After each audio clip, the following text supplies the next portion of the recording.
Brilliance Audio presents the unabridged recording of The Third Circle by Amanda Quick, performed by Anne Flosnick. For Michelle Castle, with thanks for being a terrific sister-in-law. Looking forward to the next family cruise. 1. Late in the reign of Queen Victoria. The heavily shadowed gallery of the museum was filled with many strange and disturbing artifacts. None of the antiquities, however, was as shocking as the woman lying in a dark pool of blood on the cold marble floor. The ominous figure looming over the body was that of a man. The wall sconces were turned down very low, but there was enough light to reveal the silhouette of his boot-length overcoat. The high collar was turned up around his neck, partially concealing his profile. Leona Hewitt had only a split second to register the frightening scene. She had just rounded a massive stone statue of a mythical winged monster. Dressed as a male servant, her hair pinned beneath a masculine wig, she was moving swiftly, almost running in her frenzied effort to locate the crystal. Momentum carried her straight toward the man who stood over the body of the woman. He turned toward her, his coat sweeping out like a great black wing. She tried frantically to alter her course, but it was too late. He caught her as effortlessly as though she were a lover who had deliberately flown into his arms, a lover he had anticipated with great eagerness. "Silence," he said very softly into her ear. "Do not move." It was not the command that stilled her utterly, but rather the sound of his voice. Energy pulsed through every word, flooding her senses like a great ocean wave. It was as if some mad doctor had forced an exotic drug straight into her veins, a potion that had the power to paralyze her. Yet the fear that had sluiced through her a moment ago vanished as if by magic. "You will remain silent and motionless until I give you further instructions." Her captor's voice was a chilling, oddly thrilling force of nature that swept her away into a strange dimension. The muffled sounds of drunken laughter and the music from the party taking place 2 floors below faded into the night. She was now in another place, a realm where nothing mattered but the voice. The voice. It had forced her into this bizarre dream state. She knew all about dreams. Comprehension flashed through her, disrupting the trance. Her captor was using some sort of paranormal power to control her.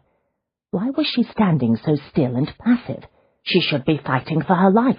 She would fight. She summoned her will and her own senses the way she did when she channeled energy through a dream crystal. The wavering sense of unreality shattered into a million glittering fragments. She was suddenly free of the strange spell, but she was not free of the man who had her pinned against him. It was a lot like being chained to a rock. "Bloody hell," he muttered, "you're a woman."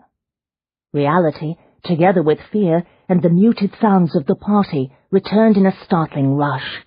She started to struggle wildly. The wig slid forward over one eye, partially blinding her. The man clamped his hand across her mouth and tightened his grip on her. "I don't know how you slipped out of the trance, but you had best keep silent if you want to survive this night." His voice was different now. It was still infused with a deep and compelling quality, but his words no longer resonated with the electrifying energy that had briefly turned her into a statue.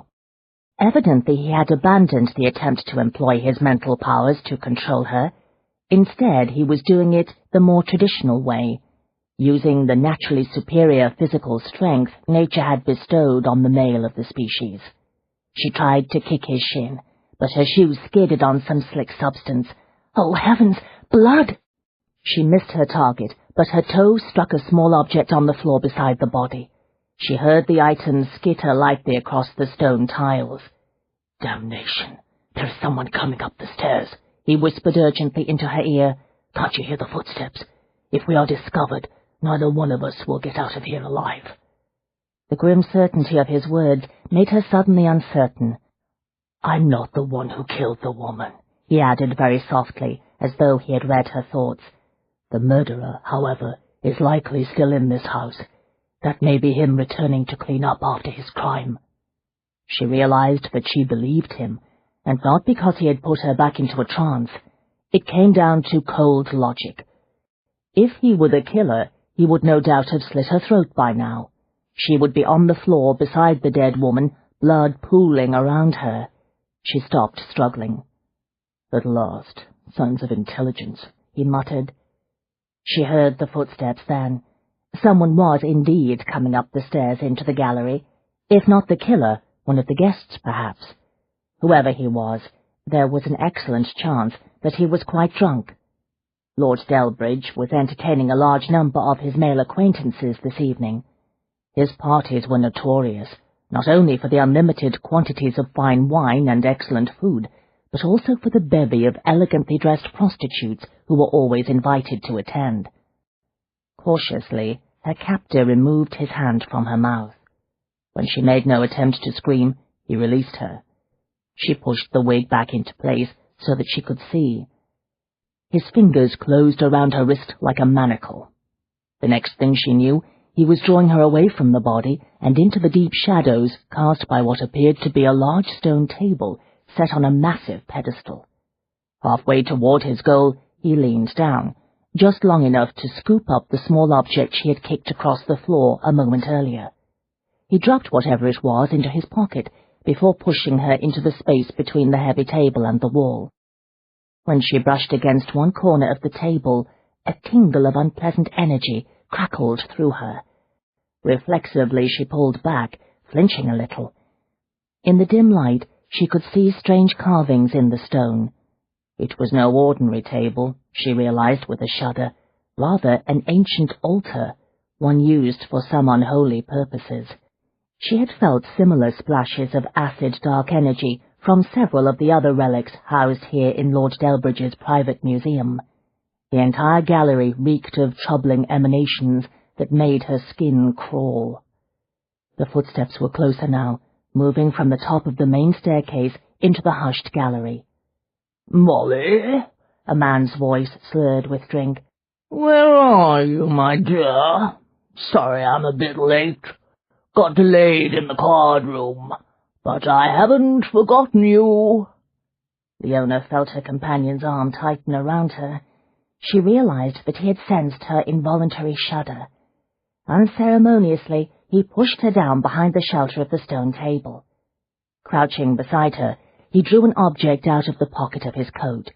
She sincerely hoped that it was a pistol. The footsteps came closer.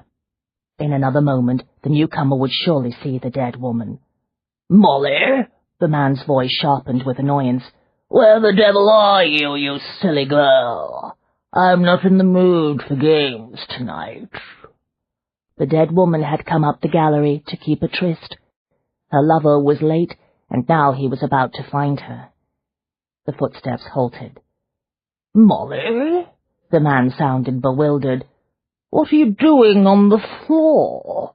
I'm sure we can find a more comfortable bed. I really don't— Bloody hell!" Leona heard a choked, horrified gasp, followed by a flurry of footsteps. The would-be lover was running, fleeing back toward the main staircase. When he passed in front of one of the sconces, Leona saw his silhouette flicker on the wall like an image in a magic lantern show. The man in the black coat was suddenly on his feet. For an instant Leona was dumbfounded. What on earth did he think he was doing? She tried to grab his hand to pull him back down beside her. But he was already moving, gliding out from behind the shelter of the dreadful altar. She realized that he meant to step directly into the path of the fleeing man. He was mad, she thought. The fleeing lover would no doubt conclude that he was being confronted by the killer. He would scream, bringing Delbridge and the guests and the staff up into the gallery. She readied herself for a desperate flight to the servants' staircase. Belatedly, another plan occurred to her. Maybe it would be better to wait and try to blend in with the crowd when it arrived. She was still trying to decide on the best course of action when she heard the man in the black coat speak. He employed the same strange voice that had temporarily frozen her into complete immobility. "Halt," he ordered in deep, rolling tones that resonated with invisible energy. Do not move. The command had an immediate effect on the running figure. The man scrambled to a stop and stood motionless. Hypnosis, Leona thought, comprehending at last. The man in the black coat was a powerful mesmerist who somehow augmented his commands with psychical energy. Until now, she had not paid much attention to the art of hypnosis. It was, generally speaking, the province of stage performers and quacks who claimed to be able to treat hysteria and other nervous disorders with their skills. Mesmerism was also a subject of much lurid speculation and anxious public concern. Dire warnings of the many fiendish ways in which hypnotists could employ their mysterious talents for criminal purposes appeared regularly in the press. Regardless of the intentions of the hypnotist, the business was said to require a tranquil atmosphere and a quiet, willing subject. She had never heard of a practitioner of the art who could freeze a man in his tracks with only a few words. "You are in a place of complete stillness," the hypnotist continued. "You are asleep. You will remain asleep until the clock strikes 3. When you awaken, you will remember that you found Molly murdered, but you will not remember that you saw me or the woman who is with me. We had nothing to do with the murder of Molly. We are not important. Do you understand?" "Yes." Leona glanced at the clock standing on a nearby table. In the light of an adjacent sconce, she could just barely make out the time. 2:30. The hypnotist had bought them half an hour in which to make good their escape. He turned away from the frozen man and looked at her. "Come," he said. "It is past time to leave this place. We must get out of here before someone else decides to wander up those stairs." Automatically, she put one hand on the surface of the altar to push herself to her feet. The instant her skin came in contact with the stone, another unpleasant sensation, almost electrical in nature, swept through her. It was as though she had touched an old coffin, one in which the occupant did not lie in peace. She snatched her hand away from the altar, rose and hurried out from behind the relic. She stared at the gentleman standing statue still in the center of the gallery. "This way," the hypnotist said. He went swiftly toward the door that opened onto the servants' stairs.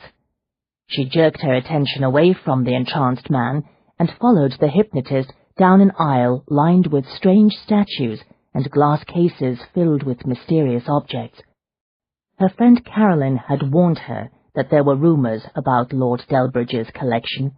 Even other collectors, as obsessed and as eccentric as his lordship, considered the artifacts in his private museum extremely odd. The moment she had arrived in the gallery, she had understood the reasons for the gossip. It was not the design and shape of the artifacts that appeared peculiar. In the dim light, she was able to discern that most were ordinary enough.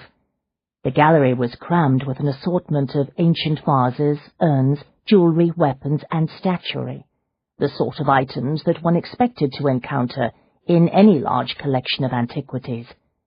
It was the faint but disturbing miasma of unwholesome energy swirling in the atmosphere that stirred the fine hair on the nape of her neck. It came from the relics. "You feel it too, don't you?" the hypnotist asked. The soft question startled her. He sounded curious, she thought. No, he sounded intrigued. She knew what he was referring to. Given his own talents, it was not surprising that he was as sensitive as she. "Yes," she said, "I feel it. Quite unpleasant." "I have been told that when you cram a sufficient number of paranormal relics into one room, the effects are noticeable, even to those who do not possess our sort of sensitivity." "These objects are all paranormal?" she asked, astonished. "Perhaps it would be more accurate to say that each has a long history of having been associated with the paranormal. Over time, they absorbed some of the energy that was generated when they were used by those with psychical abilities." "Where did Delbridge find all these strange relics?" "Can't speak for the entire collection, but I do know that a fair number was stolen. Stay close." She did not need the command. She was as eager to get away from this place now as he was. She would have to return another time to find the crystal. The hypnotist was moving so quickly she had to run to keep up with him. It was only her men's clothes that made that possible. She would never have been able to move so swiftly in a woman's gown, with its layers upon layers of heavy fabric and petticoats. Her senses tingled. More energy. It came from one of the objects around her, but the currents were decidedly different. She recognized them immediately. Crystal energy. "Wait," she whispered, slowing to a halt. "There is something I must do." "There is no time." The hypnotist stopped and turned to face her, black coat whipping around his boots. "We've got half an hour, less if someone else comes up those stairs." She wriggled her fingers, trying to free her hand. "Go on without me, then. My safety is not your affair." "Have you lost your senses? We have to get out of here." "I came here to recover a certain relic. It is nearby. I am not leaving without it." "You are a professional thief." He did not sound shocked, most likely because he too was in the business of theft. It was the only logical explanation for his presence here in the gallery. "Delbridge has a certain relic that belongs to me," she explained. "It was stolen from my family several years ago. I had given up hope of finding it tonight, but now that I know it is close at hand, I cannot leave without looking for it." The hypnotist went very still. "How do you know that the relic you seek is nearby?" She hesitated, uncertain how much to tell him. "I cannot explain, but I am very sure." "Where is it?" She turned slightly, seeking the source of the small pulses of energy. A short distance away stood a large, elaborately carved wooden cabinet. "There," she said. She gave one last tug on her wrist. This time he let her go. She hurried to the cabinet and examined it closely. There were 2 doors secured by a lock. "As I expected," she said. She reached into her pocket, removed the lockpick that Adam Harrow had given her, and went to work. The process did not go nearly as smoothly as it had when Adam had supervised her practice sessions. The lock did not yield. The hypnotist watched in silence for a moment. Perspiration dampened her forehead. She angled the pick in a slightly different direction and tried again. "Something tells me you haven't had a lot of experience at this sort of thing," the hypnotist said neutrally. His condescension jolted her. "On the contrary, I've had a great deal of practice," she said through her teeth. "But evidently not in the dark. Stand aside. Let me see what I can do." She wanted to argue, but common sense prevailed. The truth was, her practice with the lockpick consisted of only a couple of days of hurried experimentation. She thought she had displayed considerable aptitude, but Adam had warned her that picking a lock when one was feeling pressured was a different matter entirely.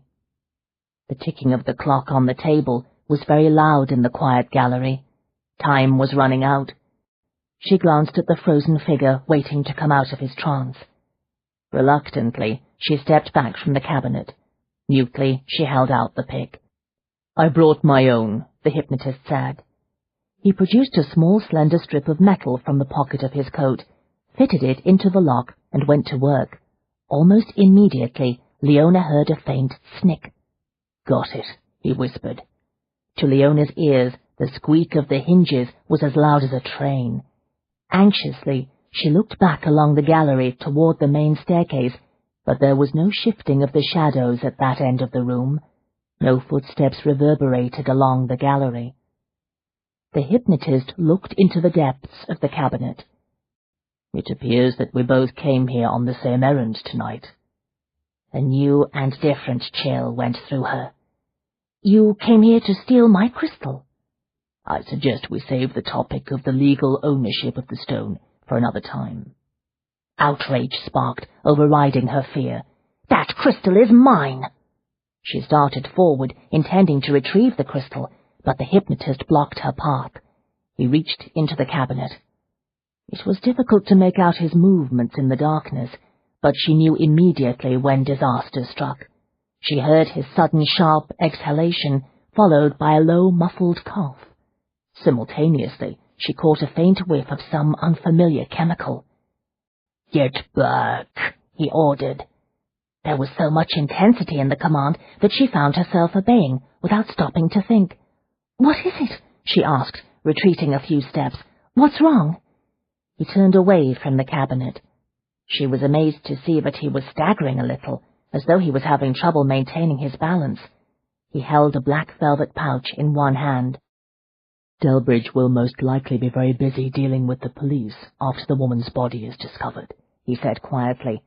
"With luck, it will be a while before he will be able to start searching for the stone. You will have time to escape." A flat, grim quality laced the words. "And so will you," she said quickly. "No," he said. A terrible dread welled up inside her. "What are you talking about? What's wrong?" "Time just ran out."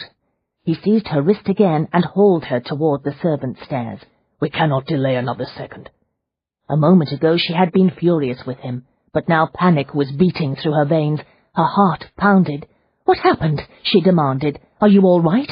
"Yes, but not for long." "For heaven's sake, tell me what occurred when you took the crystal out of the cabinet." He opened the door that led to the spiral staircase. "I triggered a trap." "What sort of trap?" She peered closely at his hands. "Were you cut? Are you bleeding?" "The crystal was inside a glass case. When I opened the case, I got a face full of some noxious vapor. I inhaled a quantity of it. I suspect it was a poison." "Dear God! Are you certain?" "There is no doubt." He struck a light and then gave her a firm shove that sent her plunging down the ancient stone steps. "I can already feel the effects." She looked back over her shoulder. In the flaring light, she saw him clearly for the first time. Jet black hair, unfashionably long, swept straight back from his high forehead and fell behind his ears to brush the collar of his shirt. His features had been ruthlessly hewn by a sculptor who had cared more about portraying power than good looks. The hypnotist's face suited his mesmeric voice, haunting, mysterious, and dangerously fascinating. If a woman looked too long into those fathomless green eyes, she risked falling under a spell from which she might never escape. "We must get you to a doctor," she said. "If the vapor is what I think it is, no doctor will know how to counteract it. There is no known cure." "We must try." "Listen closely," he said. "Your life will depend upon following my orders. In a very short period of time, perhaps 15 minutes at most, I will become a madman." She struggled to take in the terrible meaning of what he was saying. "Because of the poison?" "Yes. The drug produces hellish hallucinations that overwhelm the victim's mind, causing him to believe that he is surrounded by demons and monsters. You must not be anywhere near me when the stuff takes control of my senses." "But I will become a grave threat to you and anyone else who happens to be nearby. Do you comprehend me?" She swallowed hard and hurried down a few more steps. "Yes." They were almost at the bottom of the staircase. She could see the crack of moonlight under the door that opened onto the gardens. "How do you intend to leave this place?" the hypnotist asked.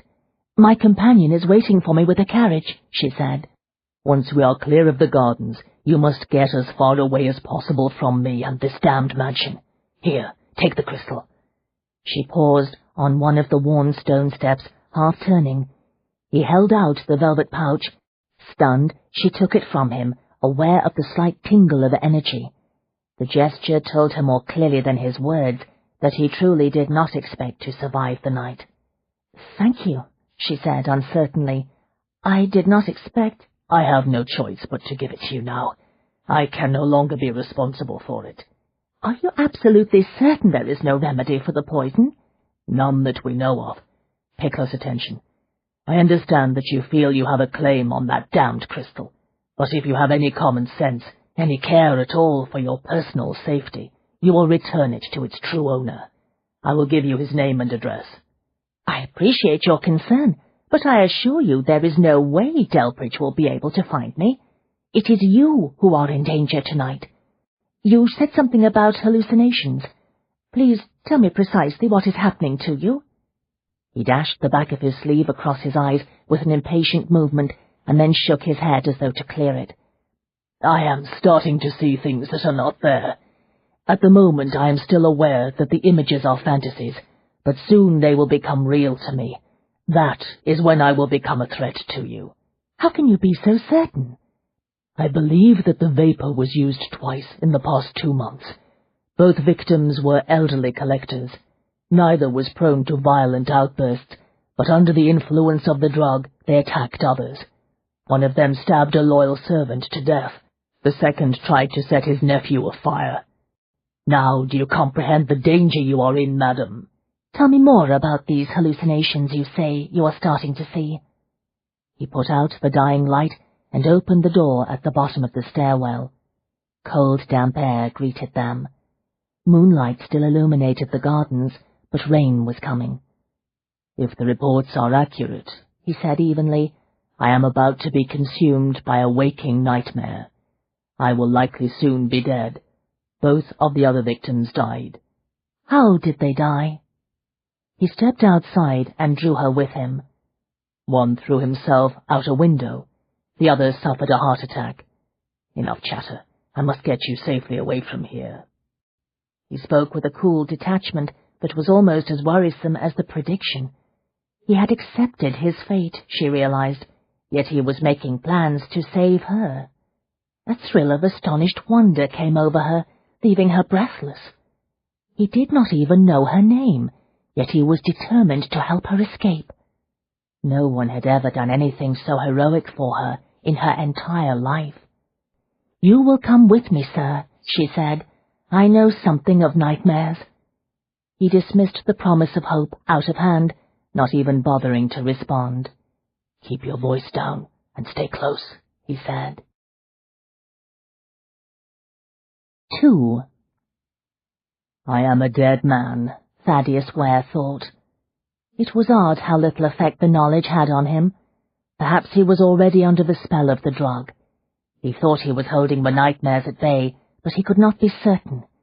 The conviction that he was strong enough to resist the poison for a few more minutes might in itself be an illusion.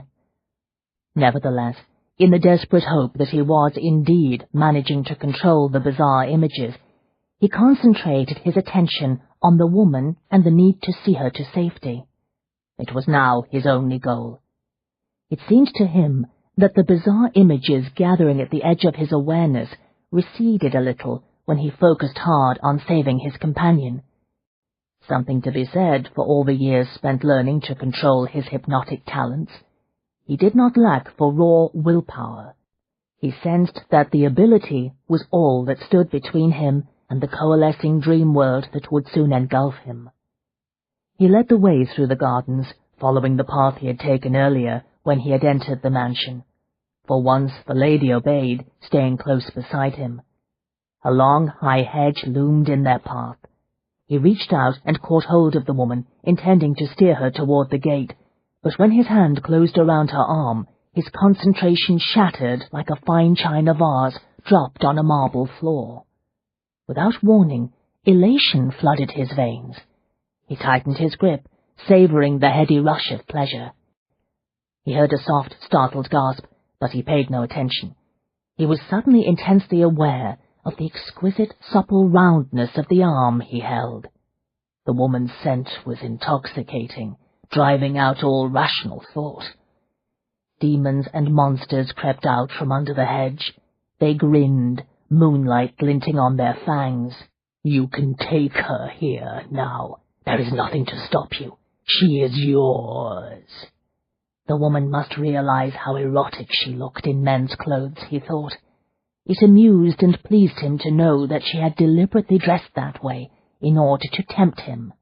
"You must get hold of yourself, sir," she said urgently. "We are not far from the carriage.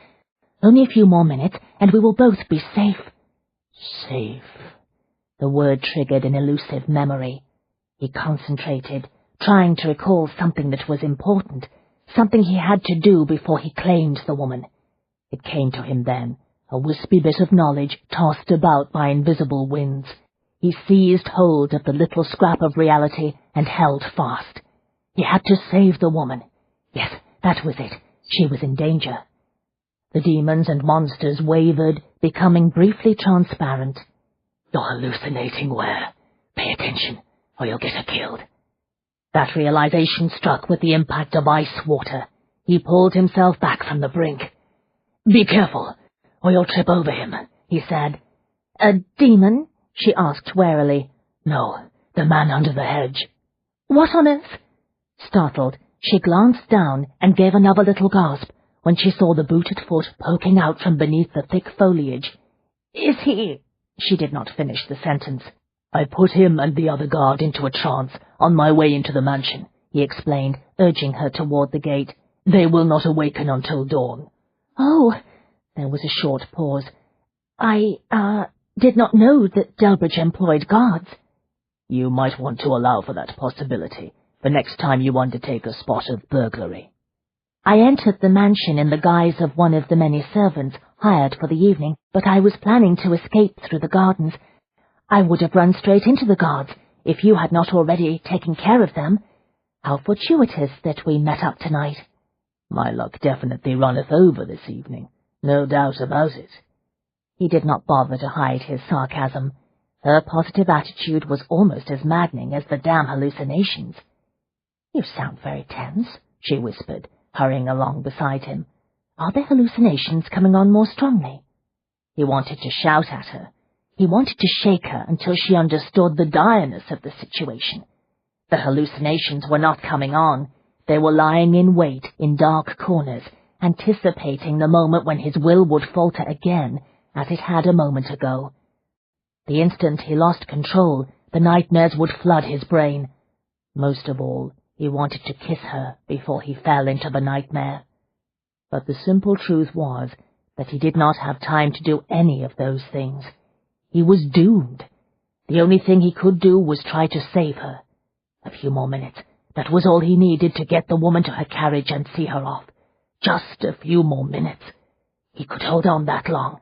He had to hold on for her sake. He opened the heavy gate. The woman went through it quickly. He followed. The Delbridge mansion was located a few miles outside of London. Beyond the high garden walls lay a thick stand of trees. The woods appeared impenetrable, but when he looked more closely, he could see the monsters lurking in the deep shadows. "The carriage is not far from here," the woman said. He removed the pistol from the pocket of his coat. "Take this." "Why would I want your gun?" "Because the hallucinations are getting worse. A moment ago I was about to force myself on you. I do not know what I will do next." "Nonsense." She sounded genuinely shocked. "I do not believe for one moment that you would have forced yourself on me, sir." "Then you were not half as intelligent as I first thought." She cleared her throat. "Nevertheless, under the circumstances, I understand your concerns." She took the pistol gingerly, gripping it awkwardly in one hand. Turning, she led him down a narrow, rutted lane, dimly lit by the moon. "I don't suppose you know how to use that gun I just gave you," he said. "No, but my friend is familiar with guns." She had a friend, a male friend. The news hit him with the force of a blow. Outrage and an inexplicable possessiveness clawed his insides. No, he was in the grip of the hallucination again. In any event, in all likelihood he would be dead by dawn. He had no claim on the woman. "Who is this friend?" he asked, nevertheless. "You will meet him in a moment. He is waiting for me in the woods." "What sort of male friend would allow you to take the risks you are taking tonight?" "Adam and I concluded that it would be easier for one person, rather than two, to enter the mansion," she said. "In any event, someone had to watch the carriage and the horses." "Your friend should have gone into the mansion and left you behind with the carriage." "My friend is a man of many talents, but he does not possess the ability required to sense the crystal. I was the only one who had any hope of finding it." "That damn crystal was not worth the risk you took tonight." "Really, sir, this is hardly the time to administer a lecture." She was right. The nightmarish images were crowding closer again. Ghouls hovered at the corner of his eye. Demons prowled at the edge of the lane. A large snake, with glowing red eyes, slithered through the overhanging branches of a nearby tree. He stopped talking and went back to concentrating on the need to get the woman into her carriage so that her good friend Adam could take her away from this nightmare. They rounded a curve in the rutted path. A small, closed, very fast-looking carriage loomed in the path. There was no one on the box. The two horses stood quietly, dozing. Leona stopped, looking around somewhat anxiously. "Adam," she called softly, "where are you?" "I am here, Leona." Excitement and an unfamiliar sense of wonder unfurled inside Thaddeus. At last he had a name for the woman. Leona. The ancients had believed that names had power. They were right. The name Leona infused him with strength. "You're hallucinating, Ware. Get hold of yourself." A slender man enveloped in a coachman's heavily caped greatcoat stepped out of the trees. He had a cap pulled down low over his eyes. Moonlight glinted on the pistol in his hand. "Who is this?"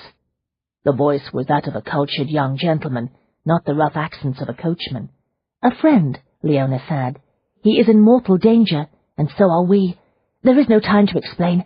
I have the stone. We must get out of here at once." "I do not understand. How is it that you encountered an acquaintance inside Delbridge's mansion?" "One of the guests, perhaps?" Cold disapproval laced the last question. "Please, Adam, not now." Leona hurried forward and opened the carriage door. "I will explain everything later." Adam was clearly unconvinced, but he evidently concluded that this was not the time to debate the matter. "Very well." He pocketed the weapon and scrambled lightly up onto the box. Leona stepped up into the unlit cab. Thaddeus watched her disappear into the intense darkness inside. Through the growing haze of his nightmares, it suddenly occurred to him that he would never see this amazing woman again, never know her secrets. She was about to vanish, and he had never even held her in his arms. He moved closer to the open door. "Where will you go?" he asked, needing to hear her speak one last time. "Back to London, of course. For heaven's sake, why are you standing there? Get into the carriage." "I told you, I cannot come with you. The nightmares are closing in quickly." "And I told you, I know something of nightmares." Adam looked down at him. "You are putting all of us at risk," he snapped in low tones. "Get into the carriage, sir." "Go without me," Thaddeus commanded quietly. "There is something I must do before the visions take control." "What is that?" Adam asked. "I must kill Delbridge." "Huh?" Adam sounded abruptly thoughtful. "Not a bad idea." "No!" Leona's face appeared in the opening. "You cannot risk going back to the mansion, sir. Not in your condition." "If I don't kill Delbridge, he will search for the crystal," Thaddeus explained. "I told you, he will never find me," Leona assured him. "Your new friend has a point," Adam said to her. "I suggest we follow his advice and leave him here. Where is the harm in letting him try to kill Delbridge? If he succeeds, we will have one less problem to worry about in the future." "You don't understand," Leona insisted. "This man is in the grip of a terrible poison that is creating hallucinations. He does not comprehend what he is saying." "All the more reason to leave him behind," Adam said. "The last thing we need tonight is a madman for a travelling companion." Thaddeus looked hard at Leona, trying to catch one last glimpse of her face in the moonlight. "He is right. You must go on without me." "Absolutely not." Leona reached out and caught hold of his sleeve. "Trust me, sir. I give you my word. There is a very good chance I can help you. We are not leaving without you." "Damnation," Adam muttered, but he sounded resigned. "You may as well get into the carriage, sir. It is difficult to win an argument with Leona when she is convinced she is right." It wasn't Leona's stubbornness that was making him hesitate, Thaddeus realized. It was her conviction that she might be able to save him. "Concentrate on the positive, sir," Leona ordered bracingly. "It is not as if there is anything to be gained by dwelling on the negative." "She is also very keen on the powers of optimism and positive thinking," Adam grumbled. "It is an excessively annoying trait, to be sure." Thaddeus looked longingly at the open door of the carriage, unable to extinguish the tiny flicker of hope Leona had ignited. If she saved him, he would be able to protect her from Delbridge and claim her as well. That logic tipped the scales. He vaulted up into the carriage and dropped down onto the seat across from Leona. The vehicle jolted forward immediately. The horses moved into a swift trot. In some vague, still rational place in his brain, Thaddeus realized that Adam had not turned up the outside lamps. He was using moonlight to guide the team along the curving lane. It was madness, but it was all of a piece with everything else that had occurred tonight. Inside the cab, he could barely make out Leona silhouetted against the dark cushions. He was fiercely aware of her, however. The very atmosphere seemed to shimmer with her feminine essence. "What is your name, sir?" she asked. "Thaddeus Ware." How odd to think that although he had just shared a harrowing adventure with this woman, he had no clear vision of her looks. Thus far he had seen her only in the dimly lit museum gallery and the moonlit garden. If he were to meet her tomorrow in a London street, he might not even recognize her. Unless she spoke. The sound of her voice, low and warm and intriguingly sensual, was impressed on his memory for all time. He would know her scent, too, he thought, and something of the shape of her as well. He had been vividly aware of her compelling curves when she was pressed against him. And there was something else, a faint whisper of seductive power that could only be coming from her aura. Oh, yes, he would know her anywhere. "Because she is yours," one of the demons whispered. "Mine." Without warning, the last of his defenses disintegrated. The monsters were freed. They leaped from the shadows of his mind straight into the carriage. In the blink of a demonic eye, the interior of the cab was transformed into a dark dreamscape. A creature the size of a large dog perched on the seat beside him. But the monstrosity was no dog. 8 feathery legs projected from its glistening bulbous body. Moonlight glinted darkly on soulless, multifaceted eyes. Poison dripped from its fangs. A ghostly face appeared at the window. The eye sockets were empty black holes. The mouth opened on a silent shriek. He caught a hint of movement to his left. He did not need to turn his head to know that what crouched there possessed scaly, clawed feet and antennae that writhed like tormented worms. The windows of the carriage no longer looked out onto the night-darkened woods. Instead, they revealed unearthly scenes from another dimension. Volcanic rivers flowed through trees fashioned of black ice. Strange birds with the heads of snakes perched on the frozen branches. He possessed just enough awareness to know that he was a fool to believe that willpower alone could contain the nightmares. Delbridge's poison had been churning through his blood for at least 15 minutes, doing its foul work. Now it was in full control. The astonishing thing was that he no longer gave a damn. "Mr. Ware?" Leona's voice, the voice that he would know anywhere, came to him out of the darkness. "Too late," he said, amused by her tone of concern. "Welcome to my nightmare.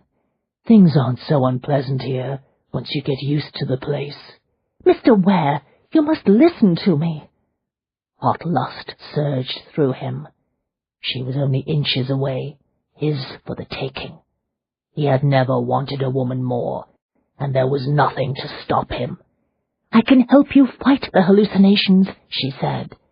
"But I do not wish to fight them," he said softly. "Indeed, I am enjoying them, and so will you." Impatiently she yanked off the wig, reached inside her coat, and removed an object. He could not see what it was, but a few seconds later moonlight glowed between her hands. Now he saw her for the first time. Her dark hair was pinned into a tight coil on top of her hair, revealing features that could only be described as striking, although not in the way that was generally associated with great beauty. Instead he saw intelligence, determination, and a certain delicate sensitivity in her face.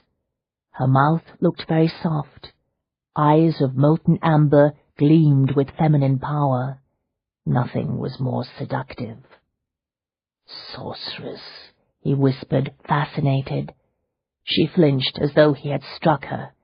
"What?" He smiled. "Nothing." He looked down at the crystal, intrigued. "What is this? Another one of my hallucinations?" "It is the Aurora Stone, Mr. Ware. I am going to walk through your dreams with you." 3. She had not held the Aurora Stone in her hands since her 16th summer, but it responded instantly to the energy she sent into its heart. No longer a dull, murky white, it glowed with the faint inner light that signaled it was now alive with power. She held it in the palm of her hand and gazed into its depths, focusing all of her senses. The stone brightened visibly. She could not explain how she was able to access the energy of certain crystals. It was a talent passed down through the generations on the female side of her family. Her mother had possessed a gift for working crystal, so had her grandmother and the many great-grandmothers before her for at least 200 years. "Look deeply into the crystal, Mr. Ware," she said. He ignored the instructions. A slow, sensual smile etched his mouth and raised every hair on the nape of her neck. "I would rather look deeply into you," he said, employing the dark, irresistible voice he had used earlier to try to mesmerize her. She shivered. The atmosphere had altered. A moment ago Thaddeus had been waging a savage battle to hold on to his sanity in the face of the rising tide of hallucinations, but now he seemed to be reveling in the fantastical dream in which he found himself. She fought to regain control of the situation. "Tell me what you see in the crystal." "Very well. I am in a mood to humor you tonight, at least for a time." He looked at the stone again. "I see moonlight. A clever trick, madam." "The light you see is the crystal's natural energy. It is a very special power that resonates with the energy of dreams. All dreams spring from the paranormal side of our nature, even in those who do not believe that they possess any such sensitivity. If one alters the currents generated by the dreams, one can alter the nature of the dreams themselves." "You sound like a scientist I know. His name is Caleb Jones. He is always going on about the scientific aspects of the paranormal. I have found that it makes for dull conversation." "I will not try to bore you with the reasons why the crystal works," she said, stifling her growing unease. "Please pay attention. You are having a waking dream. We are going to diminish the force and power of that dream. We cannot erase it altogether, but we can weaken it to the point where it will no longer seem real or compelling. But you must cooperate, sir."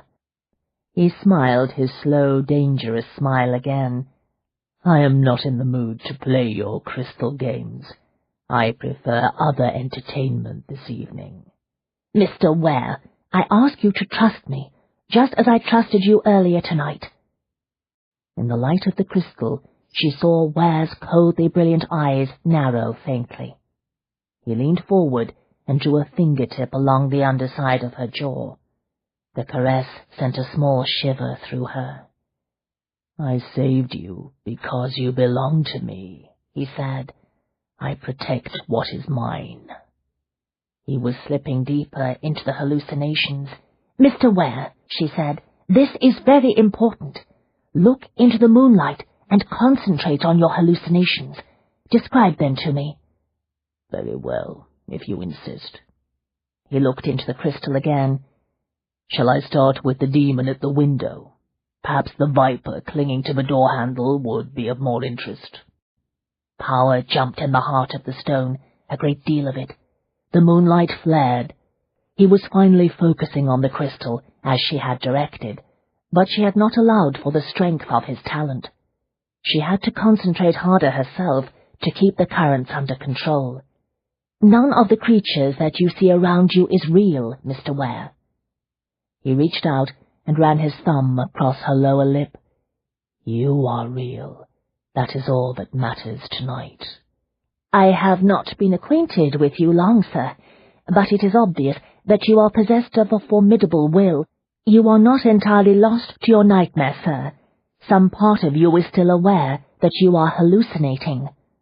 Perhaps, but it no longer concerns me. You are all that interests me at the moment. The light in the crystal faded. Thaddeus was no longer concentrating on it. I cannot do this without you, sir, she said firmly. You must focus harder on the moonlight. Together we will use its energy to dissolve the fantasies in your mind.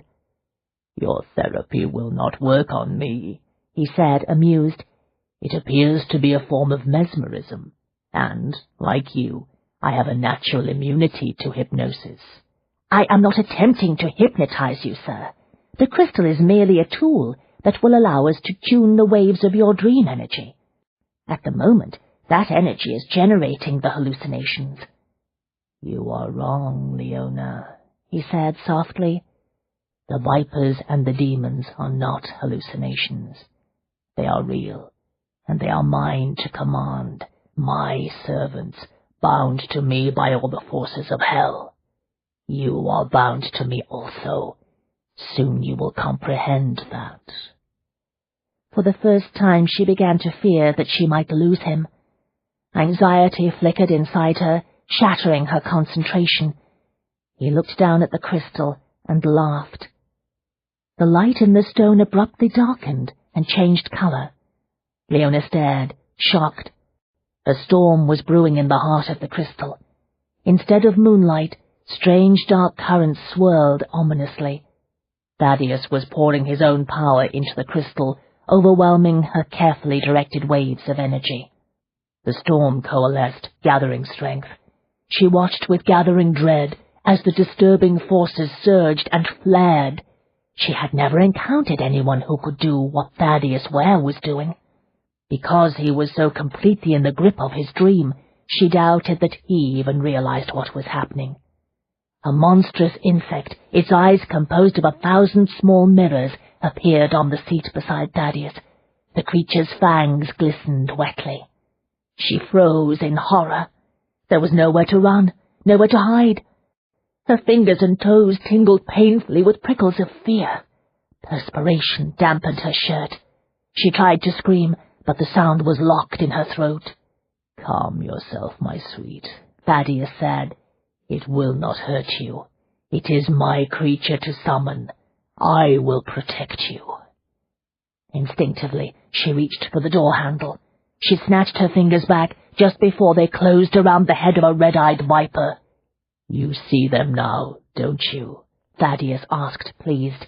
You have entered my world. It dawned on her that he was somehow drawing power from the crystal to make his hallucinations visible, not just to himself, but to her as well. If she had not witnessed the astonishing scene with her own eyes, she would not have believed it possible for anyone to do such a thing. Out of nowhere, one of Uncle Edward's sayings came to her. Remember, Leona, you must control your audience from the moment you step on the stage. Never allow your audience to control you. She had to regain control of the crystal, or she would be sucked into the dreamscape along with Thaddeus Ware, and they would both be lost. Calling on every fragment of her willpower, she forced herself to look away from the terrifying insect and focused instead on the raging currents inside the crystal. "Look into the stone, sir," she said, putting all the authority she could muster into the command. "It is your only hope. The hallucinations have taken control. You must fight them." He smiled. I would far rather you joined me here in my dream.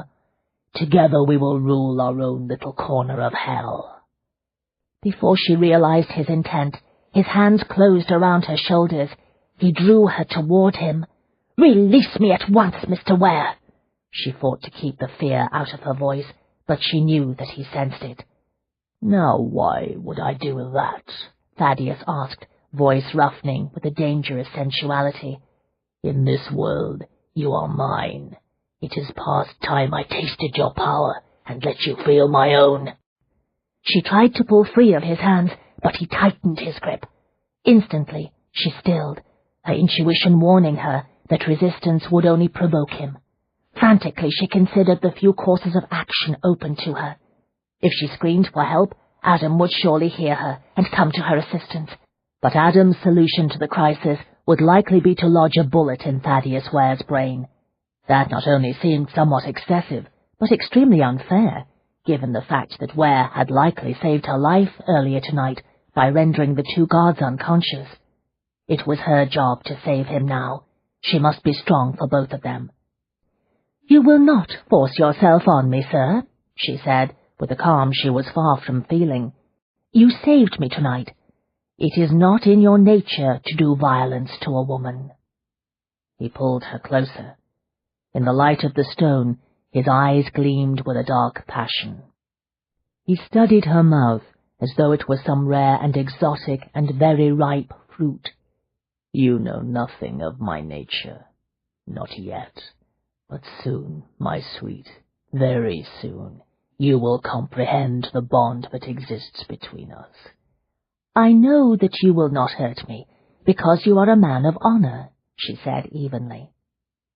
He responded by unfastening the collar of her shirt. She was intensely aware of the way his fingers brushed against her throat. "Honor is a complicated concept when it comes to this sort of thing," he said. "There is nothing at all complicated about it, and well you know it," she whispered. "The forces of your nightmare are controlling you."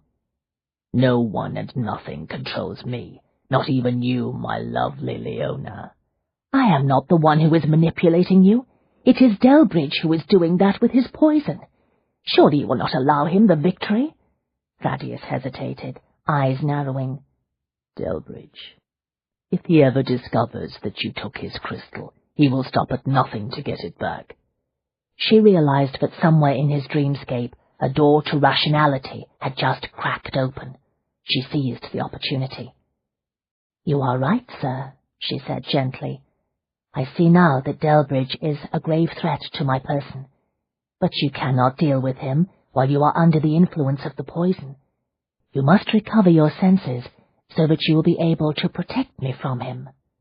"I vow I will keep you safe from him, and any other man who dares to try to take you from me." He drew one of the pins from her hair. "You are mine." "Yes, indeed," she said briskly. "I am yours, and therefore you will fight Delbridge's poison tonight. For my sake, sir. You will not let him destroy your sanity, because then you would be in no shape to guard me." "For your sake," he repeated, as though taking an oath.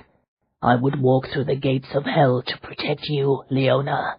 Energy shimmered invisibly in the small confines of the carriage, and not just inside the crystal. Her own senses were responding to his dark, drugging aura. The stuff drew her like an intoxicating scent. A fever began to build deep within her. Part of her suddenly yearned to enter into his dreamscape and share it with him. He drew another pin from her hair. Then, very deliberately, as though staking a claim, he wrapped one hand around the nape of her neck and crushed her mouth beneath his own. It was a kiss of possession and thrilling power. Her aura flared to meet his. Their energy currents clashed, merged, and then began to resonate together. Through half-closed eyes, she saw lightning flash inside the crystal. Thaddeus drank from her as though she offered him some rare nectar. She longed to follow him to wherever the currents of the dream might take them. With a low, husky sound, Thaddeus raised his head and started to pull her down onto the seat. "Mine," he whispered. It was now or never. She had to act for both their sakes, or all was lost. Another one of her uncle's sayings came to her. "Always give the audience a show." She gripped the crystal in both hands. "Look into the stone, Thaddeus," she whispered, in the same voice that she would have used to invite him to her bed. "See how your energy has set fire to it?" He responded to the small seduction, and looked down at the glowing stone. She was waiting for him. The instant she sensed his attention was focused on the crystal, she pounced, slamming every ounce of her own power into the stone. There was no time to finesse the currents of her own energy, as she would have done with any other client. She could not afford to be delicate or cautious about the business. Overwhelming Thaddeus's churning energy with her own raw power was the only hope. The storm inside the crystal pulsed wildly one last time, and then it faded. It was over in seconds. Thaddeus shuddered and sank back against the cushions. "I am no longer in the nightmare," he said, dazed. "No," she agreed. "You saved my sanity, and no doubt my life. I owe you my most profound thanks." "We are even, sir. I owe you my gratitude for helping me escape Delbridge's house tonight." "Delbridge, right." With a weary gesture, he turned up one of the lamps. "He is going to be a problem, Leona." "There is no need to worry about Delbridge, Mr. Ware. Now you must rest." "I do not think I can do anything else." He picked up the wig she had worn and examined it as though he had never seen it before. "I cannot recall ever having felt so exhausted." "You expended a great deal of energy tonight. You require sleep, a lot of it." "You'll be here when I wake up?" He tucked the wig into the pocket of his coat and smiled faintly. "You're lying." "Really, sir, this is not the time to engage in an argument. You need rest." "There is no point running from me, Leona. You and I are bound together now. No matter where you go, I will find you." "Go to sleep, Mr. Ware." He did not argue. He settled deeper into the corner of the seat, legs outstretched so that his thighs brushed against hers. She watched him for a long time. 4. When she was satisfied that he was indeed sound asleep, she rose, kneeled on the cushions, and pushed open the trapdoor to speak to Adam. "How is your patient?" Adam asked over his shoulder. "Sleeping. The poison was very strong. For a time there I was afraid that I would not be able to save him." A gust of cold wind, carrying the first splatters of rain, blew into the carriage. "What sort of poison induces nightmares?" Adam asked. "I don't know. Mr. Ware claimed that Delbridge used it to cause 2 men to go mad. Both victims died within hours." Adam flicked the reins, urging the horses to a faster pace. "Delbridge is obviously more dangerous than we believed. He was supposed to be nothing more than an eccentric collector." "It is worse than you know. I did not get a chance to tell you earlier, but there was a dead woman in the museum at the mansion. Her throat was slit open. It was ghastly." "Bloody hell!" Adam was so shocked he hauled on the reins, throwing the horses off stride. Hastily he corrected the action. "Who was she?" "I don't know. She must have been one of the women that Delbridge brought in to entertain his guests. Evidently she went to the gallery to meet a man. The killer got to her first." "Please do not tell me that our passenger was the killer." "No."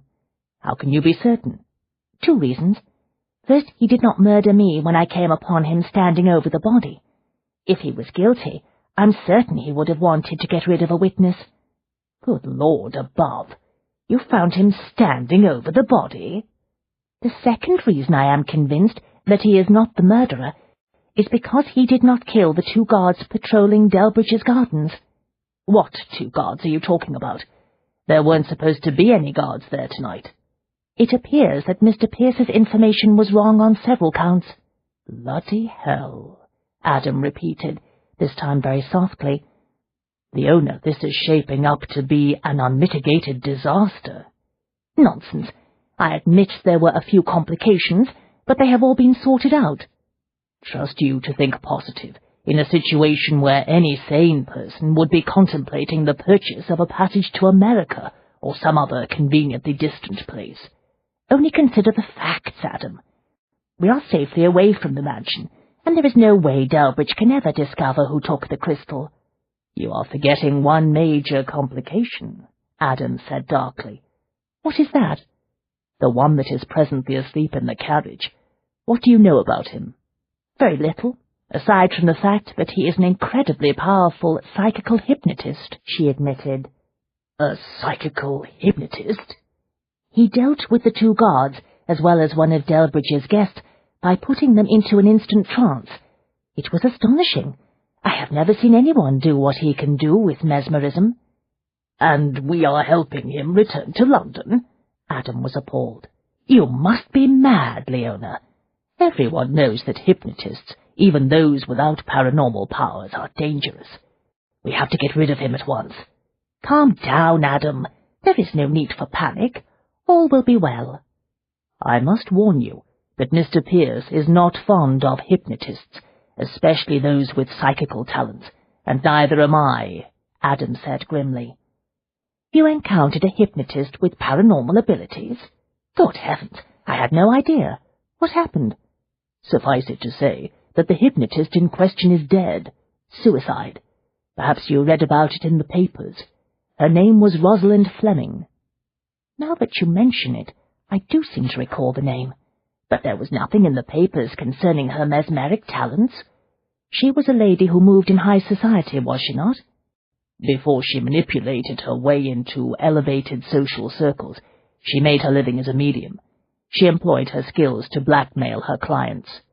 She jumped off a bridge, as I recall. Yes. The perfectly neutral response set off warning bells. Leona knew it meant that the subject was closed. That, in turn, probably meant that the topic of conversation threatened to probe a little too deeply into the mysteries surrounding Adam's very good friend, Mr. Pierce. The question now, Leona said, is what are we to do with Mr. Ware? You say he is asleep? Adam asked. Yes. Is it a deep sleep? Very deep, Leona said. In that case, I suggest that we leave him in the woods beside the road. You can't be serious. The man saved my life tonight. Besides, it is starting to rain. He would likely catch his death of cold. You cannot take him home with you, as though he were another stray dog, Adam muttered, exasperated. Perhaps you could put him up for the night? Absolutely not. Mr. Pierce would never approve. He had strong misgivings about our scheme from the outset, if you will recall. If he were to learn that I dragged home a hypnotist— All right, let me think a moment. Why was Ware in Delbridge's museum tonight? Leona hesitated. He went there to get the crystal. Your crystal? Well, yes, as it happens. Damnation! In that case, there is something else you should take into consideration while you are pondering what to do with your hypnotist. What? You had best assume that when he awakens he will still want the damned stone. Leona felt her usually resilient spirits plummet. Adam was right. If Thaddeus came looking for her, it would only be because he wanted the stone, not because he wanted her. That electrifying kiss a short time ago was a product of his hallucinations, part of a nightmare. It was hardly the sort of encounter that would inspire desire in a gentleman's heart. From what little I saw of him earlier, Adam continued, I suspect that he will not gracefully abandon his quest and allow you to claim the stone. You are correct, Leona said. We must get rid of Mr. Ware. I have an idea. 5.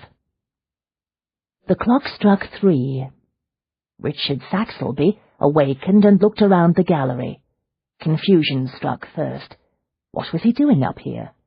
He had accompanied the others on the tour that Delbridge had insisted upon conducting earlier in the evening, but he had not enjoyed the experience. He had little interest in antiquities, and had fully expected to be bored. But boredom had not been the problem. Instead, the collection of relics displayed in the gallery had given him a distinctly unpleasant sensation. Why had he come back? Memory returned in a stomach-churning rush. He was here because of Molly. The saucy little baggage had suggested they meet here after the dancing began. She had told him that no one would think to look for them in this place. But Molly was dead, savagely murdered. He whirled around, heart pounding. No, it had not been a dream. She was still lying there on the floor. So much blood, he thought. Her throat was sliced open. She had been slaughtered. His guts rebelled. For a dreadful moment he thought he would be ill. He turned away from the sight of the body. Someone should tell Delbridge so that the police could be summoned. The police. Panic tightened his chest. He could not afford to be associated with murder. The investment scheme he had worked so hard to put together was at an extremely delicate point. Very important gentlemen were about to decide whether or not to finance the project. Gossip spread quickly in the clubs. Worse yet, the police might think he was the one who had killed the pretty whore. How could he possibly explain his presence here in this damned gallery to the men from Scotland Yard? And then there was his shrew of a wife to consider. Helen would be furious if he dragged the family name into a murder investigation. She would be even angrier if she discovered that he had come here tonight to keep an assignation with a prostitute. He had to get out of here before anyone else arrived. He would go back downstairs and mingle with the guests, make certain that everyone saw him dancing with some of the women Delbridge had supplied for the evening. Let someone else find the body. 6. 2 hours later. Delbridge paced the long gallery, ignoring Molly Stubton's bloody body. She was the least of his problems at the moment. He was furious. He was also very worried. "What the devil is wrong with the guards?" he said to Halsey. Dr. Basil Halsey shook his head and fidgeted with his spectacles. There was no telling when his fringe of greying hair had last been washed, let alone cut. The ratty tufts stuck straight out in a disgusting halo, as if he had touched an electricity machine.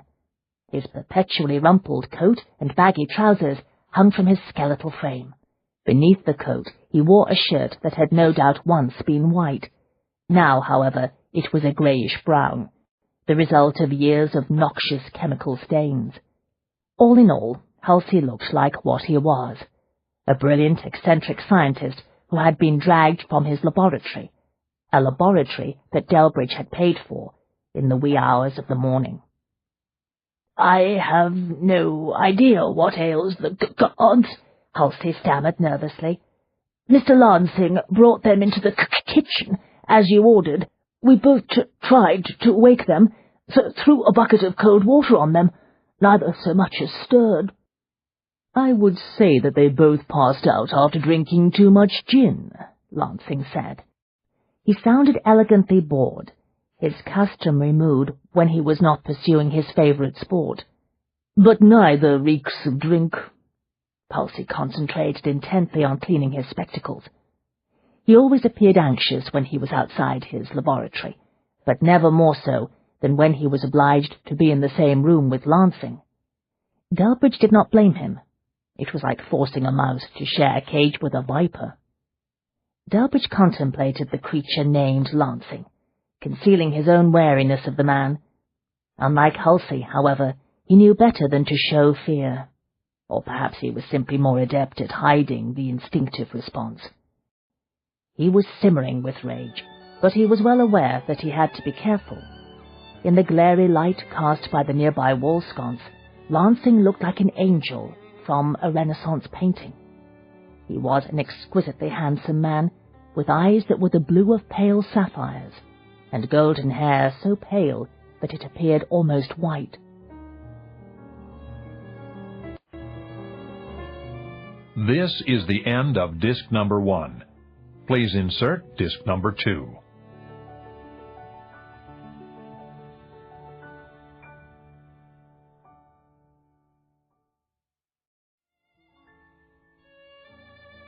This is disc number 2.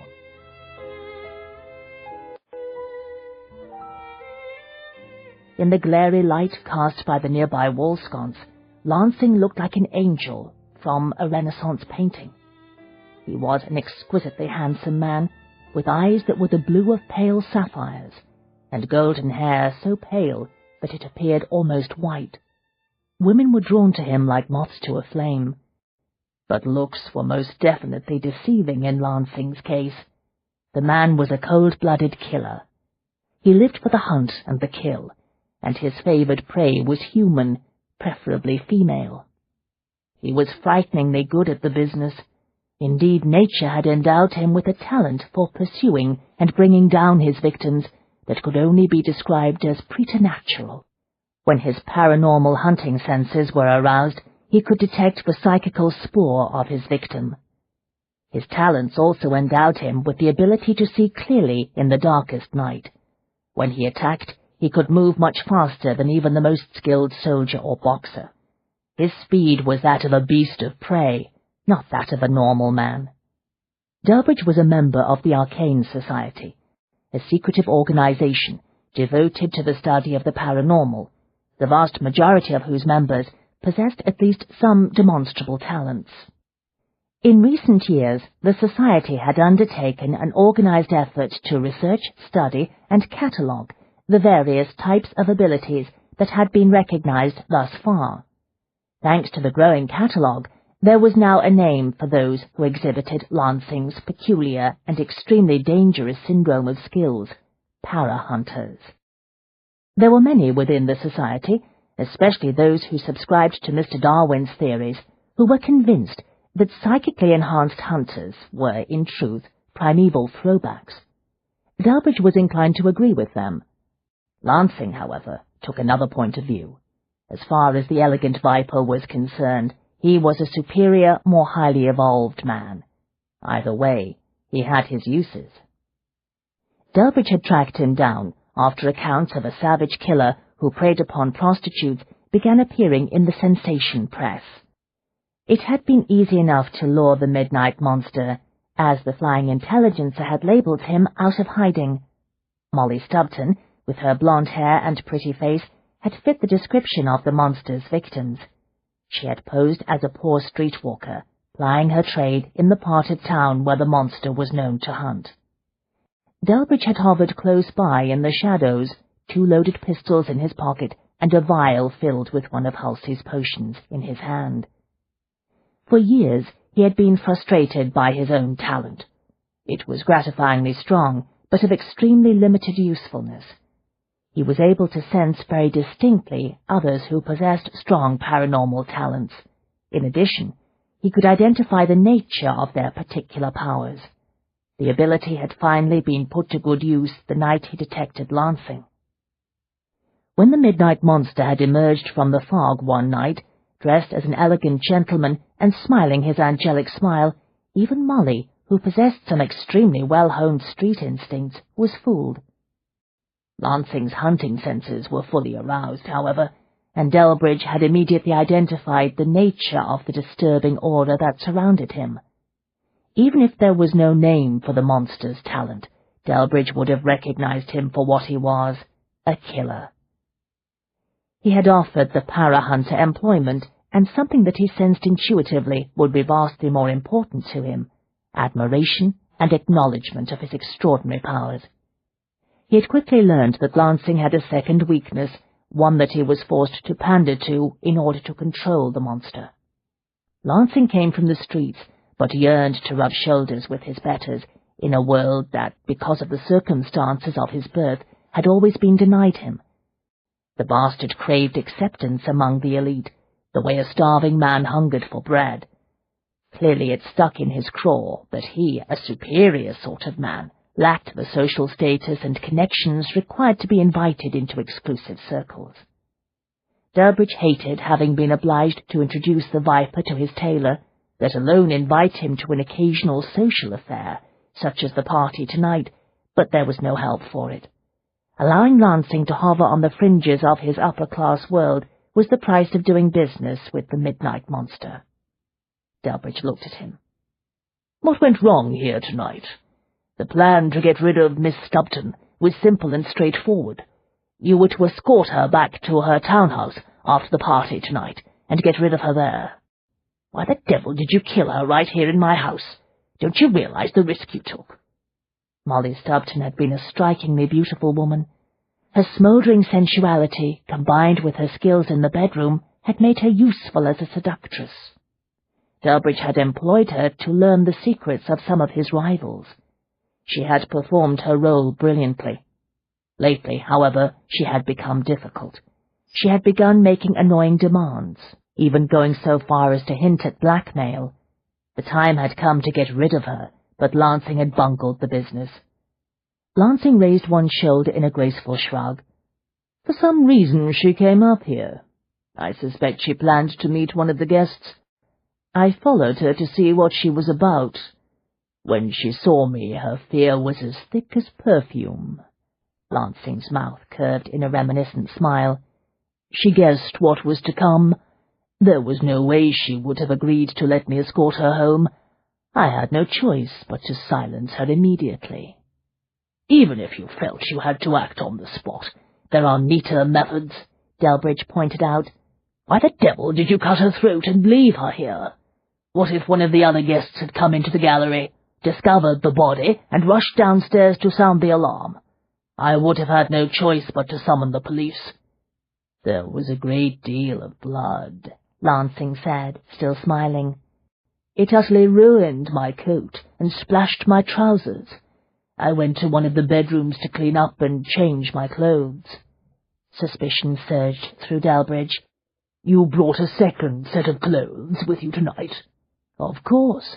I always carry a change of clothing when I know I will be amusing myself with one of my little entertainments.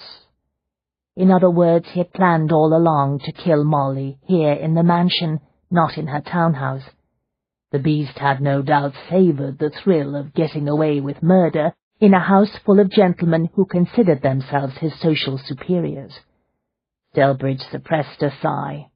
Halsey was right. Lansing was neither entirely sane nor entirely controllable. The thing was, he was extremely useful. How long did it take you to clean yourself and put your clothing to rights? Delbridge asked, striving for patience. Lansing gave another delicate shrug. 20 minutes, perhaps. Delbridge set his back teeth very tightly together. Yet you did not come to tell me that the crystal was gone, and that the 2 guards were unconscious until 3:30. Nancy Palgrave came looking for me. Lansing smirked. When I left the bedroom, I found her on the 1st floor landing. Naturally, I invited her into one of the bedrooms. What else could a gentleman do under the circumstances? That probably ought to count as another one of Lansing's weaknesses, Delbridge thought. The hunt and the kill aroused him sexually. Finding an attractive woman waiting for him would have been too much temptation for him to resist. More time had been lost because it had been impossible to attend to the crisis until the last of the guests had departed.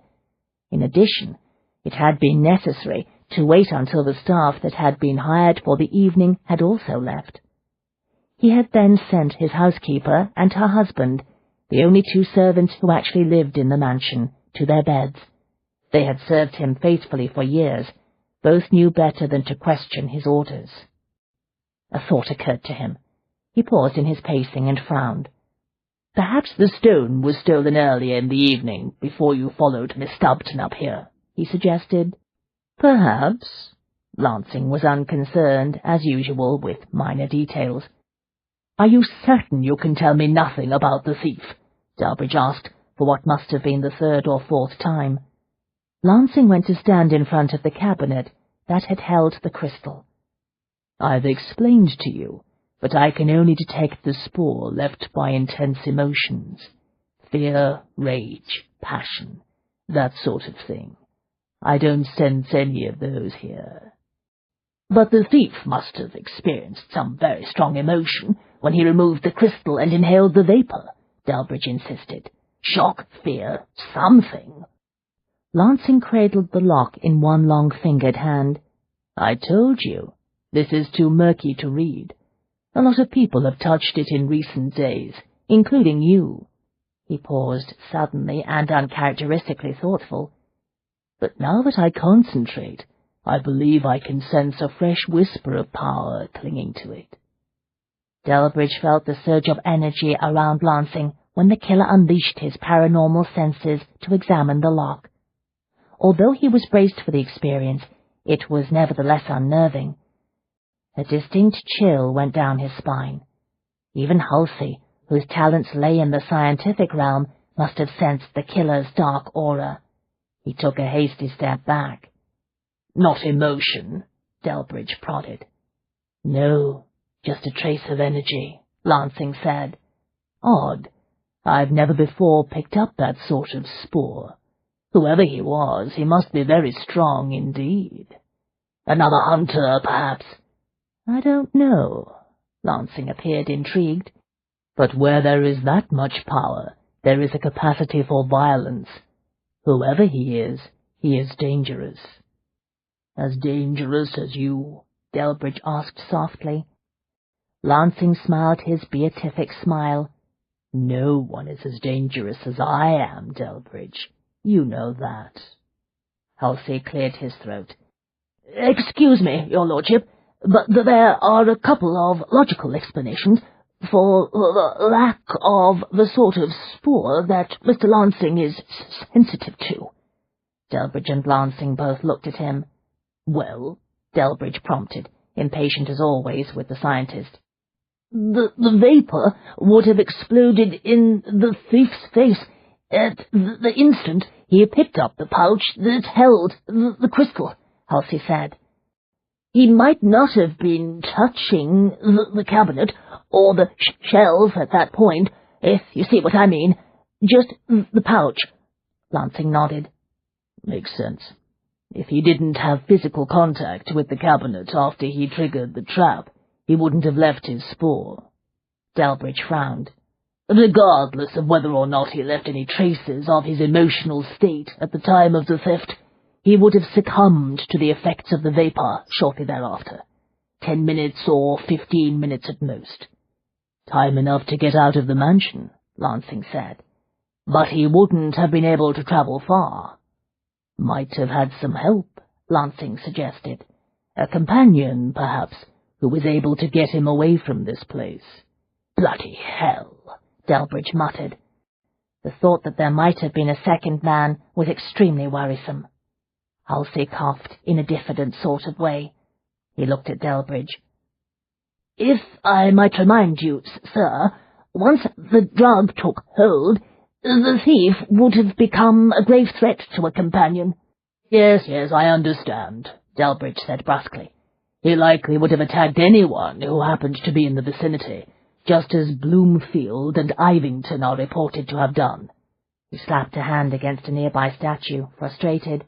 "Bloody hell, he should be dead by now, just as the other two are. His body must be out there in the woods somewhere."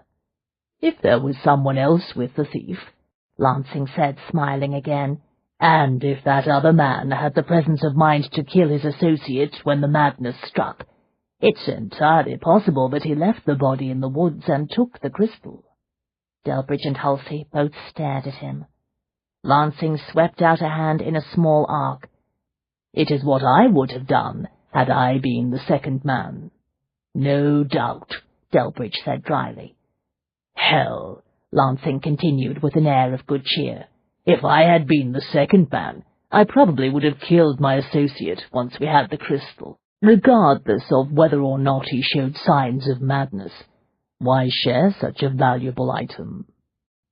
Delbridge resisted the urge to pick up a vase and hurl it against the wall. He had to recover the damned crystal, and he had to do it quickly. He had already sent word to the leader of the Third Circle that he had found the relic.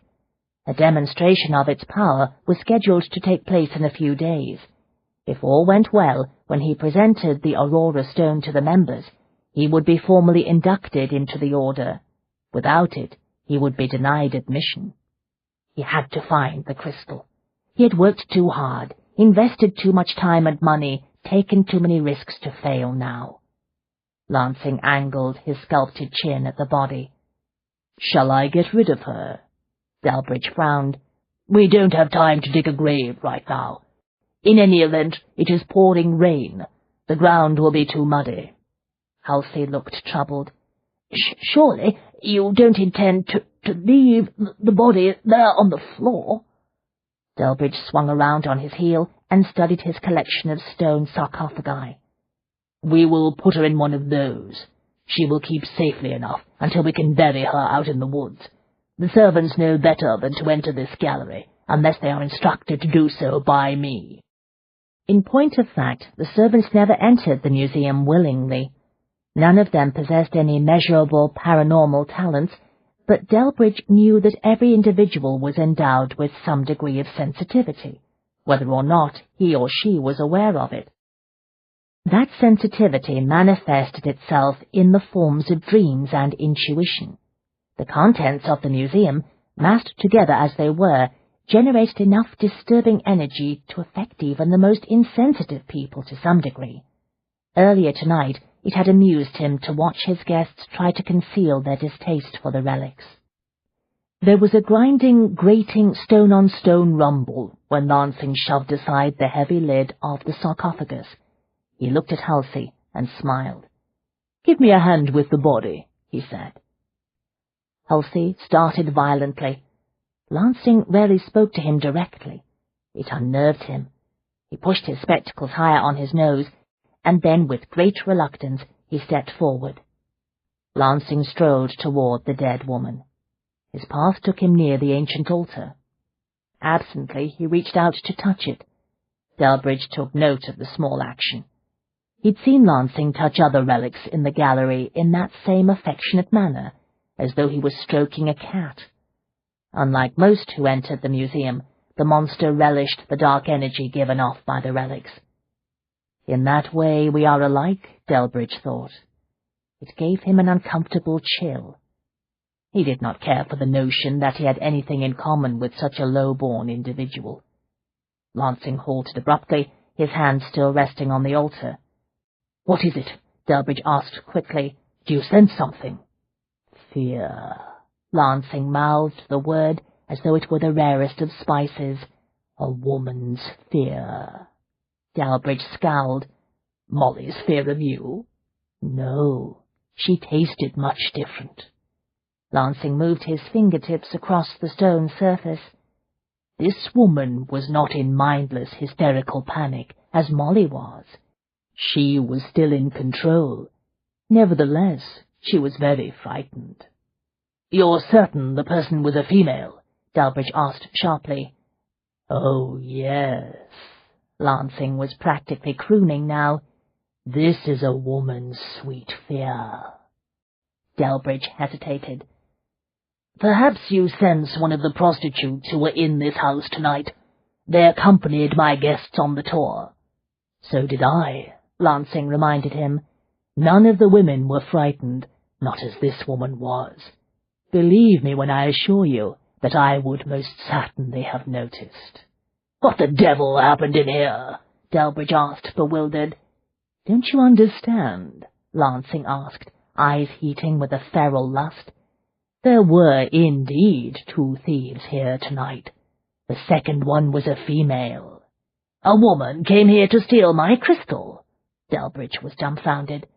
"Surely no female would have the courage, let alone the skill, to risk breaking into my mansion." Halsey frowned again. "Do not forget, she had the assistance of a man."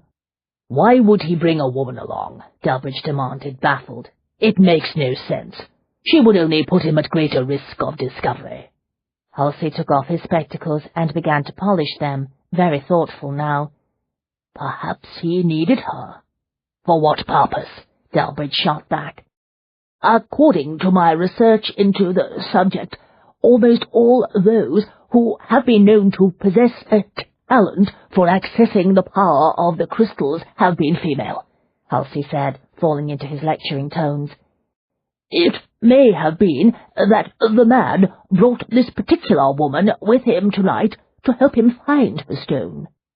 "It was the man who left that fresh trace of energy on the cabinet," Lansing said, very certain. "Presumably he will now be either dead or trapped in the madness of a nightmare." Halsey put his spectacles back on his nose and adjusted them with his forefinger. He fixed Delbridge with a steady stare. "It appears you will be searching for a woman." "But we know nothing about her," Delbridge said plaintively.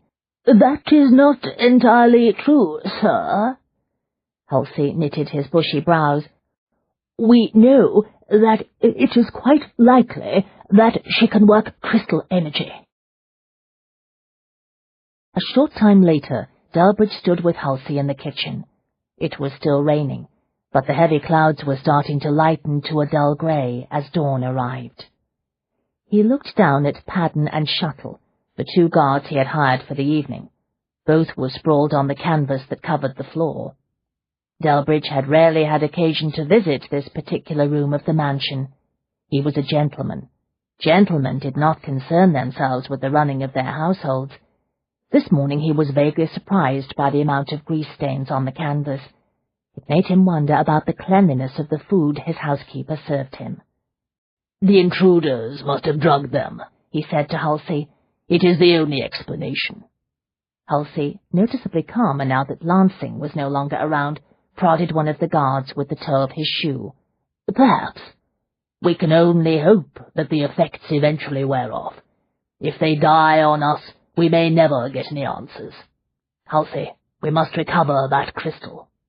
"I assure you, I am as concerned as you are, sir." "As you damn well should be. It cost me a fortune to set you up in that laboratory. If I don't get that crystal back, I won't have any reason to continue financing your experiments, now will I?" Halsey flinched. Delbridge took some satisfaction from that reaction. Halsey's weaknesses were as glaring as Lansing's. The only thing that mattered to the scientist was his research. "We will find it, sir," Halsey said quickly. "We have only a few days until I will be required to deliver the stone to the leader of the Third Circle. If I fail in the task, I will not be given a second chance to apply for membership. The leader was damnably clear about that." "I understand, sir." Frustration welled up inside Delbridge again. "I have come so far, taken so many risks, months of planning. 2 high-ranking gentlemen dead. The crystal in my hands at last." He knotted his fingers into a fist. "And now it is gone." Halsey did not respond. He was studying the 2 men on the floor. "I think Mr. Shuttle is stirring," he said. Delbridge looked down. Sure enough, Shuttle was moving, opening his eyes. Paddon's eyes popped open too. He stared blankly at the ceiling. "Interesting," Halsey said. "I do not know of any drug that allows a sleeper to awaken quite like this. It is as if both men were instructed to open their eyes precisely at dawn." Shuttle and Paddon sat up and looked around, taking in the sight of the large iron cooking range, wooden tub, zinc basin, long table, and racks of knives, as though they had never seen the like before. "What the devil?" Paddon muttered. "Get to your feet, both of you," Delbridge ordered. Shuttle and Paddon climbed heavily to their feet. They looked like what they were, a pair of tough, violent men from the streets who made their living selling their services as bodyguards and enforcers. Neither was particularly intelligent. Delbridge had believed that to be an asset when he had employed them. Now he was having second thoughts. "What in the blazes happened out in the gardens?" he demanded. "Nothing in particular, sir," Shuttle said, running one beefy hand through his hair. "Quiet night. No trouble at all." He frowned. "Don't remember coming in here, though." "Must have popped in to ask the cook for coffee to help us stay awake," Paddon said, but he looked and sounded rattled. "Neither of you walked into the kitchen of your own accord," Delbridge said. "We found both of you asleep at your posts. While you were napping, a pair of intruders made off with a particularly valuable artifact. You were hired to make sure that sort of thing did not happen while I was entertaining my guests. What do you have to say for yourselves?" The 2 stared at him, dumbfounded. Then Paddon scowled. "We just told you, your lordship. Nothing happened. Don't know what you're talking about, sir." Delbridge looked at Halsey for guidance.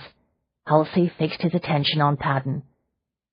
"What is the last thing you remember before you woke up a moment ago?" Paddon shrugged. "I was walking through the garden, making my rounds. I remember thinking that we'd likely have rain before morning, and then—" He stopped, shaking his head. "Then I woke up here." Shuttle nodded. "It was the same way for me." "Do you remember seeing anyone outside in the gardens?" Delbridge asked. "A couple of guests came out onto the terrace for a few minutes, but it was too cold for what they had in mind, so they went back inside," Patton offered. "This is a waste of time," Delbridge said. "Leave, both of you." Patton and Shuttle exchanged glances. "About our fees," Shuttle said. His voice had lost its deferential edge. "You'll be paid before you leave," Delbridge assured him impatiently. The two men stalked out of the kitchen. Delbridge waited until he could no longer hear the heavy thuds of their boots. "Do you think that they were in on the theft?" he asked. "Perhaps," Halsey said, "but I'm inclined to doubt it. Something about the calmness and speed with which they awakened just as dawn arrived makes me suspect another possibility." "What is that?" "I wonder if they were put into an hypnotic trance." A chill shivered through Delbridge. "Mesmerism." "It would explain the condition in which we found them." "Which of the thieves was the hypnotist?" Delbridge asked. "The man or the woman?" "If I am right in concluding that the woman was the crystal worker, then it follows that her companion was the hypnotist. As I'm sure you are aware, when it comes to the truly powerful paranormal talents, individuals get only a single type. A person might be a crystal worker or a hypnotist, but not both." "Whoever he is, he'll be dead within hours." "Perhaps," Halsey said. Delbridge did not care for the expression on Halsey's face. The scientist looked as if he were pondering other possibilities. Lansing reported back an hour later. He was soaked and not in a pleasant frame of mind. "No body," he said tersely. "Damn it! Whoever he is, he cannot have escaped the effects of the vapor," Delbridge insisted. Lansing gave one of his annoyingly elegant shrugs. "Then you had best assume that the woman somehow managed to take him away in a carriage." "She would soon have found herself in the company of a violent madman," Halsey pointed out. "Unless—" Delbridge and Lansing looked at him. "Unless what?" Delbridge demanded. Halsey removed a cloth from his pocket and began to polish his spectacles. "Unless she knew how to save him from the hallucinations." "Impossible," Delbridge said. Halsey put the spectacles back on his nose. Behind the lenses, his eyes gleamed. "Interesting, actually." 7. Thaddeus opened his eyes to the heavy grey light of a fog-bound day. For a moment he lay still, trying to orient himself. Nothing about the small room with its dingy green walls and grimy window panes was familiar. From his position on the bed, he could see his coat hanging on a wall peg. In one corner there was a rickety-looking washstand that stood next to a small, battered chest of drawers. The sheets on the bed did not smell fresh. Memories returned in a rush. The fascinating woman with golden eyes, Delbridge's poisoned vapor, the headlong flight in the private carriage, the knowledge that he would probably not survive the night, at least not with his sanity intact. Leona. Last night her name had been a talisman.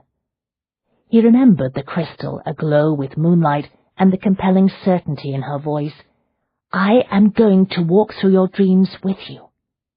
He sat up slowly, pushing aside the ragged quilt. Cautiously, he let himself recall the details of the struggle against the hellish world of dark fantasies that had threatened to engulf him. Mercifully, the images were now no more than fading fragments, uncomfortably sharp in places, to be sure, but no worse than the memories of any other particularly vivid nightmare. He was no longer hallucinating.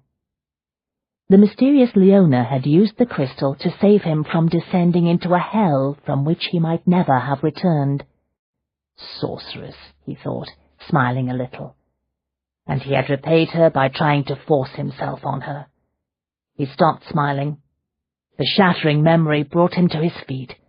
Perspiration dampened his brow. He had never before lost control the way he had last night. Never.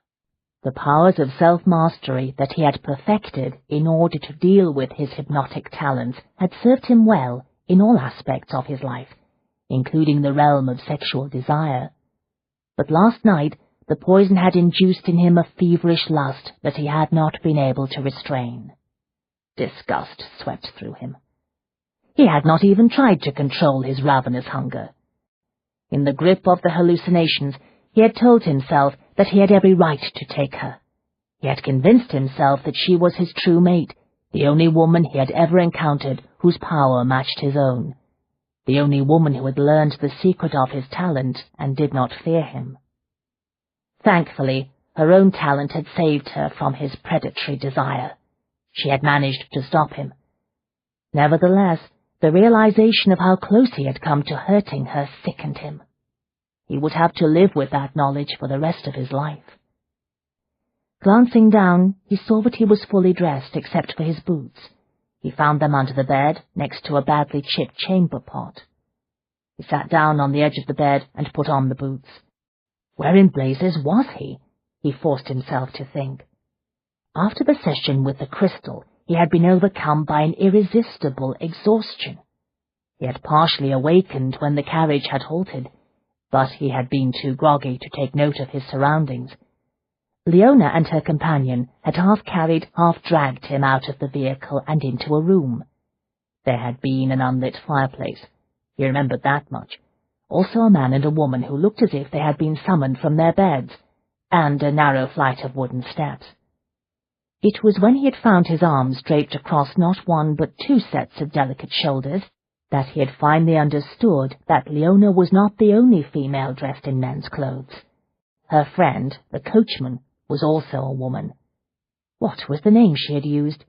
Oh, yes, Adam. He recalled what Adam had said as she and Leona hauled him through a doorway. Mark my words, we're going to regret this. Should have left him beside the road. You were right, Adam, he thought. Neither of you has seen the last of me. A light, tentative knock on the door snapped him out of his brooding memories. It occurred to him that he had no notion of whom he might find standing in the hall outside. He crossed the room to where his coat hung on the wall. He reached into one of the pockets without much optimism. There was an object inside, but it was not his gun. He pulled it out and saw that he was holding a lady's rouge pot. He remembered picking it up off the floor near the body. Another knock sounded on the door. He tried a different pocket. This time he found the gun. When he removed the weapon, he was further gratified to see that it was still loaded. The gun was not the only thing inside the pocket. A brown-haired wig, cut in a shaggy, unkempt, masculine style, was snagged around the barrel. "Yes?" he called out. "Cook thought you might be awake and wanted some coffee in your breakfast, sir." The voice was that of a young person. He dropped the wig back into the coat pocket. Keeping the gun out of sight alongside one leg, he opened the door a couple of inches. A girl of about 12 stood in the hall. She wore a neat white cap and an apron over a simple grey dress. There was a heavily laden tray in her hands. The smell of coffee and the sight of a plate heaped high with eggs, toast, and kippered salmon made him realize how hungry he was. "Thank you," he said, opening the door wider. "Please set it on the table." "Yes, sir." The maid carried the tray into the room. When her back was turned, he leaned out into the hall to make certain it was empty. Satisfied that no one lay in wait, he slipped the gun into the pocket of the coat. The maid turned around and dropped a small curtsy. "Would there be anything else, sir?" He smiled at her. "Would you mind answering a few questions? I confess my recollection of my arrival last night is somewhat vague." "Aye, sir. Pa said you were drunk as a lord. You had to help your friend and his coachman take you up the stairs. Your friend told him that when you woke up this morning, you would probably be—" The girl paused, frowning a little in grave concentration. "Considerably confused. But he told Pa not to think for one moment that you were a lunatic. He said you were a very important person with friends in high places." In other words, the crystal worker had warned the innkeeper not to try to take advantage of him. "She was right about my confusion," he said mildly. "What is the address of this place?" "Kilby Street, sir. You're at the Blue Drake." That answered the most pressing question. The two women had left him at an inn located in a decent but none too prosperous London neighbourhood. "One more thing," he said. "Did my friend happen to tell your pa where he and his coachman intended to go last night after they deposited me here?" She shook her head. "I don't think so, sir." Of course not, he thought. The pair had not wanted to provide any clues. They had planned to disappear. "Thank you for the breakfast tray," he said. "It looks very appetizing." The girl beamed. "You're welcome, sir. Your friend said to be sure to feed you right and proper this morning, as you'd had a very hard night.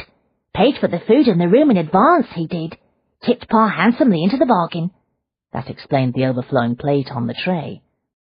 "I don't suppose my very good friend left a message for me?" he asked. "No, sir. He just said to tell you that he said goodbye and wished you well. Then he drove away in the carriage." The maid hesitated. "What is it?" he prompted. "Nothing important, sir. It's just that, well—" "Well, what?" She cleared her throat. "I heard Pa and Ma talking this morning. Pa said that your friend seemed downcast when he left last night. Pa said you'd have thought that he was saying farewell forever, as if he never expected to see you again." If that was the case, my friend was wrong. He thought about the wig in his coat pocket. "We will most certainly meet again, just as soon as I can arrange it." 8. "You and Adam left Mr. Ware asleep in an inn?" Behind the lenses of her gold-rimmed spectacles, Caroline Marrick's expressive eyes narrowed with sharp disapproval. "That was extremely risky, don't you think?" "It is not as though we had a choice in the matter," Leona said. She removed a small stack of chemises from a drawer and put them carefully into a trunk. "We could hardly toss him out of the carriage and leave him by the side of the road." Caroline paused in her packing, looking quite blank. "Why ever not? That sounds as though it would have been an excellent way to get rid of him." "I will admit that Adam did suggest that approach to the problem," Leona said. "I refused to go along with it. After all, he saved my life, Caroline. What else could I do?" The conversation was not going well. To ease her frustration, she paused on her way back to the chest of drawers to pat Fogg. The big dog raised his head and grinned his wolfish smile. It was early afternoon. The three of them were in Caroline's bedroom. Two large travelling trunks, one filled with books and notebooks, the other with neatly folded clothes, stood open. Caroline was preparing to set out on her honeymoon trip. In the morning she would marry George Kettering, a dashing Egyptologist who shared her passion for antiquities. Neither the bride nor the groom possessed any close family, and neither wished to wait a moment longer than necessary to set out for Egypt. The ceremony was to be a small private affair, with only Leona and a friend of the groom's in attendance. The couple planned to leave on their journey directly afterward. It would be months before they returned, and when they did, Leona thought, things would not be the same. She was thrilled for Caroline, who literally glowed with love and excitement. Nevertheless, deep down she had to squelch a pang of incipient loneliness. The truth was, she had never envisioned that her association with Caroline would take this unexpected turn. When they had met nearly 2 years ago, a pair of impoverished spinsters alone in the world, it had seemed that they were destined to become close friends, each dedicated to her career, sharing a house, and an abiding, lifelong friendship. But all that had changed when Caroline had met George, a widower with a passion for Egyptian antiquities that matched her own. Tomorrow night, Leona thought, things would be different. In truth, things already were different. Not wanting to alarm Caroline any more than necessary, she had not told her all of the details of the night's adventure. Among other things, she had not mentioned the dead woman in the gallery. There was no point. Caroline would have been horrified. The anxiety would likely have ruined her wedding day and the joy she felt as she embarked on her new life. "I'm keeping secrets again," Leona thought. "I'm already back in the habit of being alone." Just like the old days after Uncle Edward left for America and never returned. Enough of that nonsense. You are happy for Caroline, and you will not feel sorry for yourself. Remember Uncle Edward's advice. Never waste time dwelling on the negative. Where is the logic in that? Concentrate on the positive. You have a career, a roof over your head, and a faithful dog. What is more, you are not entirely bereft of friends. There is Adam Harrow. Well, yes, but Adam's first priority will always be Mr. Pierce. What of it? You will make new friends. Fogg raised his head from his paws and looked at her intently with his fathomless eyes, his ears pricked. He was very sensitive to her moods. She reached down and gave him another pat, silently reassuring him. It seems to me you did more than enough when you saved Mr. Ware from the hallucinations brought on by that strange vapour, Caroline said, busy with her brushes and combs. Adam was right. You should have gotten rid of him as soon as possible. Everyone knows that hypnotists can be extremely dangerous. Another secret, Leona thought. She had not told Caroline that Ware's mesmeric abilities were of a paranormal nature. I admit that there have been a great many lauded reports in the papers concerning the dangers of mesmerism and how the talent can be used for criminal purposes, but they are all based on wild speculation, Leona said. There is very little in the way of actual evidence. She hardly needed to defend the mysterious Mr. Ware, but for some murky reason she felt compelled to do so. I read an article just the other day about a young man who stole a pair of silver candlesticks while under the influence of a hypnotist, Caroline announced. Hypnosis sounds like a rather convenient excuse to pull out when one has been caught red-handed filching the silver. There have been actual scientific demonstrations of how a hypnotist can persuade someone to commit a crime. Most of those demonstrations took place on the continent, primarily in France. Leona took a straw bonnet out of the wardrobe and put it in one of the trunks. Everyone knows the doctors there have been feuding about mesmerism for years. I do not think we need to take their so-called experiments seriously. What about all the reports of women right here in London who were taken advantage of by hypnotists who claimed to be treating them for hysteria? Caroline shot back with an air of triumph. Are you going to deny them as well? Leona felt the heat rise in her cheeks as certain memories of the night returned in full force. Really, Caroline, I fear you spend far too much time reading the sensation press. You know as well as I do that such reports are highly suspect. Caroline raised her brows. Some of those women treated for hysteria ended up pregnant. There are other explanations besides hypnosis that can account for that condition. Caroline pursed her lips, briefly defeated. Well, yes, I suppose that's true. Nevertheless, you will admit that hypnotists in general are not well regarded by the medical establishment. Professional jealousy, no doubt. Let's be plain here. You know nothing at all about this Mr. Ware, except that he was after your crystal. That fact alone should have been sufficient to cause you to be extremely cautious. Adam and I did take precautions. Trust me, there is no way that Mr. Ware can find me. I would not depend on that if I were you. Caroline paused in front of the dressing table and looked at Leona in the mirror. Now, in addition to worrying about Lord Delbridge, you must anticipate the possibility that Ware may also come looking for you. I said from the start that your plan might well lead to disaster, did I not? Yes, you did, Leona agreed dryly. And as I have mentioned on more than one occasion, your unwavering optimism has always been one of the things I admire most about you. Caroline made a face. You can hardly blame me for pointing out the pitfalls of your scheme. I am an archaeologist by training. I take note of even the smallest details. Not that Mr. Ware sounds like a small detail, mind you. Leona thought about the unyielding masculine strength she had felt when Thaddeus Ware had held her tightly against him. Definitely no small details there. She said aloud. In the mirror, Caroline's eyes narrowed. I know why you wanted the crystal, but why do you think Mr. Ware wants it? I don't know. There was no time to discuss the matter. But she had done a great deal of thinking about that very issue since leaving Ware at the inn. I told you something of the crystal's history. You said that over the years it has been stolen many times, usually by someone connected to the secret society of eccentric paranormal researchers you mentioned. The Arcane Society. They are an obsessive, devious, untrustworthy lot.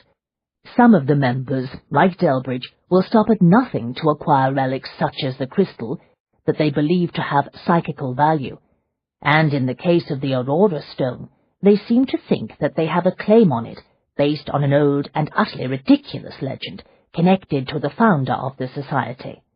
Carolyn frowned. Do you think your Mr. Ware is a member of the society? My Mr. Ware. Leona paused, savouring that little fantasy for a few seconds. Then she pushed it aside. Thaddeus Ware was not her Mr. Ware, and he never would be. No matter where you go, I will find you. She pushed the memory of Thaddeus's vow from her mind. Personal issues aside, Carolyn's question was a very good one. I don't know, she said. I suppose it's possible he is affiliated with the society, but it doesn't matter, because I will never see him again. Carolyn's jaw tightened.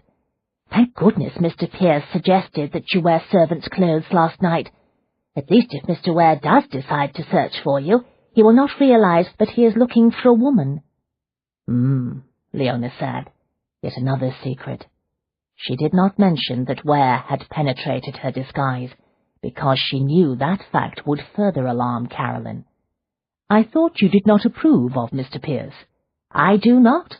I think it is clear that Pierce has connections to the criminal underworld. Those were the very connections that helped him locate the crystal for me, Leona pointed out.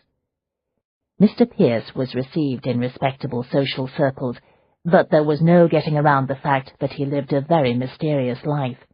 Among other things, he seemed to know a great many secrets, damning secrets, of the rich and powerful. Pierce had a few secrets of his own as well, secrets that Leona had never revealed to Carolyn. Like his lover, Adam Harrow, Pierce was, in reality, a woman living life as a man. The pair moved in a strange netherworld, inhabited by other females who had chosen a similar masquerade. Carolyn, you must not worry about me. I will be fine. Tomorrow you are marrying the man you love and leaving for Egypt. Concentrate on your future. My lifelong dream, Carolyn whispered. Wonder and happiness lightened her expression. She turned suddenly. But I will miss you, Leona. Leona tried and failed to blink back the tears. She crossed the room to hug Carolyn. I will miss you too. Promise you will write to me. Of course. Carolyn's voice was choked with sudden emotion. Are you sure you will be all right here alone? But I'm not alone. I have Mrs. Cleves and Fogg. A housekeeper and a dog are not much in the way of companions. I have my career.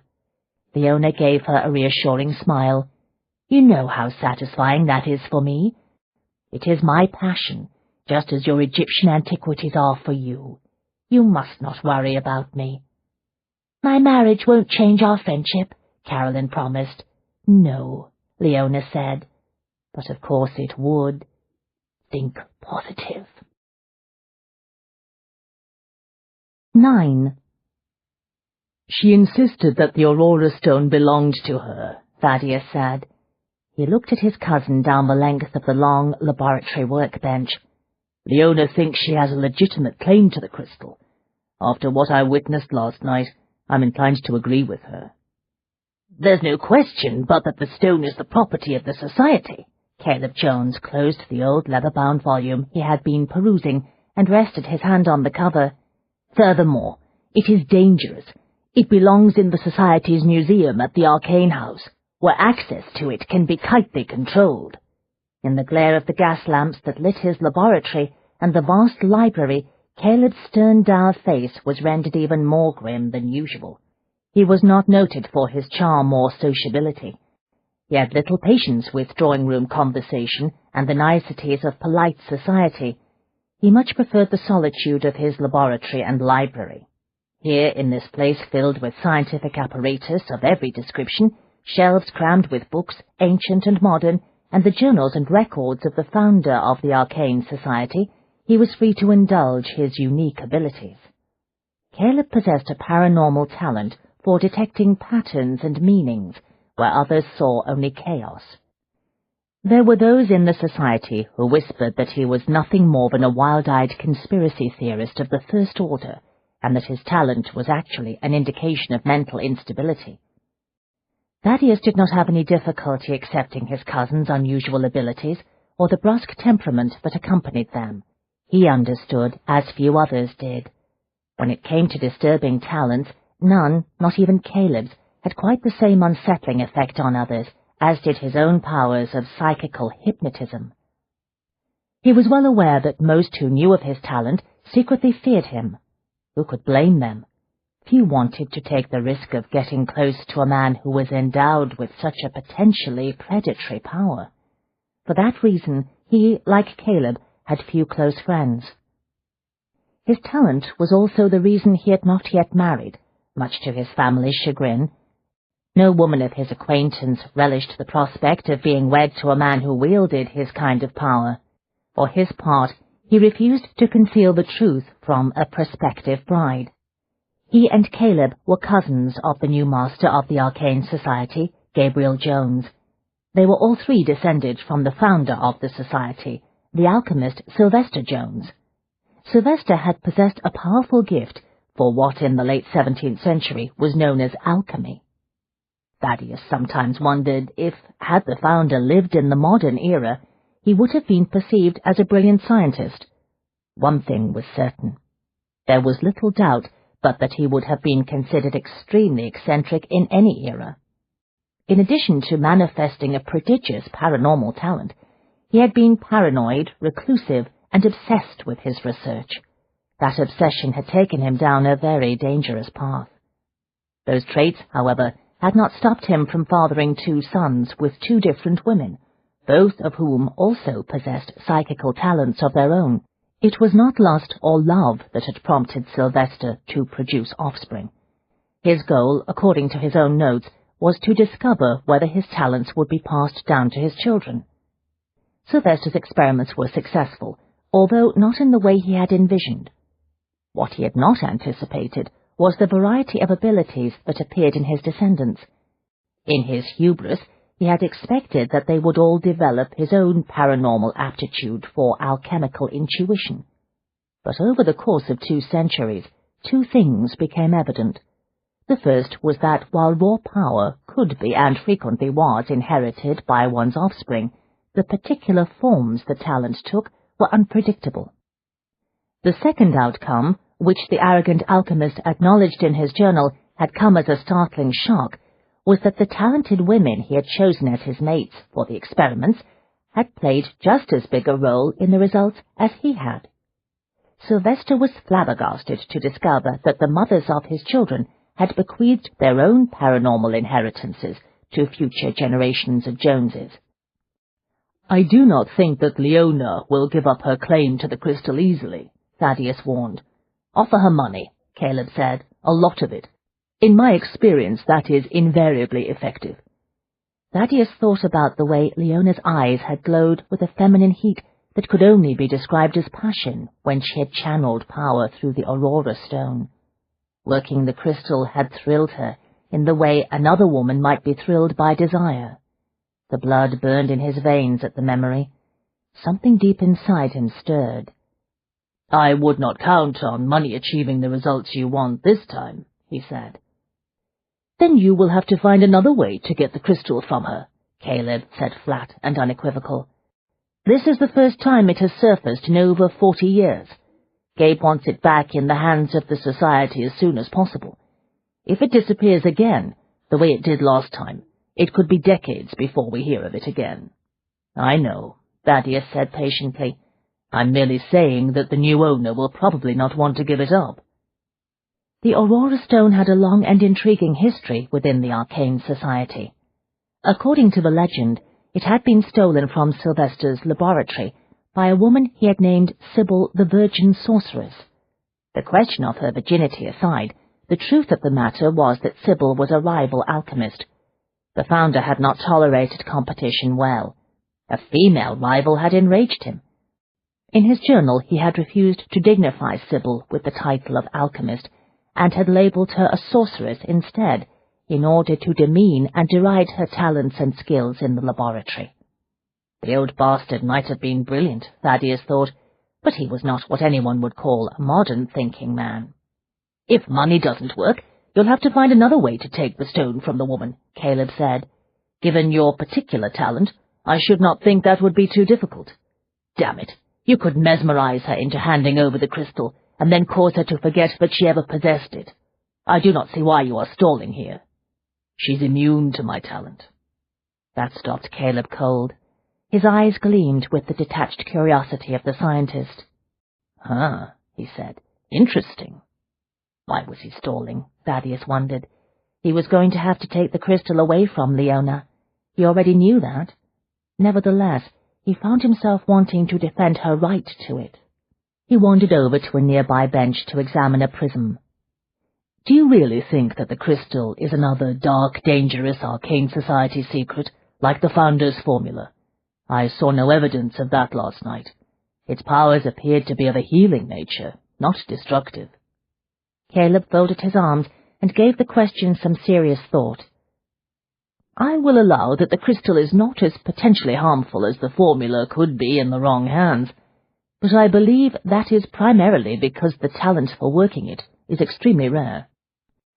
Thaddeus watched the light passing through the prism shatter and reform into a dazzling rainbow. "Leona worked the crystal quite easily last night. I assume that means she possesses this extremely rare ability." Caleb frowned. "Are you certain she worked it? You said yourself you were hallucinating. Perhaps while you were under the influence of the drug, you imagined her to be channeling power through the stone." Thaddeus looked up from the prism. "The power she employed was real. I have never seen any crystal worker do what she did last night." Caleb grunted. "Most likely because the vast majority of crystal workers are frauds. London does not lack for charlatans who claim to be able to tap the energy of crystals. They are almost as common on the ground as mediums who promise to contact the spirit world, and some of those frauds, I regret to say, are capable of deceiving even members of the Arcane Society. Remember the infamous Dr. Pipewell and his niece, whom he claimed could work crystal?" "I am unlikely to ever forget," Thaddeus said dryly. "It has been 2 years since Pipewell disappeared with the investors' money. My uncle still fumes about how much he lost in that fraudulent scheme. I doubt that any of the other wealthy members of the society who were taken in by Pipewell's promise of untold riches have forgotten either." "What of the niece?" Caleb shrugged. "She disappeared at about the same time. I suspect they are both living well in Paris or New York or San Francisco by now. My point is that most who claim to work crystal are frauds." "True, but Leona is no charlatan." Caleb frowned. "Can you be sure that it wasn't your will alone that suppressed the hallucinations? Willpower is your stock in trade, as it were." "I was a man drowning in a well of night," Thaddeus said quietly. "She threw me the lifeline I needed to climb back out." "A colourful metaphor, but there is no need to waste such fanciful flights of the imagination on me. I prefer hard facts." "I suppose you had to be there to grasp the full impact of the imagery." Caleb exhaled slowly. "Then, yes, we will assume that she has the talent to work the stone." His jaw hardened. "All the more reason why we must take it away from her as quickly as possible. Who knows what she might do with it?" "What precisely could she do with it?" Thaddeus asked. Caleb unfolded his arms and opened the leather-bound book again. He drew his finger down a page of close, cramped, coded writing until he found the passage he wanted. "Here is what Sylvester wrote," he said. "The stone is a fearful crystal, unlike any other I have ever studied. The sorceress possesses the strange and awful ability to make it destroy a man's most vital powers." Thaddeus raised his brows. "Don't tell me Sylvester was afraid that Sybil the Virgin might render him impotent with the Aurora Stone."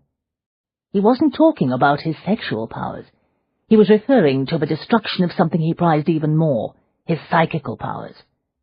"Leona did nothing like that last night. I assure you, my senses are all intact today." "I will be the first to admit that our eccentric ancestor had his character flaws, but he was never wrong when he set down a warning. If he wrote that the crystal is dangerous, rest assured that it is. It is a relic of power. All power is potentially dangerous. Thaddeus shrugged. I will not argue the point any longer. As it happens, I agree with you. Caleb's brows shot up. About time. The crystal is dangerous, but perhaps not in the way you believe. I am convinced that Leona is at risk as long as it is in her possession. Delbridge murdered 2 men in order to obtain it. He won't stop at anything to recover it. If he was to find Leona, he would not hesitate to harm her in order to take the stone. Caleb looked satisfied. It is settled, then. Now, on to the other matter. The dead woman you discovered in Delbridge's house. Any possibility that he killed her? I doubt it. He seems to favor murder by poisonous vapor. This killing was decidedly messy. Could just as well have been one of the guests. Thaddeus rested a hand on a gleaming telescope. What is bothering me is that she died the same way the victims of the Midnight Monster died. Her throat was sliced open. Caleb contemplated that for a moment. Any other similarities to the monster's work? None I found obvious. The woman who died in that gallery was clearly not a poor streetwalker. The very fact that she was at Delbridge's party indicates that she was a fashionable courtesan who catered to wealthy gentlemen. Until now, the monster has taken his victims from among the lowest class of prostitutes and done his work in disreputable neighborhoods, not fine mansions. Perhaps he is growing more proud and confident, Caleb mused. If he is a rogue hunter, as we suspect, he may be seeking to draw more attention to his prowess. The hunt for the Midnight Monster had begun 2 months earlier, after 2 women had died gruesome deaths. Jeremiah Speller, a detective at Scotland Yard, who possessed a paranormal degree of intuition, and who was also a member of the Arcane Society, had concluded that the killer might well be a para-hunter. Unbeknownst to his superiors, who were unaware of his abilities, he had contacted Gabriel Jones and warned him of the problem. Gabriel, inundated with his new duties as master, had assigned the task of investigating the killings to Caleb, who had in turn called upon Thaddeus for assistance. The investigation, however, had not gone well, because of the lack of clues. Thankfully no more bodies had been discovered, but rumours of 2 prostitutes who had mysteriously vanished from the streets in recent weeks were now circulating in London's underworld. Nevertheless, it was as if the monster had vanished. Until last night, Thaddeus thought. It is difficult to see any connection between Delbridge and the Midnight Monster, he said. Whatever else one can say about his lordship, he is a man of wealth and privilege who takes his status in the social world very seriously. Difficult to envision him associating with a man who murders prostitutes. Caleb drummed his fingers on the journal. Delbridge might not be aware of his associate's evening hobby. True, Thaddeus agreed. And I would point out at least one obvious connection between the 2. Thaddeus looked at him. The fact that both possess some degree of talent. Delbridge is a member of the Arcane Society. According to the records, he has the ability to detect the nature of paranormal powers in others. He would recognize a hunter talent the moment he encountered one. Thaddeus considered that briefly. And if his lordship happened to be in need of a hunter to arrange the deaths of 2 high-ranking gentlemen, he might have found it useful to employ the Midnight Monster. It is not beyond the realm of possibility. No, Thaddeus agreed, assuming the monster was open to an offer of employment. First things first, Caleb said. Your priority at the moment is the recovery of the crystal. Once it is safely under the control of the Society, we can concentrate once again on the monster. And if it turns out that there is a link between Delbridge and the killer, the pursuit of one investigation will bring us closer to solving the other crimes. I agree, Thaddeus said. He peered into a microscope. The monstrous, faceted eye of an insect stared back, reminding him of the hallucinations. He straightened abruptly and found Caleb studying him as if he were a specimen under the microscope. He raised a brow. What is it? I was thinking that in order to discover that Delbridge had the crystal, this Leona of yours must have some interesting underworld connections of her own. Interesting was one of Caleb's favourite words. That occurred to me also, Thaddeus said. How do you intend to start the search for her? Thaddeus reached into his pocket and brought out the wig. I'm hoping this will lead me to her. The name of the shop where it was sold is inside. Caleb took the wig and examined it intently. This is excellent workmanship, and the hair is genuine. I'm surprised she would make such an expensive investment in a disguise that was only intended to last for one night. I suspect that the wig may have been purchased originally for long-term wear, and simply given to Leona to use last night. What makes you think that? Leona's companion was a woman who was also disguised as a man, but, unlike Leona, he, or rather she, seemed quite comfortable with the disguise. I suspect she lives much of her life as a man. Either that, or she is an actress who plays the parts of boys and young males on the stage. Caleb went still. The Janus Club? What? Gabe told me about it after the affair of the stolen formula. It is a secret club whose members are all females who go about dressed as men. Sounds like a good place to begin my inquiries. I fear it will not be that easy. You will not be allowed inside the front door. No, you will have to take a more subtle approach. Thaddeus shrugged. The wig? Yes. Caleb tossed the wig back to him. Notify me as soon as you recover the crystal. I will. Thaddeus dropped the wig into his pocket. One more thing. Thaddeus paused at the door. Yes? Caleb contemplated him with a curious expression. I have never seen you this intrigued by a woman. What is it about this Leona that compels you so? Let's just say I find her interesting. She is attractive? She is, Thaddeus groped for the right word, fascinating. But that is not the reason I must find her again. What is the reason? Thaddeus smiled faintly. She is the only woman I have ever met outside my family who learned the truth about me and was not afraid of me. Sudden and complete understanding flashed in Caleb's eyes. An irresistible lure, he said.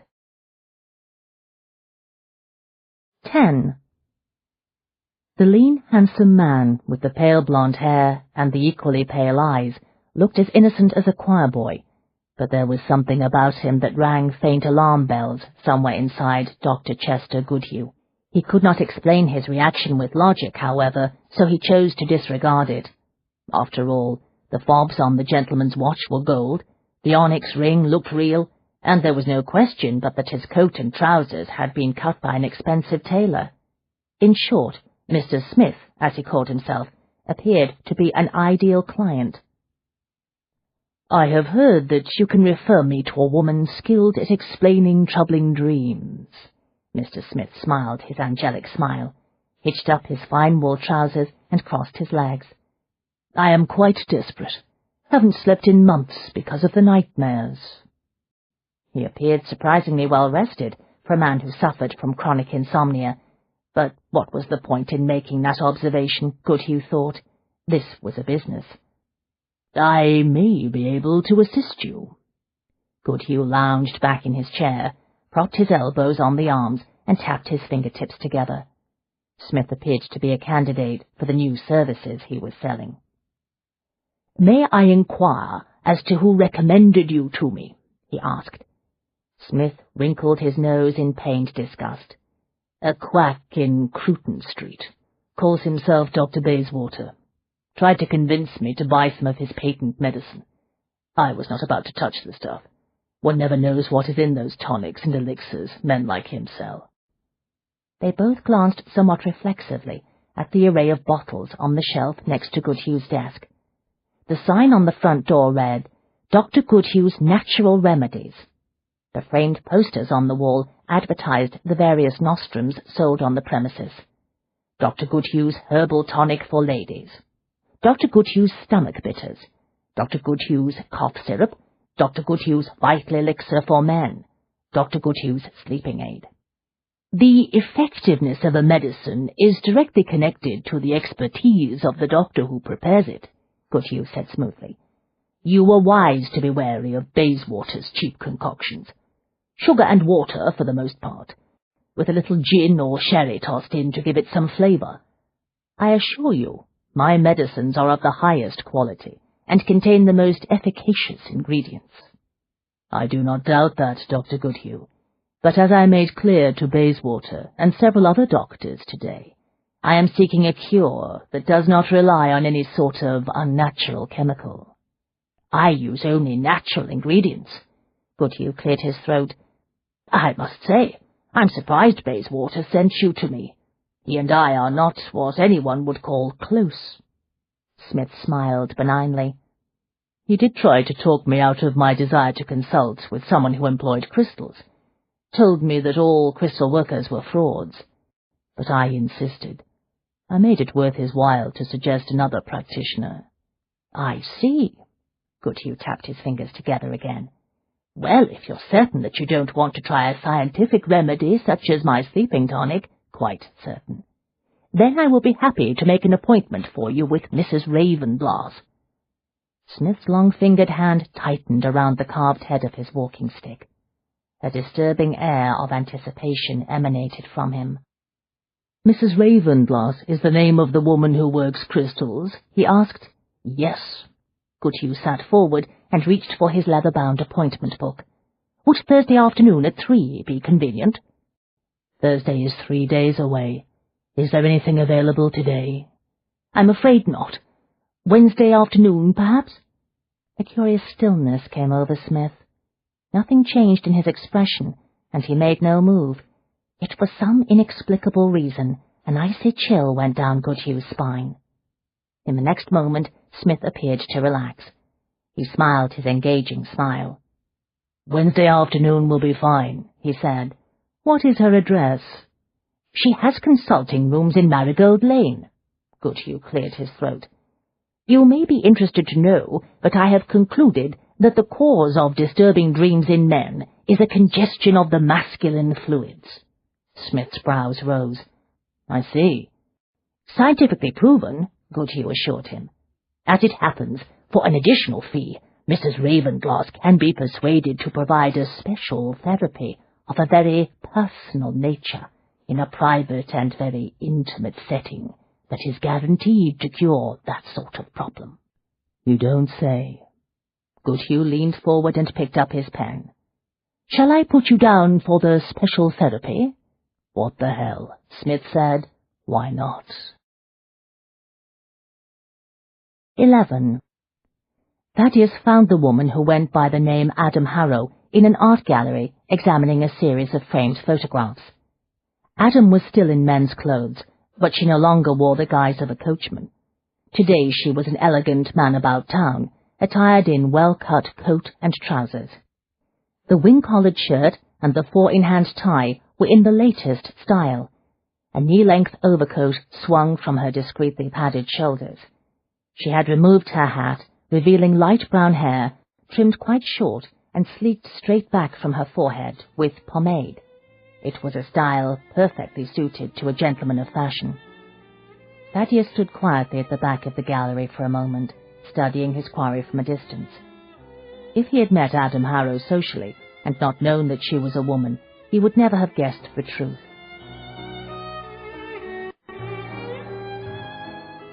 This is the end of disc number 2. Please insert disc number 3.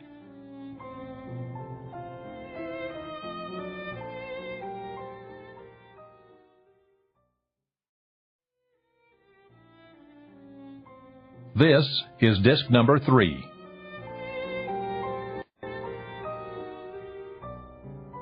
Thaddeus stood quietly at the back of the gallery for a moment, studying his quarry from a distance.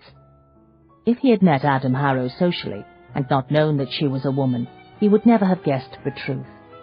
If one knew to look for it, there was a certain delicacy about the face and hands, but he had met many young men who presented an equally refined appearance. Judging by the ease with which she toyed with a handsome walking stick, her gracefully arrogant stance, and exquisite air of ennui, Adam Harrow carried off the masculine persona with aplomb. Thaddeus thought about the cool manner with which she had handled a pistol and a team of horses. She had clearly had a great deal of experience in the role she had created for herself. He wondered why an obviously accomplished and educated young woman would choose to live her life as a man. It was an interesting question, but not the one that he had come here to answer. Sensing that she was being watched, Adam turned away from the photograph and looked in his direction. He knew the precise instant when she saw and recognized him. She covered her reaction almost immediately, hesitating for only a fraction of a second before concealing her shock beneath an expression of cool boredom. She walked toward him with long, confident strides, as though she intended to go straight past him and out the door. He stepped in front of her, forcing her to halt. "Mr. Harrow," he said, keeping his voice very low, "I believe I have something that belongs to you. Allow me to return it."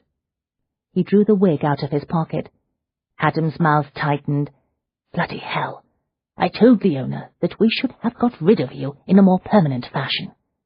"I'm glad that you mentioned Leona. She is the reason I am here." "You actually expect me to tell you how to find her, so that you can take the crystal from her?" Adam regarded him with scornful amusement. "Think again, Mr. Ware." "Delbridge will be looking for her. If he finds her, he will very likely kill her." Adam's fine brows rose. "What of yourself, sir? You appear to want the stone as badly as Delbridge did. That makes you equally dangerous." "Not to Leona. I will take the stone from her because she is in serious jeopardy every moment that it is in her possession, but I will not hurt her." "So you say." "She saved my life. I have no reason to harm her. All I want is the crystal." Adam eased one hand into the pocket of her overcoat. "Leona told me that you were a powerful hypnotist. Do you intend to use your talent on me to force me to give you her address?" He considered telling her that if mesmerizing her had been part of his plan, he would have been on his way to Leona's address by now, and she would be looking at photographs on the wall with no memory of the conversation. But, willingly or not, Adam had helped save his life last night.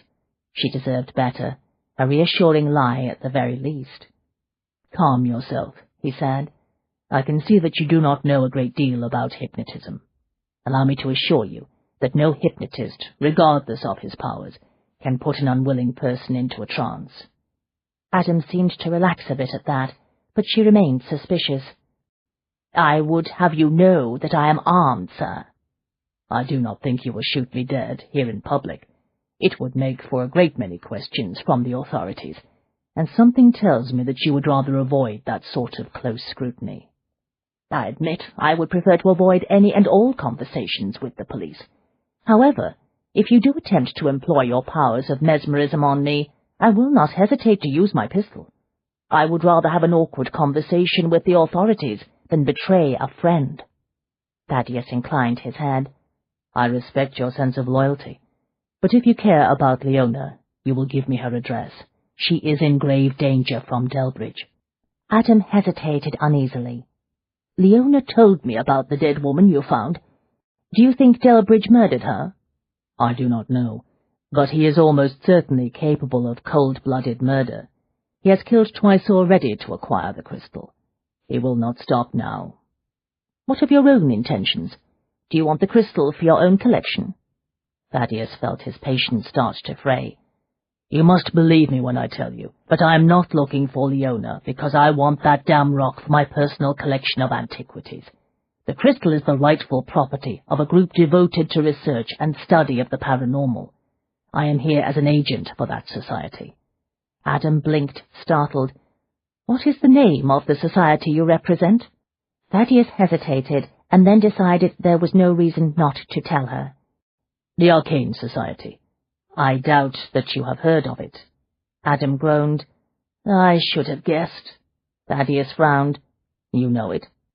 "I count the wife of the new master of the Arcane Society as one of my friends."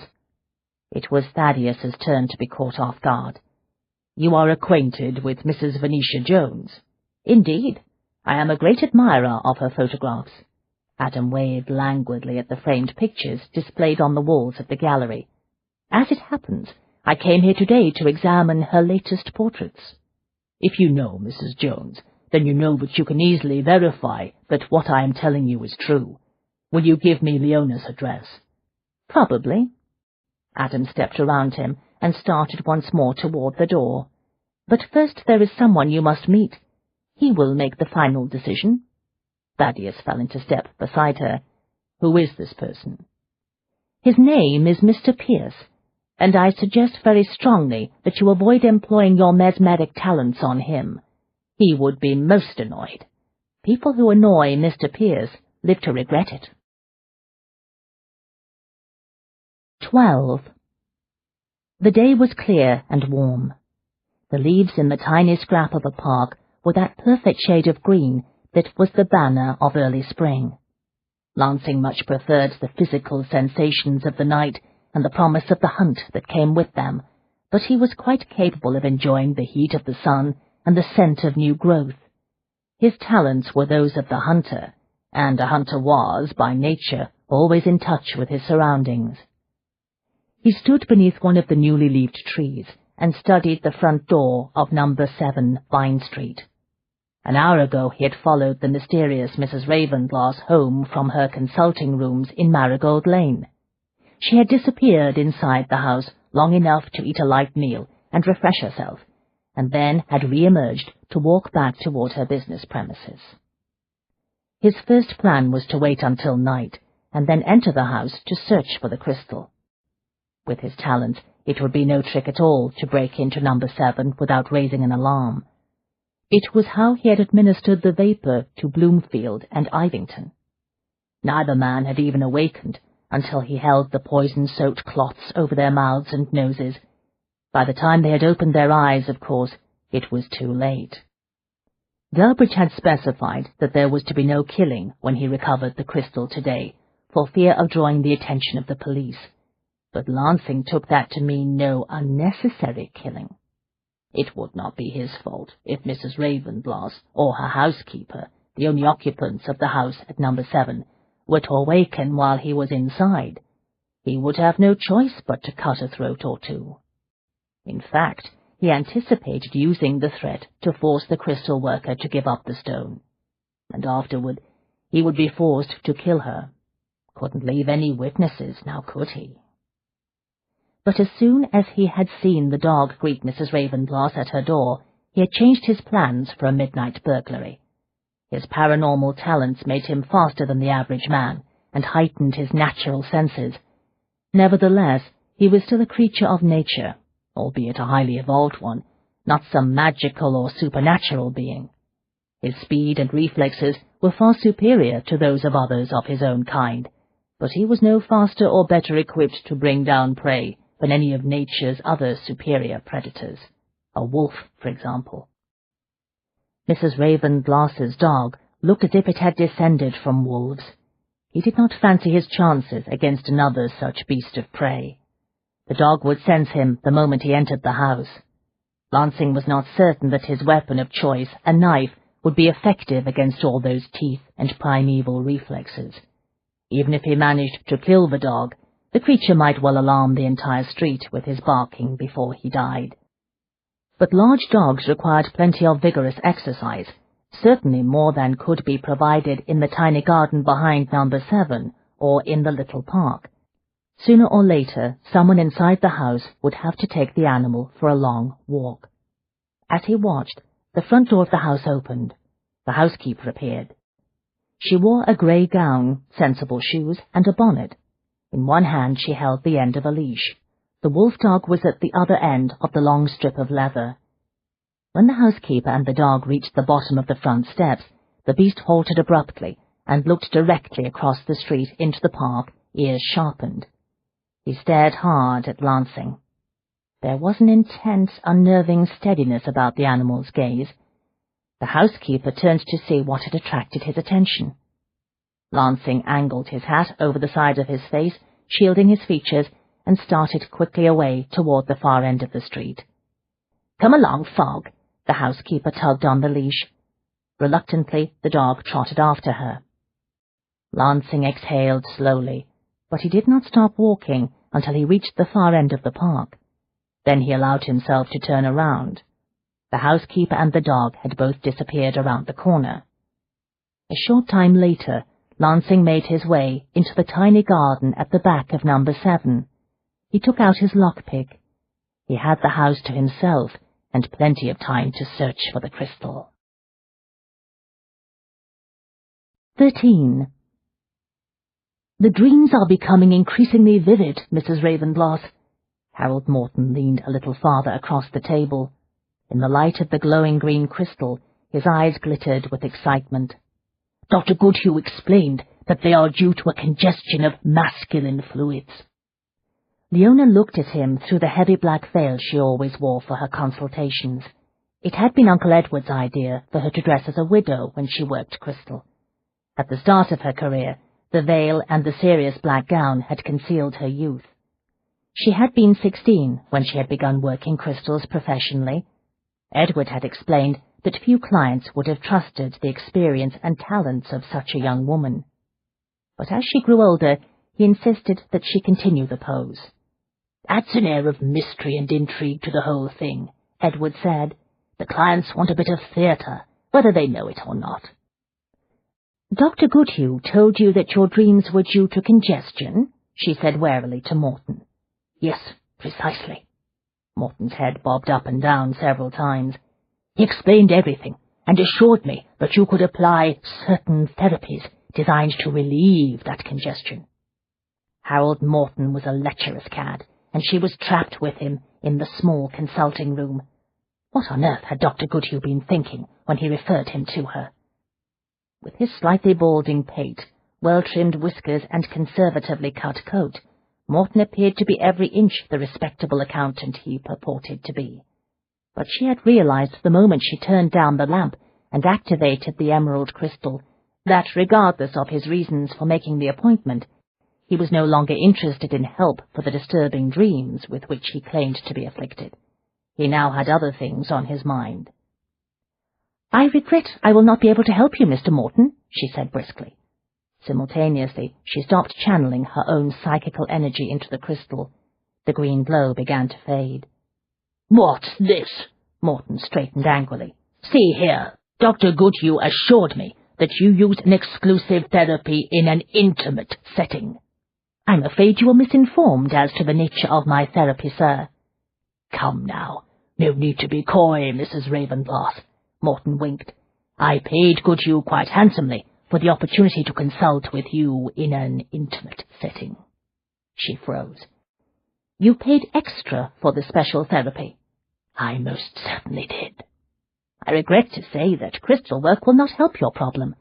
Perhaps you should try one of Dr. Goodhue's tonics to improve manly vigor."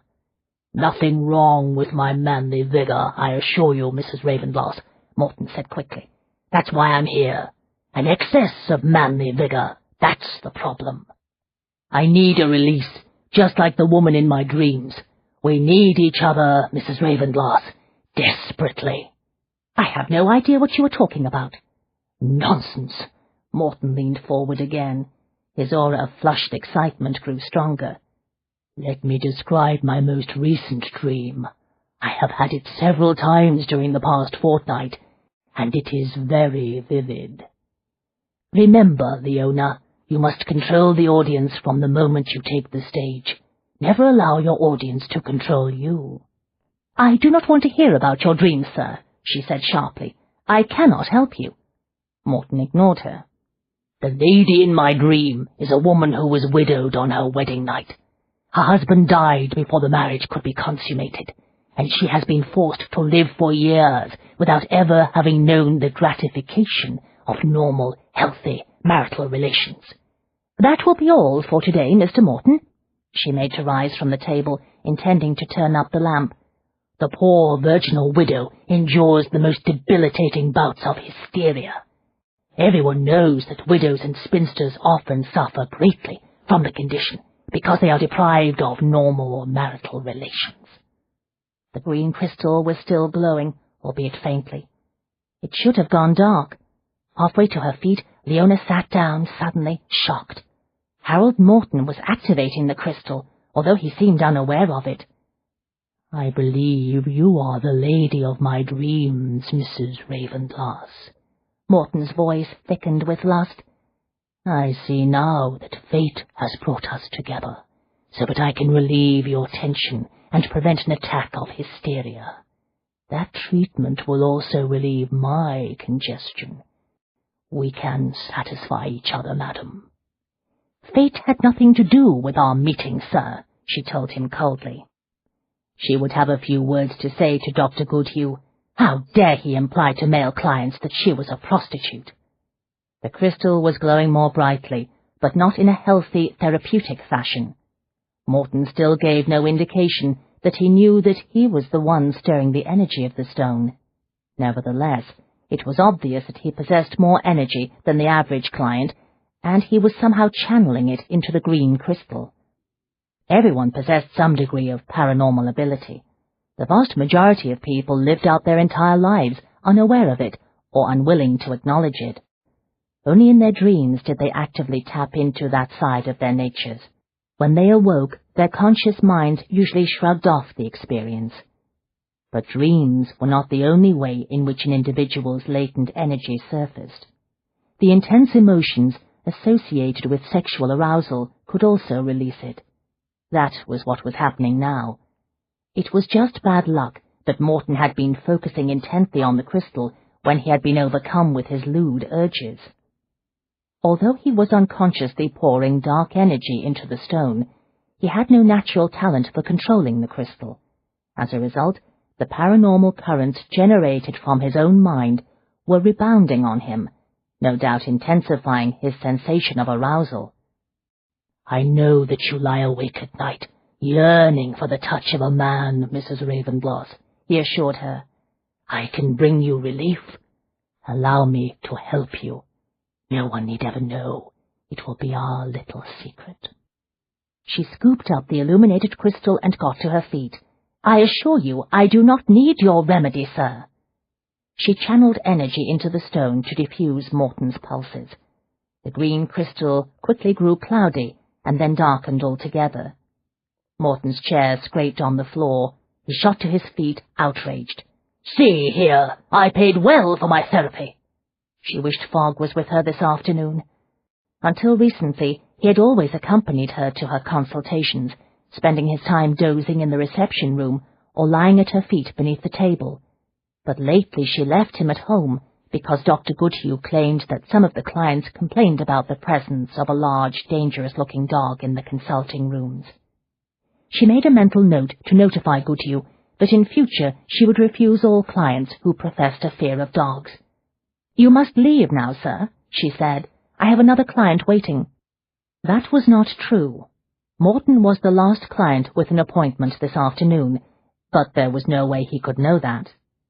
"I cannot leave you in your terrible condition, Mrs. Ravenglass." Morton lurched to his feet. "I know how you suffer. Rest assured, I will see to it that the great tension inside you is released in the most therapeutic fashion. I will bring you to a fever pitch of the most intense emotion. You will enjoy a truly cathartic release." "No, thank you." She headed toward the door. She had easily suppressed the energy in the crystal, but it was clear that Morton's sexual excitement had not been dampened. He rounded the table, reaching for her with a large, beefy hand. "You must not leave, Mrs. Ravenglass. I will show you how desperately you need the catharsis I can give you." She dodged his groping fingers. "I'm afraid that your case is highly unusual, Mr. Morton, quite beyond my poor abilities. The fee you paid will be fully refunded, of course." He managed to grab her upper arm. When he hauled her close, she discovered that his breath smelled of sausage. "Never fear, madam. I will not breathe a word of what transpires between us here in this room," he assured her.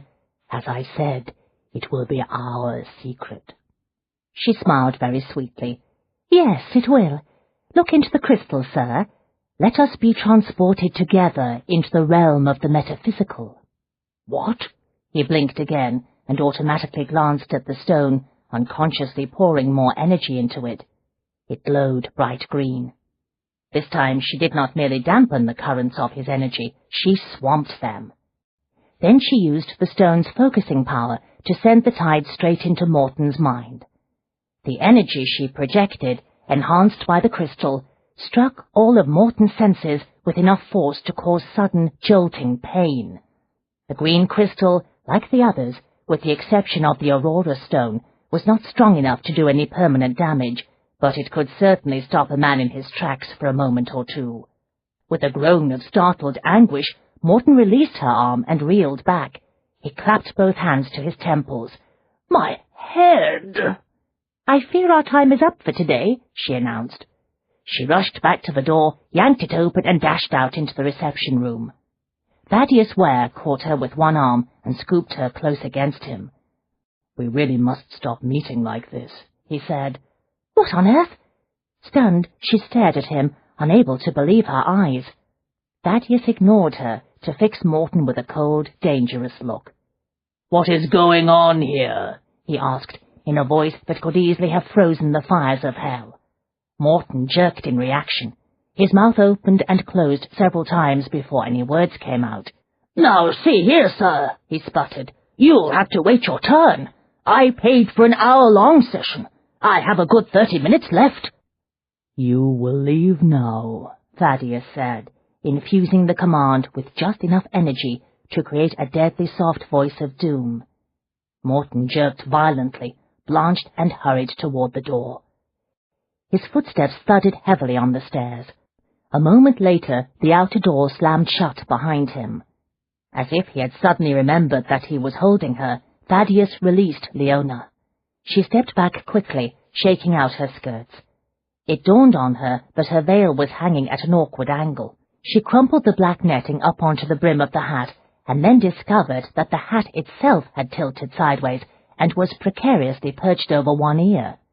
Thaddeus reached up, removed a few pins, and plucked the hat from her head. He handed it to her with an air of grave politeness. "Do many of your consultations end in such an energetic fashion?" he asked without inflection. "Really, sir, I hardly think—" She broke off when she saw Adam Harrow standing quietly to one side. "Adam! What are you doing here?" "Are you all right, Leona?" Adam asked, frowning. "Yes, of course," Leona said automatically. "What is going on? Why did you bring Mr. Ware with you?" "I'm afraid the answer to that is somewhat complicated," Adam said apologetically. "There is nothing complicated about it."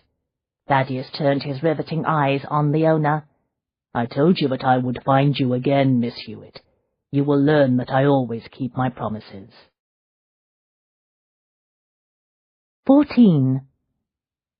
"I realize I am no expert in the business of working crystals," Thaddeus said in chillingly neutral tones, "but a single woman closeted alone in a darkened room with a strange man would appear to be a recipe for disaster."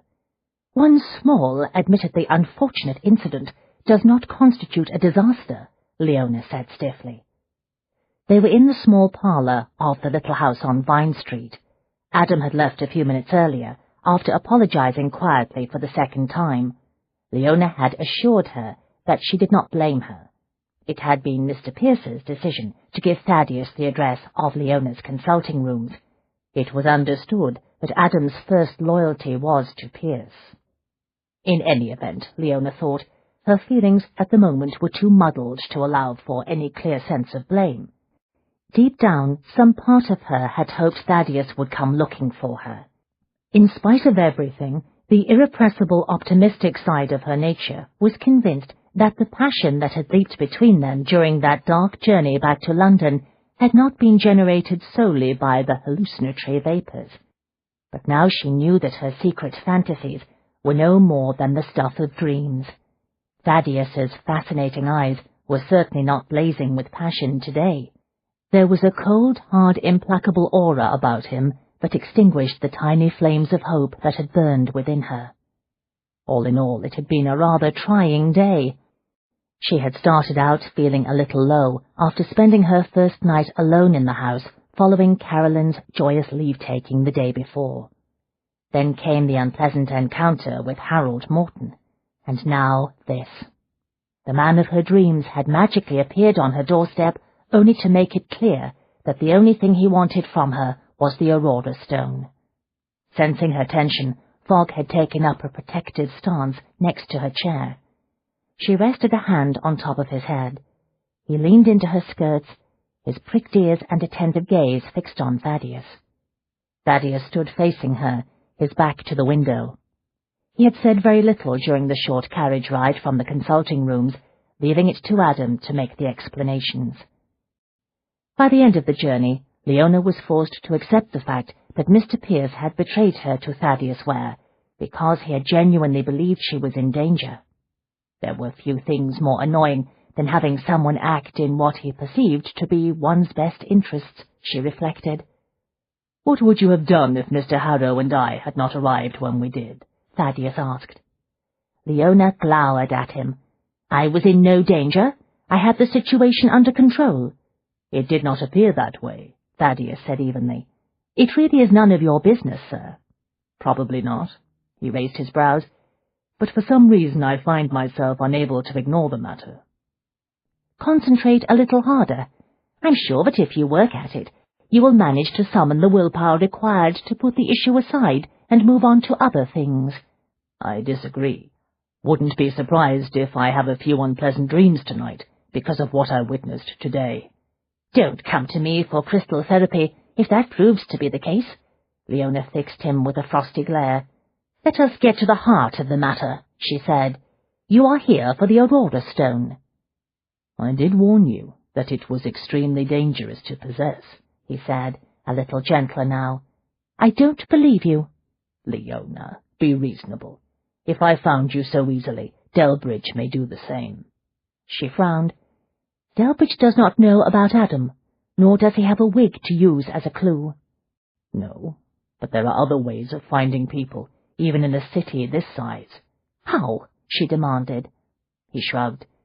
"If I were in his shoes, with nothing else to go on, I would start by tracking down every crystal reader in London.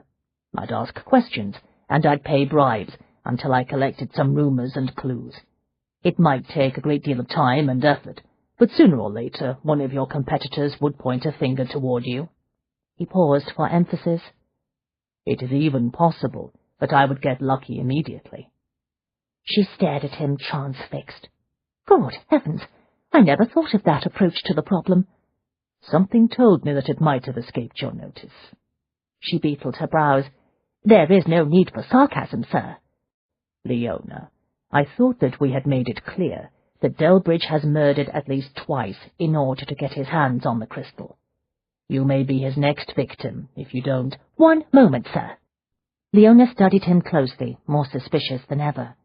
"I was under the impression that you wanted the crystal for yourself. Who do you refer to when you say we?"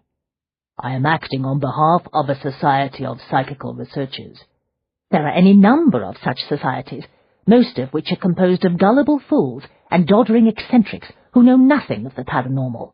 "I am well aware of that," Thaddeus said, "and I will admit that the Arcane Society possesses more than its fair share of doddering eccentrics." The shock of the name caused Leona to suck in her breath on a sharp gasp. "I can see that I was mistaken," Thaddeus said, very thoughtful now. "You do know of the Arcane Society." She cleared her throat. "I believe I may have heard some vague mention of it, yes. You say you represent it. You were engaged by the organization to pursue the crystal." "I was asked to investigate, yes, but I am also a member." She sighed. So much for that faint hope. "I see." "I like to believe that I am not yet one of the doddering eccentrics in the society," he continued, "but I may be deluding myself." "If you mean that in jest, sir, I must tell you it was not amusing." "My apologies." He paused, regarding her with a cool, assessing expression. "I must admit, I am surprised to learn that you are aware of the society. It has always taken great pains to avoid the attention of the press." The members take their paranormal research seriously. They have no wish to be associated with the innumerable frauds, quacks, and charlatans who create sensations with their demonstrations of levitation and spirit summonings." She decided to try logic. "You say the Arcane Society feels it has a claim to my crystal?" "Yes. It was originally the property of the founder, Sylvester Jones." Rubbish, she thought, but she managed to keep her tone smooth. "And when did he lose it?" "It was stolen from him some 200 years ago." 200 years? She managed an airy chuckle. "You must admit that it would be difficult, if not impossible, to prove theft after the passage of 2 centuries, sir. The members of the Arcane Society have long memories, Thaddeus said. Forgive me, but I think it more likely that certain members, the doddering eccentrics perhaps, prefer to cling to their silly legends. I did not come here to argue with you about the ownership of the crystal, he said calmly. I understand that you believe it is yours. We must agree to disagree on that point. But that isn't going to stop you from taking it, is it? She asked. And I, a frail, weak, helpless female, can hardly stop you, should you try to take it by force. His mouth twitched a little at the corner. Frail, weak, and helpless are not the words that spring immediately to mind when I think of you, Miss Hewitt. So much for appealing to your gentlemanly instincts. I should have known better. For some reason, that small shot across the bow seemed to strike home. To her amazement, Thaddeus turned to stone before her very eyes. Yes, he said quietly, you of all people should have known better than to credit me with the instincts of a gentleman. What in the world was he talking about now, she wondered, going quite blank. She had only meant to make him feel some smattering of guilt for trying to force her to give up the stone. She wanted an apology from him at the very least. Instead, he had reacted as though she were a judge who had condemned him to prison for the remainder of his life. She gave him her most repressive glare. "Tell me, sir, why were you the one chosen to track down my crystal?" He shrugged, coming out of that very still, quiet place where her comment about his lack of gentlemanly instinct had sent him a moment ago. "Conducting investigations is what I do," he said. She froze. "You are a police detective?" He smiled, amused by her horrified start. "No, I make private inquiries on behalf of individuals, or in this case, a group of individuals, who for whatever reason do not wish to contact the police." She relaxed a little at that reassurance. Her curiosity surfaced. "This is your business?" He hesitated, as though uncertain how to answer that. "I do not do it for the money," he said finally. "Then why do you do it?" she demanded. "It satisfies something in me." She pondered that for a moment. "I understand. That is one of the 2 reasons I do what I do with crystals. I find it satisfies something inside me." He cocked a brow. "What is the second reason?" She gave him a cool smile. "Unlike you, sir, I do need the money." She braced herself for some indication of disdain. He was a gentleman, and apparently a wealthy one at that. Those who moved in elevated circles looked down on people who were obliged to work for a living. Within the Arcane Society, there was an added degree of disapproval for any individual who worked crystals. In the social hierarchy of those who possessed paranormal abilities, crystal workers ranked at or near the bottom. But Thaddeus merely inclined his head, as though her answer had not fazed him in the least. Most likely because he had already guessed the truth, she thought. "I am curious to know how you came to be acquainted with Adam Harrow and Mr. Pierce," he said. "Mr. Pierce came to me on a number of occasions as a client. Whenever he arrived for an appointment, he was accompanied by Mr. Harrow. Over a period of several weekly visits, Adam and I became friends. He was very grateful to me for my work with Mr. Pierce. Pierce was also quite pleased with the results of my crystal work." "Pierce suffers from nightmares?" Thaddeus asked. Intense curiosity sharpened the edge of the question. She gave him a cool smile. He was not the only one who could keep secrets. "I do not discuss the nature of my client's complaints with others, unless the client specifically approves," she said. Thaddeus's jaw tightened. He did not like being thwarted, she thought, but he inclined his head in a short, brusque nod. "I understand," he said. "I assume it was Pierce who informed you that Delbridge had stolen the crystal?" "Yes. After receiving several consultations from me, he was convinced of my skill with crystals. One afternoon he asked, very casually, if I had ever heard of the Aurora Stone, as there were rumours going around that it had been stolen. I was stunned to hear that the crystal had surfaced after all this time." Thaddeus frowned. "What do you mean by the term surfaced?"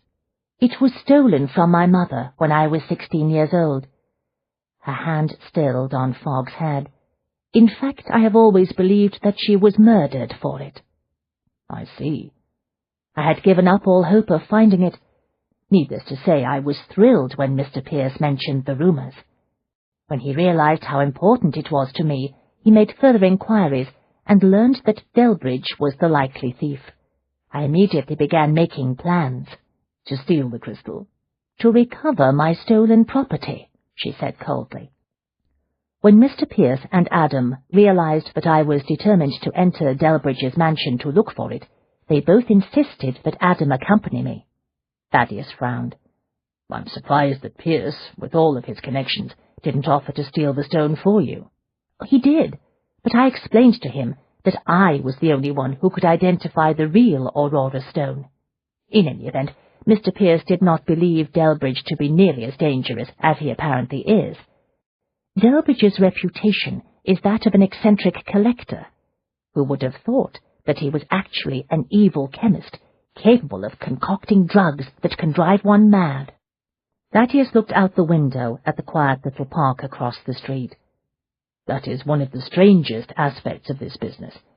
Until now, no one had any reason to believe that Delbridge was anything more than an obsessive collector of paranormal antiquities. I doubt very much that he knew how to brew up the hallucinatory vapor on his own. Do you think he has an associate? It seems the only logical explanation. Perhaps more than one. I suspect that he has also employed a highly skilled killer, one who has practiced his craft on at least 2 prostitutes. Both died in the same manner as that woman we found in Delbridge's mansion. Shock rolled through her.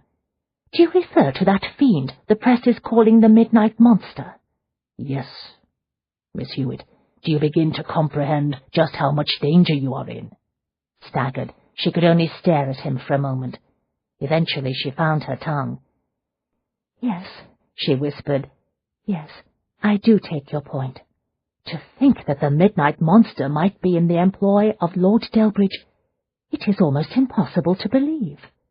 The only reasonable thing to do is to give the crystal to me, so that I can hand it over to the Arcane Society for safekeeping until matters are satisfactorily resolved. I promise you that when this matter is concluded, I will make certain that you have an opportunity to put forward your claim on the stone to the Master of the Society himself. Fat lot of good that would do, she thought glumly. Thank you, she managed politely. I might also point out that by holding on to the crystal, it is not just yourself you are putting at risk, Thaddeus said quietly. As long as the stone is in your possession, your Mrs. Cleves is in danger. She stiffened at that. What do you mean? If his lordship has employed a killer, as I suspect, I doubt very much the villain would think twice about murdering your housekeeper. Enough, Leona thought. She was unlikely to ever recover the crystal once it was back in the hands of the Arcane Society, but there was not much choice now. She could not put Mrs. Cleves in jeopardy. Very well, she said. Resigned to the inevitable, she got to her feet, absently shaking out the tiered and draped folds of her black gown. It's upstairs. If you give me a moment, I will go and get it. Thaddeus glanced at the sack that contained the 3 crystals she had brought back from the rooms in Marigold Lane. You did not take it with you to your consultations in Marigold Lane today? No. She went toward the door. It is an extremely powerful stone with some unique properties. I was taught that it was only to be used in the most extreme circumstances. I know something of its power, he said, meeting her eyes, and yours as well. She could have sworn that he was trying to convey something important, a gesture of respect, perhaps. It warmed her a little. Thank you, she said. He moved to open the door, watching her with an unreadable expression as she swept past him. You are making a wise decision, he said. That remains to be seen, doesn't it? She went out into the hall and up the stairs, Fogg at her heels. At the door of her bedroom, Fogg sniffed the floor with sudden interest. When she opened the door, he trotted straight toward the large trunk where she had stored the Aurora stone, and whined softly. What do you find so intriguing? She asked. Surely you know all the scents in this household?" She eased him aside, removed the key from the chatelaine she wore at her waist, and inserted it into the lock. The contents of the trunk were in disarray. Her mother's journal and the leather-bound box that contained the old notebooks and papers were tumbled together with a pair of walking boots, an old bonnet, a spare quilt, and the other things stored inside. Frantically she dug down to the bottom of the trunk. The black velvet pouch containing the Aurora stone was gone. 15. He had expected many things from her today, including anger and disgust. Lord knew she had every right to those emotions, given what he had almost done to her, but he had not expected her to lie to him. "Stolen," Thaddeus repeated evenly. "What a very convenient excuse. A little too convenient. Do you really think to deter me with that flimsy story?" Leona's mouth tightened. She paced the floor of the parlour, black skirts fluttering around her stylish high-heeled boots. Her aura of outrage and alarm were genuine, Thaddeus decided. "You are free to conclude whatever you wish, of course," she said, "but I am telling you that the crystal is gone." She waved a hand toward the parlour door. "Feel free to search the house, sir. When you are satisfied that the crystal is not on the premises, kindly take your leave. I am sure you will want to continue your enquiries elsewhere." He contemplated Fogg. The dog was stretched out in front of the small sofa, head up, watching Leona's every move. "When do you think the thief broke in?" Thaddeus asked, keeping his voice neutral. "Who knows?" Leona stopped at the far end of the small room, swung around, and stalked back toward the door. "Most burglars do their work at night." She shuddered. "Good heavens! To think that an intruder was prowling through this house while Mrs. Cleves and I were asleep last night. It's quite terrifying." He watched her sweep past him, aware that even now, annoyed and worried about her safety as he was, his senses nevertheless savoured the exciting energy that swirled around her. He and Leona were engaged in a full-blown quarrel, yet he was aroused, physically and psychically. "I doubt that this particular burglar came at night," he said dryly. Leona stopped pacing and whirled around, glaring. "Why do you insist on that?" He angled his head toward Fogg. "Your dog. He does not look as though he would sleep while an intruder prowled into your bedroom." She followed his gaze, bewildered at first. Then comprehension and relief lit her face. "Oh, right, of course not. Foggy is very protective. No one could have entered the house last night. He would have sounded the alarm and attacked the intruder." She frowned. "But if not last night, when did the villain steal the crystal?" Two could play at this game. "Did you take your dog for a walk this morning?" "Yes, but we only went across the street and into the park for a short time, because I had an early appointment with a client. We were never out of sight of the house. In any event, Mrs. Cleves was here." "I suggest we talk to Mrs. Cleves." "Mrs. Cleves?" Leona's eyes widened. "Yes, of course. She would have taken Fogg out in the afternoon. I asked her to give him a nice long walk, as I'd cut his morning stroll short." She hurried to the door, got it open, and leaned out into the hall. "Mrs. Cleves," she called. A plump, pleasant-faced woman in a white apron appeared. There was flour on her hands. "Did you take Fogg for his afternoon walk today?" "Certainly, ma'am, just as you instructed."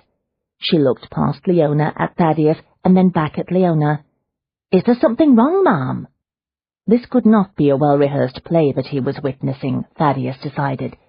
He had seen Leona's shock earlier, when she had rushed out of the consulting room into his arms. She had not been expecting him. There had been no opportunity for her and the housekeeper to have practiced this little scene. He shuttered his expression so that the housekeeper would not see his unease, and went to stand behind Leona. "What time did you go out, Mrs. Cleves?" he asked. She frowned briefly in thought. Then her brow cleared. "It would have been about 2 o'clock, right after Miss Hewitt returned to Marigold Lane for her afternoon appointment." "How long were you gone?" he asked. "Somewhere above an hour, I suppose. I stopped to have a cup of tea with my sister in Purg Lane. She likes Fogg, and the dog is fond of her because she gives him treats." Leona gripped the doorknob very tightly.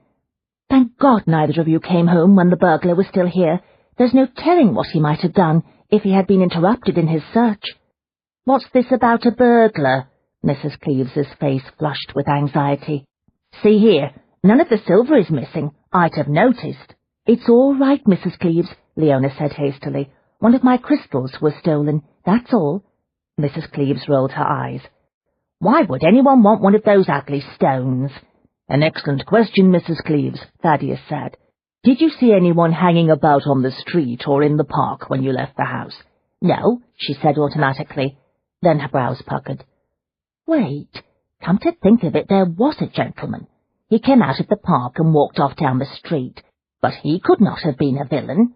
What makes you so certain of that? Leona asked quickly. Mrs. Cleeves was clearly perplexed by the question. Why, because he was dressed like a gentleman, of course. Do you recall anything else about him? Thaddeus asked. No, not really. I barely glanced at him, to tell you the truth. Mrs. Cleeves frowned. Wouldn't have noticed him at all if Fogg hadn't seemed interested in him. Is it important? It might be, Thaddeus said. Mrs. Cleeves, are you familiar with the art of hypnosis? The housekeeper brightened with enthusiasm. Oh my, yes. My sister and I went to a demonstration a few months ago. Very amazing it was. The hypnotist, Dr. Miller, selected a young girl out of the crowd and put her into a trance. She'd had no fancy education at all, mind you, but once Dr. Miller had mesmerized her, she was able to recite whole scenes from Shakespeare. Very impressive it was. More likely very fraudulent, Thaddeus said. Would you allow me to put you into a brief trance, to see if perhaps you can recall any other details about the gentleman you saw outside this house today? Mrs. Cleeves glanced doubtfully at Leona. It will be perfectly safe, Mrs. Cleeves, Leona said. I will be right here the whole time. I will make certain that nothing occurs that you might find objectionable. Very well, then. Mrs. Cleeves was clearly intrigued. But I doubt if you can put me into a trance, sir. I'm much too strong-minded. I do not doubt the strength of your mind for a moment, Thaddeus said. He opened his senses, focusing on the aura that Mrs. Cleeves, like every other living being, generated. He found the wavelengths he wanted and started speaking quietly. You are recalling the events of this afternoon. You are about to take the dog for a walk. Do you understand? With the aid of his natural talent and long practice, he used his voice to focus his own energy, neutralizing certain wavelengths in the housekeeper's aura. She went very still.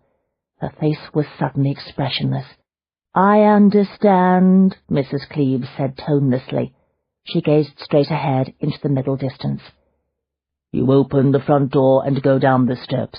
Where is Fogg? He is with me on a leash. Do you see anyone? There is a gentleman on the other side of the street. What is he doing? He looks at me, and then he walks off toward the corner. Describe him to me. He is very elegant. Can you see his face? Only a little. His head is turned away from me. He tilts his hat slightly. I can see the edge of his jaw. Is he young or old? He is a young man in his prime. How do you know this? By the way he moves. Can you see his hair? Yes. There is some showing beneath his hat. What color is it? Very pale blonde, almost white. Can you describe his clothes? His coat is grey, so are his trousers. Does he carry anything in his hands? Yes. What?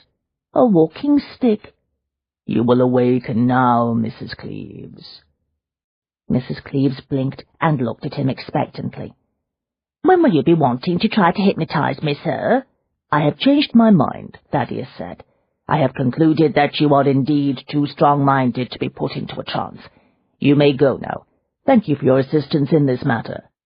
You're welcome, sir. Looking rather disappointed at not having been able to display her strength of mind, Mrs. Cleeves went back down the hall toward the kitchen.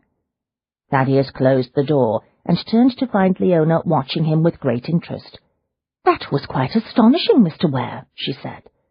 Unfortunately, it did not gain us much in the way of information.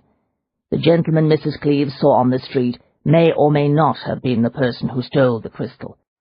I think we can assume, however, that the thief entered this house while your housekeeper and the dog were out. A chilling thought. Yes, it is.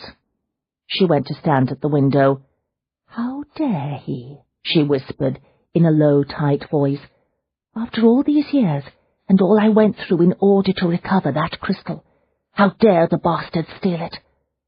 Sensing her distress, Fogg got to his feet and went to her side. Thaddeus watched Leona reach down to touch him. She was reassuring herself as much as the dog, he thought. "Miss Hewitt," he said, "do you live here alone?" "No." She did not take her eyes off the view outside the window. "As you can see, I have Mrs. Cleves and Fogg." "Forgive me, but is there anyone else with whom you can stay? Any family?" "No," she said softly. "Not any more." "Friends?"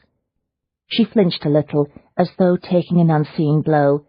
Then, very deliberately, she squared her shoulders. "Until yesterday, my friend Caroline shared this house with me," she said, voice strengthening. "But she is married now, and on her way to Egypt." "I see. Then you are alone?"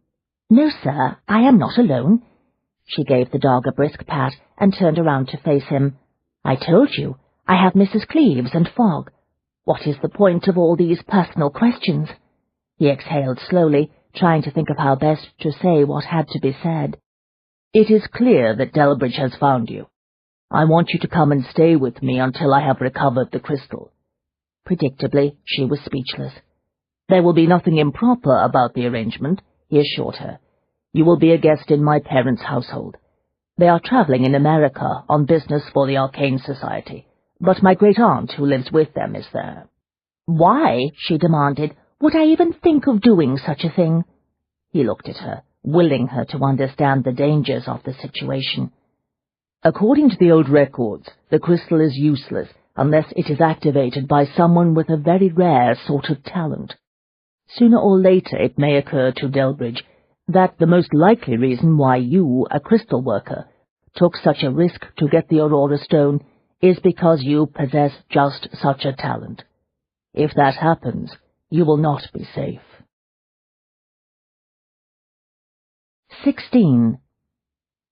The stress of trying to make polite conversation at the long dinner table had taken its toll. Leona thought she had held up rather well during the artichoke soup and fried trout, but by the time the roasted chicken and vegetables arrived, she was feeling the strain. Thaddeus, seated at the far end of the table, did little to help. Ever since bringing her into the house, he seemed to have sunk deep inside himself. Leona supposed he was preoccupied with plans for the recovery of the crystal. The only other person present at the table was Thaddeus's formidable great-aunt, Victoria, Lady Milden. From the first moment they were introduced, it seemed to Leona that the austere older woman had viewed her with undisguised suspicion and disapproval. Victoria's reaction came as no great surprise. Leona was prepared for it. Victoria, like everyone else in the Ware family, was a member of the Arcane Society, after all, and no doubt held a very low opinion of crystal workers. The legend of Sybil the Virgin Sorceress had a lot to answer for. Victoria was clearly appalled by the prospect of having to entertain a female she considered no better than a carnival fortune-teller.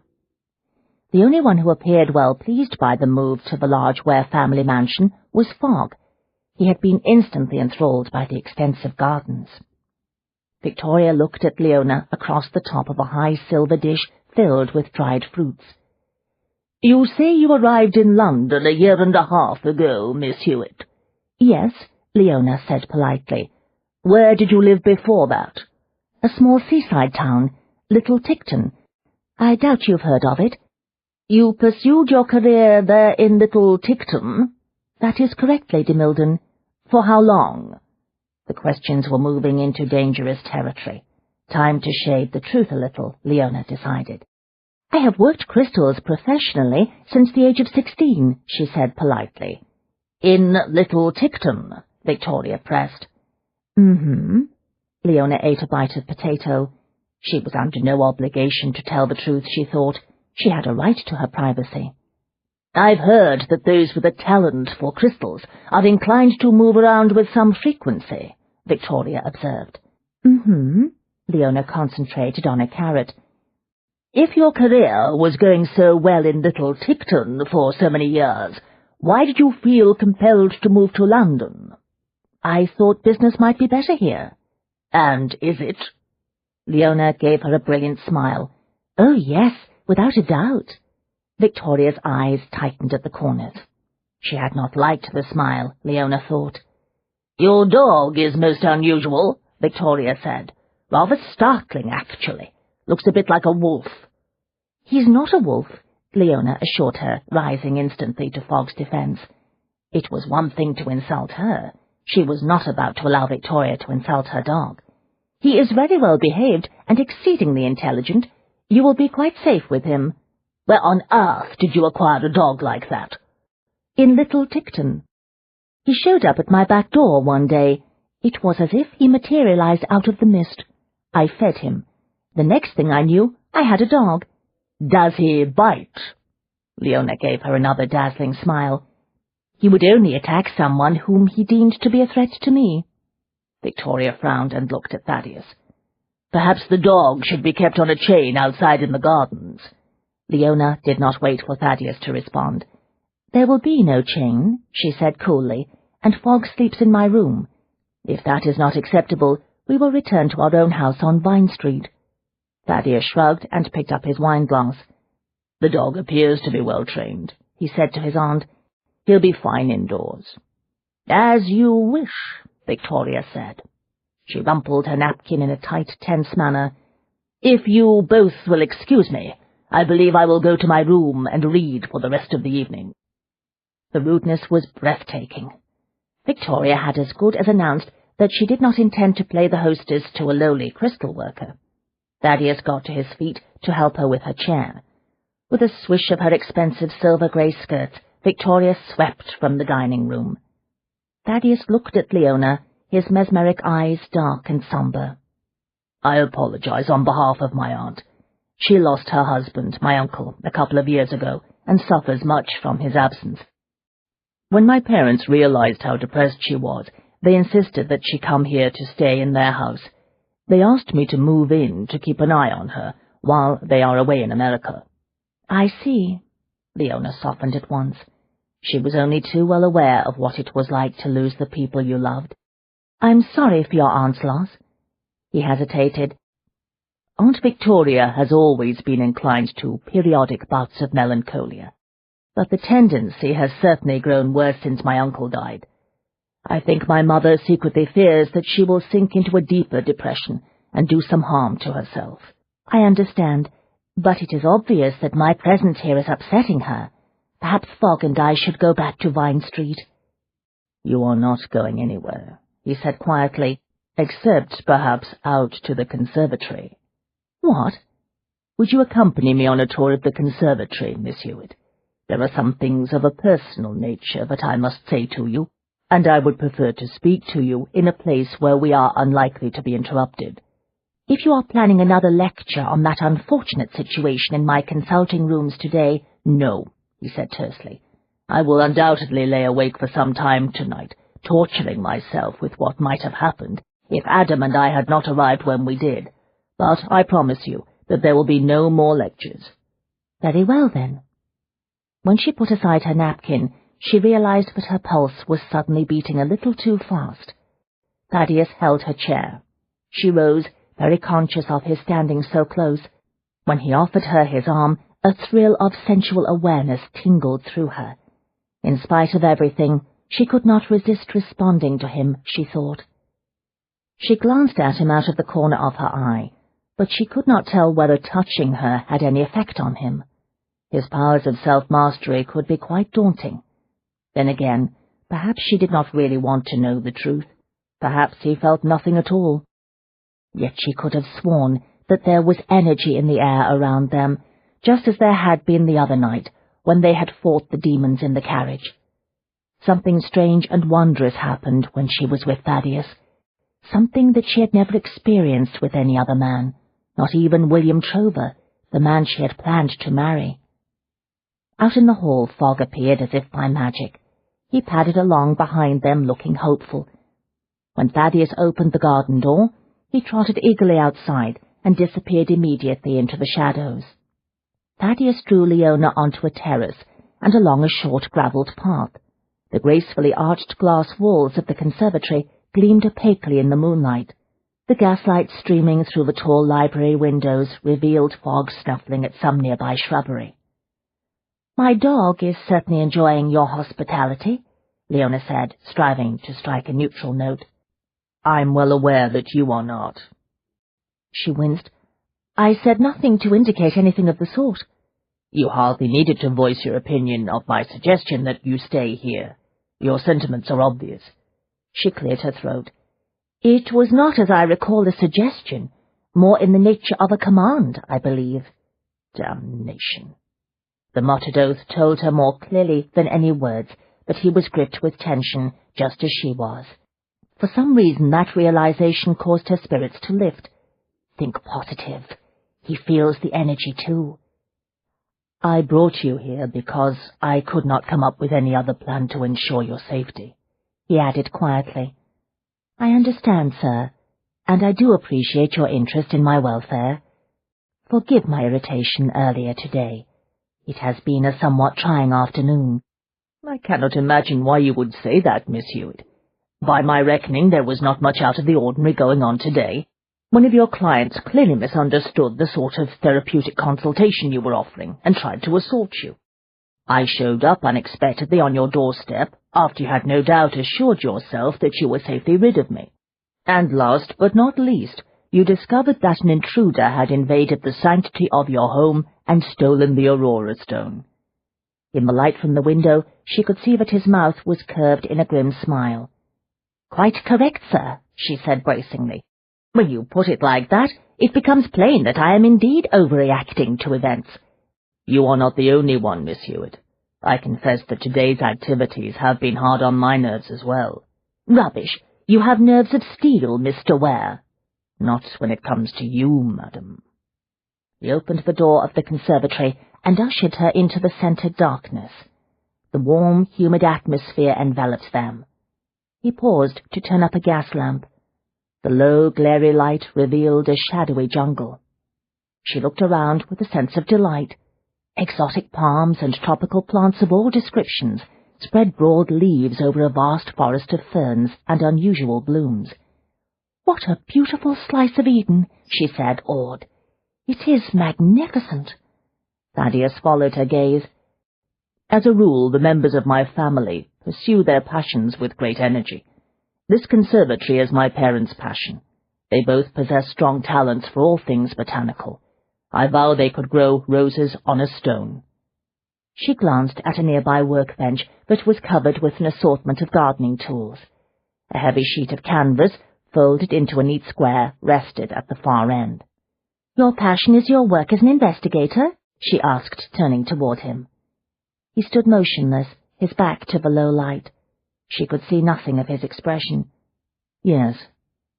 There was a long pause. "Not everyone comprehends that," he added after a moment. She gave a tiny shrug. "Not everyone has a passion. Those who lack one probably have difficulty understanding those of us who do." He nodded, very serious. "I suspect you are right." There was another long, heavy silence. She pulled her composure around her like a shawl. "Well then, sir, you said there was something of a personal nature you wished to discuss." "Yes." She wrinkled her nose. "If you wish to tell me that you did not care for that little inn where Adam and I left you the other night, I apologize. I realize the establishment was not up to your standards, but it appeared reasonably clean." "This is not about the damn inn," he cut in roughly. "It is about what happened in the carriage, before you and Adam took me to the Blue Drake." "I see," she frowned, not seeing anything at all. "You refer to my talents. Trust me, I am well aware that no one in the Arcane Society thinks much of those with my sort of abilities. However, I really don't—" "Trust me when I tell you that para-hypnotists are not particularly popular within the society either." "Oh." That gave her pause. "I had not realized." What I wish to speak to you about concerns my behaviour the other night." "What of it?" she asked, going quite blank. "This is not easy for me to say, Miss Hewitt. I am a man who prides himself on his powers of self-mastery. In addition, I was raised a gentleman." "I don't doubt that for a moment, sir," she said, still baffled. "What is this about?" "I am well aware that an apology is hardly adequate under the circumstances, but it is all that I have in my power to give." "Whatever are you talking about, sir?" His jaw went rigid. "I understand. You want me to acknowledge the true depths of my offence. I assure you I do. I have never before tried to force myself on a woman. Do you want to know why I was so furious this afternoon when I found you fleeing from your client? It was because the scene made me fully aware that the other night I had behaved no differently." She felt her jaw drop. "Mr. Ware!" "I realize that you will not be able to forgive me, but I hope to convince you that you can trust me not to repeat the experience."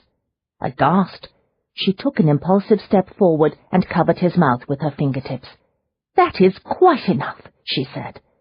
Abruptly aware of the intriguing feel of his lips against her palm, she hastily lowered her hand. "I do not want to hear another word of your apology. It is quite unnecessary. I do not blame you for what happened in the carriage.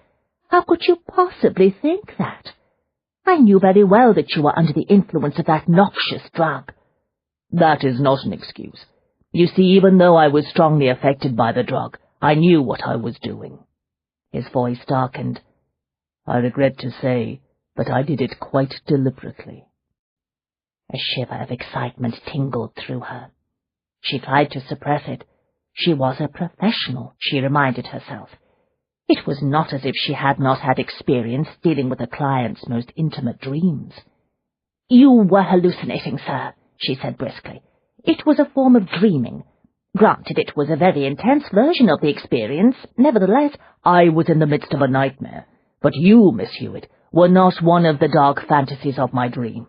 You were, in fact, the only thing inside that carriage that I knew for certain was real, the only vision I could trust." "Really?" "I focused every scrap of will I could summon on you in an effort to avoid being overwhelmed completely by the phantasms." "I see," she whispered, beginning to comprehend at last. Once again, the tiny flame of hope inside her was blown out by the gusts of reality. "You must have employed a great deal of energy to keep yourself from sinking deeper into the nightmare." "I did, and I regret to say that the power I drew on came from the most primal aspect of my nature. It was the energy generated by raw, untrammeled lust, Miss Hewitt." She felt the heat rise inside her until she was certain it infused her entire body from head to toe. She hoped devoutly that the shadows concealed her blush. Clearing her throat, she assumed what she hoped was a professional tone. "There is no need to say anything more. Having worked with crystals for many years, I am well aware that, in addition to the dream state, there are other aspects of our nature that can generate considerable energy. When stirred to great levels of excitement, as it were, all of the elemental emotions, such as sexual passion, produce strong currents, even in those who are unaware of their paranormal senses." "I regret to say that desire was the only force powerful enough to counteract some of the effects of that damned drug." "Actually, no, it wasn't," she said. He frowned. "What the devil do you mean by that?" "Given what I learned of your nature when I channeled your energy into the crystal, I can assure you that you could have summoned power from another source." He gave her a searching look. "What other source?" "One can draw enormous energy from the violent aspects of one's nature." His jaw tightened. "Yes, of course." "We all possess a capacity for violence," she said gently. "Part of what defines us as civilized beings is our capacity to control it. I assure you, you were very much in control of that element of yourself the other night. I knew that at the time. It was why I was not afraid of you." His eyes narrowed. "I felt your fear. Do not pretend that you were not afraid of me." "Listen to me closely, Mr. Ware." She touched the side of his face and fixed him with all the steady determination at her command. What you felt was my fear that I might not be able to save you. He said nothing, just stood there in the shadows, regarding her as though he had never seen her before in his life. Suddenly conscious of the warmth of his skin beneath her fingers, she dropped her hand, drew herself up, and straightened her shoulders. I would remind you that I am a professional, sir. I am well aware that my particular expertise is not highly regarded within the Arcane Society. Nevertheless, when it comes to crystals, I am the expert. If you had not gained control of the crystal, matters would have ended very differently. I will allow that the situation was somewhat precarious for a short time, she said. You are the most powerful client I have ever channeled. For a few minutes there in the carriage, we were both trapped by the crystal, because the currents of your energy were so strong. But I can assure you that had you lost control completely and become the sort of beast you believe yourself to be, the resulting chaos would have had devastating effects. It is quite possible that neither of us would have survived the experience, at least not with our sanity intact. Are you certain of that? Trust me when I tell you that the only reason I was able to control the forces we unleashed together in that carriage was that you still had some of your powers of self-mastery. You think I was in control of my desire for you? He asked without inflection. She might be immune to his hypnotic talents, she thought, but every time he employed the word desire, she was in danger of becoming entranced. I suggest we change the subject, she said lightly. There is absolutely no reason to spend another moment discussing what occurred between us in the carriage. There is certainly no need for an apology on your part, and you must not feel any guilt in the matter. It is not as if I were some innocent young lady who sustained a violent shock to her sensibilities. I see. She thought she detected an odd note in his voice, but she could not be certain. He sounded as though he might be trying to suppress some strong emotion. Evidently his sense of guilt was quite overwhelming. She tried to think of some other reassuring words. As I keep telling you, I am a professional, she said smoothly. I see, he repeated. In addition, I have had some experience with desire. Indeed. 2 years ago I was engaged to be married. I'm sure I need say no more about the matter, other than to assure you that I am a woman of the world when it comes to that sort of thing. She waved one hand. You may believe me when I tell you, but I never for one moment took your passions personally, as it were. I am well aware that you merely required a focus to help control the hallucinations. It just so happened that I and my crystal were available. This is the end of disc number 3. Please insert disc number 4.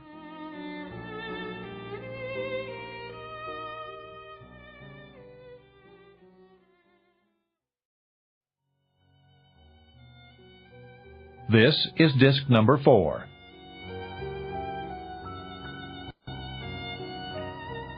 You may believe me when I tell you, but I never for one moment took your passions personally, as it were. I am well aware that you merely required a focus to help control the hallucinations. It just so happened that I and my crystal were available. I appreciate your assurances, Madam Professional, he said. For the first time in several minutes he moved, closing what little distance remained between them. The light angled across his hard face. She saw that he was smiling. So much for being overwhelmed by guilt, she thought, chagrined. An awkward embarrassment swept through her. Well, now that we have dealt with that issue, perhaps we should return to the house, she said gruffly. He caught her chin with the tip of his finger and tipped her head up a little. There is one remaining problem between us to be discussed. It was hard to breathe normally when she was near him. She had to swallow a couple of times before she could find words. What is it? She asked warily. I have been free of the effects of the poison for some time now, but I find that my primal desires still appear to be focused entirely on you. She froze. Breathing was suddenly the least of her problems. She could no longer even think. She moistened her lips with the tip of her tongue. "Focused on me, you say?" she managed with what she hoped was a professional air. "Yes, Miss Hewitt, on you." 17. "Furthermore," Thaddeus concluded, in a voice as seductive as moonlight on dark water, "you should know that the reason I found you so perfectly suited to serve as a focus the other night was because I was already attracted to you." "But we had only just met," she gasped. "When it comes to desire, time is not a factor, at least not for a man. I knew I wanted you before we even got out of that damned museum. My greatest regret at that moment was that I might not live long enough to make love to you." A thrilling excitement sparkled through her. "Really?" she whispered. He examined her face in the pale glow of the gas lamp. "What of you, Leona? Did you feel anything between us?" Yes, I did," she said quickly, then hesitated. "But later I told myself that the currents that flowed between us were most likely produced by the danger of the moment. Danger arouses all sorts of dark energy." "I know I was certainly aroused," he said dryly. "I'm sure that the events that we went through together would have induced extreme excitement in even the calmest and most cool-headed individuals." "Individuals like us?" She moistened her lips. "Yes." "I suggest we conduct a scientific test to verify your theory." "A test?" "Neither of us is facing extreme peril at the moment," he said. "It strikes me that this would be an excellent time to see if the emotions we both experienced the other night were unique to that situation." "Oh," she hesitated. "How do you propose to conduct such a test?" "I am going to kiss you, Miss Hewitt. If you find that a repulsive thought, tell me now, and I will halt the test immediately." "What will your test prove?" "If you return my kiss with enthusiasm, we must conclude that some sort of energy exists between us that has nothing to do with facing danger, the effects of Delbridge's drug, or your crystal. In short, Miss Hewitt, if we both enjoy the kiss, we will be able to say with certainty that we are attracted to each other." "And if one of us does not enjoy the kiss?" "You, for example," she added silently. He smiled. "That night when we fled Delbridge's mansion, I seem to recall you insisting on the virtue of positive thinking. I am going to take that advice now." His mouth came down on hers, hot and intoxicating. Her senses sizzled as irresistible currents of sensual energy crackled through her. She was suddenly shivering with sensation, weightless. Desire unfurled within her, sweeping her up into a thrilling vortex. She heard a soft, urgent little sound that was laced with both hunger and demand, and knew that it emanated from her own throat. Thaddeus uttered a heavy, urgent groan, as though he too had been caught off guard by the flashing, flaring energy. "I knew it was no hallucination," he said against her mouth. His lips moved on hers, drugging her. "Tell me you feel the power that flows between us." "Yes." She closed her fingers very tightly around his broad shoulders, savouring the strength in him. "Oh, yes." He trapped her head in the crook of his other arm and leaned into her, deepening the kiss, forcing her head back. There were no words to describe the myriad hues and shades of the currents of light that pulsed in the atmosphere around them. Unlike that last time, when she had engaged in a battle to save Thaddeus from the effects of the poison, tonight there was no need to resist the power of desire. Here in this glass-enclosed jungle, she was free to abandon herself to the elemental thrill of passion. One by one, Thaddeus undid the small hooks that secured the snug bodice of her gown. She wore no corset. When the dress fell open, only the fine lawn of her thin chemise covered her breasts. She might as well have been naked. He lifted his head and looked down. Beautiful, he breathed. His fingers brushed one nipple. Sensations cascaded through her.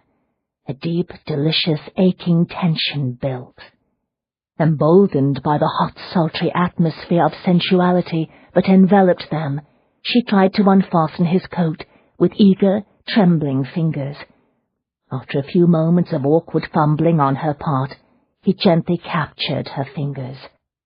"I think I'd better be the one to handle this," he said, sounding both amused and impatient.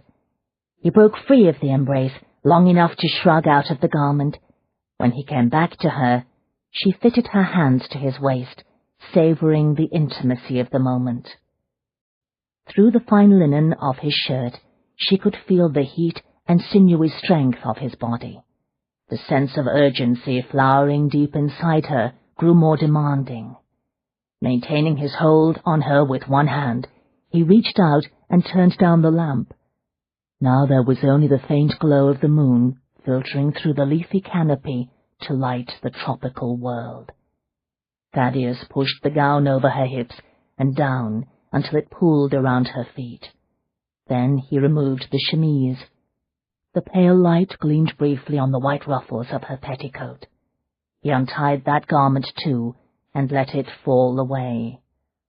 "I want to see all of you," he said softly. He unfastened her drawers. They landed in a soft heap on top of all of the other discarded clothing. For a moment, reality came crashing back. She was nude in front of a man for the first time in her entire life. True, it was very dark, and she doubted that he could see her any better than she could see him. Nevertheless, it was a shocking adventure for which nothing could have fully prepared her. She was about to take a highly significant, possibly quite dangerous step into the unknown. The uncertainty that seized her had nothing to do with any maidenly trepidation or hesitation concerning the pleasures of illicit love. She intended to enjoy every moment of that particular aspect of the experience. But there was something else going on, something she did not fully comprehend. Her intuition warned her that once she had gone down this road with Thaddeus, there would be no turning back. "Thaddeus," but he was crouched on one knee in front of her, unbuttoning her high-heeled boots. He removed each with great care. When he was finished, he closed his hands around her thighs and kissed the bare skin just above the dark triangle. She shivered and shut her eyes against the force of such exquisite intimacy. By the time he got back to his feet, she could no longer concentrate on what her intuition was trying to tell her. She managed to get his shirt open with trembling fingers. When she splayed her fingers across his bare chest, she could feel the crisp hair there. He pulled her tightly to him, crushing her gently against what felt like a solid wall of muscle. This time his kiss was slow and intense. She could literally feel him willing her to respond. As if she could do anything else, she thought, curving her arms around his neck. When Thaddeus raised his head, she could hear his harsh, ragged breathing. He cradled her face in his hands. "Tell me again that you are not afraid of me," he demanded roughly. "I do not fear you, Thaddeus," she said softly. "I have never feared you. Well, perhaps for a moment or two, back in Delbridge's gallery, when I saw you standing over the body of that poor woman. But I soon realized that you were not the killer. I hardly think that tiny moment of concern matters. Do you?" He half laughed, half groaned, and silenced her with another scorching kiss. "Not at all, my sweet," he said, when he finally lifted his mouth from hers. "I understand why you might have had a few doubts about me at that point. As it happens, I had a few momentary qualms about you, too." "You did?" "When I first caught sight of you in your gentleman's attire, it crossed my mind that you might have been the killer." She was thunderstruck. "Good heavens! Me? You thought I might have killed that woman?" "It was just a passing thought." "Good heavens!" she said again. "I had no idea." Must we talk about this now? I fear a conversation about murder might spoil the romantic atmosphere. Sorry, she said quickly. His soft laughter flowed around her, ruffling her senses in the most delightful way. She heard the rustle of heavy cloth. When she looked down, she saw that he had removed the folded canvas from the workbench and spread it out on the floor. "Not a bed of roses," he said, tugging off his boots, "but it is all I have to offer tonight." "It will do nicely," she said. She stepped onto the canvas sheet. He met her in the middle, barefoot, his shirt hanging open over his trousers. Gently he reached out and cradled in his hand the small crystal pendant she wore. Moonlight glinted darkly on the stone. "Who gave you this?" he asked. "It was a gift from my mother." "Is it a stone of power, or is it purely decorative?" "It has power, but I rarely use it." "I understand," Thaddeus said. "It is a keepsake." "Yes." He took her into his arms. Together they sank down, down, down, until she was lying flat on her back beneath him. He loomed over her in the darkness. He stroked her slowly, not just learning the feel of her body, but in some manner she could not explain, laying claim to her. Compelled to respond in kind, she slid her hands under the edge of his shirt and explored the contours of his back. His skin was hot to the touch and slick with perspiration. His scent filled her head and clouded her mind. He kissed her throat and found the aching core of sensation between her legs. The shock of his touch there was almost too much for her overwrought senses. She opened her mouth on a small shriek. He silenced her quickly with a kiss and then raised his head. "Sound carries in the night," he warned. She could hear the wicked amusement in his voice and was mortified at the thought of bringing the servants running from the house. But before she could fret about that possibility, he began to work her gently, reverently, forcing the strange sensation inside her to the breaking point. Without warning, she shattered in his hands, twisting against him as the release swept through her. She would have screamed this time, heedless of alarming the household, but he was prepared. His mouth closed over hers again, drowning the cry. He moved before the tremors had ceased, settling on top of her, guiding himself to her with one hand. He pushed into her, hard and relentless.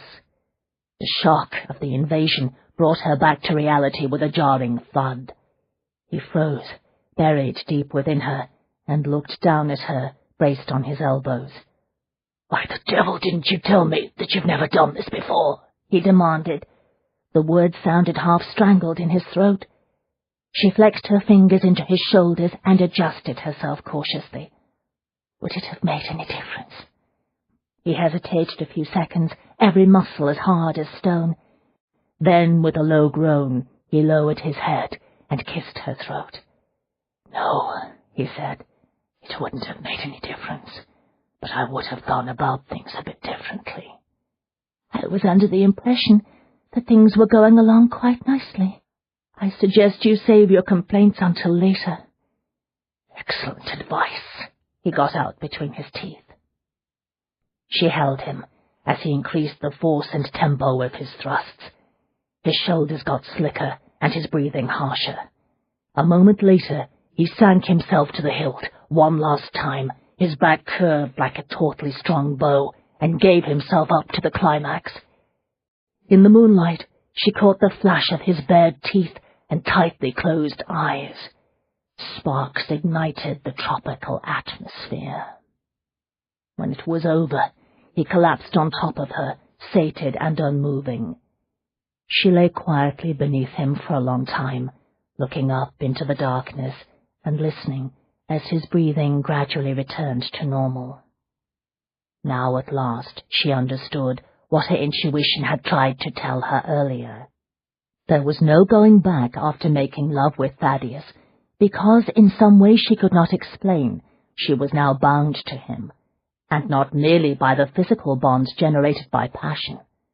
Those, with time and willpower, could probably be severed, or at least dramatically reduced. Passion, by all accounts, was a strong but transient force. No, the chains that bound her to Thaddeus were of a psychical nature. The basis for the links between them had been established the other night when they had worked the crystal together. Somehow, the physical act of love-making had enhanced and strengthened those bonds. She did not fully comprehend, but she now knew that, come what may, she would never be free of the connection that bound her to him. 18. The handsome, elegant gentleman was in the alley again tonight, watching her from the fog-shrouded shadows. He thought she hadn't noticed him. Annie smiled to herself. She had news for him. When you made your living on the streets, you took note of even the smallest details. At least you did if you were smart. The girls who did not learn that lesson early on in their careers did not survive for long. She prided herself on being a survivor. Not only that, but unlike a lot of other girls who abandoned their futures to the gin bottle or an opium pipe, she had plans. Hers were not the impossible dreams that so many of those in her profession clung to. Silly fantasies that usually involved some fine gentleman setting up a girl as his mistress and showering her with jewels, fancy gowns, and a house of her own. She knew better than that. A wealthy gentleman might occasionally amuse himself with a street whore, but he would never choose one for his mistress. Mistresses were expensive. When a man spent money on a woman, he expected her to be as fashionable as his carriage or his club. An actress, perhaps, or one of the refined, educated, respectable ladies of the middle or even upper classes, who, owing to a bankruptcy or the death of a husband, was forced to sell herself. And as for those silly girls who hoped that such a gentleman might actually marry them, well, they were simply deluded fools. No, her dreams were of a far more practical nature. She had a talent for making lovely hats. Give her a few hours, and she could create a bonnet out of discarded scraps of fabric and a few cheap artificial flowers that would stand comparison with the finest creations in the windows of the most exclusive milliner shops. Absently, she touched the broad brim of her new green felt hat. She had finished it yesterday. The ostrich feather tucked into the green ribbon band was real. She had found it on the street in front of a theatre earlier that week. It had evidently fallen off a lady's evening toque. It had proved to be the perfect finishing touch for the green felt. One day she was going to disappear forever from the streets. She was saving every penny, so that she would be able to rent a small shop and set herself up in business. None of her fashionable clients would ever know that she had once been obliged to make her living as a prostitute. She stopped beneath the street lamp and glanced ever so casually toward the mouth of the alley. The silhouette of the elegant stranger was not much more than a shadow, but she could tell that he was still there. Apparently he was one of those nervous gentlemen who had to work up his courage to approach a girl. She started walking slowly toward him, watching him from beneath the tilted brim of the green felt hat. She didn't want to frighten him off. There were not a lot of high-class clients like him about in this part of town, not on a foggy night like this. "Good evening, sir," she said. "Would you be interested in a bit of sport tonight?" The shadow drifted out of the alley and came toward her. As he drew closer, she saw that he moved very gracefully for a man. His long pacing strides made her think of a big cat. "It's cold and damp here," she said in her most inviting tones. "Why don't you come upstairs to my room? I'll soon have you warm." The man moved at last into the circle of glary light cast by the street lamp. She could see now that she was right in her estimation of him. His clothes looked expensive. So did the walking stick he carried. In addition, he was one of the most handsome men she had ever seen. The neatly trimmed hair that showed beneath his hat was palest gold. "I would be delighted to accept your invitation, Annie," he said, smiling a little. That stopped her cold. How do you know my name? I've been watching you for a while. I heard one of your friends call you Annie. He was very close now, no more than a few steps away. For some reason, a shiver of dread went through her. Like someone walked across my grave. She hesitated. She'd experienced these sensations with clients occasionally in the past.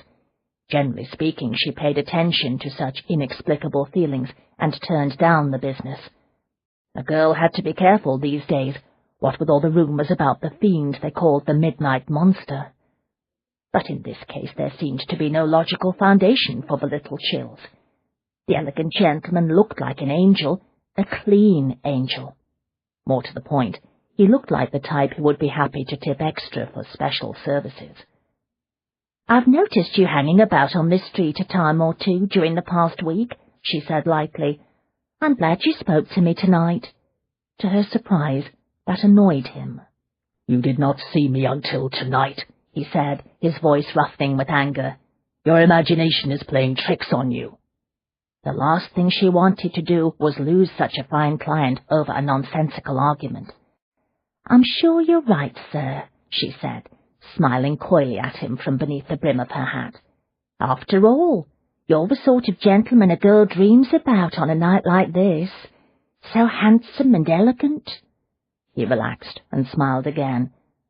"I look forward to visiting your room, Annie." Another icy finger touched her spine. She ignored it with an effort of will. "It's above the tavern, sir," she said. He nodded, looking toward the alley where he had loitered earlier. "I expect there's an entrance around back." "No need to go in through the kitchens," she assured him. "I have an arrangement with the proprietor. Jed doesn't mind me taking my visitors through the main entrance." In exchange for the occasional free tumble and a small cut of her profits, Jed rented her a room above the tavern. As a rule, she brought her customers in through the front door, but if they were shy, she used the kitchen entrance. Either way, Jed got a look at the men she took upstairs. If one caused trouble or became violent, she signalled him by kicking the wall a few times. He always came to the rescue. "If we cannot go to your room unseen, I must decline your kind invitation," the elegant man said regretfully. "I am presently courting a wealthy young lady whose papa would reject my offer out of hand if word got around that I had been seen with a girl in your profession." That explained his shyness, she thought. Courtship and marriage were a serious business for gentlemen of his class. A lot of money was no doubt at stake. He would not want to risk losing an heiress bride just for the sake of a quick tumble with a whore. A man in his delicate position had to be cautious, at least until after the wedding. "I understand, sir," she said. "Very well, then. We'll go through the alley and around to the kitchens. No one will notice you with me."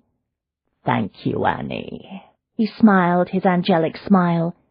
"I knew the first time I saw you that you were just the girl I've been looking for."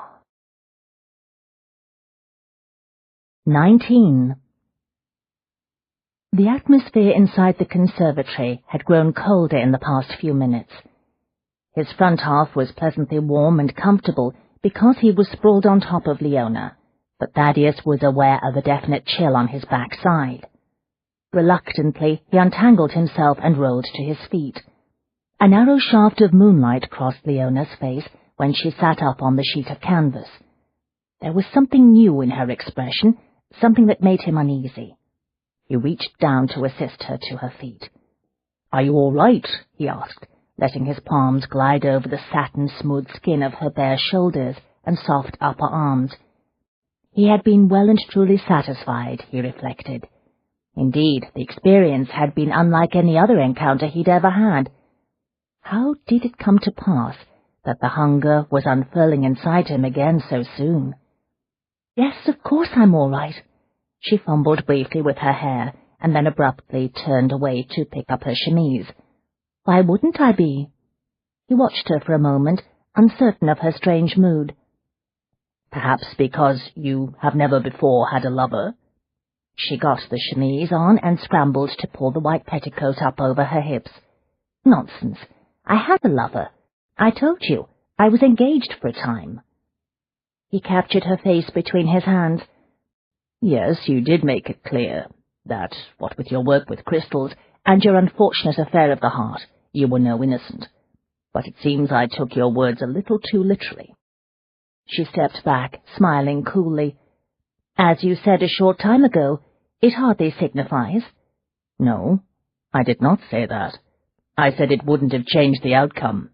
There's a difference. She concentrated very hard on getting into her gown. Really, sir, are all men so chatty after this sort of thing?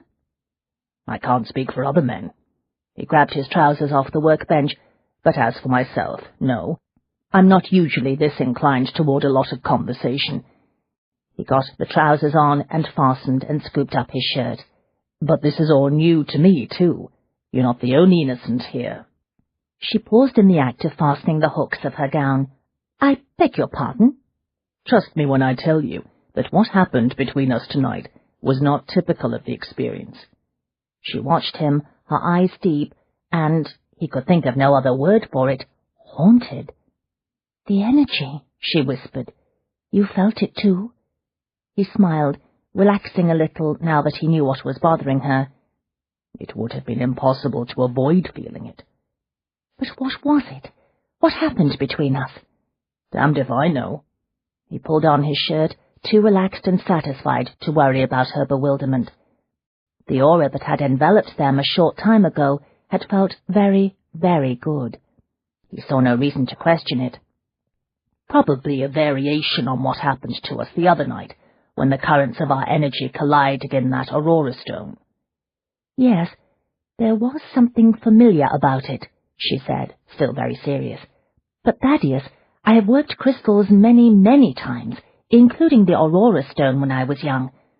I must tell you that I have never experienced anything like the sensations that were generated tonight. He searched for his tie, quite certain that it had landed somewhere on the workbench. The fact that they were unique does not seem to me to be a great cause for concern. This is not the first time I have heard that when two people of power engage in an act of passion, an unusual kind of energy is generated between them. I have never heard that. He hid a smile. There have always been those in the arcane society who have maintained that various types of links can be forged between two people, especially if both parties possess a significant degree of talent. Such links are common? She asked, even more uneasy now. No, they are brought into existence by some strong emotion or dramatic event that resonates with both individuals. Can any type of strong emotion produce those sorts of links? He shrugged. Theoretically, I imagine, but in reality only the strongest emotions, such as passion, are capable of generating enough power to effect a bond. Passion. She repeated the word as though she had never heard it before in her life. That is usually a very temporary condition, is it not? A temporary condition? Was that how she expected this bond between them to be? His good mood vanished in a heartbeat. He forced himself to speak in the calm, unemotional tones of a scientific lecturer. Passion can certainly be transient, he agreed, or it can become very powerful. She frowned. Like an obsession. He slung the tie around his neck and knotted it with quick, practiced hands. Or it can grow into love. He waited a few seconds, but she did not respond. Tell me about your previous lover. She eyed him suspiciously. Why do you want to know about him? I suppose because I am curious about you. Oh. She digested that briefly, while she pinned her hair. Well, his name was William Trover. I met him when he came to me as a client in Little Tickton. His father is a wealthy investor. Why did Trover seek out your services? He suffered from dreams that made him extremely anxious. He reached for his trousers. What sort of dreams? They involved his father. In William's dreams, he always found himself in situations where he was desperately trying to please his parent. He invariably failed. I think I can hazard a guess as to why matters between you and young Trover did not end well. Yes, I'm sure you can. She finished with her hair and shook out her skirts. When William's father found out that his only son and heir had become secretly engaged to one of those fraudulent practitioners of psychical nonsense, he ordered William to terminate the association immediately and forbade him to see me again. And young William naturally obeyed his father. It was not as if he had a choice. Mr. Trover threatened to cut him off entirely. She sighed. Under normal circumstances, it would not have been the end of the world. It was not public knowledge that William and I had formed an attachment. Ending the engagement, therefore, should not have created a scandal, as is generally the case. A respectable woman's reputation could be ruined by a broken engagement, he reflected. Such a situation was never viewed as less than a great humiliation. There was always gossip and speculation concerning the reasons why the gentleman had felt obliged to reject the lady. Had he discovered that her moral standards were not of the highest order? Or, horror of horrors, had she misrepresented her financial status? What went wrong? He asked quietly. I suppose I should have known things would not go smoothly, but I was in love, you see, and William loved me. You allowed yourself to be guided by your natural optimism and forceful nature. I suppose so, she admitted. In any event, William came to see me for the last time. We said our farewells, but William's father was evidently concerned that his son might weaken and decide to defy him, so he took steps to ensure that would not happen. He destroyed you and your business. Trover put it about, but I was little more than a common prostitute who engaged in sex with her male clients. She wrinkled her nose. I will say that business was brisk for a few days in the wake of the gossip. There was a great influx of new clients. All male, I'll wager. Yes, but very shortly the gentlemen's wives heard the rumours, and my business fell off quite dramatically. It was a small town. I could not even walk down the street without being subjected to the most outrageous remarks. I had no choice but to pack my bags and move to London. He regarded her for a long moment, thinking of the fierce currents of passionate energy that had electrified the atmosphere in the conservatory. Even now his senses still resonated with the echoes of the exhilarating storm. He knew what it all meant, even if she did not. His parents shared such a bond. It was rumoured that the master of the society shared a similar connection with his new bride, but his intuition warned him that Leona was not yet ready to deal with the reality of what had just happened. She did not yet fully comprehend. She needed time to adjust to their new association, time to realize that they were now irrevocably bound together. Both Trovers, the elder and the younger, deserve to be horsewhipped, he said. But I must admit, I am very glad that you found your way to London. He drew her back into his arms. The fragrant night closed in around them. He unfastened the hooks of her gown for the second time that night. Some time later, they made their way back into the house. Fogg was waiting for them, curled up in front of the kitchen door. He rose and trotted into the back hall with them. Leona dreaded encountering Victoria again. She was certain that she was blushing from head to toe and quite dishevelled. Mercifully, it appeared that the older woman had not returned downstairs. The lights were turned down very low, and the house seemed unnaturally quiet. It struck her as a little odd that all of the servants had retired ahead of their master and his guest, but she was too distracted to pay much attention to that small detail. Thaddeus kissed her good night with lazy satisfaction at the foot of the stairs. "Dream of me," he said softly, "because I'm going to be dreaming of you." He gave her a slow, intimate smile. "Assuming I sleep at all, that is." She felt herself grow hot all over again, and was grateful for the low light. She reminded herself that she was a woman of the world now, and should not be flummoxed by a gentleman's seductive talk. In my experience, one cannot place an order for a dream the way one would order buttered eggs at breakfast, she said, and oddly enough, dreams are rarely of a pleasant nature. Indeed, it is astonishing how many dreams contain not only a bizarre quality, but a measure of anxiety and unease as well. In fact, I have often wondered— He silenced her with a quick, ruthless kiss. When he raised his head, she knew that he was laughing at her, albeit silently. He drew his thumb along the underside of her jaw, sending little shivers through her. "Dream of me," he ordered in his spell-casting, mesmeric voice. The words scattered her senses to the four winds. It was all she could do not to throw herself on him and drag him down onto the floor. Evidently satisfied, he stepped back. "Good night," he repeated. She whirled and fled up the stairs, fog at her heels. At the landing she stopped and turned around.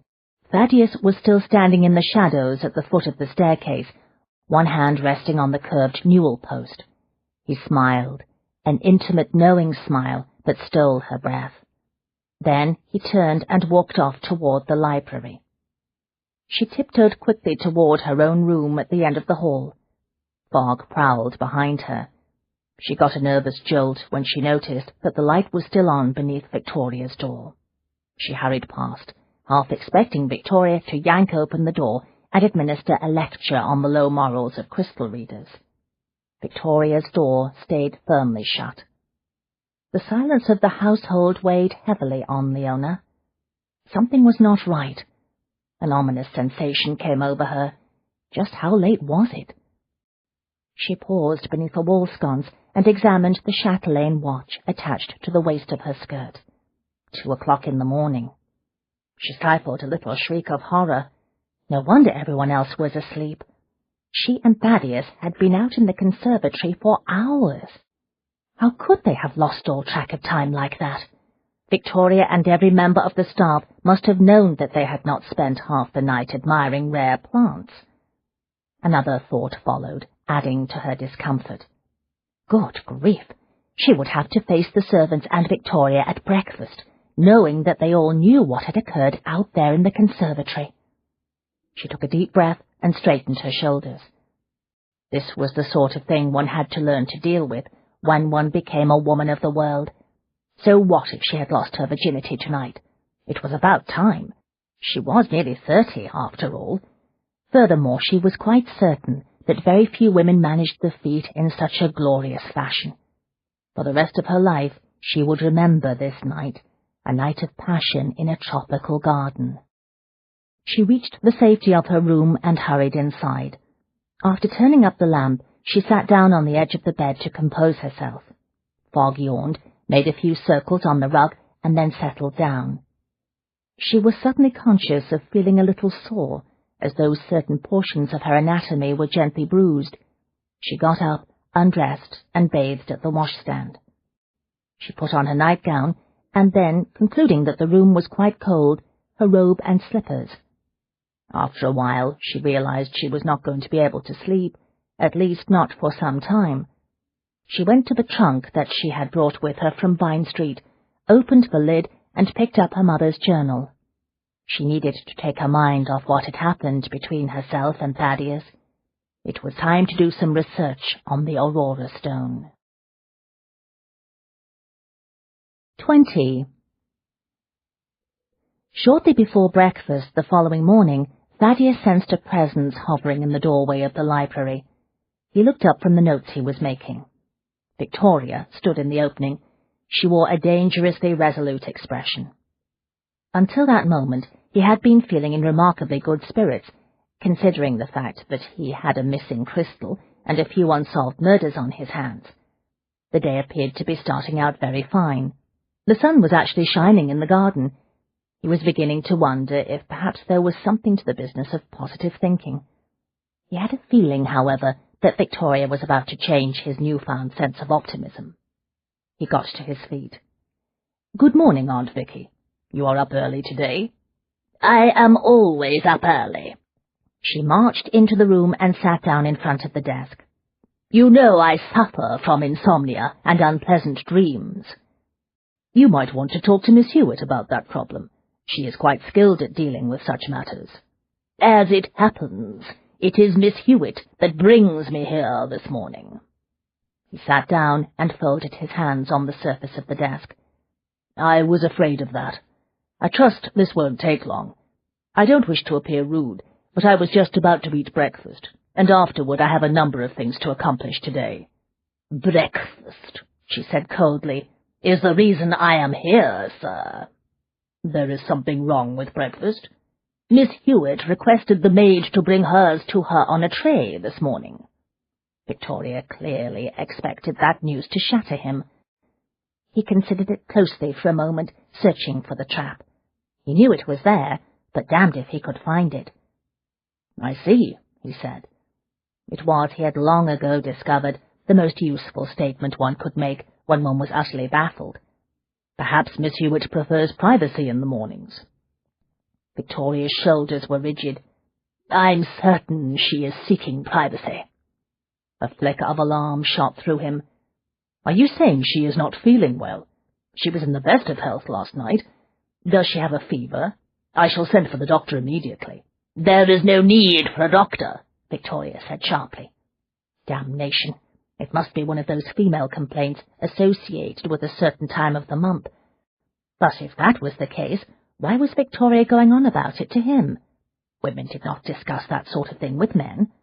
Indeed, the entire subject was a great mystery to those of his gender. The only reason he had some grasp of the subject was because at roughly the age of 13 he'd developed an insatiable curiosity about the female form. One day his father had found him in his bedroom poring over an ancient medical text and 2 manuals devoted to the art of lovemaking, all of which he'd found tucked away in the family's vast library. The medical book was written in excruciatingly turgid, almost indecipherable Latin. The manuals, written in Chinese, were even more impossible. They had, however, been elegantly illustrated, the detail as fine and exquisite as any of the hundreds of botanical texts that dominated his father's collection. "I see that your intellectual interests have broadened recently," his father said, closing the door.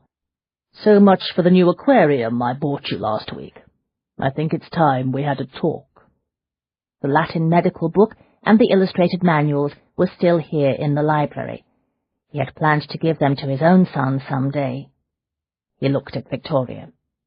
"I don't quite understand what it is you expect me to do, Aunt Vicky." She raised her chin in an ominous manner. "I will be the first to admit that I was somewhat taken aback when you brought Miss Hewitt into this house yesterday." He stilled. "Let us be clear on one point. You are my aunt, and you have my affection and deepest respect. I will not, however, allow you to insult Miss Hewitt." "Bah! There is no point insulting her now. The damage is done." Anger and a chill of icy guilt sliced through him. "What the devil are you talking about?" "Surely you are not that callous, Thaddeus. I have known you all your life. I believed better of you." "You are insulting me, not Miss Hewitt." "Do you think that I and everyone else in this household, from Mrs. Gribbs to Mr. Gribbs, the cook, and all the other members of the staff, right down to little Mary, the new maid of all work, don't know what happened out there in the conservatory last night?" He felt as if he'd been struck by lightning. "Everyone was in bed when we came in last night." "That doesn't mean we were all unaware of just when you returned to the house," Victoria snapped. 2 in the morning. "Damn," he said very quietly. He had not given the matter of Leona's reputation a second thought. He'd been too busy savouring the intense satisfaction he had felt. "Some of your father's staff have known you from the cradle," Victoria reminded him in awful tones. "What must they be thinking this morning?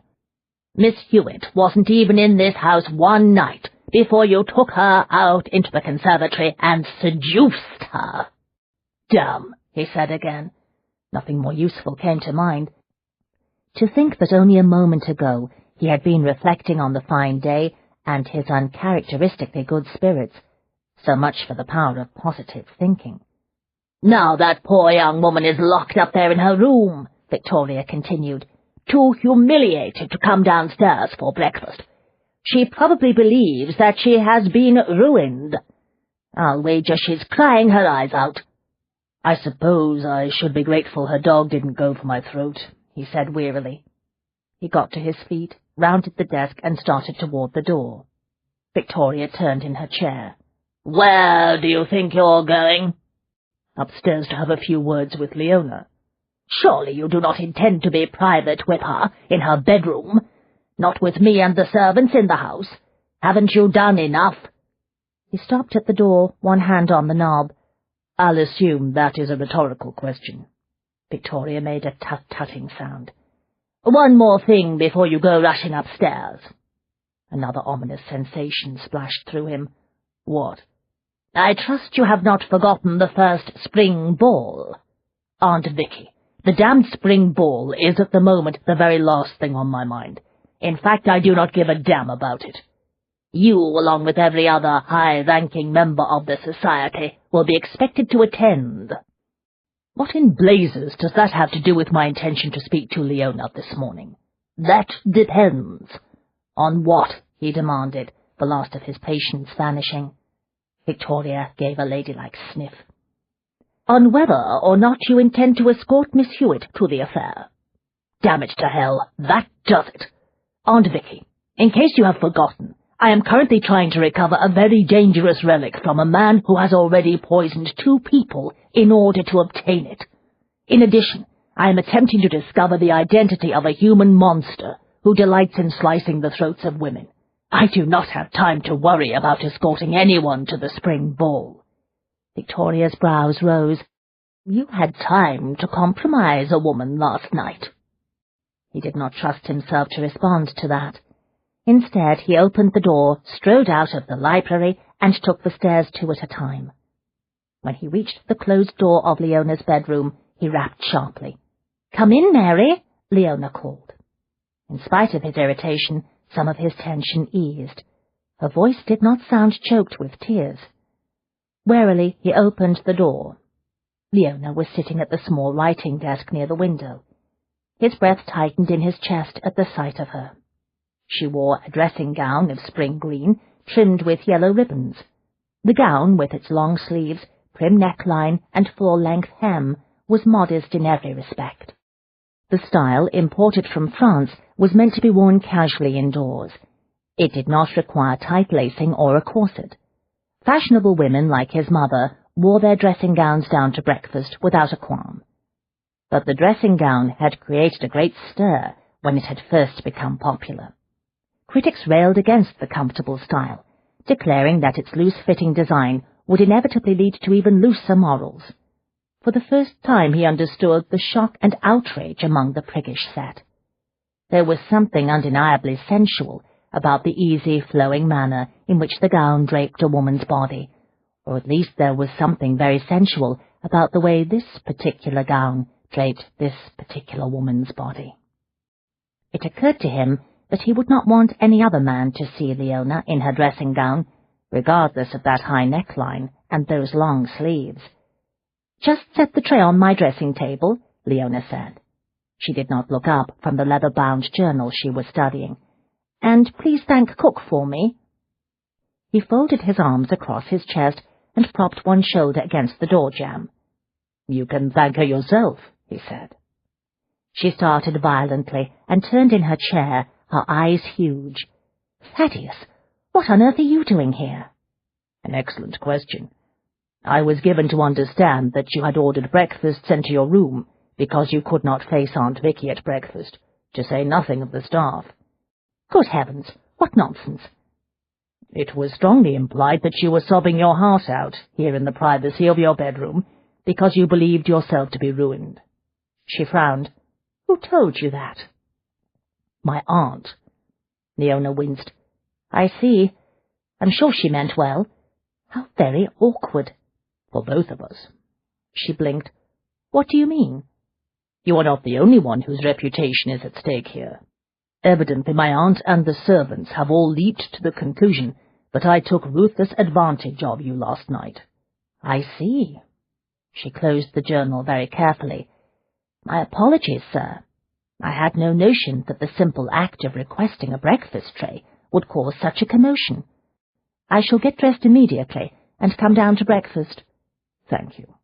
I'm not sure it will salvage my reputation, but at least I will not be obliged to face them all on my own." She smiled. "I'm quite sure you could handle the situation, were it to prove necessary." "Perhaps, but I can think of other things I would much rather do." "Such as?" "Have a couple of teeth pulled." She laughed. "One more thing," he said, straightening. "Yes?" "Before we face the jury at breakfast, I would like to speak to you in the library." She brightened. "You have some news of the crystal?" "No, I have a few questions for you." She turned wary in a heartbeat. "What sort of questions?" "Shortly before my aunt descended on me to defend your virtue, it dawned on me that you probably know more about the recent history of the Aurora Stone than most, certainly more than Caleb Jones or I do. The last verified report we found was dated nearly 40 years ago. You last saw the stone when you were 16. That would have been about 10 or 11 years ago, correct?" 11. A closed, shuttered look cut off some of the light in her eyes. "I do not know what I can tell you that will help you find it." "Neither do I. But if there is one thing I have learned in my career as an investigator, it is that sometimes even the smallest item of information can occasionally prove useful.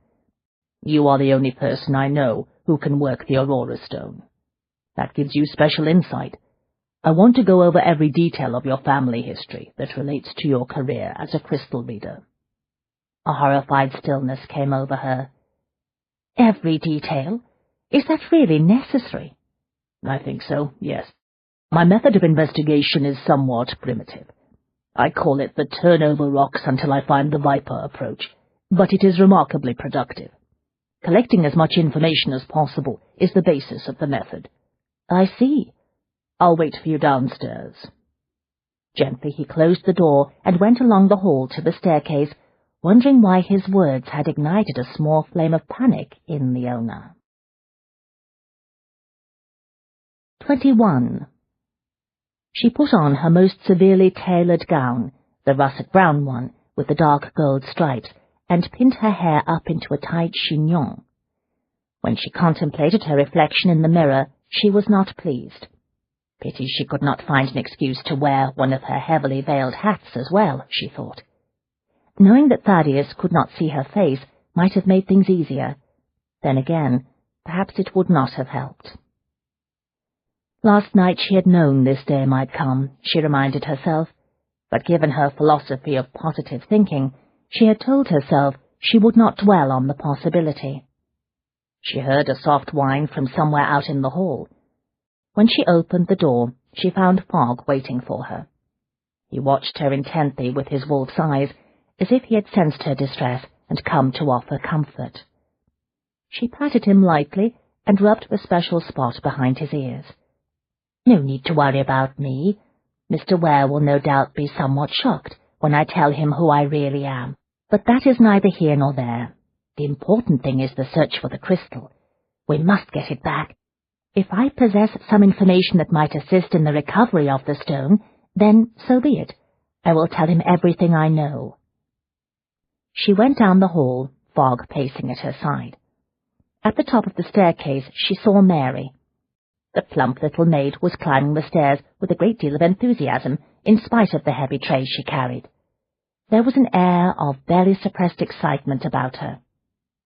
She noticed Leona and halted mid-step, confused. "Did you change your mind then, Ma'am?" she asked. "Yes, I did." Leona summoned up a bright smile.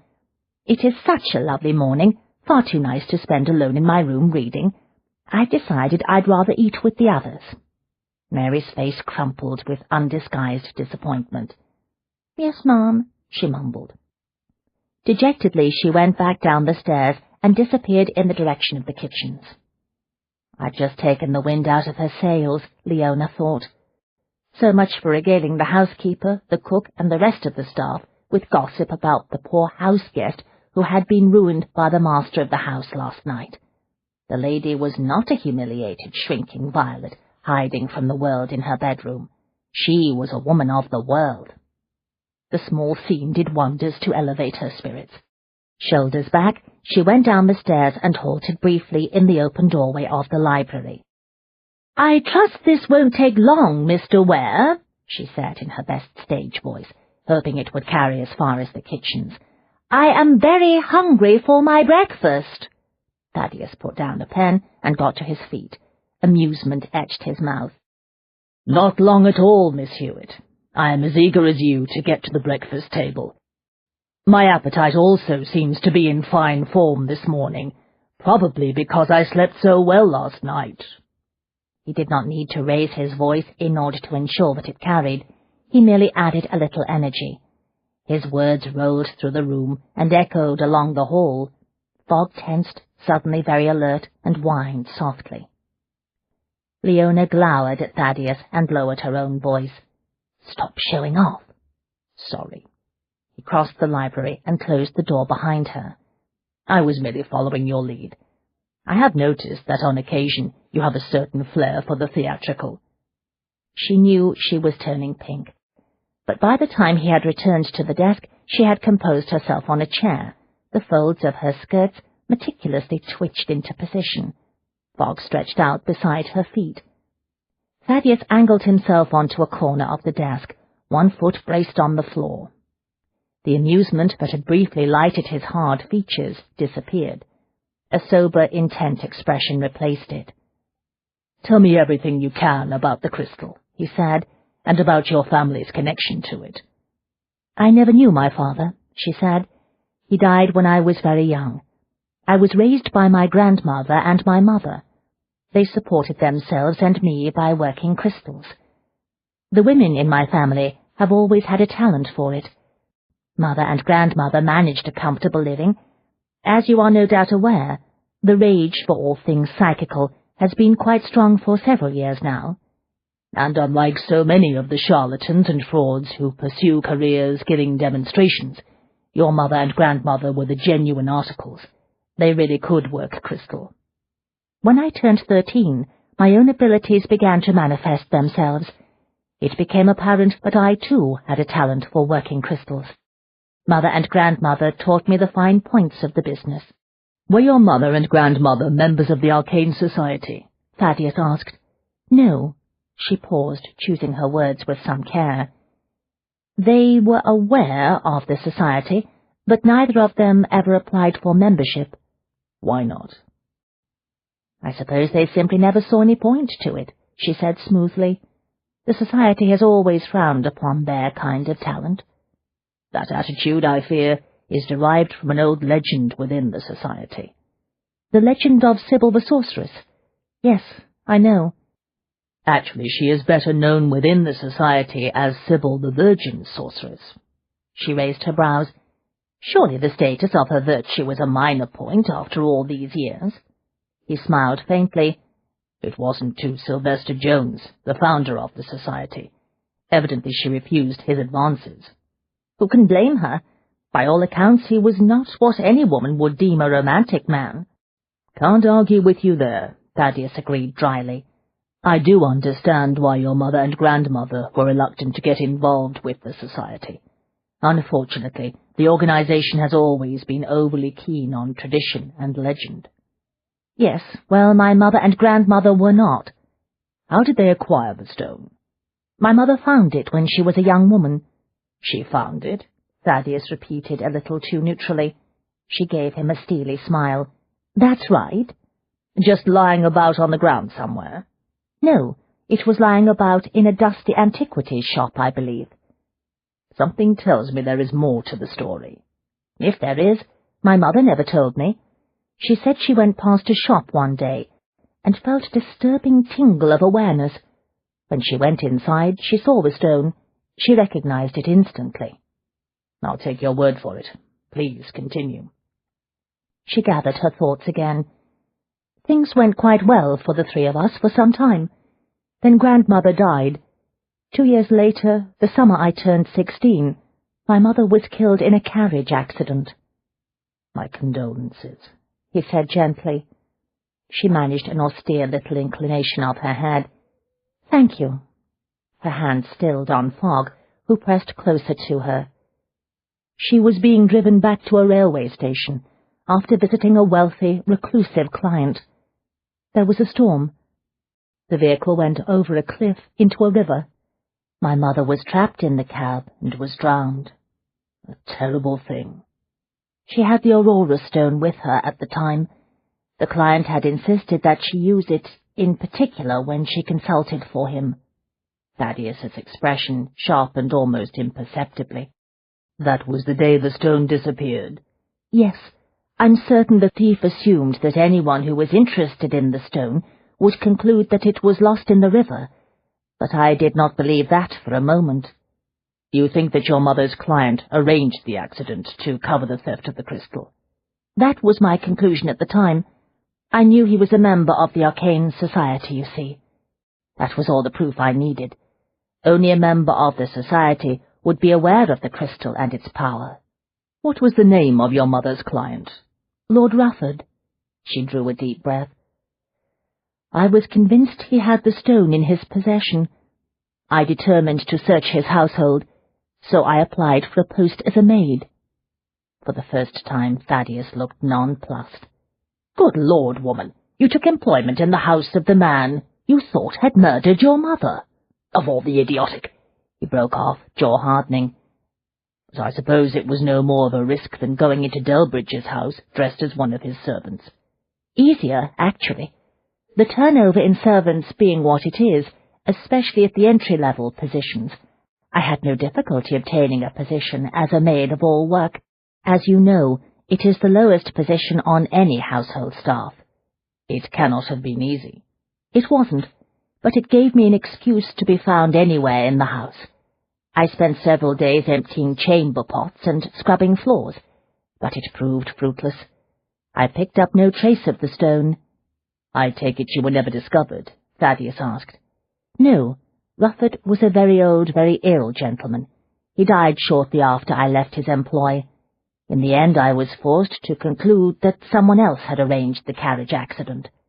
Someone who knew that your mother had an appointment with Rufford, and decided that that would be an ideal opportunity to get rid of her and steal the stone. Yes. I was unable to pursue my quest for the crystal for some time after that, because I soon found myself penniless. Didn't you take on your mother's clients?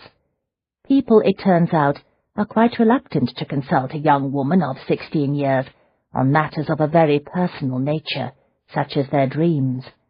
I see. She straightened her shoulders and concentrated on her tale.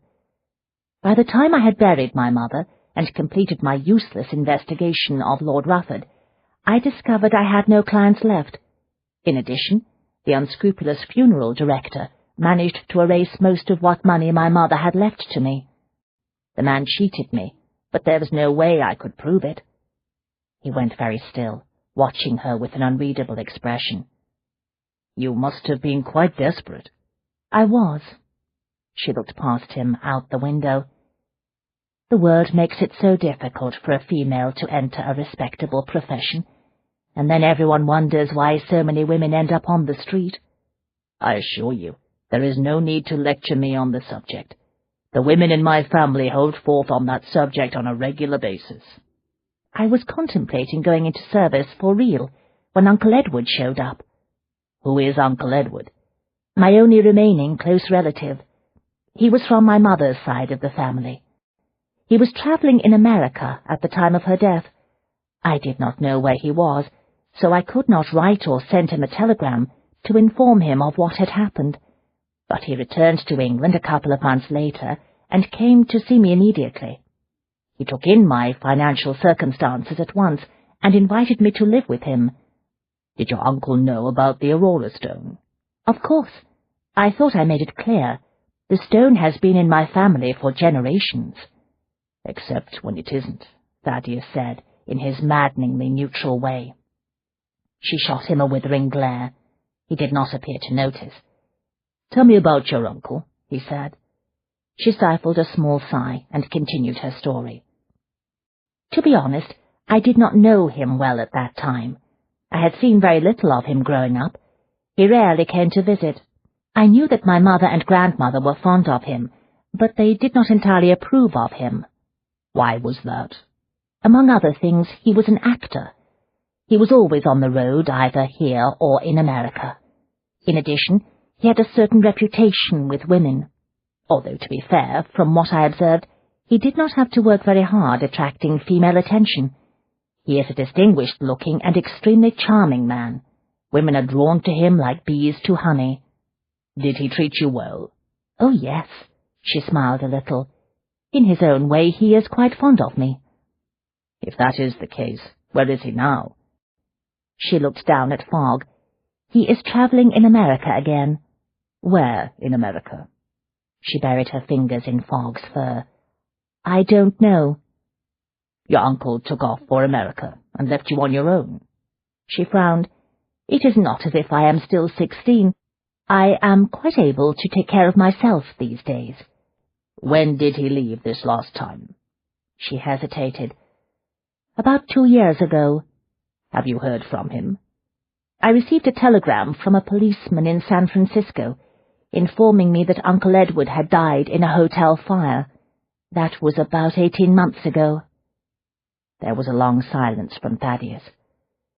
When she looked at him, she discovered that he was watching her with a thoughtful look. You don't believe that he's dead, he said. Perhaps it is just that I do not want to believe it. Uncle Edward is my only remaining relative. It is difficult to imagine having no family left at all. I understand. Tell me about life with Uncle Edward. Is it really important to your investigation?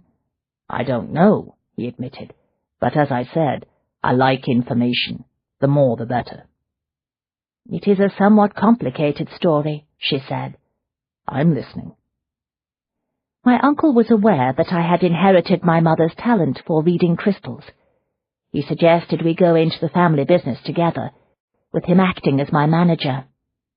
How did he get around the fact that clients were reluctant to trust such a young person? As I mentioned, Uncle Edward had some experience in the theatre. He came up with the notion of dressing me as a stylish widow, complete with a heavy veil. Clients took me for a much older, more mature woman. They also liked the added air of mystery that the costume gave me. Thaddeus looked amused. Your uncle knew what he was about.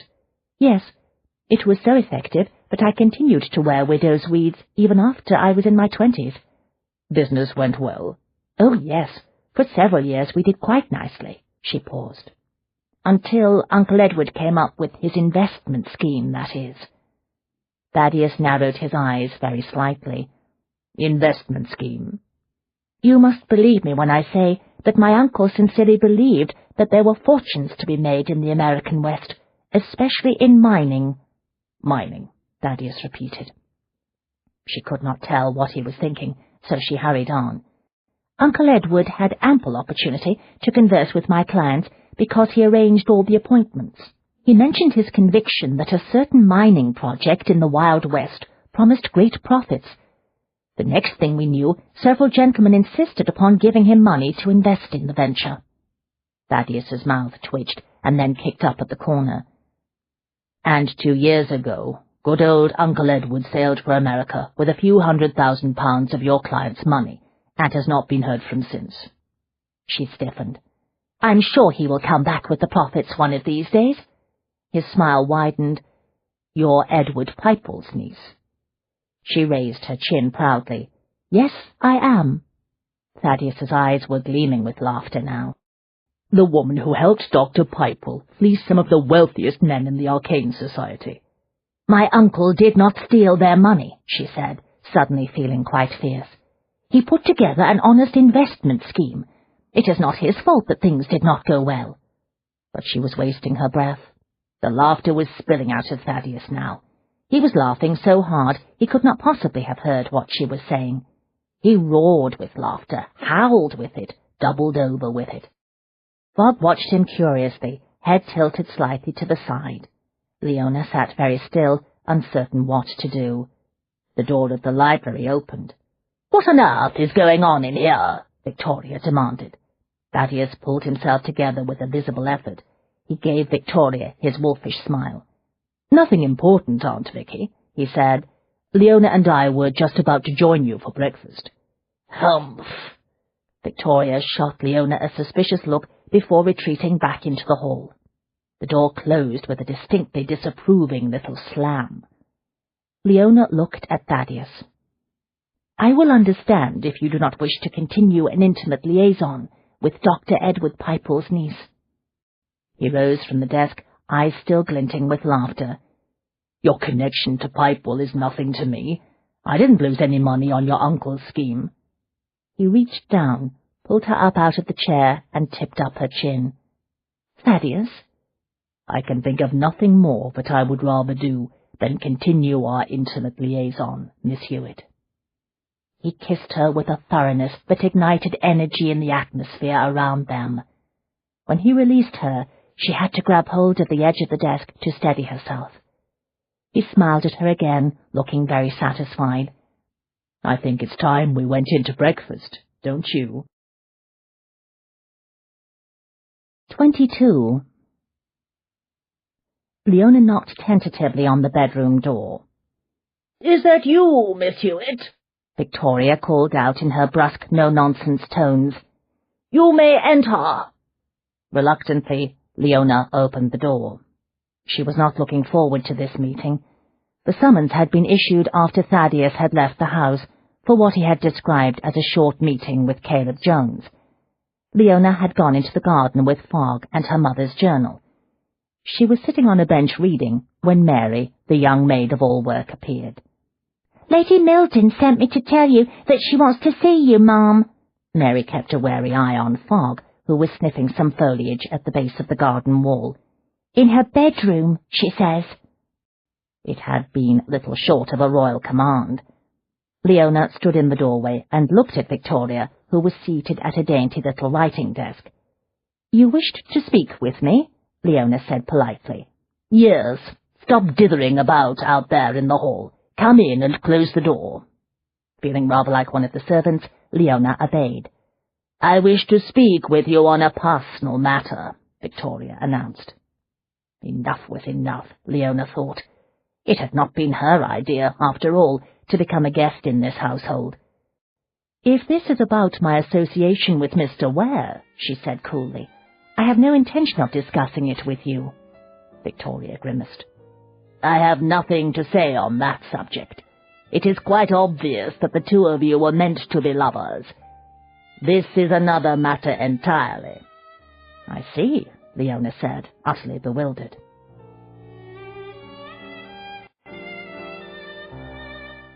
This is the end of disc number 4.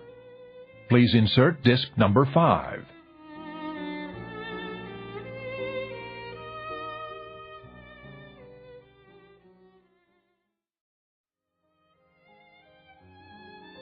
This is disc number 5.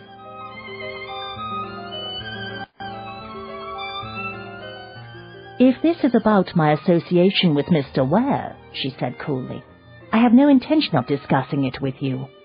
Victoria grimaced. "I have nothing to say on that subject. It is quite obvious that the two of you were meant to be lovers. This is another matter entirely."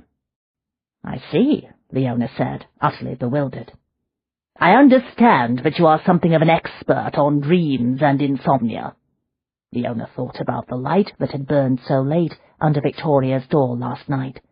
"I have a certain talent for dealing with the negative energy that can keep one from a restful slumber," she allowed cautiously. "Very well. I wish to engage your services." Leona swallowed. "Well, immediately. Is there a problem, Miss Hewitt?" No, there's no problem," Leona said quickly. "It is just that I was under the impression that you do not approve of me." "That is neither here nor there. For now you may consider me a client." Leona contemplated the situation from every possible angle and saw no escape, at least none that did not involve waving a flag of cowardice. "You must control your audience. Never allow your audience to control you." "Very well," she said in her most professional tone. "What seems to be the problem?" Victoria rose. Her posture was as rigid as ever, but the morning sun revealed the map of lines and creases on her face. When she moved to stand at the window, Leona sensed an aura of weariness about her. "I have not had a good night's rest since my husband died, Miss Hewitt. Whenever I turn down the lamps, I lie awake, sometimes for hours. When I do sleep, I am troubled by dark dreams." She gripped a handful of curtains very tightly in one hand. "Sometimes I wake up in tears. Sometimes—" "Yes?" "Sometimes I think that I would rather not wake up at all," Victoria whispered. The pain and sadness in the complaint swept aside Leona's irritation and wariness of the woman. In the blink of an eye, Victoria was transformed into a client. "I hear that from many of those who come to me," Leona said quietly. "You no doubt think me weak." "No," Leona said. "I am an old woman, Miss Hewitt, but I have had a good life. I have been exceptionally fortunate in my health, and also in having a family that has provided me with a comfortable home in which to pass my remaining days. Why does sleep elude me? Why, when I do manage to close my eyes, must I endure such disturbing dreams?" Leona tightened her grip on her mother's journal. "All lives involve losses. The longer we live, the more losses we are obliged to endure. It is the way of the world." Victoria turned her head and looked at her for a long, considering moment. "I can see that you have already endured loss, although you are not yet 30. "Yes." Victoria turned back to the view of the garden. "The sum can be quite staggering when one adds up the numbers after so many years. I have outlived my parents, a brother, my dear husband, one of my daughters, and the infant who died with her in childbed, and any number of friends." "My mother was convinced that it is the sheer accumulation of losses that destroys sleep in one's later years. The weight of all that negative energy takes its toll. One must fight it with positive thoughts." "Positive thoughts?" "Those of us who work crystal know the power of one's thoughts. There is energy in them. Negative energy creates more of the same. Positive energy can counteract the negative. Tell me, madam, what do you think about when you lie awake at night?" Victoria stiffened. Then she turned very slowly. Leona knew that she was not seeing hallucinations as Thaddeus had, the night he was poisoned, but there was about her a haunted quality that was disturbingly similar. "I think about the past," Lady Milton whispered.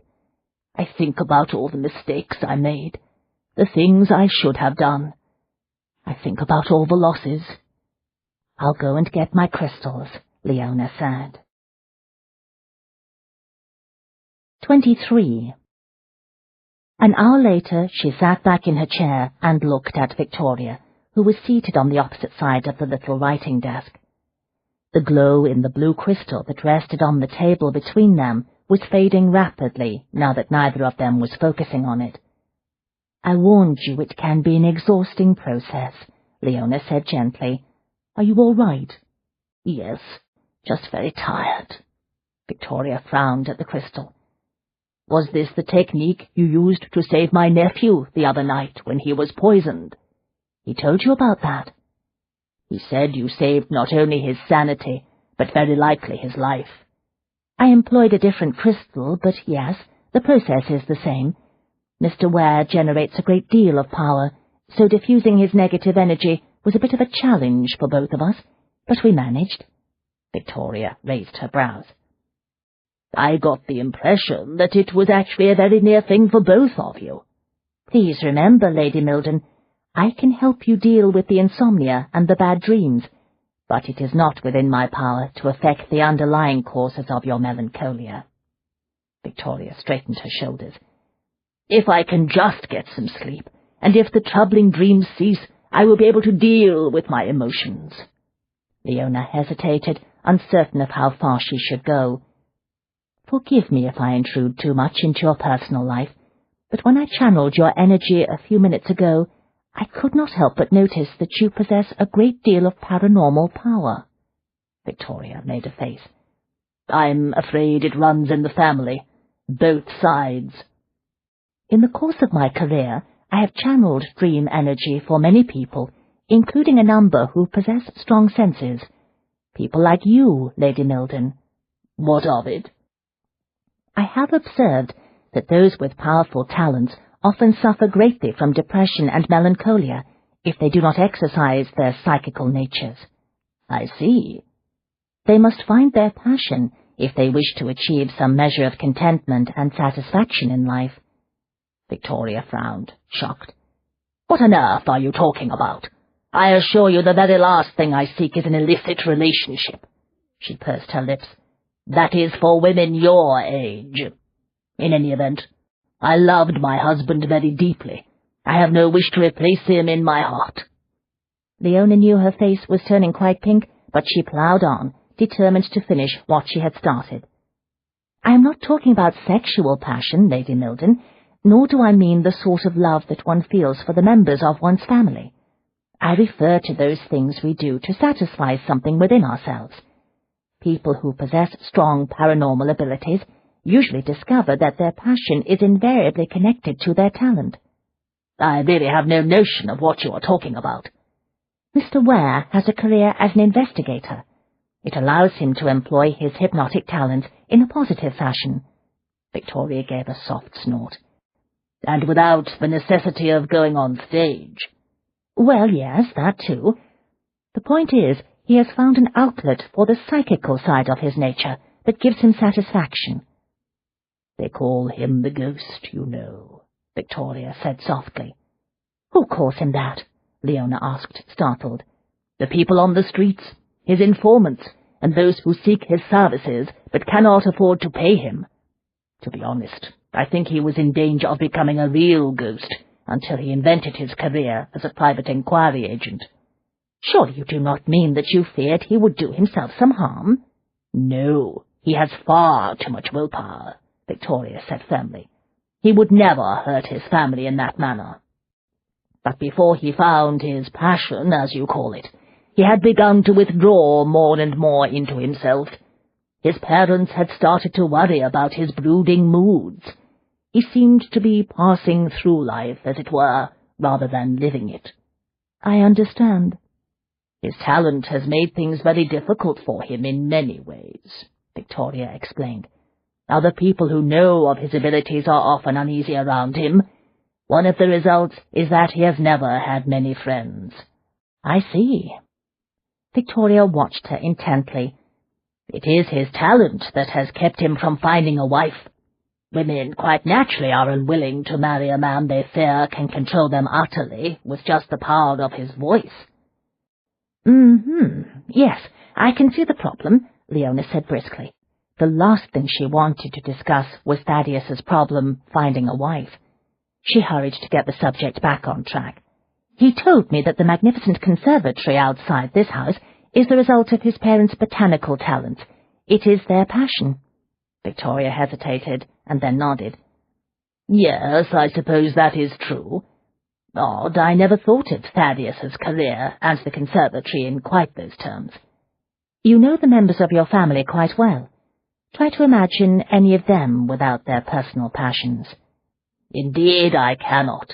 If Thaddeus did not have his investigating business, and if Charles and Lily did not have their conservatory, well, I just cannot bear to contemplate what any of them would be like. Subject to bouts of melancholia, perhaps, Leona suggested gently. Victoria sighed. You may be right. And to think that I always considered such things mere hobbies or pastimes. May I ask what form your talent takes? Victoria's expression tightened. I'm afraid that my powers are of a useless nature. What do you mean? Victoria rose and went to lie down on the bed.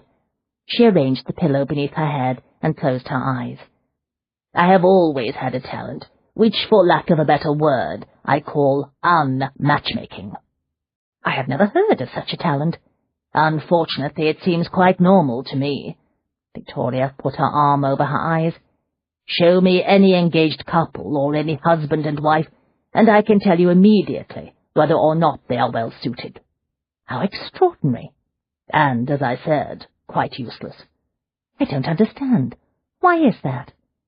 Victoria removed her arm from her eyes and peered at her. There is little point in informing a married couple that they made a huge mistake. Divorce is out of the question for most, especially if there are children. But what of couples who are considering marriage? I should think they would want to know if they are well suited. Rubbish. I have discovered that very few people who are swept up in the first flush of mutual attraction wish to be told that they do not belong together. Leona frowned. Why is that, I wonder? Victoria put her arm back over her eyes. Because they are generally dazzled or blinded, as the case may be, by more immediate concerns, such as passion, beauty, financial or social status, or simply the desire to escape loneliness. Loneliness. That was the driving force that had motivated her interest in William Trover 2 years ago, Leona thought. She had been so alone in those days, at least until Fogg had come along. Would she have been willing to listen to a matchmaker if one had tried to warn her that marriage to William would have been a mistake? I understand, she said quietly. Those other factors can carry great weight. Even sharing a daring adventure together can inspire great passion in some people, Victoria said dryly. Leona wrinkled her nose. I knew you would not be able to resist lecturing me about my association with Mr. Ware. Do not concern yourself.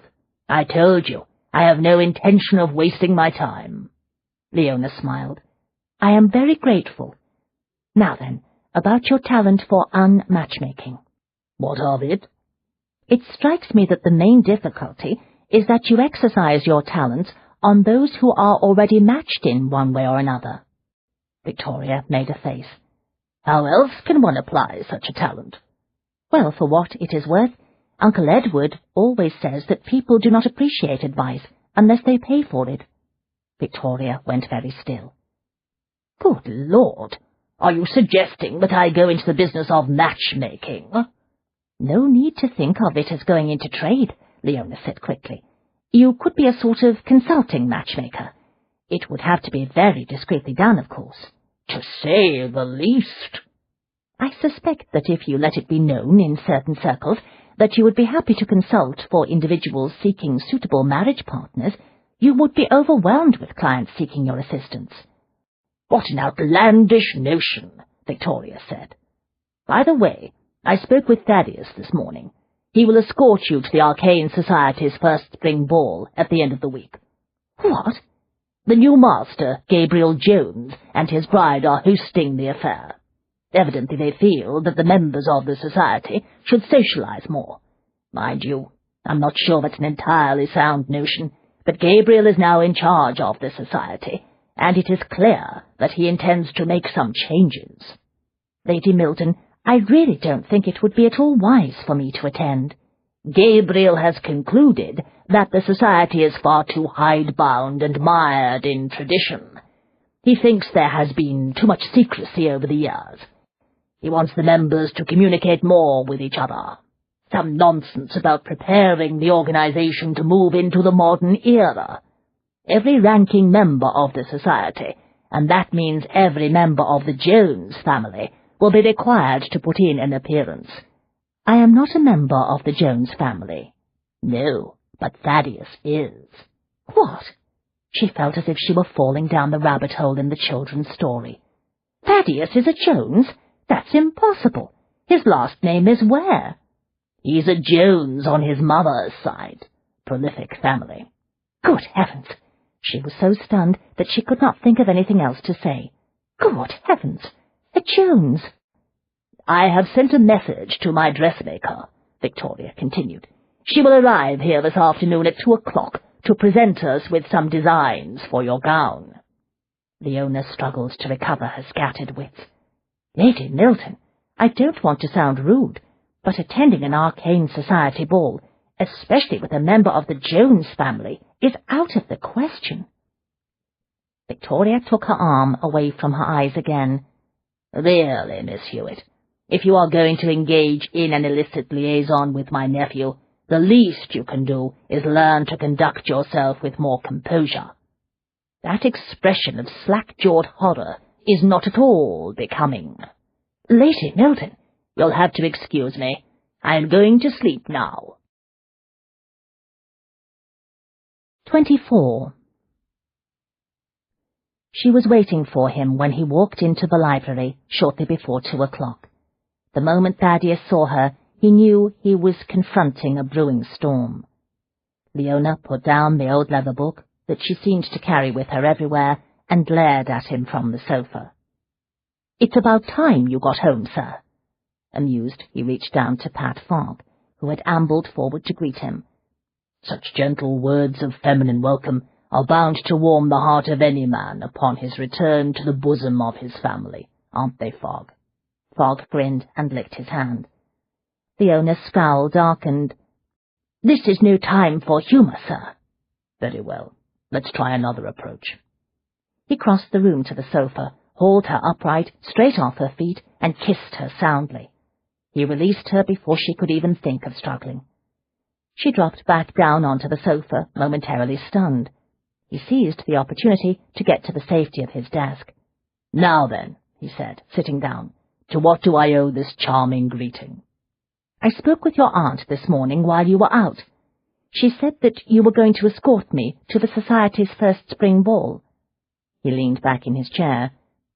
"I seem to recall that she did say something to me along those lines." He raised his brows. "Is that a problem?" "Of course it is a problem. I cannot possibly attend such a formal event with you." Her unexpected vehemence twisted something deep inside him. Until now he had considered the spring ball as merely another move in the deadly game he was playing with the crystal thief. But suddenly it all became personal. Leona was his lover, damn it. Women were supposed to enjoy wearing spectacular gowns while they danced with their lovers. Spectacular gowns. Of course, he should have understood immediately. Leona could not possibly afford a ball gown. "I'm sure my aunt will see to an appropriate gown, if that is what you're worrying about," he said. "As it happens, the dressmaker is due at any moment." She waved that aside. "The gown is the least of my concerns." "Then what the devil are your concerns?" "Lady Milton made it clear that the spring ball will be an important social event within the society." "Very important. You could call it a command performance." "In which case," she concluded grimly, "we must assume that many of the investors in my uncle's investment scheme will be present." "Ah, so that is the problem." He settled back in his chair, relaxing a little. It was not the fact that he would be her escort that alarmed her. It was her fear of being recognized as Pipel's niece. That he could deal with. "Rest assured, you have nothing to worry about," he said. "Are you mad? 2 years ago I worked crystals for all those investors. If I am recognized, someone will surely summon the police. Think of your own reputation if you will not consider mine. Lady Milton says that you are a Jones." "Mother's side." "I'm sure your family would be appalled if your name were to appear in the press in connection with mine." He laughed. "It would take a good deal more than that to appall my family." "Thaddeus, I am very serious about this." "You told me that when you were with your uncle, you were always careful to wear a heavy veil and conduct your appointments in darkened rooms." "Uncle Edward always said that people prefer a bit of mystery." "He's probably right, but I suspect that having you wear a widow's costume was a way of trying to protect you in case there was trouble." She blinked, briefly sidetracked by that possibility. "I never thought of it that way." "No doubt because your uncle never mentioned that there might be a very practical reason why you would need to remain anonymous."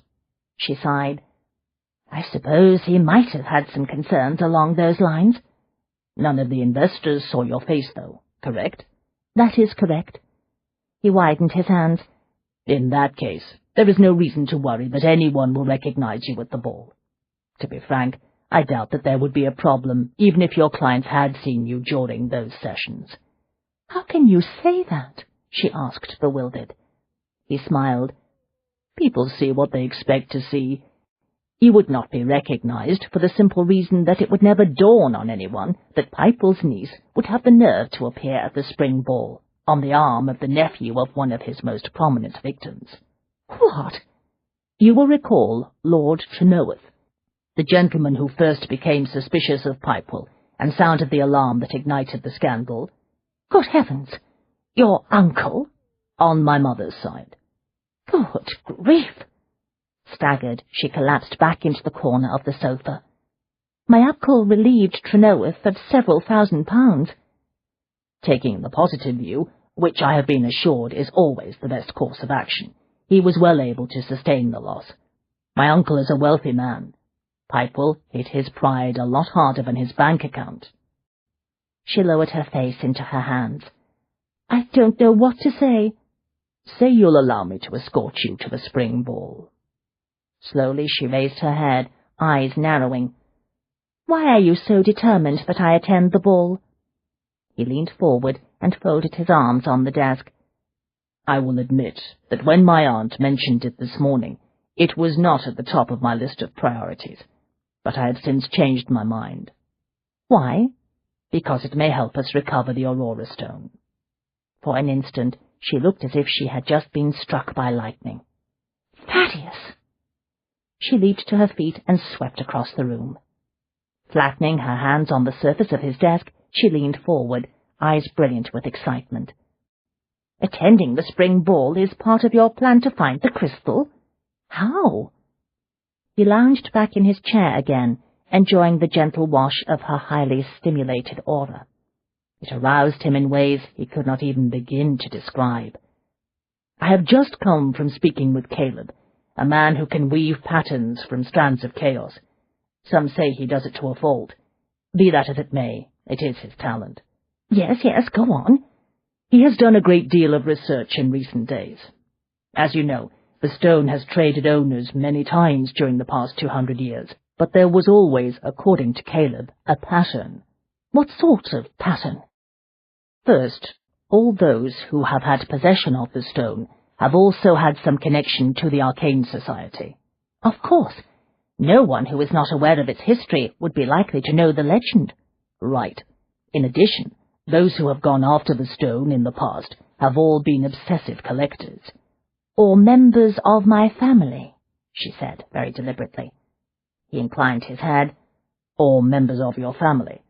The point is that they have all been individuals operating very much on their own. This time Caleb feels that the situation is quite different. Comprehension sparked in her face.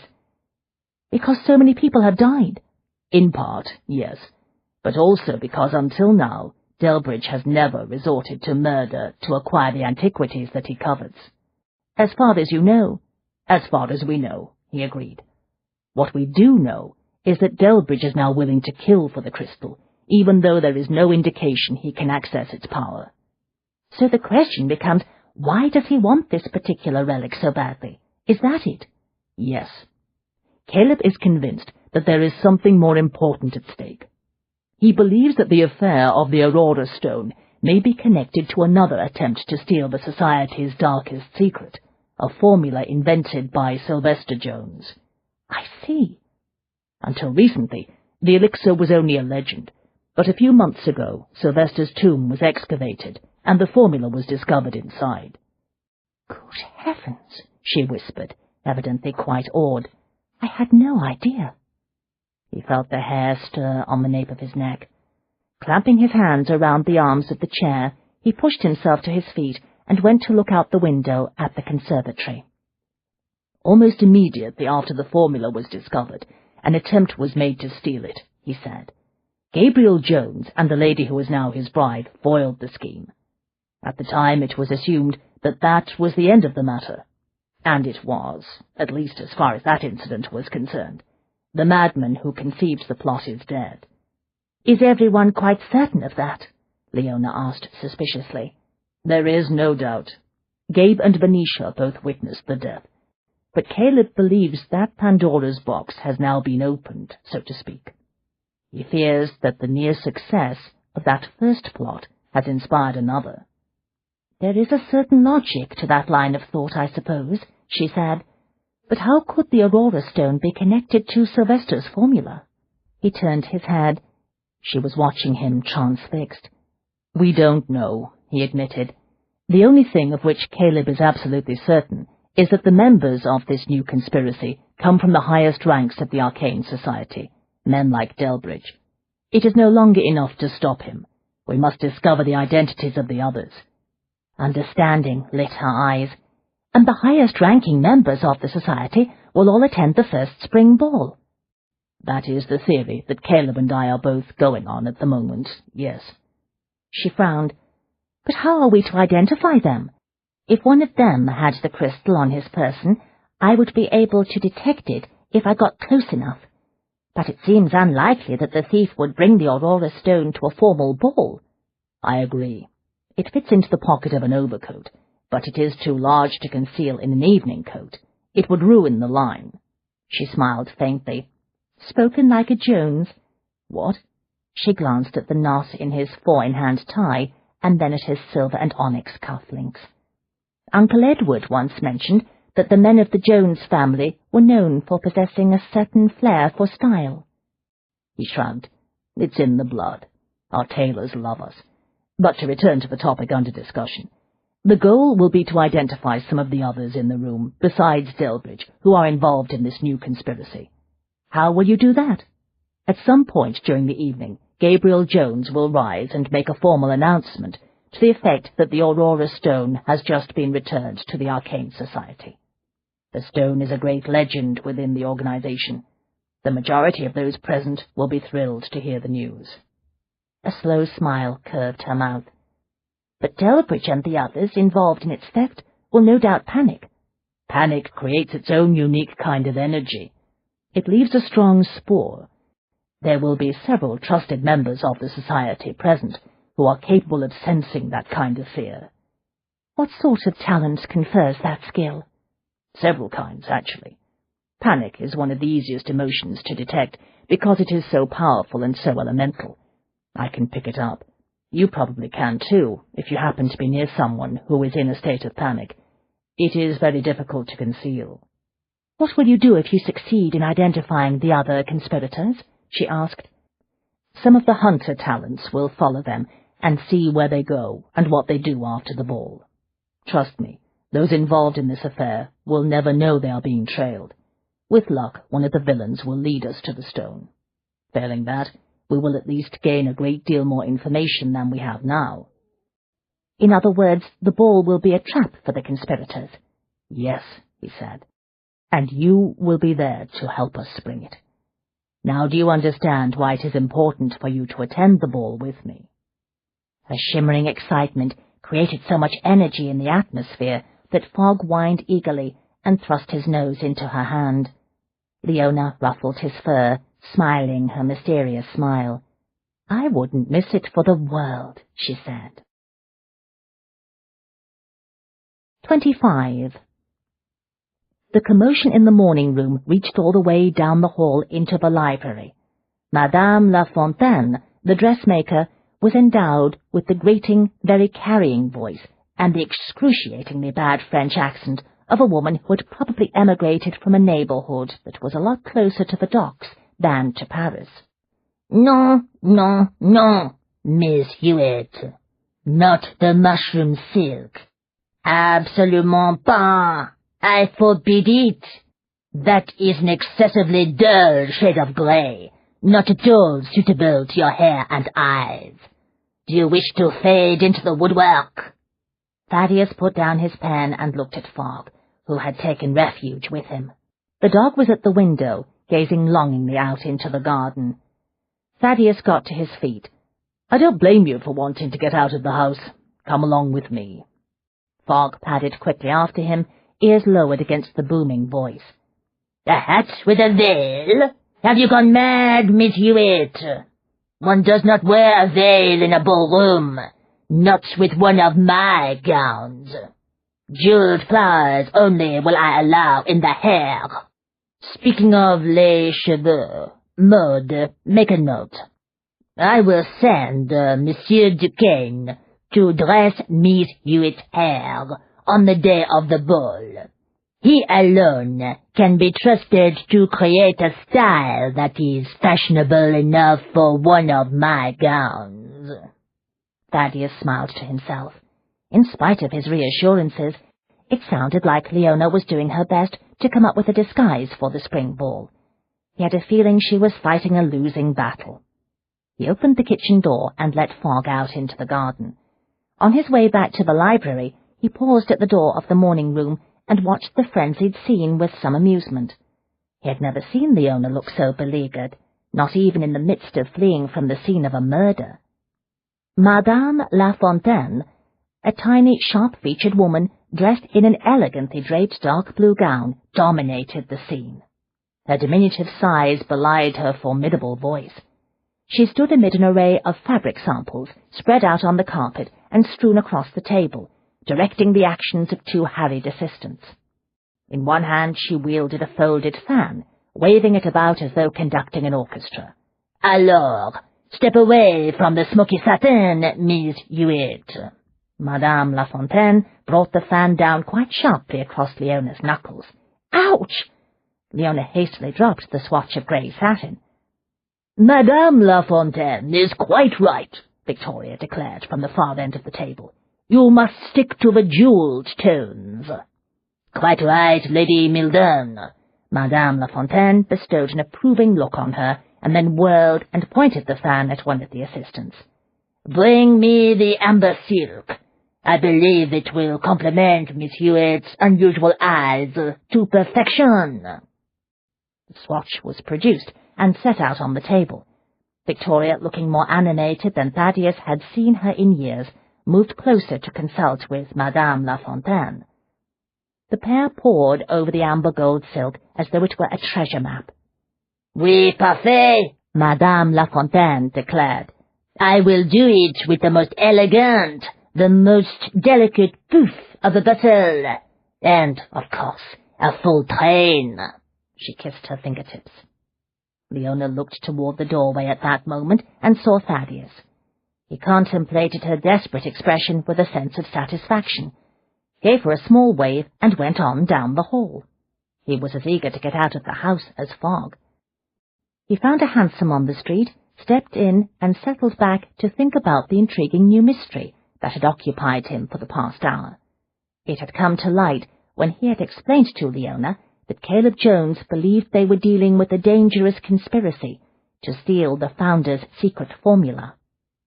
Leona had asked him a great many questions, but there was one very important one that she had not asked, one that any naturally curious person would have asked.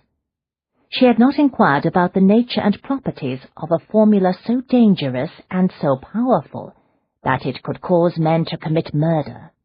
He could only assume that was because she already knew the answer. The truth about what the formula was intended to do was known to only a few within the society. The question of how Leona had come by that knowledge was tantalizing indeed. 26. "I have decided to become a consulting matchmaker," Victoria announced.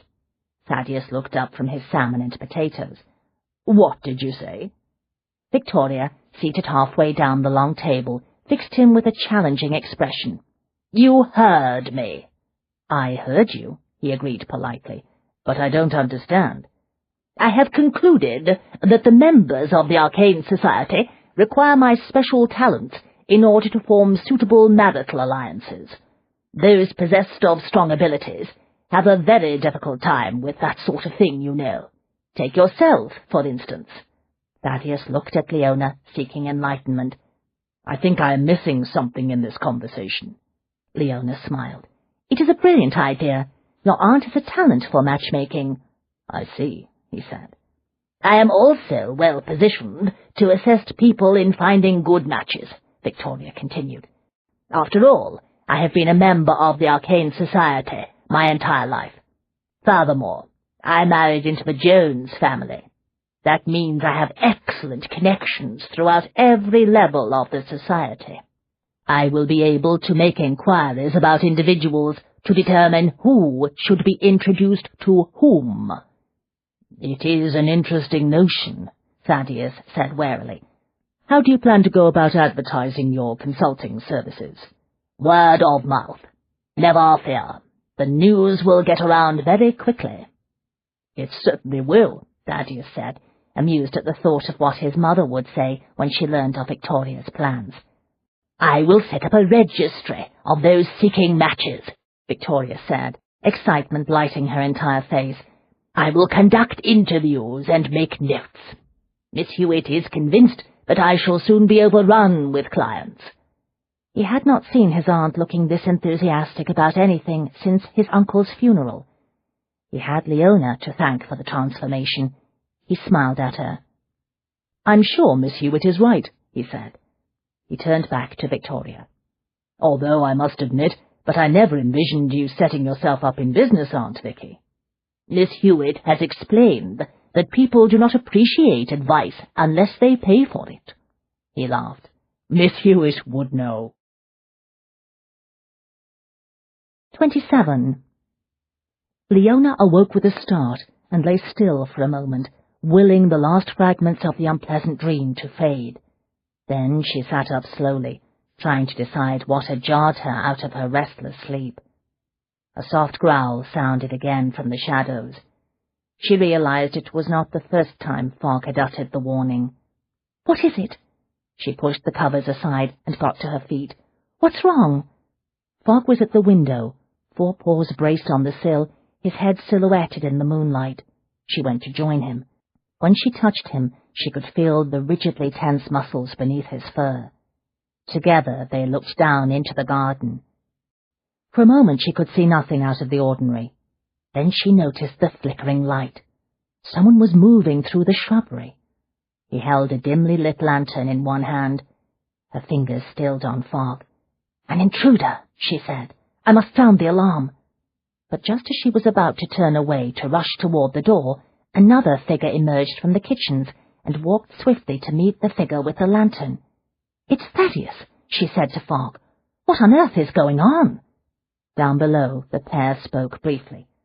The man with the lantern left the same way he had come, disappearing into the night. Thaddeus returned to the house. She hurried to the bedroom door and opened it gently. Fogg trotted eagerly after her and tried to stick his nose through the tiny opening. Footsteps, barely audible, echoed from the ground floor. Thaddeus had gone into the front hall. She opened the door wider. Fogg practically leaped out into the hall and dashed toward the stairs. She grabbed her robe off the hook and followed. By the time she reached the top of the stairs, she could see Fogg at the bottom, prancing excitedly around Thaddeus. Both were illuminated in the low light of a downstairs sconce. Thaddeus was dressed in the black linen shirt, black trousers, boots, and long black coat that he had worn the night she encountered him in Delbridge's museum. Alarm flashed through her. Clutching the lapels of her robe, she grabbed the banister in her right hand and rushed down. Thaddeus waited for her in the shadows at the foot of the staircase. "I should have known I could not leave without arousing the dog, and you as well," he said. "Where are you going at this hour?" She halted on the last step. "Who was that man in the garden? The one with the lantern?" "You saw Pine?" He smiled and brushed her cheek with the back of his fingers. "You must not have been sleeping any more soundly than I was." "Thaddeus, please, what is going on here?" He dropped his hand. "I do not have time to explain. I promise I will tell you everything in the morning." She sensed his determination and his urgency, and knew that nothing she could say would stop him. "I could come with you," she said quickly. That startled him for an instant. Then he smiled wryly. "Yes, you could, but you will not." "Take Fogg in that case." "His job is to guard you. Do not worry about me, my sweet. I will be fine. I have had some experience in this sort of thing." "Does this have something to do with your profession as an investigator?" "Yes." He leaned forward and kissed her somewhat ruthlessly, as if she belonged to him, and he intended that she never forget that fact. A moment later, he was gone out into the night, closing the door behind him. 28. His real name was Foxcroft, but everyone had called him Red for so long he doubted that anyone but his mother remembered. He was wiry, red-haired and cunning, having survived the city's roughest streets since birth. His instincts were well honed. From the start of his association with the man who awaited him in the alley, he had known that his employer was dangerous. It had not been difficult to come to that conclusion. Any gentleman who was not afraid to conduct meetings in dark alleys in this part of town was either extremely dangerous or a complete fool. After their first encounter, some 2 years ago, Red had quickly determined that his employer was certainly no fool. That left only the other alternative. Red paused within the weak circle of light cast by the street lamp and peered into the alley. He thought he sensed a presence there, but he could not be certain. "Are ye here, sir?" he asked cautiously. "Yes, Red, I'm here. I got your message. You have news?" The voice always made him think of the distant thunder of a gathering storm, low and ominous. Red had never seen the gentleman's face and could not have described him. He did not know his name, but at night on the streets the man was known as the Ghost. It gave Red cold chills sometimes to think that he might actually be working for a dead man, but there was no denying that, at least in this case, the dead paid a good deal better than the living, and Red had 6 mouths to feed at home. "Aye, sir," he said. He moved out of the safety of the lamplight and closer to the black mouth of the alley. "They're saying in the tavern that there's another girl dead tonight, and one gone missing last night." There was a short silence from the Ghost. It lasted just long enough for Red to begin to wonder if the spectre had melted away into the shadows. "What are the names of the girls, and where do they live?" the Ghost asked. "The dead one is Bella Newport. They say her body is still where the Midnight Monster left it, in a basement below her room in Dalton Street. The man who found her was afraid to summon the police, for fear they'd think he was the one who killed her. Her throat was cut, like the others." "What of the other girl, the one who is missing?" "Annie Spence. She works the street in front of the Falcon. The owner of the tavern says she was out in front beneath the street lamp all evening. Never brought any of her customers upstairs, though. He reckoned her business was just slow, like his. He closed early and went out to see if she was feeling like a bit of sport. But she was gone. He's very worried about her. Says it's not like her to go off with a customer." "Did anyone notice either girl talking to a man earlier in the evening?" "Can't say about Bella Newport, but the tavern owner told me that Annie had bragged about a gentleman who had been watching her off and on for the past few days. She thought he looked very elegant, but she said he seemed a bit shy when it came to approaching a girl." "Thank you, Red." A carriage appeared momentarily out of the light mist, then rolled past. Red kept his attention on the night-filled alley. He thought he caught the faintest shifting of shadows, but he couldn't be sure. The rattling of wheels and the clop of the horse's hooves masked any sound of footsteps, assuming there had been footsteps. By the time the vehicle had once again vanished into the mist, Red knew that he was alone. He went forward slowly. Sure enough, the usual envelope was there on the paving stones. There would be money inside, enough perhaps to buy his wife a new bonnet. Bessie would be thrilled. She did not approve of his new career as an assistant to a ghost, but she was happy with the income. He stuffed the plump envelope inside his coat and hurried away toward home. Once he was sipping hot tea and sitting in front of a warm fire, he would be able to convince himself that he was not really working for a dead man. There was no constable standing guard in front of the darkened, run-down building, no crowd gathered in the street. It appeared that Bella Newport's murder had not yet been reported to the police, although with the rumours already flowing through the underworld, it would not be long. Thaddeus knew that he would not have much time. He listened carefully, all his senses wide open, making certain that he was alone in the street. He neither saw nor heard anything to indicate that there was anyone else about. No currents of energy stirred, at least none that he could detect. Satisfied, he left the shadows of a stone doorway, gripped the iron railing, and dropped down into the below-street-level front area of the old building. There was enough light from the street lamp above to reveal the debris and decaying leaves that had accumulated in the small space. He heard a rustling, skittering sound. An instant later, 2 rats, evidently annoyed at having been interrupted in their foraging, flashed up the steps and disappeared beneath the low edge of the railing.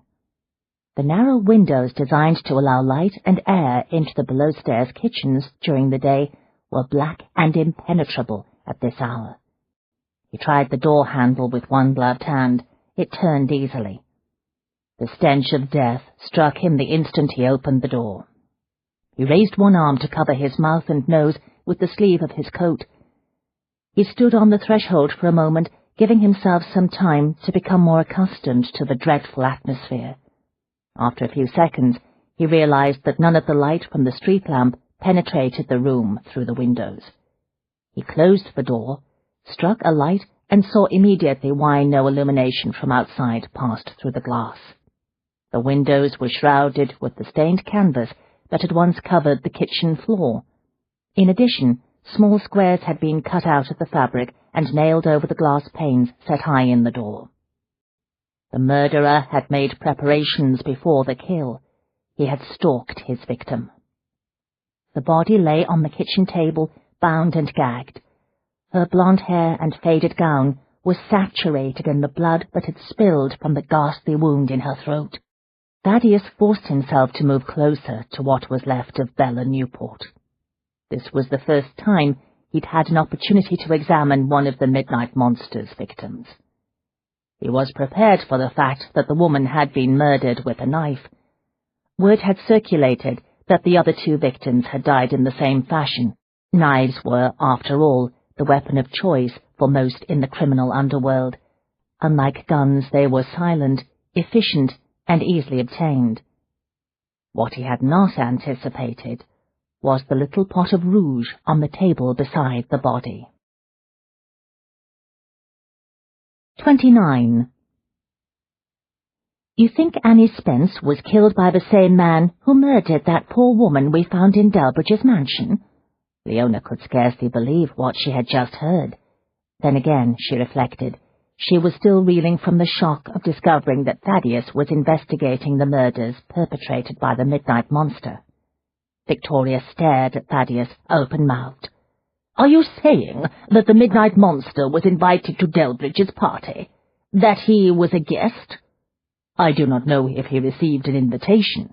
Thaddeus rubbed the back of his neck. "But I am quite certain that he was there that night. I am also sure that he is the hunter I've been chasing these past few weeks." It was shortly after 5 in the morning. They were gathered in the library. Leona and Victoria were in their dressing gowns. One of the cooks who had arisen to start the preparations for breakfast had sent in a tray of tea and toast. Leona could not help but notice that the staff appeared unfazed by what would have been perceived as decidedly odd behaviour in other households. Thaddeus was the only one who was not seated. He stood at the window, still dressed in his black shirt, trousers, and boots. A restless energy shimmered invisibly in the air around him.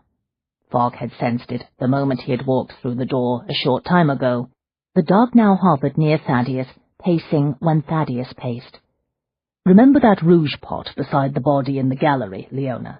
Thaddeus asked. "You kicked it with the toe of your shoe." She frowned.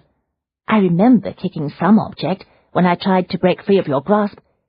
She stopped suddenly, aware that Victoria was looking at her with a fascinated expression. Hastily, she cleared her throat. "I meant to say, I recall my shoe striking some small object. You picked it up, but I never saw what it was." "A rouge pot." He went back to the desk and held up a little white porcelain pot decorated with tiny pink roses. "The one I found next to Bella Newport's body tonight looked very similar to it." They all contemplated the rouge pot. Victoria turned back to Thaddeus. "What is so unusual about a rouge pot?" she asked. "You said that the poor girl was a prostitute. Everyone knows that women of that sort use cosmetics." Thaddeus frowned. "Women of that sort? Are you telling me that only prostitutes use them?" Victoria looked at Leona. Leona cleared her throat. "Actresses also employ cosmetics." "And French women, of course," Victoria added, with a judicious air. "An English lady, however, uses only the most delicate of beauty aids. One may bathe one's face in a gentle bath of purest rainwater, infused with a few slices of cucumber or lemon, but that is all. Well, one might occasionally apply a wholesome lotion made of cream and egg whites to the skin, Leona offered. But never anything as vulgar as rouge, Victoria concluded firmly. Thaddeus planted his hands on his hips. I don't believe this. Are you two going to sit there and tell me the rosy blush one sees on the lips and cheeks of every lady in a ballroom is due to daily baths of rainwater and cucumbers? The ladies' magazines do provide some hints for achieving that youthful glow, Victoria conceded. The merest trace of artifice, you understand. What hints? Thaddeus demanded. Leona leaned forward to pour more tea into her cup. One is advised to bite one's lips and pinch one's cheeks quite vigorously before one enters a room. Thaddeus looked grim and irritated. This is all rubbish, and well you know it. The makers of cosmetics and beauty aids do very nicely in England. Do not try to tell me that they are making their fortunes selling their products solely to actresses, prostitutes, and the occasional French tourist. Leona sipped her tea, silently deferring to Victoria. Very well, Thaddeus, Victoria said, tight-lipped. I will allow that in truth there are a great many rouge pots sitting on the dressing tables of England. But you must not breathe a word about that outside this room. Do you understand? Leona hid a smile. The reputations of the women of England are in your hands, sir. Thaddeus shoved his fingers through his hair. I can't believe all this nonsense about whether or not a woman uses cosmetics. Victoria gave him a repressive glare. What respectable women may or may not do in the privacy of their bedrooms is not the point. What I am trying to make clear is that the use of cosmetics is considered quite vulgar. Leona pondered that observation and then looked at Victoria. If a killer wanted to make a point about his victim being a prostitute, he might leave a rouge pot behind at the scene. Victoria nodded. Yes, it would be a symbolic way of accusing her of being a streetwalker. The lines at the corners of Thaddeus's eyes tightened a little. In Bella Newport's case, he did more than just leave the pot behind. He applied a great deal of the paint to her face.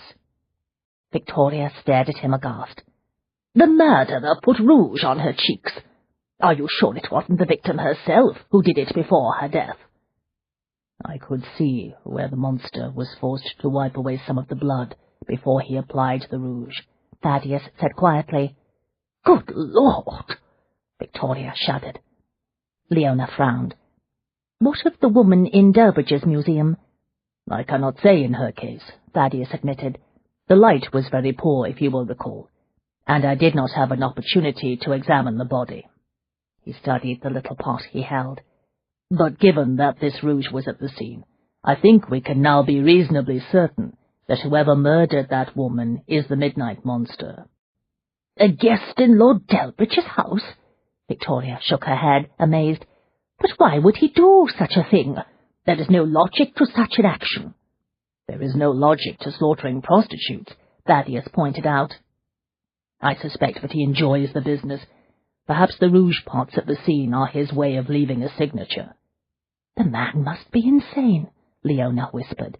Mad, perhaps, Thaddeus agreed, but not dim-witted. He is clever, and he manages to keep to the shadows. If Caleb Jones is right, and the monster is a hunter, it is no wonder he has been able to avoid detection, Victoria observed. Thaddeus continued to study the little pot. A hunter who, for one night, it seems, selected different prey.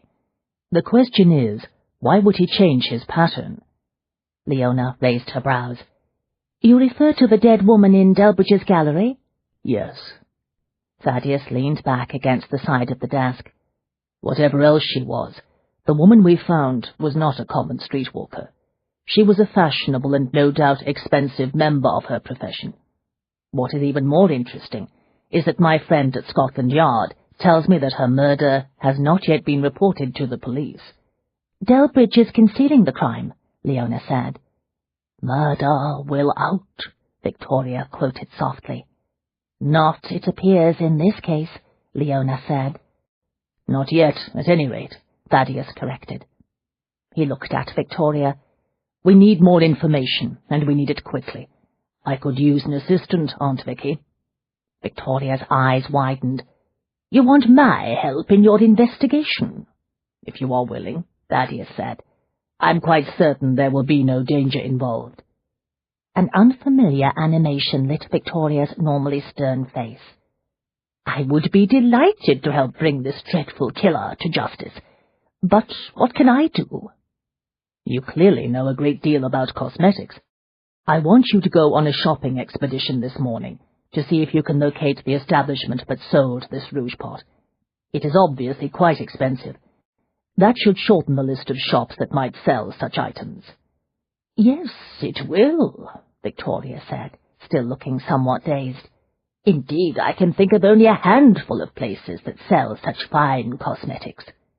What about me? Leona said to Thaddeus. I'm certainly not going to sit around here waiting for my fitting while you and your aunt investigate. He smiled. You and I are going to pay a couple of visits to certain individuals today.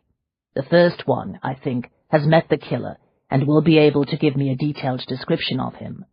Really? That would be wonderful. Who is it? Someone you know rather well. She stared in disbelief.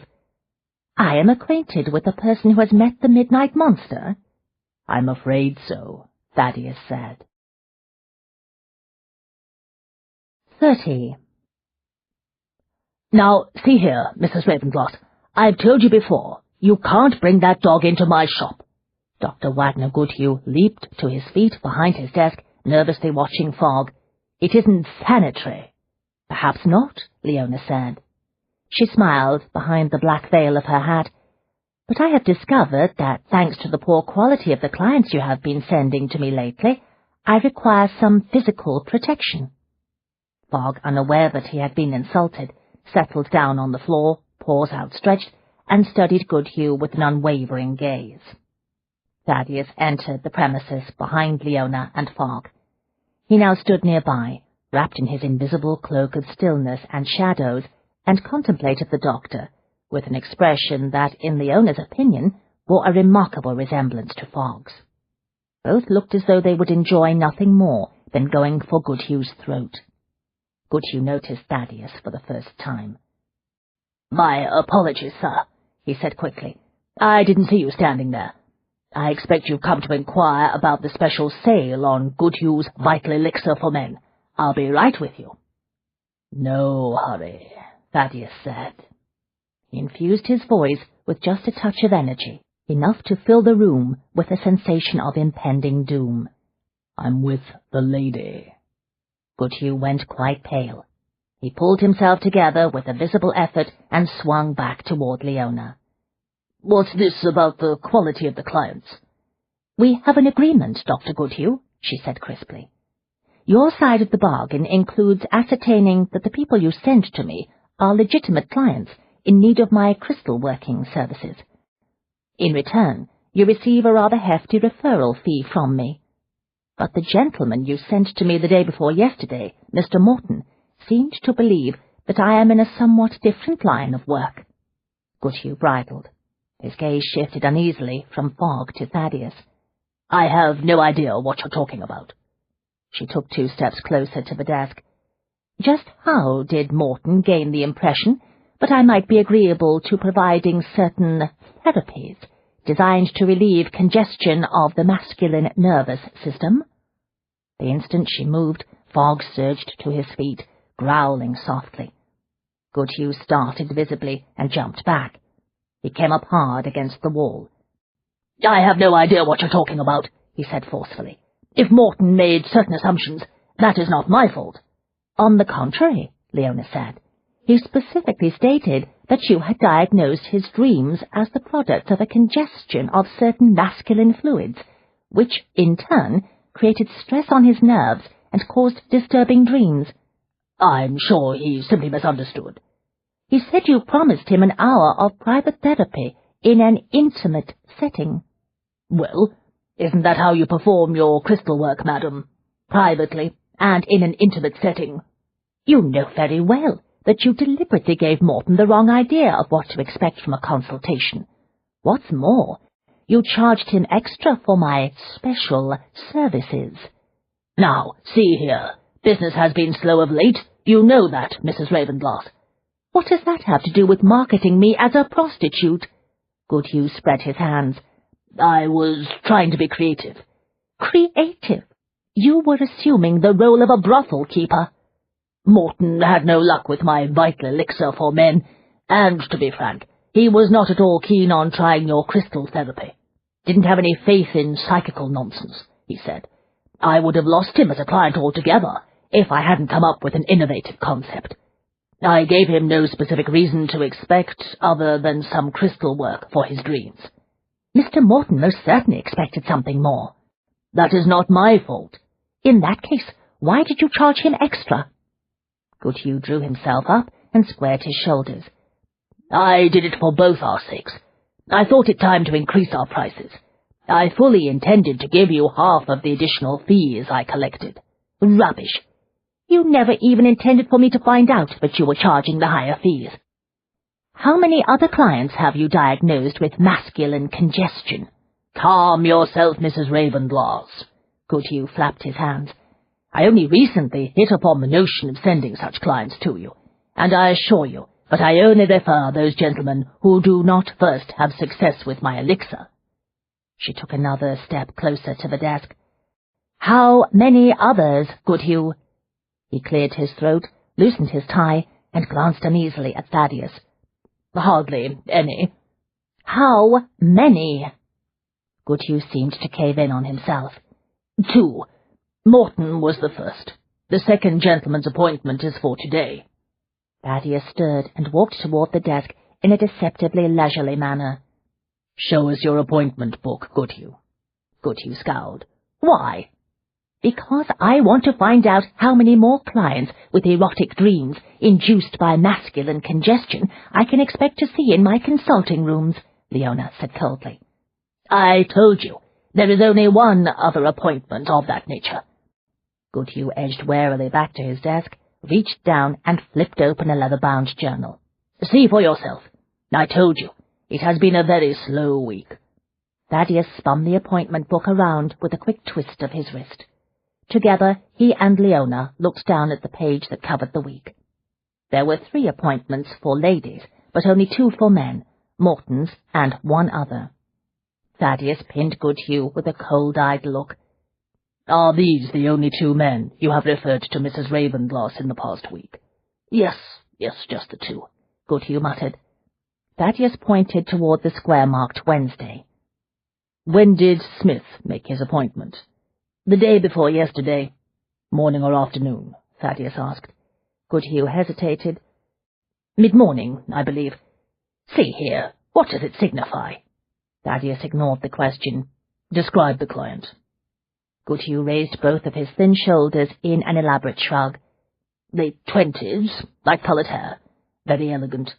The sort of gentleman women would find quite handsome, I believe. He glowered at Leona.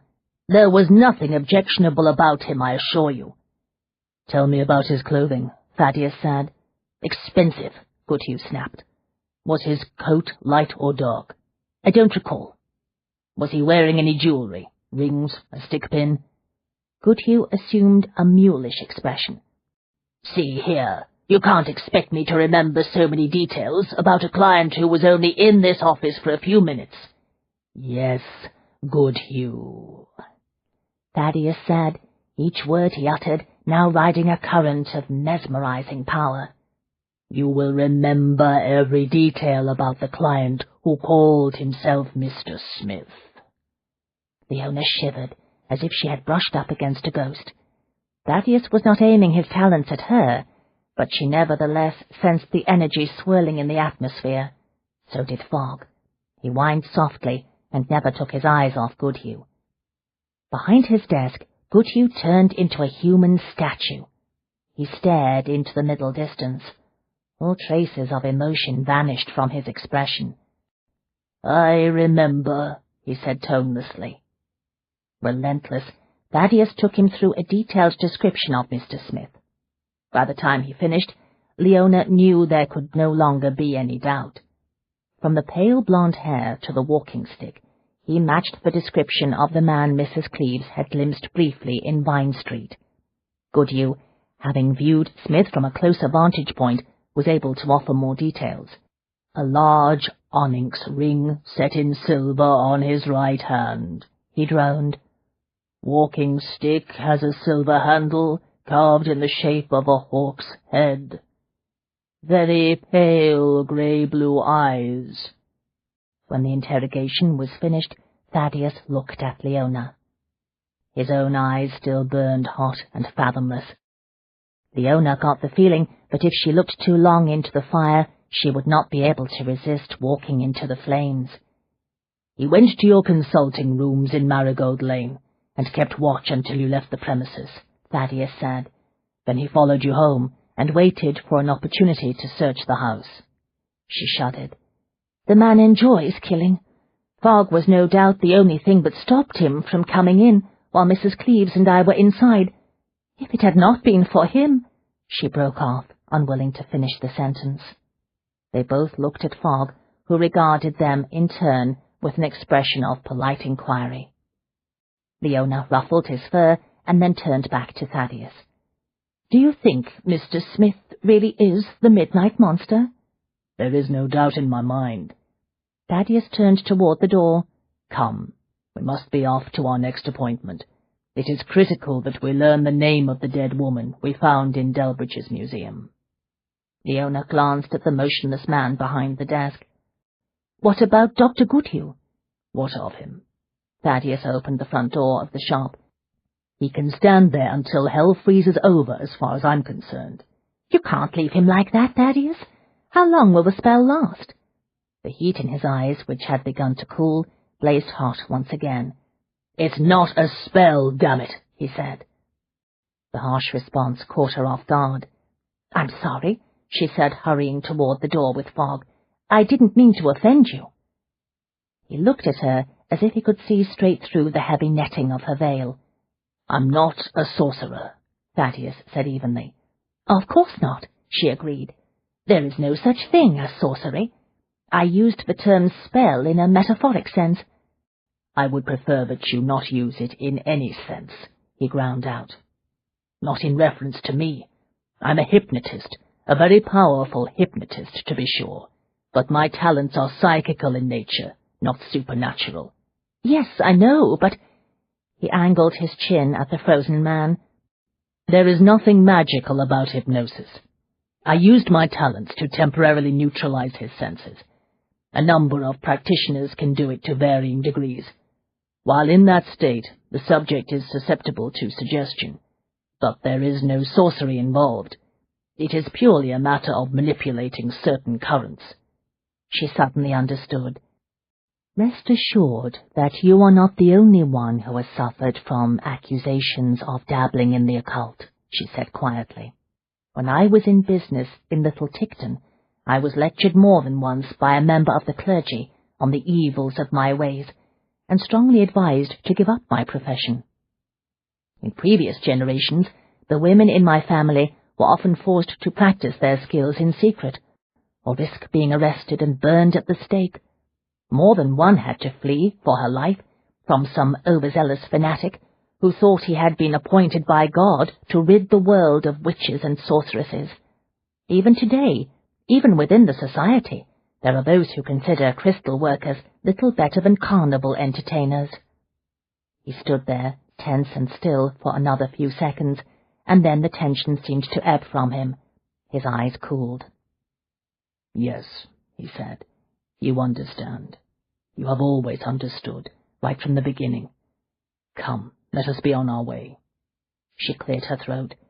You really must not leave Dr. Goodhue in that condition, Thaddeus. What if he doesn't return to his senses? What if someone walks in and believes him to be the victim of a stroke or a paralytic fit? A horrifying thought struck her. Good heavens, what if people think he's dead, except that he's still alive? There are tales about that sort of thing, ghastly stories about people being accidentally buried alive because everyone thought they were dead. He startled her again with his quick, wolfish grin. "Has anyone ever told you that you have an excellent imagination?" She winced.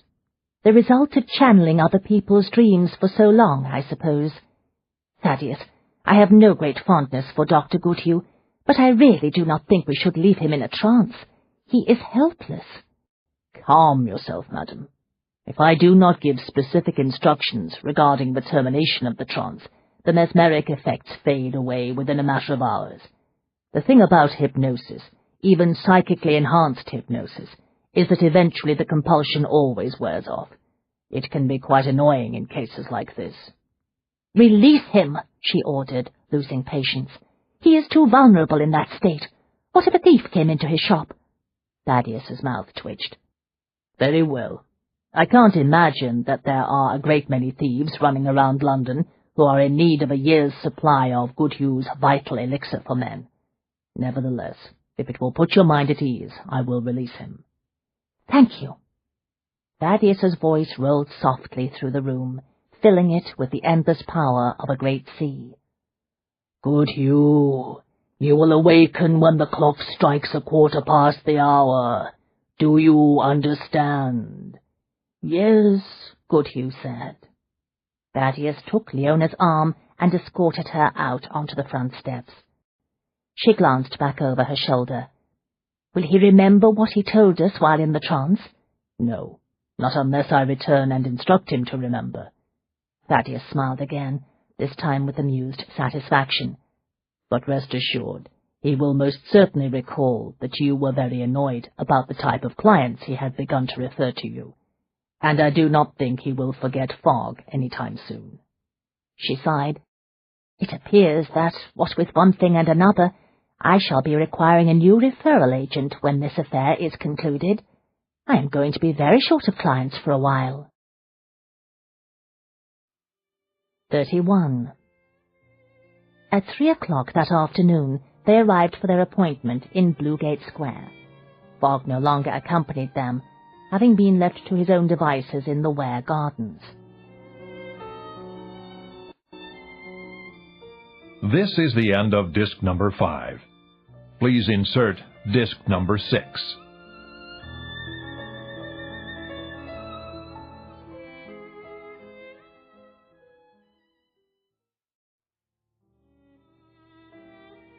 This is disc number 6.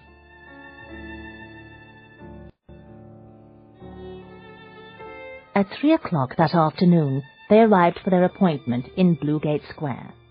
Fogg no longer accompanied them, having been left to his own devices in the Ware Gardens.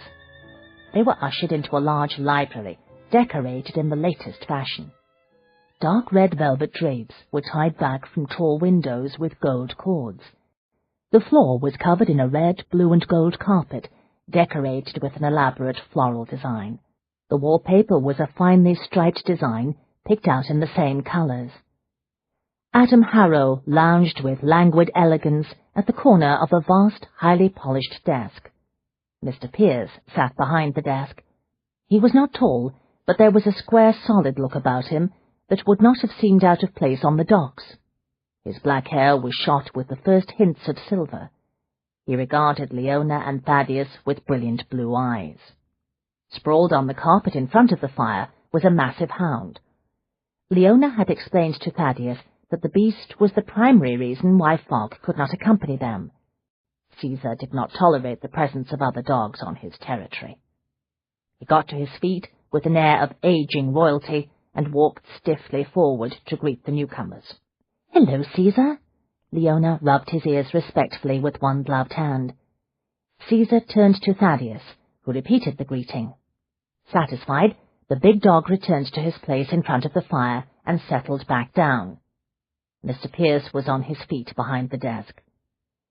"Miss Hewitt," he said in his brandy and cigar voice. "A pleasure, as always." Leona smiled warmly. "Thank you so much for seeing us today, Mr. Pierce." "Of course. Please, sit down." He inclined his head toward Thaddeus. "Ware?" "Pierce."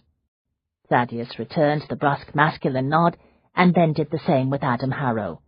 "Mr. Harrow?" Adam's mouth curved in a bored, humourless smile. Why is it that every time I turn around lately, I find you under footwear?" "Coincidence is an odd force," Thaddeus said. Adam looked pained. "I do not believe in coincidence any more than do the members of your arcane society." Thaddeus smiled slightly. "In that case, I can only hope that you will not feel it necessary to take more drastic steps to get rid of me." Pierce's brows rose in amusement. "I have a hunch that making you disappear would require considerable effort, sir." But probably not an entirely unfamiliar sort of effort, Thaddeus thought. "I will do my best to avoid putting you to the trouble," he said. Pierce chuckled. "I think we understand each other very well indeed, sir. Please, take a seat." The door of the library opened soundlessly. A young footman appeared with a tea tray. He set it down on a low table and looked at Pierce. "Thank you, Robert," Pierce said. "That will be all." Thaddeus studied the delicate line of Robert's jaw and the curve of his calf, outlined by the snug-fitting livery.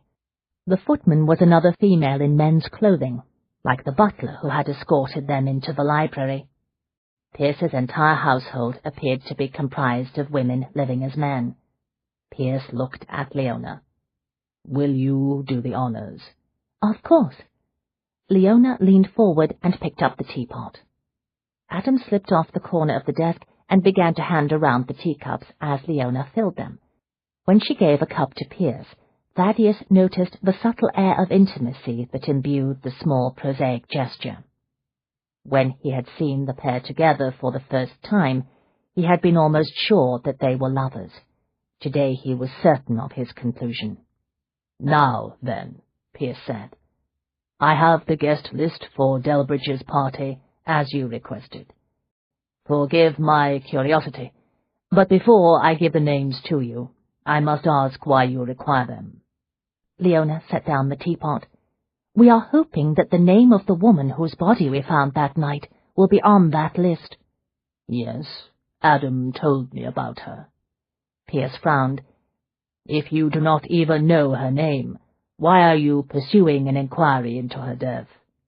Thaddeus settled back into his chair.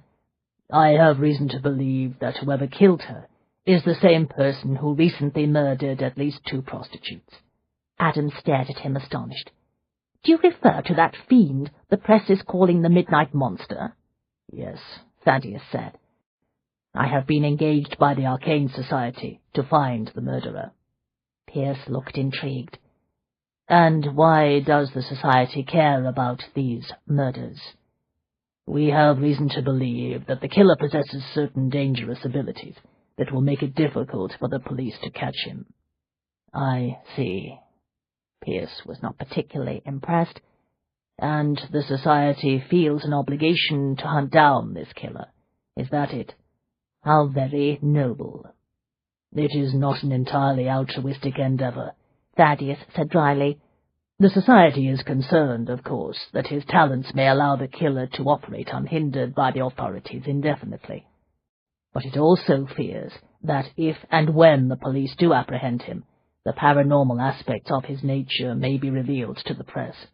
The newspapers and penny dreadfuls would create a great sensation, one that would have lasting effects on public opinion." "Ah, yes, I understand now." Pierce nodded once, satisfied. "You fear the results of such a revelation. By and large, the public views the whole business of the paranormal with either skepticism or deep curiosity," Thaddeus said. "At worst, it considers those who claim to possess strong talents as frauds. At best, they are seen as providers of controversial medical cures, or merely as entertainers." Adam settled one hip on the corner of the desk again. "But if it got out that the Midnight Monster possessed some very dangerous paranormal talents, the public's attitude could become extremely hostile. People might well turn on all those who claim to possess psychical abilities, including those who happen to be endowed with genuine powers." "The Arcane Society would naturally prefer that did not happen," Thaddeus said mildly. Pierce and Adam exchanged looks of intimate understanding. "It is quite true that the public can make life very difficult for those who do not conform to what is considered to be the respectable norm," Pierce said quietly. "Will you help us?" Leona asked. "I will give you the list." Pierce opened a drawer in the desk and withdrew a sheet of paper. Thaddeus rose from his chair and picked up the paper. He glanced at the names. "I will not ask how you came by this list." Pierce shrugged. "I don't mind telling you. There was no great trick to it. On the occasions when Delbridge entertains, he employs a secretary, who happens to be a friend of my own secretary." Leona smiled. "It is a small world." Adam grinned. "It certainly is, when one is dealing with the world of private secretaries employed by the elite. Their circles are even smaller and tighter than those of their employers." Thaddeus studied the list. "The majority of these names are those of Delbridge's male guests. The Midnight Monster may well be among them. But at the moment, I wish to concentrate on the women. I see that there are a dozen of them." "All expensive ladies of the night," Pierce said. "One of them will no longer be among the living," Thaddeus observed. "Although the murder has not been reported, I would expect that some of the other women on this list might have noticed her absence. The world of exclusive courtesans is also quite small." Pierce leaned back in his chair.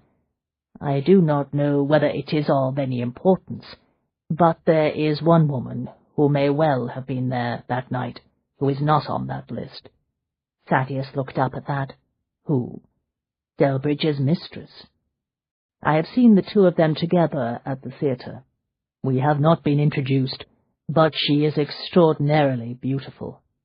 No one knows much about her. There are rumors, however." "What sort of rumors?" Leona asked. "It is said that she was once an actress. In addition, I have heard gossip that she is not particularly faithful to Delbridge." Leona glanced at Thaddeus. "The dead woman in the gallery apparently had an assignation planned that night." "I have heard that Delbridge's mistress has engaged in a number of brief affairs while she has been under his protection. All were with gentlemen who collected antiquities." Thaddeus looked at him. "And Delbridge has a penchant for stealing those relics that he cannot acquire by other means. I wonder if he was in the habit of using his mistress to gain access to the collections of some of his rivals. It would not be the first time a man has used a beautiful woman to achieve his objectives," Pierce said. "Delbridge might not have bothered to send a formal invitation to his mistress because he planned to escort her himself," Leona offered. "Or perhaps her name was left off the invitation list because Delbridge knew in advance that she would not survive the night," Thaddeus said quietly. "In case of an investigation, he did not want any formal record of her presence in the mansion that evening." They left the house a short time later. A hired carriage waited for them in the street. Thaddeus handed Leona up into the cab. The skirts of her deep violet gown whispered past his arm. He caught a tantalizing glimpse of one delicately curved, stocking-clad leg. It vanished quickly beneath a flurry of petticoat ruffles. Memories of the interlude in the conservatory seared his senses. Everything inside him clenched tight. He followed Leona into the cab, closed the door, and sat down across from her. He watched her adjust the elaborate folds and flounces of her skirts. "I can understand why a lady might find it comfortable and convenient at times to wear men's clothes," he said, "but speaking from a man's point of view, I must tell you that there is a great deal to be said for the sight of a woman in a gown." Leona smiled coolly. "Speaking from a woman's point of view, I can assure you that there is a great deal to be said for having the choice." The carriage rumbled forward. Thaddeus looked back at Pierce's handsome townhouse. "I have the impression that the women in Pierce's life have all chosen to give up the option of wearing gowns and petticoats in favor of living their lives in men's clothes." "You noticed that the servants were all female?" Leona asked, startled. "Yes." "How could you tell?" He shrugged. "Once you start to question the obvious, you begin to look beneath the surface." Leona followed his gaze to the front door of the townhouse. "The fascinating thing is that very few people do look beneath the surface. Mr. Pierce and Adam and their close associates at the Janus Club go about as men on a regular basis, and no one ever seems to notice. It is not the fact that they are all women disguised as men that intrigues me, Thaddeus said. What does intrigue you? He smiled and stretched out one leg, letting it brush against her violet skirts as though by accident. It is the thought of the reaction of all the gentlemen presently nursing their brandies and cigars in their St. James Street clubs, if they were to learn that one of the wealthiest, most mysterious criminal lords in London is a female. 32. A feverish thrill of excitement swept through Delbridge when he walked into the hushed chamber. He had waited for this moment for months. The ancient stone room was windowless. Power as heavy and as ominous as the fog outside pooled within the four walls. The aura of menacing energy was not a product of his imagination. His own senses were wide open, registering the strong paranormal currents that swirled in the chamber. They emanated from the 5 men seated at the large horseshoe-shaped table. Each possessed a high degree of talent. He did not yet know the identities of any of the men. The 5 members of the Third Circle, of the shadowy conspiracy known to him only as the Order of the Emerald Tablet, wore cowled robes embroidered with cryptic alchemical designs. The hoods of the robes were pulled up, so that each man's face was cast in deep shadow. Beneath the hoods, each man wore a half-mask. 4 of the masks were silver. The 5th, that of the leader, was gold. "Good afternoon, Lord Delbridge," the leader said.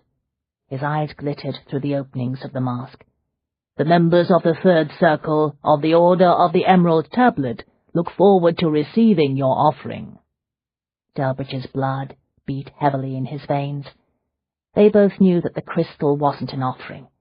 It was his initiation fee. He had accomplished the task these men had set him. He had proven his worthiness to sit among them. "I have brought the Aurora Stone to you, as you asked," Delbridge said. He sensed the sudden greed, and, there was no other word for it, lust that flared in the chamber. He had known from the start of this affair that the 5 wanted the crystal very badly. With luck he would finally discover just why the stone was so important to them. "You may present your gift to the Third Circle," the leader intoned.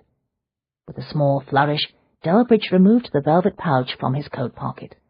There was an audible murmur of excitement from the members.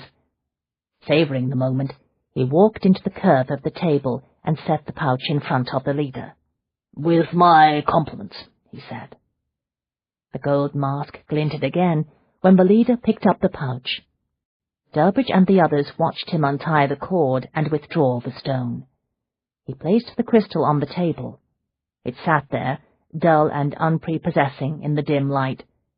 There was a short, uncertain silence. "Doesn't look like much," one of the men commented. A little jolt of anxiety touched Delbridge's nerves. It was the right crystal. It had to be. He had risked everything, most importantly his position in society, to obtain it for them.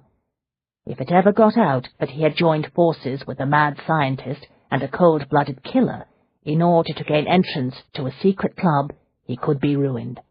Given his wealth and his connections, he might avoid prison, but the scandal would haunt him to the end of his days. The leader picked up the stone and held it in the palm of his hand. Beneath the edge of his mask, his thin lips curved with satisfaction. "I can feel its power." "Many crystals have power," grumbled one of the Order members. "How do we know it's the stone we require?" The leader rose. "By putting it to the test, of course." When he crossed the stone floor, steel clanked lightly on steel, as though he wore old-fashioned armour beneath the thick robes. A shiver ruffled the hair on the nape of Delbridge's neck. He wondered if the leader carried a sword. That possibility made him swallow hard. Intuition warned him that this group would not take failure well. They could not murder him outright if the crystal did not do whatever it was they expected it to do, he assured himself. He was Lord Delbridge. His family connections were impeccable. He moved in some of the best circles of society. Yes, and he had recently set the Midnight Monster on 2 other gentlemen who had possessed excellent connections. He had gotten away with murder. Who was to say these men could not perform a similar feat? Calm yourself. You have given them what they demanded, the real Aurora Stone. You will soon be one of them. The leader halted in front of a low, vaulted door in the ancient stone wall, reached inside his long robes and produced a key. That explained the clanking noise, Delbridge thought. The leader wore a steel chatelaine with a number of keys on it beneath his gown, not a sword. That realization came as a distinct relief. "Yes, the test," one of the men hissed, jumping to his feet. "If it unlocks the strongbox, we will know immediately if Lord Delbridge has brought us the right stone." The others followed quickly. For a moment Delbridge thought they had been forgotten, but the leader turned once more to look at him, pinning him with his cold gaze. "Come with us, sir. You will witness the results of your efforts together with the rest of us." "Do not show any fear," Delbridge warned himself. "As you wish," he said, managing to maintain what he hoped was a coolly polite air. They filed through the narrow doorway and into another, smaller chamber. The leader turned up a lamp. Delbridge looked around with a mix of curiosity and dread. This room, too, appeared to date from ancient times. It also lacked windows. Delbridge glanced at the heavy, iron-bound door with its massive lock and concluded that the little chamber had probably once functioned as a secure storeroom. A large steel strongbox sat on a thick carpet in the center of the room. It looked old. Late 17th century, Delbridge decided, the era of Sylvester Jones, founder of the Arcane Society. Had the Third Circle managed to obtain an artifact connected to Sylvester? Excitement sparked through him, driving out some of the apprehension. The founder's secrets were the stuff of myth and legend within the society. Lamplight flickered on the gold foil that covered the curved top of the strongbox. Words and symbols were inscribed on the gold. Delbridge recognized some of the symbols as alchemical, and some of the words as a mix of Latin and Greek, but could not decipher their meanings. A private code, he thought. The old alchemists were notoriously secretive. There was no lock on the strongbox, and no visible line to mark the lid. In the center there was a deep indentation, lined with some dark, glassy substance. The leader looked at Delbridge. "I can see from the expression on your face that you have some notion of the value of this ancient strongbox." "Did it belong to Sylvester Jones?" Delbridge asked, awed in spite of himself. "A while back there were rumors about a burglary at Arcane House." "This was not stolen from Arcane House," the leader said. Delbridge's sense of intense anticipation dimmed. "I see." The leader gave him a mysterious smile. "It did not belong to the founder," he said softly. "It was, instead, the property of someone who was privy to his greatest secrets. We believe those secrets are locked inside." Delbridge frowned. "One of Sylvester's rivals?" "His greatest rival, Sybil the Virgin Sorceress." Thunderstruck, Delbridge stared at the strongbox. "I thought Sybil was just another Arcane Society legend. Are you saying that she actually existed?" "Oh, yes." The leader indicated the ancient book he held. "She existed. This is one of her notebooks. I searched for it for years before I finally located it in the library of an aging member of the Arcane Society. Upon his death, I was able to acquire it." The death of the former owner had probably not been of natural causes, Delbridge thought. "The entire notebook is written in the sorceress's private code, of course," the leader continued. "I have devoted the past decade of my life to deciphering it. I succeeded, and the contents led me to the location of the strongbox." "What is inside?" Delbridge asked, hardly daring to hope. "A copy of the founder's formula, by any chance?" "Yes," one of the other cowled figures said impatiently. According to the notebook, Sybil did indeed steal the formula and conceal it in that strongbox. I don't understand, Delbridge said, searching the masked faces around him. Haven't you looked? Unfortunately, it has not been possible until now. The leader's hand tightened on the journal. The strongbox is sealed with the most unusual locking device. According to the warning written on the gold foil, any attempt to force the chest open will result in the destruction of the secrets inside. Delbridge frowned. How will you get into it? The leader held up the velvet pouch. Sybil's warning makes it clear that the Aurora Stone is the key. Another thrill shot through Delbridge. At last he comprehended the enormity of the gift he had provided to the third circle. No wonder he had been promised a seat at the table in the other room if he brought them the stone. He had given these men the key to something they valued above all else, something they had not been able to obtain for themselves. He felt his own aura shift and pulse more strongly. Power fed on power. The leader handed the notebook to one of the other robed figures. Then he held up the Aurora Stone. For a moment they all stared at the dull, colourless crystal.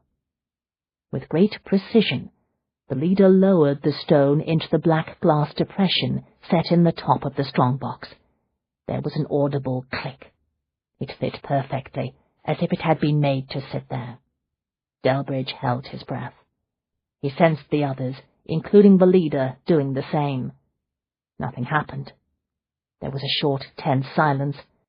Perspiration broke out on Delbridge's brow. "It isn't working," someone muttered. Everyone looked at Delbridge. Raw fear briefly paralyzed him, but with an effort of will he managed to pull himself together. "This is the stone you demanded," he said as coolly as possible. "I can feel its power, even if you cannot. It's not my fault it isn't opening the strongbox." The leader wrapped one hand around the Aurora Stone. He concentrated intently for a moment. "I think you are correct. I can feel the resonating power of the stone. It is stronger now that it is in contact with the strongbox, but the energy is murky and unfocused. It appears that the last words of Sybil's warning are true after all. I had hoped they were intended merely to discourage any attempt to open the box." "What does the warning say?" Delbridge demanded. "Only she who can command the Aurora Stone may open this strongbox," the leader quoted.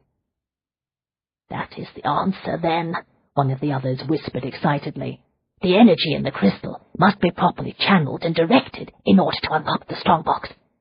The leader straightened and contemplated Delbridge with a basilisk gaze. "You have brought us the Aurora Stone, but it is useless to us unless we can find someone with a talent for working the crystal." For the first time in several minutes, Delbridge relaxed. He gave the leader a cold smile. "You should have mentioned that earlier, when you set me the task of delivering the crystal. I'll be happy to bring you a woman who can work the Aurora Stone. Will that satisfy you? Bring us a female who can unlock this strongbox, and the 6th seat at the table of the third circle is yours," the leader vowed. 33. "Her name was Molly Stubbton," Thaddeus said. "No one has seen her since the night of Delbridge's party. I got a description from one of her rivals today. I'm certain she was the dead woman Leona and I found in the gallery." It was late in the afternoon.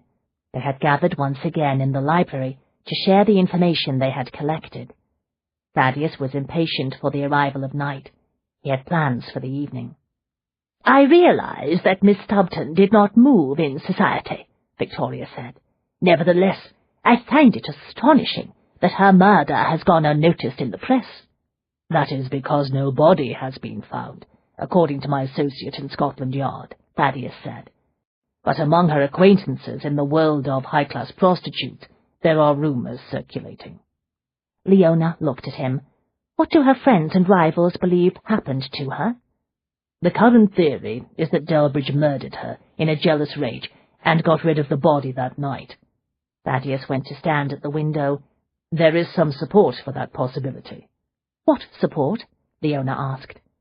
"It was widely known within her own social circles that Molly Stubton had other lovers, but given the manner of her death and the presence of the rouge pot, I think it more likely that the midnight monster killed her." Victoria frowned. "I agree. I have met Delbridge on a number of occasions. He strikes me as a rather fastidious man. I cannot imagine him wanting to commit such a gruesome murder. The killer, no doubt, would have been splashed with the victim's blood." Thaddeus propped himself against the side of his desk and folded his arms.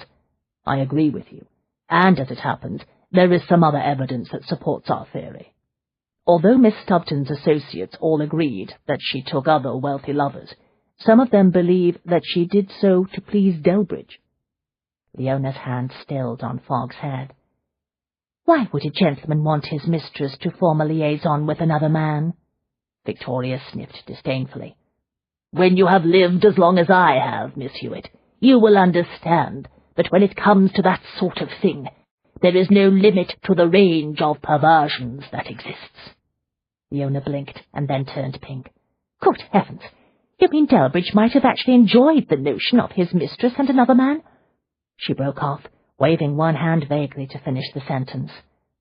"That his lordship might have enjoyed watching her in bed with other men," Victoria concluded coolly. "Yes, that is exactly what I meant." Leona swallowed. "How odd." "Odd indeed," Thaddeus said grimly. "However, in this case, I think we can absolve Delbridge of the charge of voyeurism. He is an obsessive collector. The other gentlemen with whom Miss Stubton conducted affairs were also collectors." He paused for emphasis. "Her last two paramours were Bloomfield and Ivington." Leona's eyes widened with excitement. "The two men who were murdered with the poisonous vapour?" "Right," Thaddeus said. "Delbridge used his mistress to gain access to the collections of those two men. It was after Bloomfield's death that the rumours about the theft of the Aurora Stone started to circulate. He must have been the last one to possess it before Delbridge stole it. Caleb has done some research. It seems that Bloomfield very likely acquired the stone some 11 years ago." Leona went very still. "Then Bloomfield was the one who murdered my mother?" Thaddeus watched Fogg lean more heavily against her. "It appears so," he said gently. "After all these years," she whispered, "I was never able to find her killer, and now he is dead, thanks to another killer." To Thaddeus's astonishment, Victoria leaned closer to Leona and patted her hand. "Justice, however bizarre, has been done, my dear," she said quietly. "Yes," Leona said. She blinked very rapidly. "Yes, I suppose that is true." Thaddeus unfolded his arms, reached into his pocket, and took out his handkerchief. Without a word, he handed it to her. "Thank you," she said. She dabbed at her eyes with the square of pristine linen. "Bloomfield was every bit as obsessive as Delbridge," Thaddeus continued. "He was also known for being extremely reclusive and secretive. He kept his possession of the stone a great secret, but I have a hunch that at least one other collector was aware that he had it." Victoria frowned. "Do you refer to Ivington?" "Yes. If you will recall, Ivington was poisoned first. I suspect he was killed after he revealed that Bloomfield was in possession of the stone. Delbridge wanted to cover his tracks." Leona crumpled the handkerchief in one hand. "Do you think Molly Stubton was the one who gave both men the poison?" "No," Thaddeus said. "In the course of my investigation, before I encountered you, I interviewed the servants in both households. They were all quite certain that there was no one else with their employers on the nights of their deaths. Both men were sound asleep, alone in their beds, when they awoke and went mad." Victoria nodded at once, understanding. "The murders were carried out by someone who could sneak in and out of the victims' bedrooms undetected. A hunter talent." "The same hunter talent who is killing the prostitutes," Thaddeus said. "But last night there was another murder, and a rumour that another prostitute has gone missing," Leona pointed out. "Why would the hunter resume killing prostitutes if he is now in the employ of Lord Delbridge?" Thaddeus looked at her. "Anyone who murders women in such a savage, senseless manner is clearly mad. Delbridge got himself a hired killer, all right, but he has employed a crazed fiend who is unable to resist returning occasionally to his favourite prey. Leona shuddered. I see what you mean. Victoria made a face. If I were Delbridge, I would be very worried about such an unstable employee. This hunter may have his uses, but judging by the rouge pots, he cannot help leaving clues behind at the scene of his crimes. Speaking of rouge pots, Thaddeus said, did you have any luck locating the shop that sells them? Victoria assumed a smug expression. I certainly did. They are French, as I suspected. The 2 pots were sold in a small, very exclusive establishment in Wilton Lane. Quite expensive, by the way. Leona turned toward her, excitement flaring. Did you get a description of the person who bought them? It was a man, Victoria said. But I regret to say that I do not think it is the one you are looking for. The shopkeeper told me he had grey whiskers and longish grey hair. A disguise, perhaps? Leona said quickly. Victoria raised her brows. Yes, I suppose that might be the case. Did the shopkeeper offer any other details? Thaddeus asked. The man carried a very fine walking stick, Victoria said. The shopkeeper admired the silver handle. It was fashioned in the shape of a hawk's head. Satisfaction and anticipation flashed through Thaddeus. The midnight monster shopping for his next victim. 34. The townhouse that Molly Stubbleton had rented echoed with the silent, hollow sensations that characterized an uninhabited residence. Thaddeus was well aware that there was some endowed with a specific talent for detecting the psychical residue left behind by those who had inhabited a room. People with that ability could distinguish the type and strength of the various emotions embedded in the walls. But even those with other sensitivities could sense the unique resonance of emptiness. He stood quietly for a moment in the back hall, listening with all of his senses. There was no trace of fresh energy in the atmosphere. Molly had no doubt employed a housekeeper, at least, and possibly a maid or a cook. But those who had once worked here had evidently concluded that their employer was not going to return. They had packed their things and left. Perhaps they had heard rumours of just how Molly Stubbleton had died, he reflected. Servants talked, just as their employers did. Although Delbridge's mansion was miles away, the staffs of the 2 households would have been aware of the liaison. Gossip flowed freely in all levels of society, and as Victoria had reminded him, murder will out. Satisfied that he had the premises to himself, he began a methodical search. A short time later, he had engaged in a brisk argument with Leona concerning his intentions here tonight. "You'll be taking a great risk," she said. "Not as great as the one you took the night you entered Delbridge's mansion," he countered. "I do wish you would cease throwing that in my face every time we quarrel. I can't seem to help myself. Finding you there was a very unnerving experience." "That incident only goes to show that I am very good at that sort of thing. I'll come with you." "No, you will not," he said. 2 people would mean twice the risk. "What will you look for in Molly Stubbleton's house?" "I'll know it when I see it." That last remark had only served to heighten her anxiety, but it was the truth. He did not know what he hoped to find here, or if there would indeed be anything to discover. But he had learned over the course of his career as an investigator that he usually recognized a clue when he saw it. It did not always follow, unfortunately, that he knew how to make sense of said clue, but that was another matter.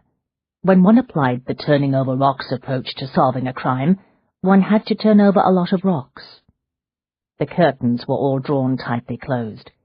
He struck a light and made quick work of the kitchen and the housekeeper's tiny room. Both were bare of anything remotely resembling a clue. The same was true of the small parlour.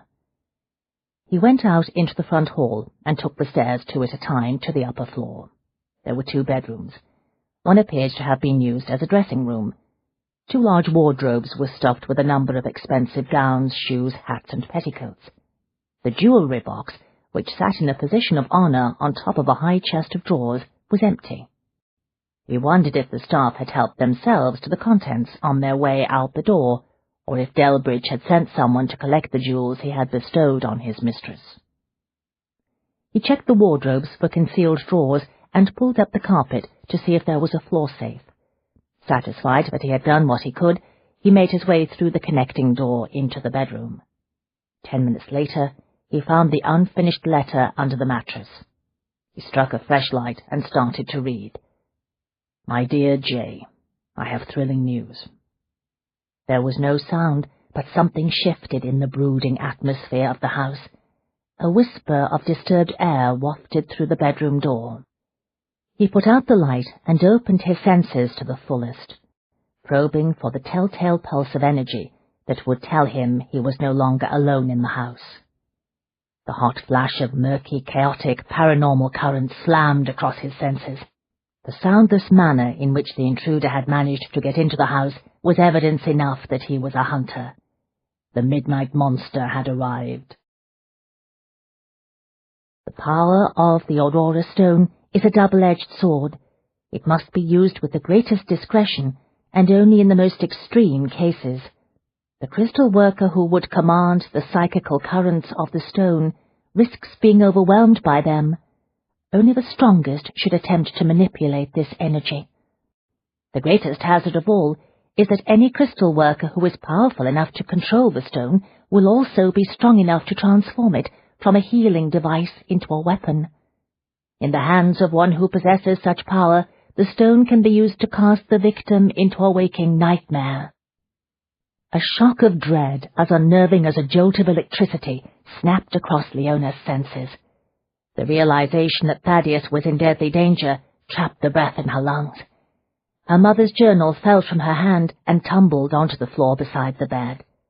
Fogg rose from the rug and padded across the room to the bed. He whined softly. "I'm all right," she said. The immediate sensation of alarm eased somewhat.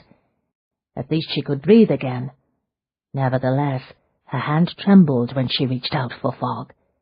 Instead of giving him the reassuring pat she had intended, she clutched him with both hands and buried her face in his fur.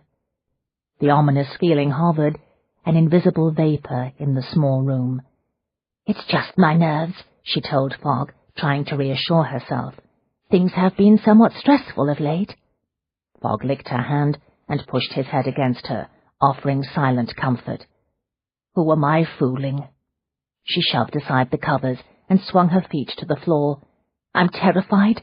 He's in danger, and there is nothing I can do. I should never have let him go to that house alone tonight." As if she could have stopped him. Dread cascaded through her again. Thaddeus had given her Molly Stubbton's address. "Number 21 Broad Rib Lane. A quiet, respectable neighborhood. Do not worry about me. I'll be fine." She was on her feet without thinking about it, hurrying across the room to the wardrobe. She yanked open a drawer and took out the shirt and trousers that she had worn the night she had gone to Delbridge's mansion. 35. The midnight monster was, as Thaddeus had guessed, not entirely sane. The madness was there in his erratic, unstable aura, which was flaring high and hot now because the monster was hunting. It was extremely difficult to hypnotize those who were truly mad, because such individuals generated such wildly fluctuating, unpredictable currents of power.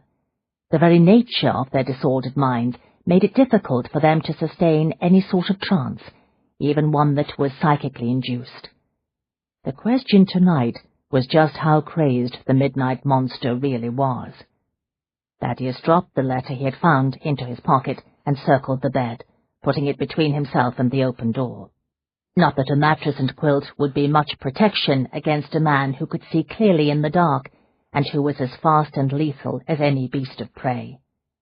He eased the pistol out of his pocket and pointed it toward the grey rectangle that marked the open door. The shadows shifted in the hall, but no one appeared in the opening. So much for finishing this with one quick, lucky shot. The man out in the hall laughed. The sound was a little too loud, a little too excited, almost a giggle. The air seemed to crackle, as though some strange form of electricity had ignited it. "You're armed, I'm sure, Ware," the monster said. "But you are a member of the Arcane Society, so you must know that a pistol is of little use against a man with my talents." There was another unwholesome giggle. "I am a hunter, you see." "Tell me, what kind of talent are you? I know you're no hunter. I met another hunter once.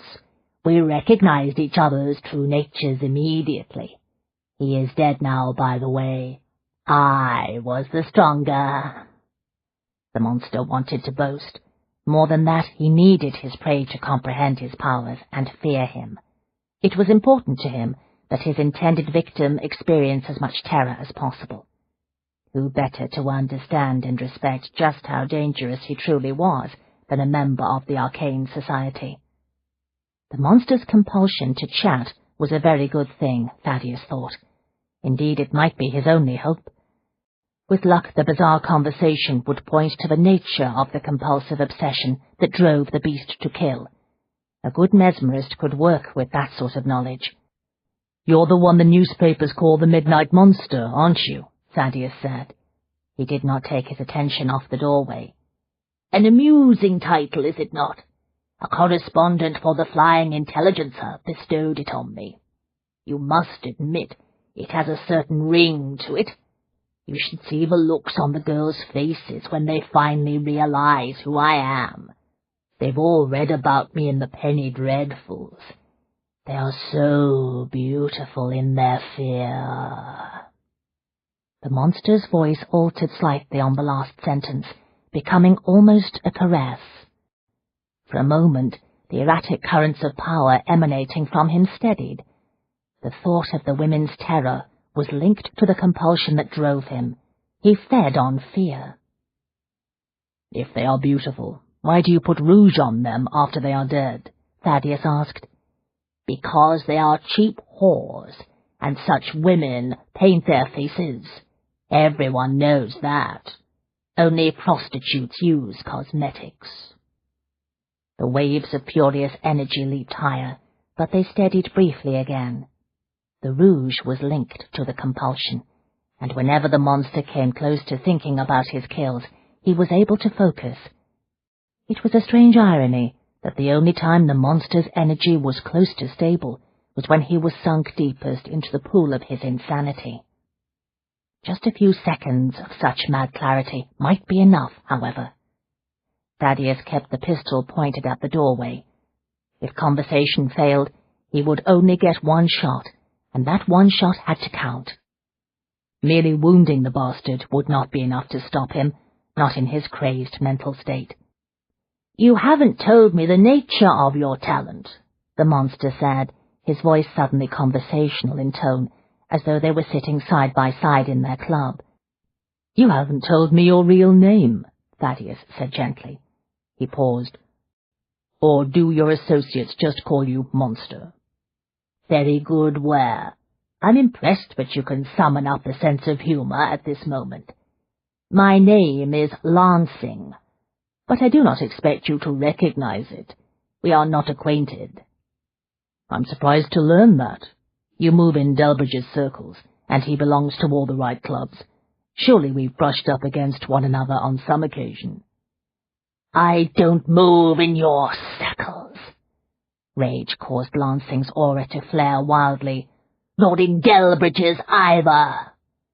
"He invited you to his party the other night." "Bah! He tolerates me on the fringes of his exclusive set," Lansing said, bitterness like acid in his voice. "It sticks in his craw, but it is the price he pays for my services." He paused. "You were the only one who found her that night, weren't you?" "Molly Stubton. Yes. I recognized your signature at the kill, the rouge part." Energy flared. "By the devil, do you keep harping on the rouge?" "It interests me. What happened to the body? I've been curious. Such a murder should have made a great sensation in the press, just as your other kills did." "After the rain stopped, I dumped her body into an unmarked grave in the woods. No one will ever find her. No one will even look for her." But you left the rouge pot by her body there in the gallery. She was just a cheap harlot like the others. Not so cheap, from what I've heard. She was Delbridge's mistress.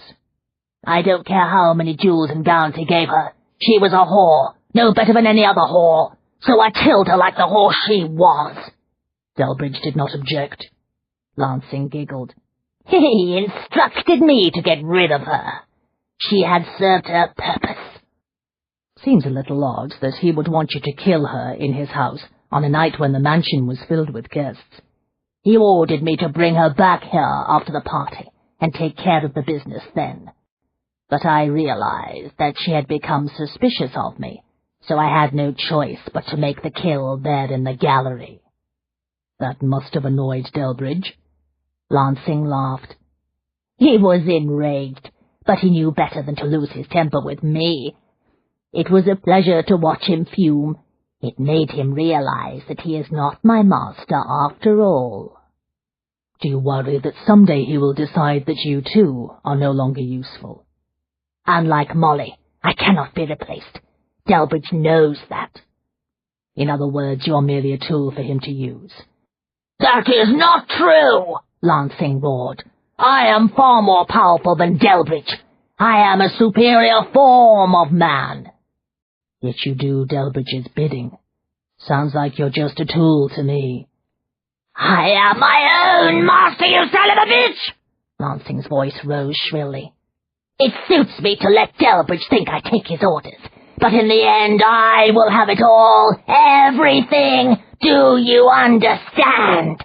Including the seat at the table of the third circle that he covets so highly. What is the third circle? He doesn't know, but I am aware of what he is about, Lansing continued, as though he had not heard the question. Energy pulsed fiercely now, growing darker and steadier. He thinks that because my mother was a drunken whore, I am less than nothing. Your mother was a prostitute. Thaddeus kept his tone coolly thoughtful, as though the subject were only of academic interest. That would certainly explain Delbridge's reluctance to allow you into his inner circles. My mother was a respectable woman who was driven into the streets by a man just like Delbridge, a man of status and power! Lansing shrieked. The bastard got her pregnant and then abandoned her. She had no choice but to become a whore in order to survive. And you hated her for what she became, for what it cost you. I am the son of a gentleman, damn you! You will never be able to claim your birthright, because your father never married your mother. Instead, she became a drunken whore, and she dragged you into the gutter with her. Every time you kill a prostitute, you punish your mother for what she did to you. You don't know what you're talking about. I kill because it enhances my power, and because it proves that I am a highly evolved man, who is naturally superior to you and Delbridge and every other so-called gentleman in England.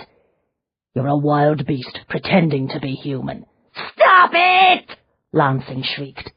Energy pulsed hotly in the darkness. A truly superior man, a hunter who believed that he should have the rights and privileges of a gentleman, would choose prey that was his equal, Thaddeus said softly. He wouldn't kill helpless prostitutes like his mother. Shut your damned mouth!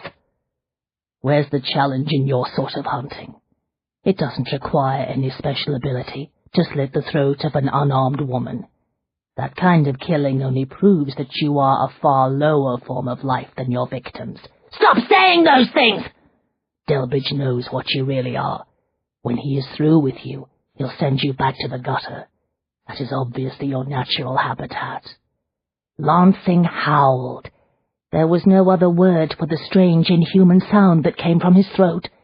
Simultaneously, his aura flared. Although Thaddeus was braced for it, had the pistol pointed toward the doorway, he was not fast enough. The monster leaped through the opening with the speed of a leopard taking down prey. Thaddeus glimpsed a dark figure silhouetted briefly against the dull grey light in the hall and pulled the trigger.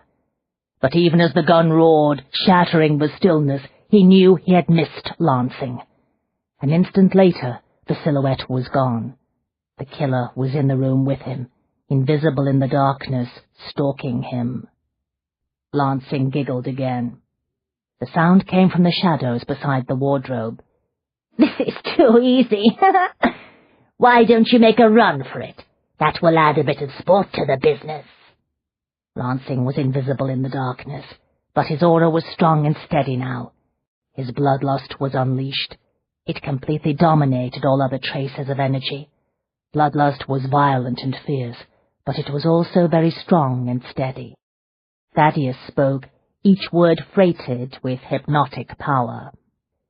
You cannot move, Lansing. You are a rabbit cowering before a wolf, a fawn frozen in fear.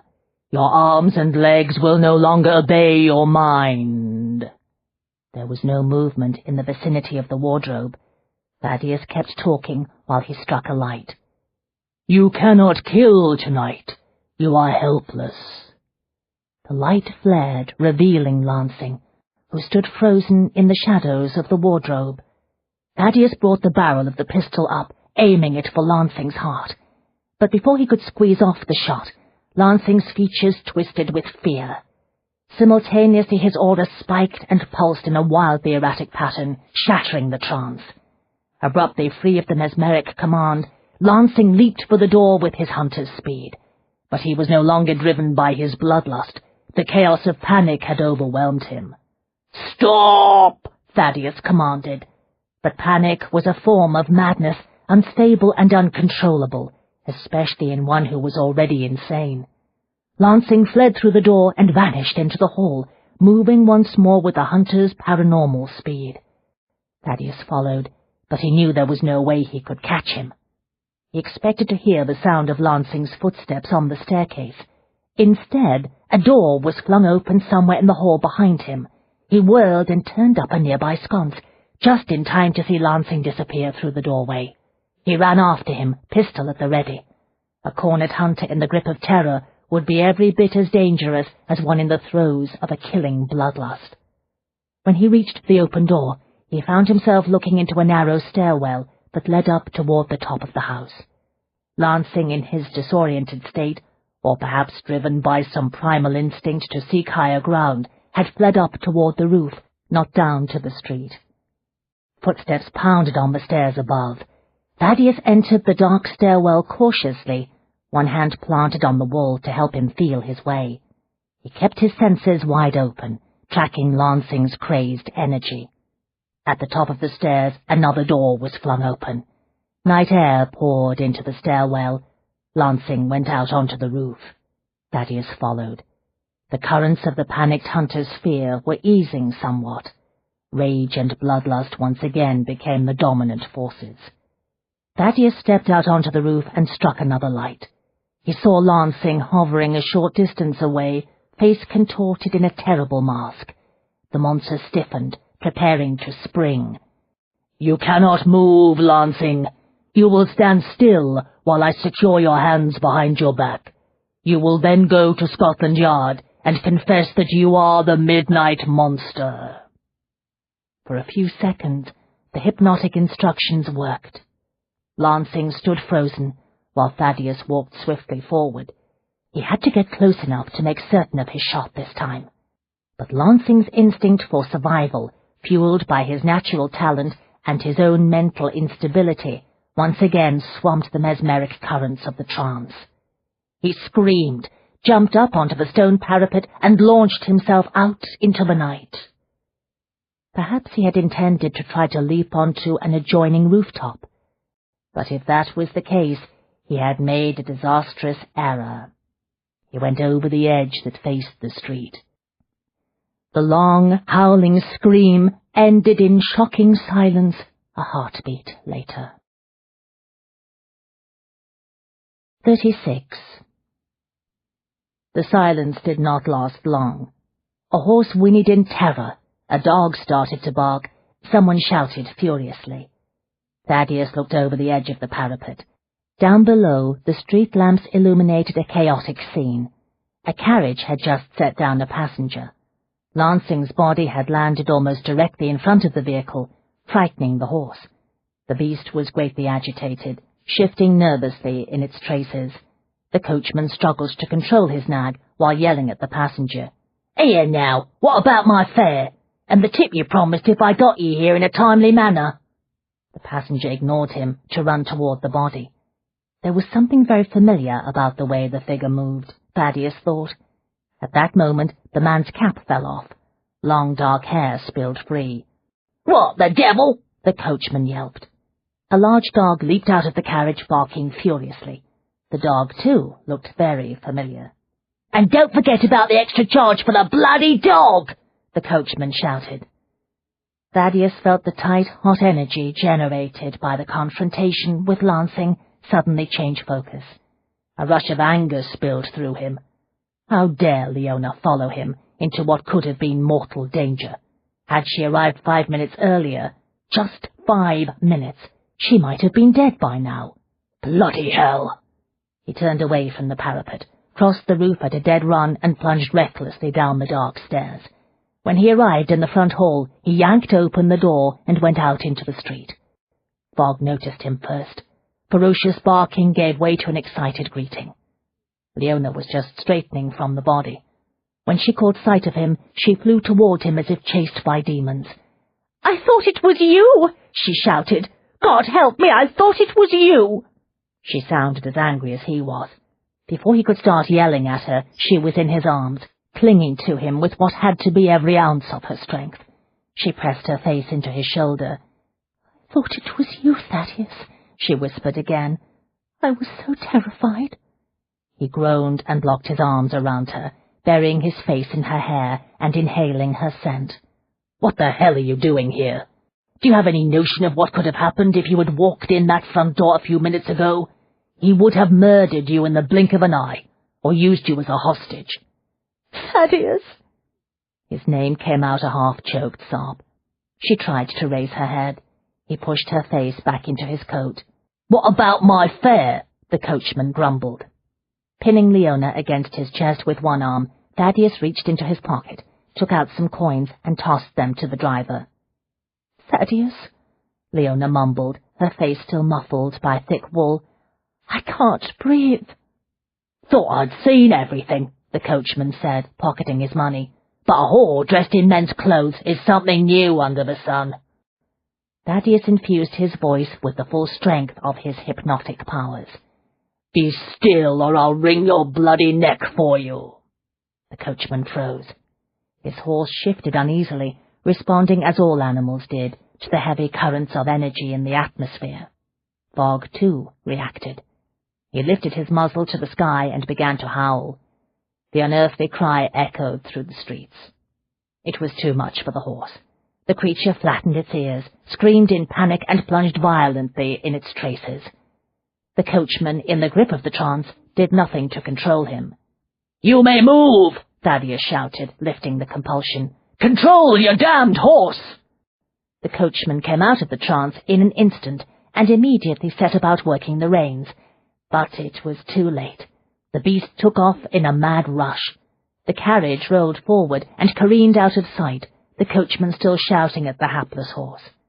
An upstairs window was flung open. A head crowned with a nightcap looked down at the scene. "Sound the alarm!" the woman shouted. "There's a wolf in the street!" Farther along the way, another window opened. "Harold, come and see!" another woman called out. "There's a wolf down there, and a body! The wolf has killed a man! Dear God, someone summon a constable!" "Damnation!" Thaddeus seized Leona's arm and hauled her away toward the far end of the street. "What a charming fiasco! We must get out of here immediately, before someone else notices that you are a woman. I cannot hypnotize everyone in the neighborhood." Fogg bounded enthusiastically after them, eager for the new game. "For heaven's sake," Leona said, breathless, "you are worrying about nothing. No one around here could possibly recognize me." "As I recall, you said something similar the night we were obliged to make a hurried escape from Delbridge's mansion. But his pet killer not only found you, he entered your house and stole the damn crystal." "Really, sir? Are you going to hold that one small incident over my head forever?" "I think so, yes." 37. It took some time to find another carriage and drive to the address of Thaddeus's Scotland Yard acquaintance. Leona waited in the shadows of the cab, with fog, while Thaddeus rapped on the door of the detective's modest house. When a sleepy-looking man in a dressing-gown appeared, a candle in hand, the two conducted a low-voiced conversation for several minutes. Eventually, the detective retreated swiftly into his front hall and closed the door. Thaddeus loped down the steps and got back into the cab. Leona sensed immediately that notifying the man from Scotland Yard of Lansing's death had done nothing to diminish the prowling tension in him.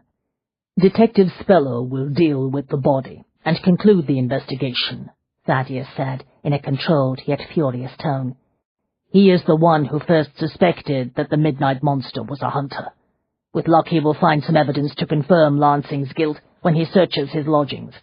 A killer that deranged no doubt kept some record of his crimes. He was very proud of his work." It did not require a crystal to know that Thaddeus's mood was not what anyone would call pleasant. Fogg reacted by keeping his attention respectfully on him, a soldier awaiting orders from a commanding officer. Leona drummed her fingers on the seat. The initial shock and horror of seeing Lansing's body had turned into nerve-shuddering relief.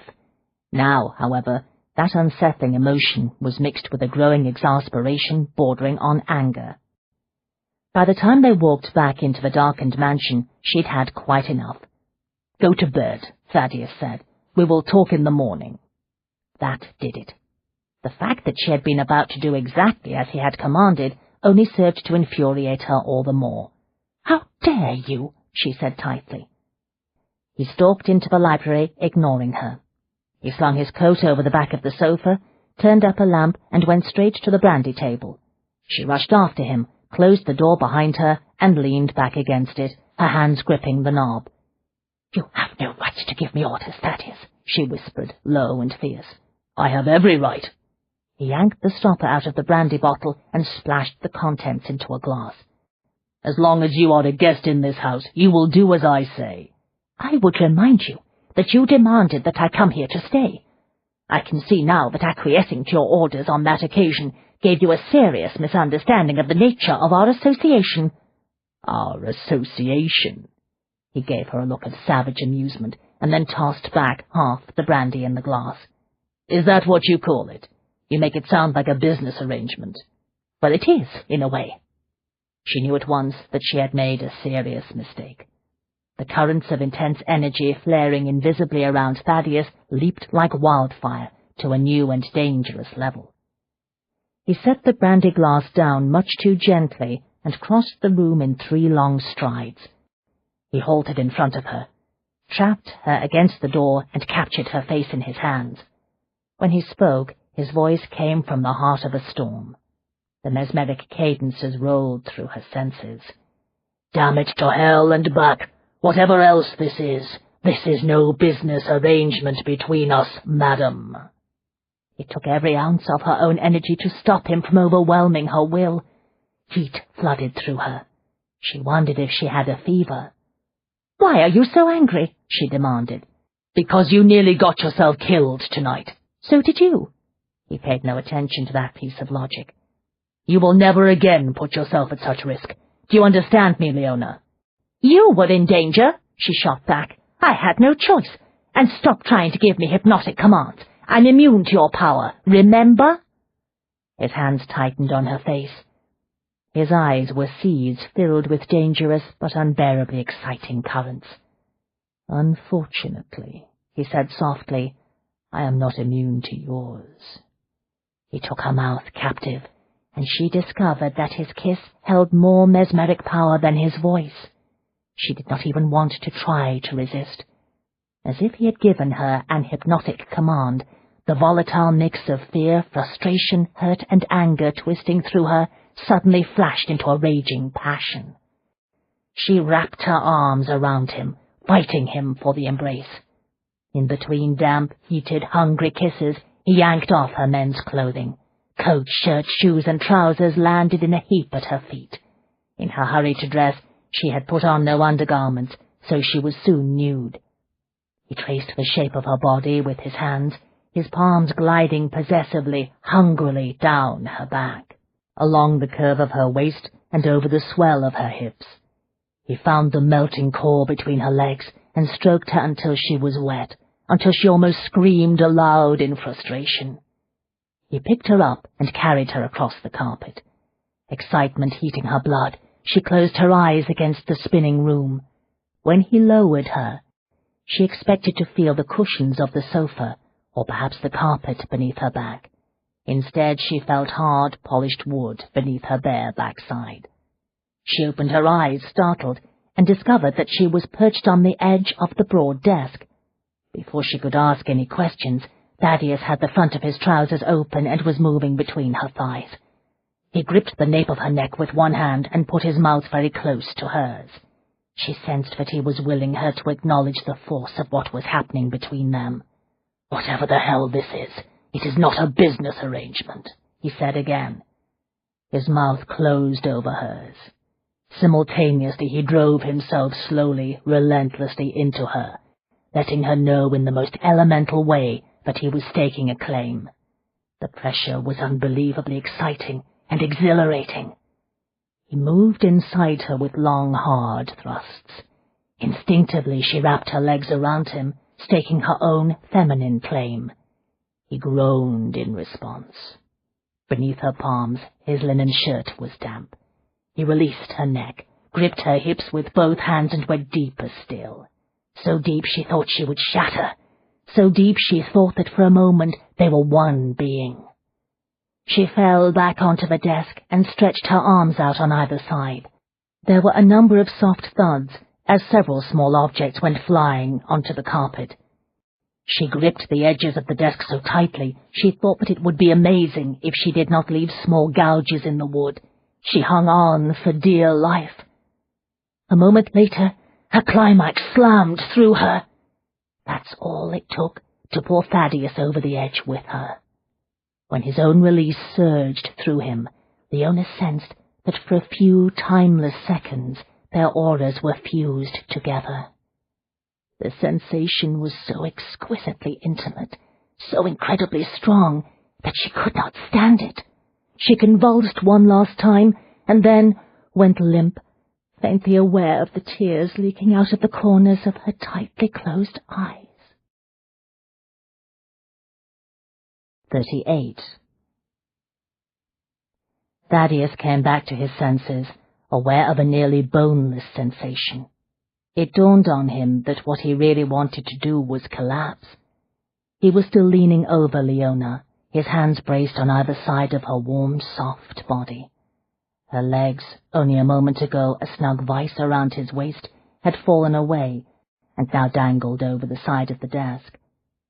He took in the sight of her sprawled beneath him, her eyes closed, her mouth soft and full, and felt a sense of euphoric satisfaction, unlike anything he had ever known. Gently, reluctantly, he pulled free of her tight, swollen core. Leaning against the desk, he wiped himself with a handkerchief and put his pants to rights. Then he managed to fall into the nearest chair. He leaned back, rested his arms at his sides, stretched out his legs, and simply enjoyed the sight of Leona displayed like a luscious banquet before him. The red crystal at her throat still glowed faintly. When she stirred and opened her eyes a moment later, he was shocked to see the glitter of tears. Guilt ripped through him. He got to his feet and used the edge of his finger to wipe away the traces of moisture. "Did I hurt you?" he asked. "No." She gave him an odd smile and sat up cautiously, turning her back toward him, as though struck by a sudden pang of shyness. "The experience was somewhat intense, that's all." "Somewhat? Try unbelievably, indescribably intense. Try exhausting. I'll be lucky if I can climb the stairs to my bedroom." "I may have a similar problem." She slid off the table and hurried across the room to pick up her clothes. Idly he watched her pull on the masculine shirt and trousers, enjoying the sight of her getting dressed in the wake of passion, savouring the intimacy of it. "Do you suppose all of our quarrels will end like this?" he asked, smiling a little at the possibility. She paused in the act of buttoning the shirt and gave him a quelling look. One would hope that we will not have such arguments often. He thought about the reason for the quarrel, and his amusement faded. "You're right," he said, narrowing his eyes a little. "I do not want a repeat performance of what happened tonight." Her brows scrunched together in warning. "Thaddeus, I don't think my heart could sustain the shock," he concluded dryly. She looked as if she was about to argue further, but instead wrinkled her nose. "Mine either." He smiled at her. She smiled back. Quarrel or no quarrel, he thought, the gossamer strands of their invisible bonds linked them. There is no escape for either of us. But he did not speak the words aloud. It was too soon, the moment too fragile. She finished dressing and then stood there, looking at him, sombre and concerned. Now what, he wondered. "That beast, Lansing," she said. "Did he really jump to his death tonight?" So that was it. She was unnerved by the possibility that he had killed a man. He should have expected that reaction. He exhaled slowly, reliving the confrontation on the rooftop. "Yes," he said. What the hell? It was the truth, as far as it went. Relief lightened her expression. "I see." He rose and went to the table, where he had left the half-finished brandy. He took a swallow, waited until the heat hit him, and then lowered the glass. "But I deliberately drove him to it," he said. "I don't understand." "I could not hold him in a trance for more than a few seconds at a time." He met her eyes across the room. He was unhinged. Much of his energy was chaotic. He kept slipping in and out of my control. But he comprehended what was happening, and it threw him into a panic. This is the end of disc number 6. Please insert disc number 7.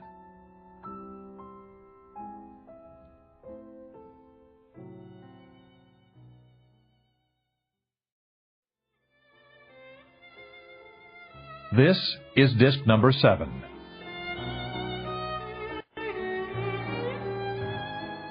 I could not hold him in a trance for more than a few seconds at a time. He met her eyes across the room. He was unhinged. Much of his energy was chaotic. He kept slipping in and out of my control. But he comprehended what was happening, and it threw him into a panic. He ran up the stairs to the roof. "And you went after him?" "Yes." He did not take his eyes off her. I think he meant to jump to a neighboring roof, but in his confusion and fear, he chose the wrong side of the building. His leap took him out over the street. "I see." "I'm the one who put him into that state of extreme disorientation. I killed him, Leona, as surely as if I had pushed him over the edge. When I followed him up the stairs, I meant to destroy him, because I was certain that he could not be safely confined in prison. He was deranged, but his talents were very powerful, very dangerous. I intended to shoot him, but—" She nodded once, in that same solemn manner, and walked to where he stood. He realized he was holding his breath. She stopped in front of him and touched the side of his face. "He was a rabid dog. You did what had to be done." "But now you look at me with different eyes, because I plotted a man's death." She shook her head slowly, her fingertips gentle on his cheek. "Not different eyes, worried eyes." That caught him by surprise. "What are you worried about?"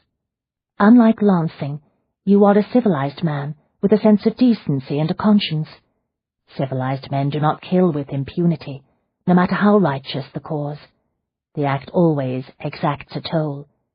If it did not, you would be no better than an animal yourself. There will be dreams, Thaddeus. Perhaps not tonight, perhaps not tomorrow night, but sooner or later there will be dreams." He did not stir, afraid that she would lower her hand if he moved. "Yes," he said, "I expect there will be dreams." "Promise me that you will come to me when they strike. I cannot prevent them entirely, but I can keep them from becoming overpowering." She was not repelled by what he had done. She was offering to help him deal with the inevitable results of his actions. He exhaled slowly, aware of an enormous sense of relief. He caught her fingers in one hand, brought them to his mouth, and kissed them. I will come to you if I need your assistance with the dreams." She nodded, satisfied, and stepped back. "At least we now have some answers, and the midnight monster is dead. Which reminds me." He turned away, picked up the coat he had tossed over the sofa, and removed the sheet of paper from a pocket. "I found this letter under Molly Stubton's mattress. She never finished it. For some reason she felt it necessary to conceal it." He read aloud, "My dear Jay, I have thrilling news. My plans are unfolding, just as I had hoped. Last night I informed Dee that I expected to be paid a great deal more than he is presently giving me for the risks I am taking. He argued at first, called me vile names, and pointed out that if it had not been for him, I would not be mingling with my betters in the social world. It was all very tiresome, but when I reminded him that if not for me, he would never have discovered the name of the collector who possessed that chunk of rock he coveted so highly, he finally saw the light of sweet reason. I asked him why the crystal was so important. I thought it might be useful to know, but all he would tell me is that it is the entry fee required to join a very exclusive club. Although I expect to do well with the income from Dee, I know better than most that I cannot trust him. Therefore I have decided to find another paramour. A woman alone in the world cannot afford to be without the protection of a wealthy gentleman. I have my eye on a certain Mr. S., a man of great wealth and very little intelligence. A nice combination." The letter ended abruptly. When he looked up, Leona was watching him with an intent expression. "It would appear that your friend Caleb Jones was right to suspect a larger scheme," she said thoughtfully. "Delbridge did not steal my crystal merely to add it to his own collection.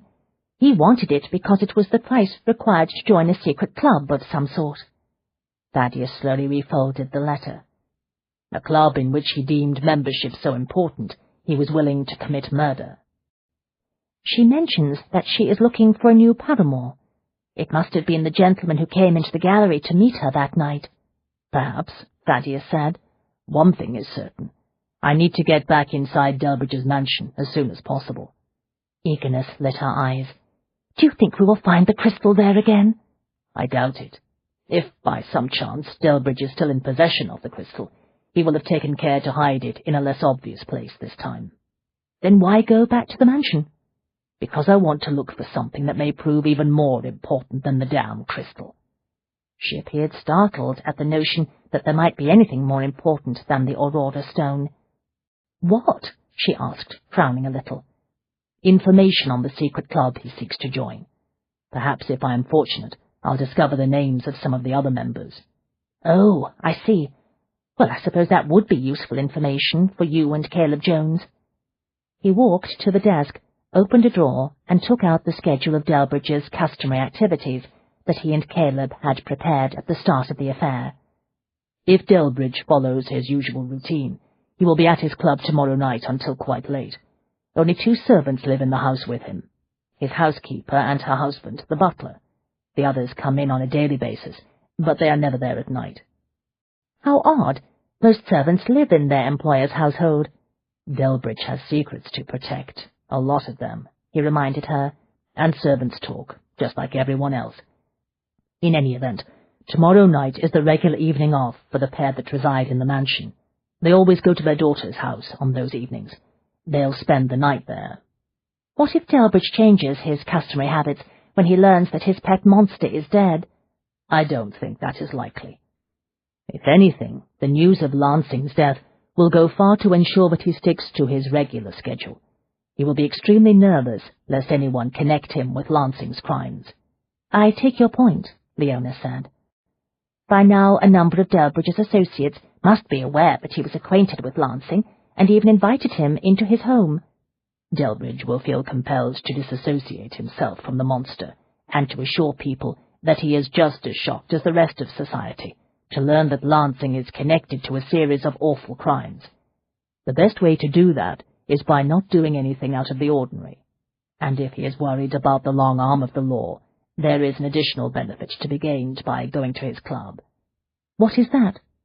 "Few places on earth are as far beyond the reach of a police detective as the inside of a gentleman's club. Leona squared her shoulders. Her face was set in an all-too-familiar expression of determination. His gut tightened. He knew what was coming. "I'll go with you tomorrow night," she said. "No." "You'll need me." "No." "Yes, you will, and for the same reasons you needed me last time. Please be reasonable, Thaddeus. There is a slim chance that the crystal is somewhere inside that mansion. If that is so, I am the only one who can detect it. And if you accidentally trigger another one of those hideous poison traps, what will you do without me? Whether you like it or not, we are partners in this affair.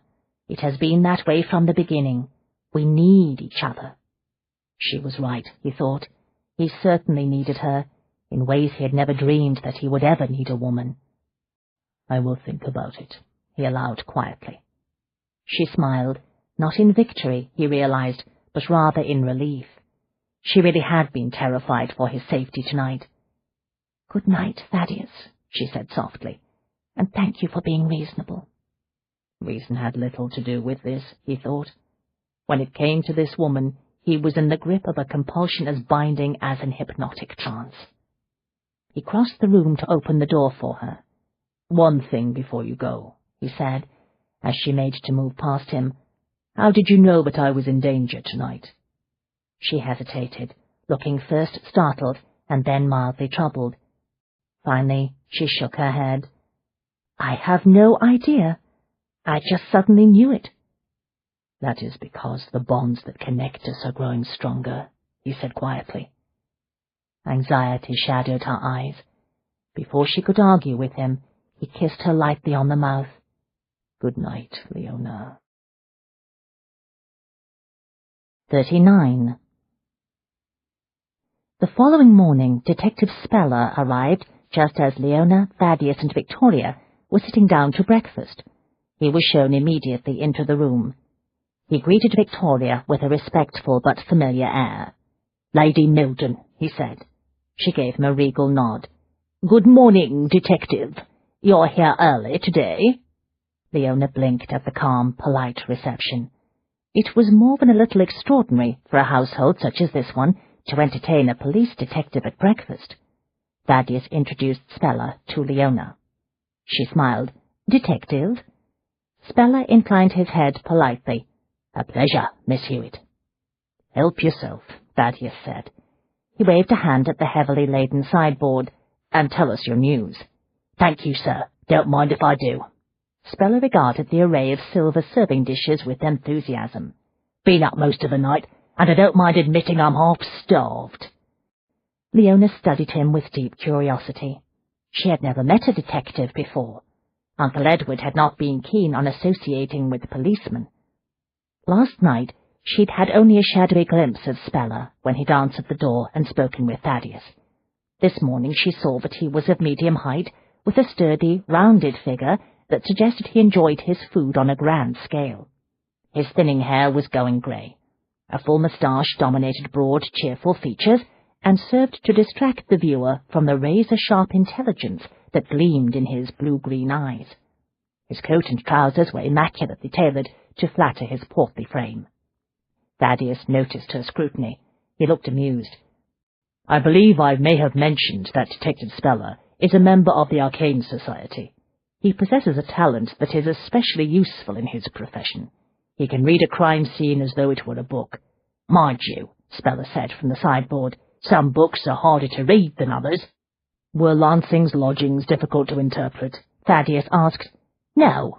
Speller heaped eggs and sausages onto a plate in an efficient manner. "Rest assured, the man who jumped to his death off that rooftop last night was the Midnight Monster." "What did you find?" Leona asked. "Souvenirs of his kills, if you can believe it, and a written record as well." Speller sat down and picked up a fork. "The son of a bitch," he broke off, reddening furiously. "My apologies, ladies." Victoria waved an impatient hand. "Never mind, Detective. Please continue. We are all very anxious to hear the outcome of your investigation." Speller cleared his throat. "As I was saying, the monster kept tokens of each of his kills and a detailed account of how he stalked each victim." His mouth twisted in disgust. "There was a button from one of the women's dresses. a scarf from another poor girl, a ribbon from a third, and a locket from the fourth, all neatly displayed in a little chest next to their names. Leona put down her fork, unable to finish her eggs. You said there were 4 victims in all, Detective. Sarah Jane Hanson, Margaret O'Reilly, Bella Newport, and Molly Stubton. What of the 3 who disappeared? Leona asked urgently. We still haven't found any bodies, Speller said. All I can tell you at this point is that there were no souvenirs or accounts for those 3. It's quite possible those disappearances were unrelated to this case. They don't fit the monster's pattern. Thaddeus contemplated that for a moment, and then shook his head. The tavern owner said that the third woman, Annie Spence, described the man who was stalking her as elegantly dressed with pale blonde hair. Sounds like Lansing, Speller agreed. Perhaps he disposed of her body and those of the other 2 in a different manner. As he did with Molly Stubton's body, Leona said. Thaddeus's eyes tightened a little at the corners. Lansing made it clear to me that killing Molly Stubton was a task assigned to him by his employer. He enjoyed the business and tried to make her fit into his pattern, but because he was following Delbridge's orders, he could not follow his usual routine. He buried her in the woods because he was ordered to do so. Victoria frowned. Perhaps Delbridge also ordered him to get rid of the 3 girls who vanished in a similar manner. Why would he do that? Leona asked. It is clear that Molly Stubton had become a problem for Delbridge. He wanted her out of the way. But why would he concern himself with a poor prostitute like Annie Spence? She was the sort of woman the monster stalked and killed for his own pleasure. Speller's broad shoulders rose and fell. As I said, the 3 disappearances may not be related to this case. We may never know what happened to Annie and the other 2. They would certainly not be the first poor girls to vanish without a trace from the streets of London. But at least we have gotten rid of the monster. Over the course of my career, I have learned to celebrate what small victories come my way. What of Lord Delbridge? Victoria asked. Did you find any proof that connects the monster to him? Speller heaved a heavy sigh. Not yet. They were acquainted, obviously, but Delbridge managed to keep Lansing at arm's length socially. As far as I have been able to determine, the party the other night was the first time Lansing was ever invited to the mansion. He was brought in to get rid of Molly Stubton, Thaddeus said. Lansing probably demanded an invitation to the party as his fee for the murder. He envied Delbridge's place in society, felt he had every right to a similar position. Speaking of Lord Delbridge, Speller said, patting his mouth with his napkin, I went past the mansion before coming here. I knew his lordship would never agree to an interview with me, but I thought it wouldn't hurt to watch the place for a time, just to see if there was any interesting activity. I was curious to see what he would do when he learned that the monster was dead. Leona glanced at Thaddeus. His expression remained impassive, but she got the message. He did not want her to so much as even hint at their plans to search the Delbridge mansion. She understood. Detective Speller was the person who had quietly asked the Arcane Society to investigate the Midnight Monster, but he could not afford to be seen condoning an illegal search of a gentleman's home. Such an action would have been professional suicide. Better for all concerned if he remained blissfully uninformed. Did you note anything of interest at Delbridge's address? Thaddeus asked, as though only mildly curious. Wasn't anything to note. Speller's moustache twitched. He reached for a slice of toast. Place was empty and locked up tight. No servants about. No sign of Delbridge. Thaddeus stilled. Delbridge has left London. Leona straightened abruptly. The villain had decamped with her crystal. She might never find it now. Evidently sensing her outrage and alarm, Thaddeus sent her a subtle, silencing look. Resentfully, she bit back the questions she wanted to aim like arrows at Detective Speller, and tried to appear only politely interested. Delbridge must have got wind that his hired killer had plunged to his death in what would have struck him as very suspicious circumstances, Speller said, brushing his toast. The monster, a suicide in the street in front of the house, previously occupied by Delbridge's own mysteriously vanished mistress. Quite alarming. Victoria frowned. But how did he learn of Lansing's death so soon after the event? Can't say. Speller bit into his toast. Perhaps he and Lancing had an appointment, and Lancing failed to show. Or perhaps he heard the rumours of the death at his club, rushed home, packed, and fled. But why would he leave? Leona asked. By all accounts he was careful to keep some social distance between himself and Lancing. Why would he panic and run upon learning that Lancing was dead? It would make more sense for him to remain in town and pretend to be astonished by the news of the identity of the midnight monster as everyone else. Speller's bushy brows bobbed up and down a few times. This is mere speculation, you understand, but it occurs to me that perhaps the peculiar circumstances of Lancing's death gave Delbridge cause to fear that he might be the next one to die in a similar fashion. Thaddeus's expression did not alter by so much as an eyelash, but Leona nearly choked on her tea. He knows, she thought. With his psychical intuition, Detective Speller had guessed that Lancing's death was neither an accident nor a simple suicide. He knew what had really happened up on that roof last night. He knew, and he was going to bury the secret in a grave of silence. It occurred to Leona that over the course of a long career, a policeman probably kept a great many secrets. A policeman who was also a member of the Arcane Society no doubt kept even more than the usual number. 40. The Delbridge house loomed in the fog-shrouded moonlight, a haunted mansion straight out of a Gothic novel. On the evening of the party, the lower floors had been ablaze with lights, but tonight every window was darkened. Leona stood with Thaddeus just inside the gate at the back of the sprawling gardens. Tension and excitement and a sense of dread shivered through her. She was doing her best to conceal her emotions from Thaddeus, however. She knew it would take very little for him to change his mind, and refused to allow her to accompany him inside the mansion. Detective Speller was right, she said. The house appears deserted.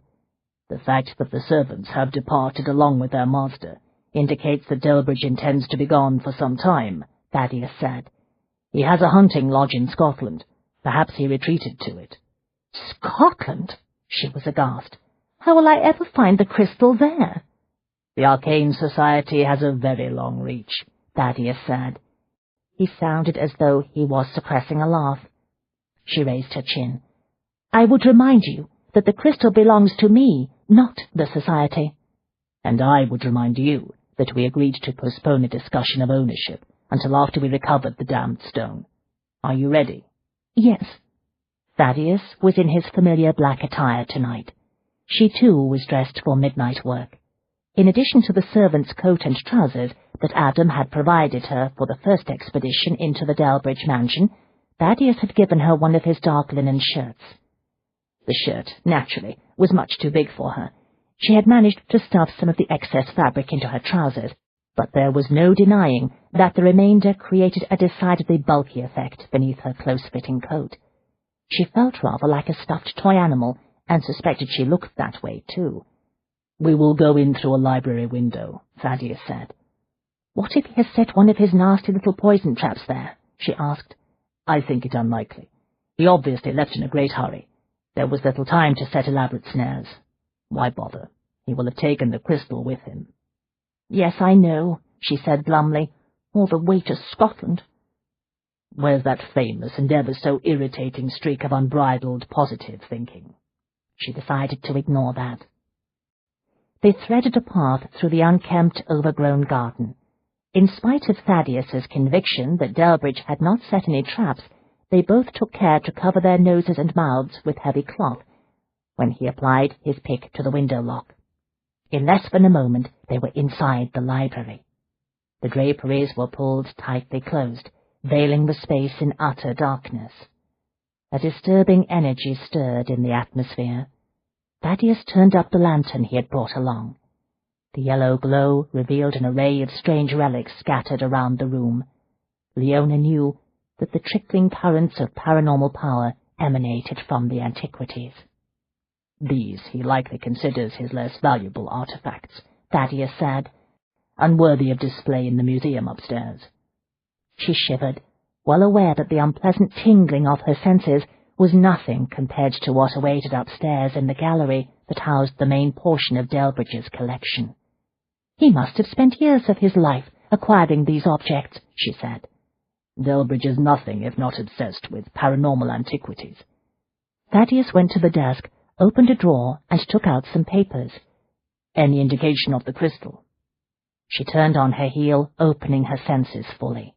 The unnerving aura produced by the objects around her intensified, but there was no trace of the Aurora Stone's distinctive currents. No, she said. Not much in the way of helpful information here, either. Thaddeus opened another drawer. Some bills from his tailor and glove-maker that have gone unpaid for several months, and a handful of invitations. Don't look so disappointed.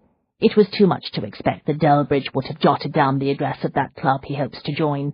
You're right, but I was thinking positive. He tossed the letters back into the drawer. Let's try upstairs. They made their way up the staircase. The house seemed to echo with a strange sort of silence. It was as if the mansion was inhabited by ghosts, Leona thought. A short time later, they stood in the doorway of Delbridge's bedroom. Leona said. Thaddeus gave her a quick, searching look. What is it? There's no sign that he packed in a frantic hurry. Indeed, everything appears neat and orderly, as if he had just walked out a few minutes ago. Thaddeus held the lantern aloft and surveyed the room. He would likely have instructed his housekeeper to pack for him. She would have taken care to keep things tidy. Perhaps. She hesitated. Still, one would have expected some indication of anxiety or haste. Delbridge would have been quite desperate to get out of town. Look, his shaving things are still on the dressing table. Thaddeus crossed the room and opened the wardrobe door. They both looked at the array of clothes inside. He never left London, Thaddeus said. Anticipation sparked through Leona. Maybe my crystal is still here, too. Can you sense it? No, not in this room. Let's try the museum. They went back down the dark hall to the old stone staircase that linked the new section of the house to the older portion where the museum was housed. Leona braced herself for the nerve-stirring aura produced by the collection of antiquities in the gallery. Nevertheless, the whispers of unpleasant energy sluiced through her senses with the same jarring impact she had experienced the first time. She knew that Thaddeus, too, was reacting to the sensation. At the top of the staircase, they walked across the worn stone floor and entered the long gallery. The lantern light splashed cold hellfire on the artifacts and cases of relics. They passed the door to the old stone stairwell they had used to escape the night of Delbridge's party. Leona looked at the cabinet in which the crystal had been stored. There was no trace of crystal energy seeping from it. "It isn't anywhere in this gallery," she said, crushed. "No, but something else is." Thaddeus held the lantern higher. Leona followed his gaze down the long gallery and saw the massive stone altar they had used for concealment on their previous visit. There was something different about it tonight. It took her a few heartbeats to realize that the ungainly dark shape sprawled on top of the altar was a body.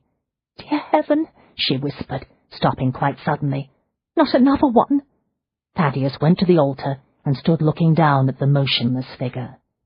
In the fiery light, Leona could see a small river of drying blood that started at the point where the ancient dagger was sunk into the man's chest, saturated the expensive coat and once white shirt, streamed across the stone surface and pooled on the floor. "Delbridge is certainly not in Scotland," Thaddeus said. "I suspect that the crystal isn't there, either." 41. Sometime later, Thaddeus lowered himself into one of the two wing-back chairs in front of the hearth. He turned the brandy glass between his palms, absently noting the way the firelight, transmuting the contents into liquid gold, the colour of Leona's eyes. "We can only assume that Delbridge was murdered because of the crystal," he said. "The possibility that he was stabbed by a conventional housebreaker stretches coincidence too far." "I agree," Leona said from the other chair. "My crystal has disappeared yet again. Damnation! After all these years." She slapped the arm of the chair with her free hand. "To think that only a few days ago I actually held it in my hands." Fogg was stretched out in front of the hearth, his nose on his paws. He did not open his eyes, but one of his ears twitched. registering Leona's frustration and tension. Ever the barometer of his mistress's moods, Thaddeus thought. As for the connection between himself and Leona, he needed no more evidence that it existed than the sensation of completeness that he felt in her presence. He had been looking for her all of his life without knowing it. She filled in all the empty places, making him whole. He took an elemental satisfaction in just being alive and in the same room with her. He relaxed deeper into the chair, allowing himself to savour the sight and sensation of Leona sitting here so close to him. She had removed her coat and was now dressed in only her close-fitting trousers and the oversized shirt he had loaned her. When they had walked back into the house a short time earlier, she had yanked the billowing shirt-tails free of the trousers. The garment now flowed loosely around her, emphasizing the delicate bones at her throat and at her wrists, where she had turned back the cuffs. How could a woman appear so enticingly sensual, dressed in men's clothing, he wondered. He thought about his first impression of her, the night she had rounded the corner in the long gallery and flown straight into his arms, a lady of secrets and mysteries. At the moment, she was also a woman seething with outrage. "We'll find the crystal," he said calmly. She did not seem to hear him. Instead, she gazed into the fire he had built, eyes fierce and shadowed. "It's enough to make one wonder if she really was a sorceress," Leona whispered. "Maybe she cursed the stone." Thaddeus said nothing, just let the words hang in the air for a moment, waiting for her to realize what she had said. Leona froze. Then, with an obvious effort of will, she managed to raise the glass in her hand and toss back a large quantity of brandy. He winced and waited for the inevitable. Leona inhaled sharply when the brandy hit. Her eyes watered. She gasped and started to cough. Frantically, she reached into her pocket and came up empty. Thaddeus withdrew a square of linen from his own pocket and handed it to her. "Next time you put on men's clothes, you might want to remember that a gentleman never leaves the house without a clean handkerchief," he said. She ignored him, dabbing at her eyes while she caught her breath. Eventually she regained her composure. "I'm more accustomed to sherry," she said weakly. "Obviously. Now then, I believe we have played this particular game long enough." "Game?" Her voice was still breathy from the fire of the brandy. "What game?" He rotated the glass in his hand again. "I think it's time you told me why you were so convinced that you have a claim on the Aurora Stone." She stilled, as if he had put her into a trance. Fogg raised his head and fixed her with an intent expression. "Old family heirloom," Leona said smoothly. "Which your family seems to be in the habit of losing on a regular basis." "Primarily because people connected to the Arcane Society keep stealing it," she shot back. He shrugged and drank some more of his brandy. She exhaled deeply, stretched out her legs toward the hearth, and slumped into her chair. "You know, don't you," she said, "that you are a descendant of Sybil, the Virgin Sorceress? It was a guess until now, but I think a fairly reasonable and logical one under the circumstances." She made a face. "We all hated the title the Society gave her, you know." "Sybil, the Virgin Sorceress?" He shrugged. "Seems rather catchy to me. Just the sort of thing you expect from a legend." "She did not practice sorcery, no more than you or I do. She was a brilliant, psychically gifted alchemist, just like your infamous Sylvester Jones. Today she would have been called a scientist." "Sybil, the Virgin Scientist, doesn't have quite the same ring." "She wasn't a virgin either," Leona said dryly. "At least not for the whole of her life. I'm proof of that. So are my mother and my grandmother, and the whole long line of my female ancestors before them. We are all descended from Sybil." "All right, I'll grant you that the term Virgin Sorceress may have been something of a theatrical embellishment." She gave a disdainful little sniff. "Typical Arcane Society legend." "We're good at that sort of thing," he agreed. Leona frowned. "I understand the sorceress part, but why on earth did she get labelled a virgin?" "Blame that on Sylvester. He was furious because she refused to surrender said virginity to him. According to his journal, she told him that she had consecrated herself to alchemy." "He didn't love her," Leona said tightly. "He just wanted to use her as part of an experiment to see if his own psychical talents could be passed down to his offspring." I know. He found a couple of other talented women instead, one of whom was my own ancestress, but it always infuriated Sylvester that Sybil had refused him. Leona leaned her head against the back of the chair. How long have you known? Your skill with crystals, of course, was the main clue. I'm hardly the only crystal worker in the world. No, but according to the legend, the Aurora stone was different from other crystals. Sylvester was of the opinion that the talent required to channel energy through it was extremely rare. Sybil was the only person he ever found who could work it. Stands to reason that someone who had inherited her unique abilities would also be able to employ it. Leona's mouth tightened. She did not take her attention off the fire. She said. He waited a moment longer. When it became obvious she was not going to say anything more, he looked at Fogg. The legend also states that Sybil had a loyal wolf for a companion. Sylvester suspected that she and the beast shared a psychical bond. He found that fascinating, because until then he had believed that only humans possessed the potential for paranormal talents. It sounds like all you had to go on were a few coincidences with a legend. There is also the brief description of Sybil that Sylvester wrote in his journal. It bears an uncanny resemblance to you. She turned her head to look at him. Uncanny? The sorceress is exceedingly dangerous, with hair as dark as night and eyes of a strange shade of amber, he quoted. She possesses the power to control one's very dreams. Leona looked suddenly interested. You think I am exceedingly dangerous? In the most delightful way. Did Sylvester describe Sybil in more detail? She asked. As I recall, the terms treacherous vixen, shrew, she-cat, and virago were thrown about somewhat liberally in his journal. Hardly a flattering description. Depends on one's point of view, I suppose. I found it intriguing. That was it. You leaped to the conclusion that I am Sybil's descendant, based on that rather unflattering description and a few thin coincidences. There was one final clue that was not so frail, he admitted. What was it? He rose, picked up the brandy bottle, and splashed more of the contents into his glass.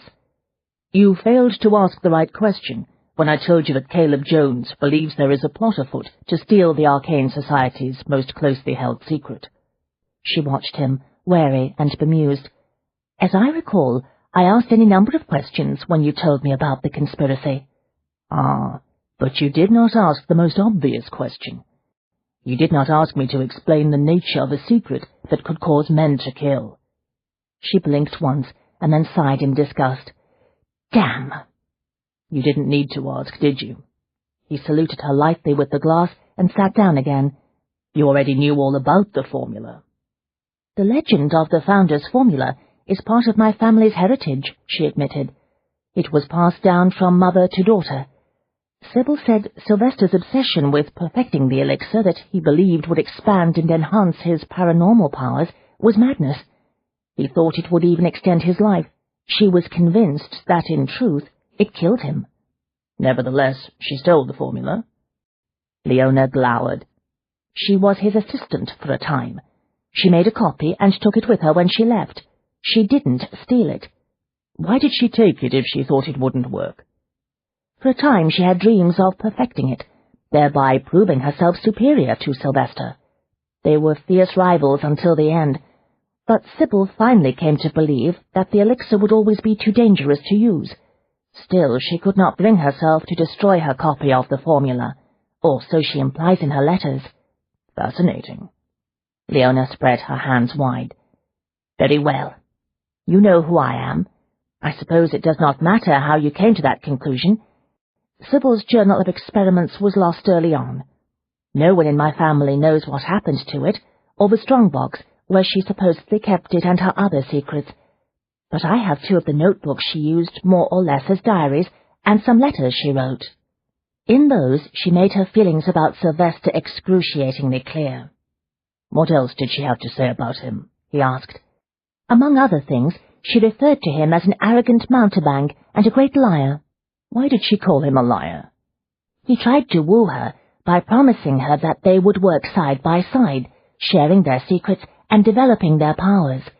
She fell in love with him, and believed that he loved her too. But when she realized that all he really wanted was to use her in his breeding experiment, she was outraged. She understood then that there would only be one great passion in Sylvester's life, and that passion was his search for a formula. So she left, taking the Aurora Stone and a copy of the formula with her. She had a right to both, Leona said forcefully. He smiled. What do you find so amusing about all this? Leona demanded. What I find vastly entertaining is the notion that I will be escorting the descendant of Sybil the Virgin Sorceress to the Arcane Society's first spring ball. Nothing the Society or my family loves more than a good legend. 42. She's the direct descendant of Sybil? Gabriel Jones smiled widely. Wait until Venetia hears about this. The new master of the Arcane Society sat behind his desk in his library, every inch the modern English gentleman. One would never know, Thaddeus thought, that Gabriel was one of the most dangerous men in London, thanks to his talents. Like many of those in the Jones line, he was a para-hunter with reflexes, senses, and instincts as keen as those of any large beast of prey. Even when he was calm and at ease, the telltale traces of the prowling paranormal energy in his aura were distinguishable if one was sensitive to such things. Wait until I hear about what? Venetia said from the doorway of the library. She smiled when she noticed Thaddeus. Thaddeus, how nice to see you. I didn't know you were here. Good day to you, Venetia. Thaddeus got to his feet. You're looking lovely as always. Have you just come from taking a portrait? Yes, as a matter of fact. In addition to her new role as the wife of the head of the society, Venetia was also a fashionable photographer whose skills were much in demand. Very few of her wealthy, elite clients, however, were aware that her talents went beyond the ability to take stunning pictures. With her talent, Venetia could view auras quite clearly. It was true, of course, that many, even those who laughed at the entire notion of the paranormal, were somewhat sensitive to auras. Most attributed the occasional tingle of uneasiness or fascination or other inexplicable reaction they experienced around certain individuals to their own intuition. The truth was that they were actually sensing some faint whisper of the aura of the person in question. Those who were endowed with strong paranormal abilities were naturally more acutely sensitive to the traces of energy that emanated from others, but only a few people possessed the rare type of second sight required to see the full and unique spectrum of another individual's entire aura, the way Venetia could. You will never guess who Thaddeus will be escorting to the spring ball, Gabriel said. He went forward to greet her. A crystal worker, who just happens to be a direct descendant of Sybil the Virgin Sorceress. Venetia looked at him, astonished. I thought the tale of Sybil and the Aurora Stone was just another Arcane Society legend. You know what they say. There's a grain of truth in every good legend. He kissed her, a brief, affectionate, husbandly welcome, but Thaddeus sensed the currents of heat, intimacy, and love in the embrace. The master of the Arcane Society was a happily married man. There are also, it turns out, two versions of any good legend, Thaddeus said, watching Venetia sit down in the chair across from him. Leona feels very strongly that the Aurora Stone belongs to her. She says it was Sybil's to begin with, and I suspect she is right. The problem, Gabriel said, is that, like the formula, the stone is said to be dangerous. In what way? Venetia asked. It's not clear. Gabriel sat down behind his desk. According to Sylvester's journal, it has the ability to destroy a man's powers. Venetia's mouth twitched at the corners. Oh, my! You mean it can render a man impotent? No wonder you Jones men are so anxious to get it back under lock and key. Thaddeus laughed. We think, or at least we hope, that the powers in question refer to psychical abilities, not the other sort. Nevertheless, a man can't be too careful, Gabriel said. He grew more serious. Sylvester believed that Sybil somehow tuned the crystal, so that only she could control its energy. Evidently some of her descendants inherited the ability. Leona can work it, Thaddeus said quietly. Venetia frowned. But if no one else can work the crystal, why are so many people willing to kill for it? "We don't know," Gabriel admitted. "But Caleb suspects that in one way or another this is all connected to another attempt to steal the Founder's formula." Venetia sighed. "That is one arcane society legend that should have remained a legend, if you ask me. If you and Caleb had not discovered it when you excavated Sylvester's tomb, we wouldn't be having all these problems." "I can't argue with that," Gabriel said. "But the damage has been done. What's more, something tells me that damned formula is going to be a problem for the society from now on. And so will men like Lansing," Thaddeus said. "For obvious reasons, the police will always have difficulty stopping such criminals." "I agree."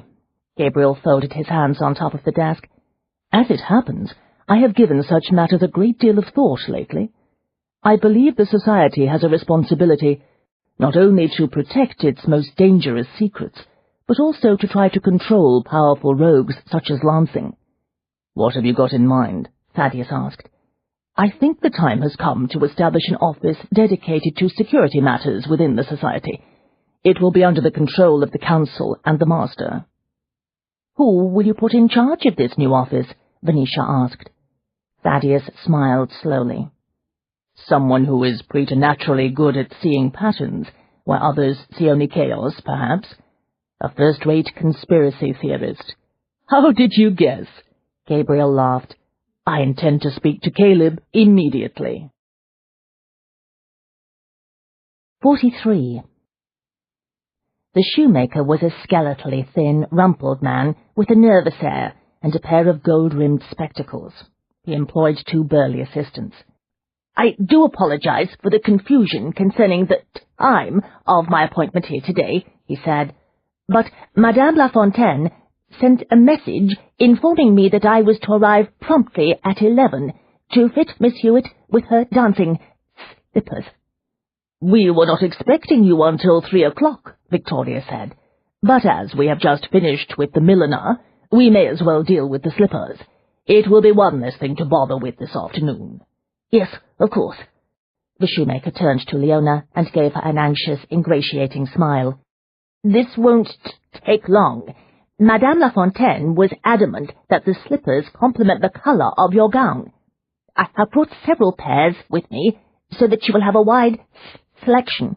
Leona looked at the large wooden box the 2 assistants had set down on the carpet.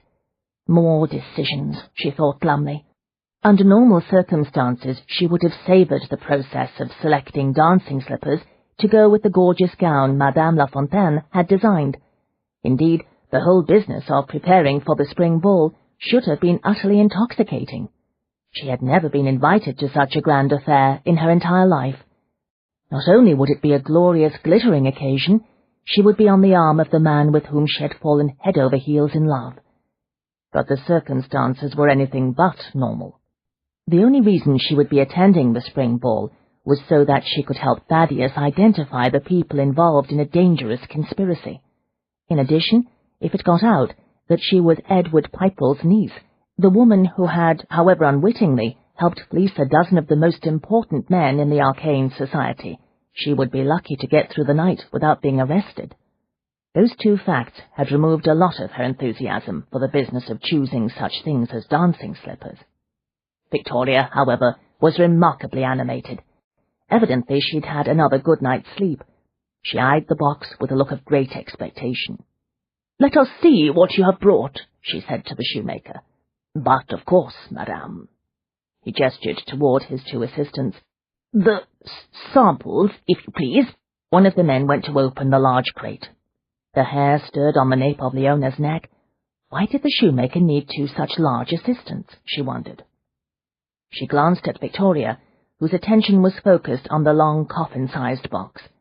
The assistant had the lid open now. He reached inside. Leona did not see any shoes. "If you don't mind, I'll just close this door so that we won't be interrupted," the shoemaker said softly. Leona swung around, an inexplicable alarm shafting through her. "No," she said, "don't—" But it was too late. One of the big assistants seized her, pinning her arms and clamping a beefy hand across her lips. She heard Victoria's horrified gasp, and then an ominous silence. The strong odour of chemical fumes filled the air. She struggled fiercely, digging her nails into her captor's arms and kicking wildly. "Hurry!" the shoemaker snapped. "We have only moments." "She's a right little she-devil," the man holding Leona muttered. "I should just throttle the bitch." "She must not be harmed," the shoemaker yelped, furious now. "Do you hear me? I need her alive." "I hear ye," the man muttered. "Be quick about it, Paddon." The second man was in front of her now. He held a damp rag in one hand. She could smell the noxious chemicals in which it had been soaked. He forced the fabric across her nose. She tried to kick him in the vicinity of his cock, but her skirts impeded the effort. "Should have worn my men's clothes," she thought. The vapours flooded her senses. The world tilted. Darkness poured into the sunny morning room, sweeping her away into an endless night. The last thing she heard was fog. Out in the gardens, he started to howl. He sounded like a lost soul in hell. 44. "I do wish that wretched dog would cease that interminable howling," Victoria muttered. She reclined on the sofa, a damp cloth across her forehead, a bracing cup of tea at her side. "The servants told me he started at about the time the kidnappers attacked us. He hasn't stopped. It is beginning to affect my nerves." Thaddeus looked at Fogg, who was still out in the garden. The dog was visible through the glass panes of the French doors. He raised his head and loosed another blood-curdling howl. Thaddeus sympathized. He wanted to shout his rage to the skies too, but he managed to suppress the impulse. He could not afford the luxury of venting his emotions in such a pointless manner. Time was of the essence. He knew that as surely as he knew who had taken Leona. The kidnapper needed her, but probably not for long. He decided not to further alarm Victoria by informing her that it was undoubtedly the necessity of keeping Leona alive and sane that had saved both of them. The bastard had used chloroform, not the nightmare vapour. 15 minutes earlier, he had returned home to discover the disaster. The staff had not realized that anything was amiss until shortly before he had walked through the front door. The scene had been one of panic and chaos. "Found Lady Milton on the carpet," Gribbs the butler had explained sadly. "The shoemaker and his assistants had been gone for some time, along with Miss Hewitt, of course." The kidnappers had stuffed Leona into the wooden crate and taken her out through the tradesman's entrance. No one had thought it amiss that the shoemaker and his assistants had departed so soon after their arrival. The shoemaker had explained in the most apologetic manner that there had been a dreadful mix-up in the appointment times, and that Lady Milton had instructed him to return at a more convenient hour. The crate was loaded into a waiting carriage, and the entire lot had disappeared into the fog. But with a touch of hypnosis, Thaddeus had elicited detailed descriptions of the shoemaker and his assistants from Gribbs. He had not recognized the shoemaker, but there was no doubt in his mind as to the identities of the two burly men who had helped him kidnap Leona. "They were two guards Delbridge employed the night of the party at the mansion," he said to Victoria. "The bastard probably didn't know any other men in that line of work, so he contacted them." She frowned. "I don't understand." "Neither do I, but it is a place to start." "Dear heaven, she is in mortal danger, isn't she?" "Yes." He crossed the library and opened the French doors. Fogg stopped crying vengeance to the heavens and looked at him, ears pricked, cold death in his eyes. "Come with me," Thaddeus said quietly. "We are going to find her." 45. Leona awoke to nausea and the murmured ravings of a madwoman. For one horrified moment, she thought she was the one carrying on the crazed, fearful conversation. "The demon is from hell. You'd never know it to look at him, but comes straight from hell, he does. Is that where you come from?" Leona opened her eyes cautiously. The world was no longer spinning as it had been when she had slipped away into unconsciousness, but it was still a very dark place. The shoemaker's box. Perhaps she was trapped inside. A wave of terror shot through her. She sat up quickly, too quickly. Her stomach rebelled. For a few seconds she thought she was going to be quite ill. She squeezed her eyes shut and tried to breathe deeply. Gradually, the roiling sensation calmed. "He's a demon, but you'd best not tell him that. Thinks he's special, he does. calls himself a scientist." Leona risked opening her eyes again and discovered that she was sitting on the edge of a cot, positioned against the wall of a small stone chamber. Bands of lantern light filtered through the iron bars set in the door of the cell, but there were no windows. That explained the deep shadows. "It was the demon servants that brought you down here to hell." Leona considered closely for a few seconds and decided she was not hearing voices in her head. There was someone else in the cell. She looked around and saw the woman huddled in the corner. The other prisoner wore a faded brown dress. She peered at Leona through a tangle of matted blonde hair. There was a desperate, hollow-eyed look about her. "Says he's a scientist, but he's really a demon," she explained to Leona. "If you're talking about the man who pretends to be a shoemaker, I agree with you," Leona said softly. No, not a shoemaker." The woman twitched violently in her agitation. "A scientist." "I understand," Leona said gently. "The scientist is really a demon." "Yes, that's right."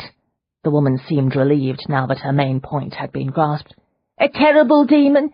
He's got magic potions that make the nightmares real." Leona shivered. "I know." A tiny thrill of awareness fluttered through her, stirring the hair on the nape of her neck.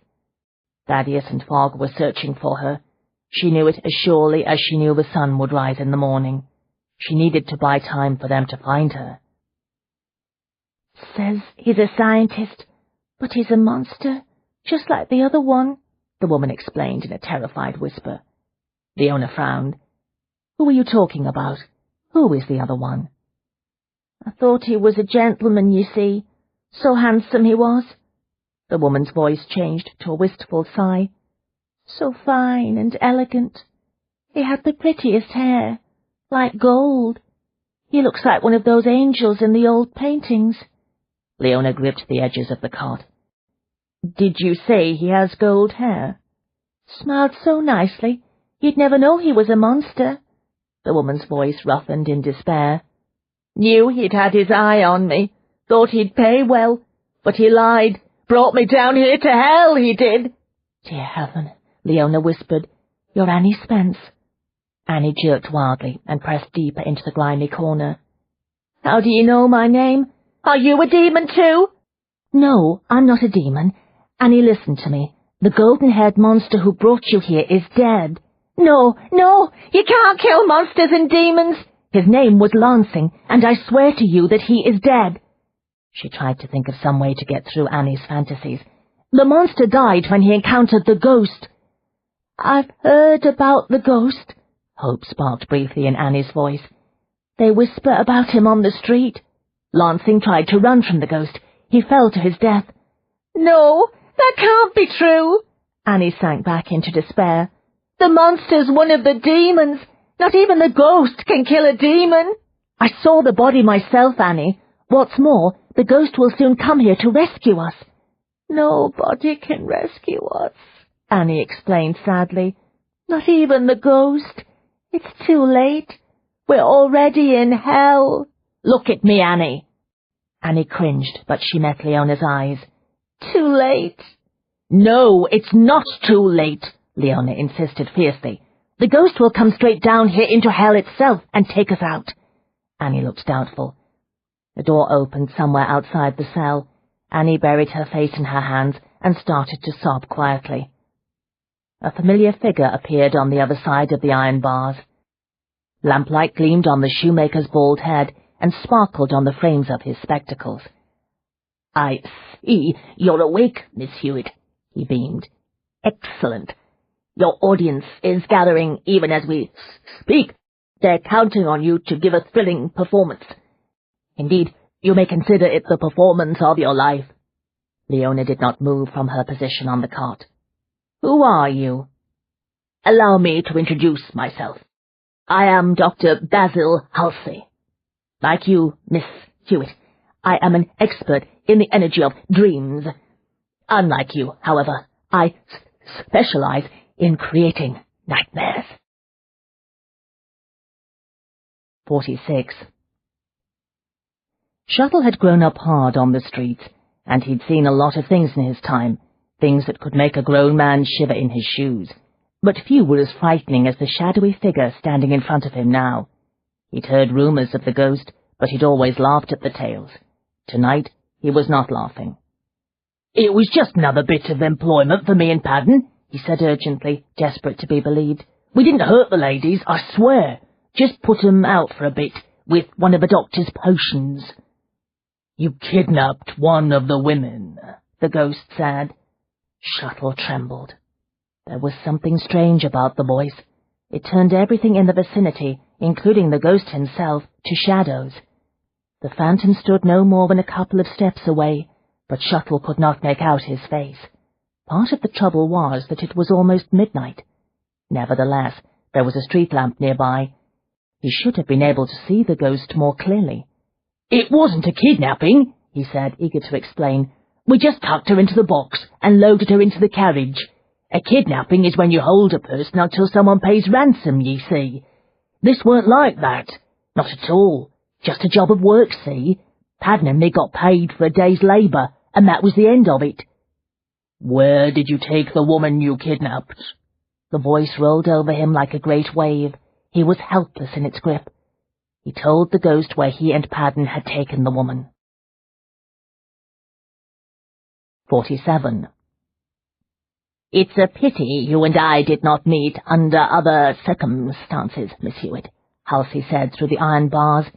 "We would have made an excellent team in the laboratory." "Do you think so?" Leona could not think of anything else to do except keep Halsey talking. "Yes, indeed," Halsey said, waxing enthusiastic. "Your knowledge of the power of crystals to influence the dream state would have been most welcome. I am hoping that after you have satisfied the members of the third circle, they will give you to me. It would be so interesting to see if you could use the Aurora stone to free yourself from one of my chemically induced nightmares." Annie whimpered quietly in the corner. Leona got to her feet and went to the door of the cell. She studied Halsey. The man looked like an oversized insect.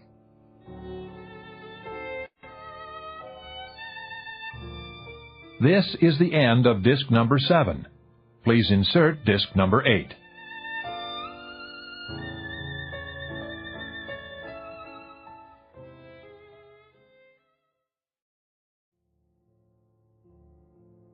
This is disc number 8.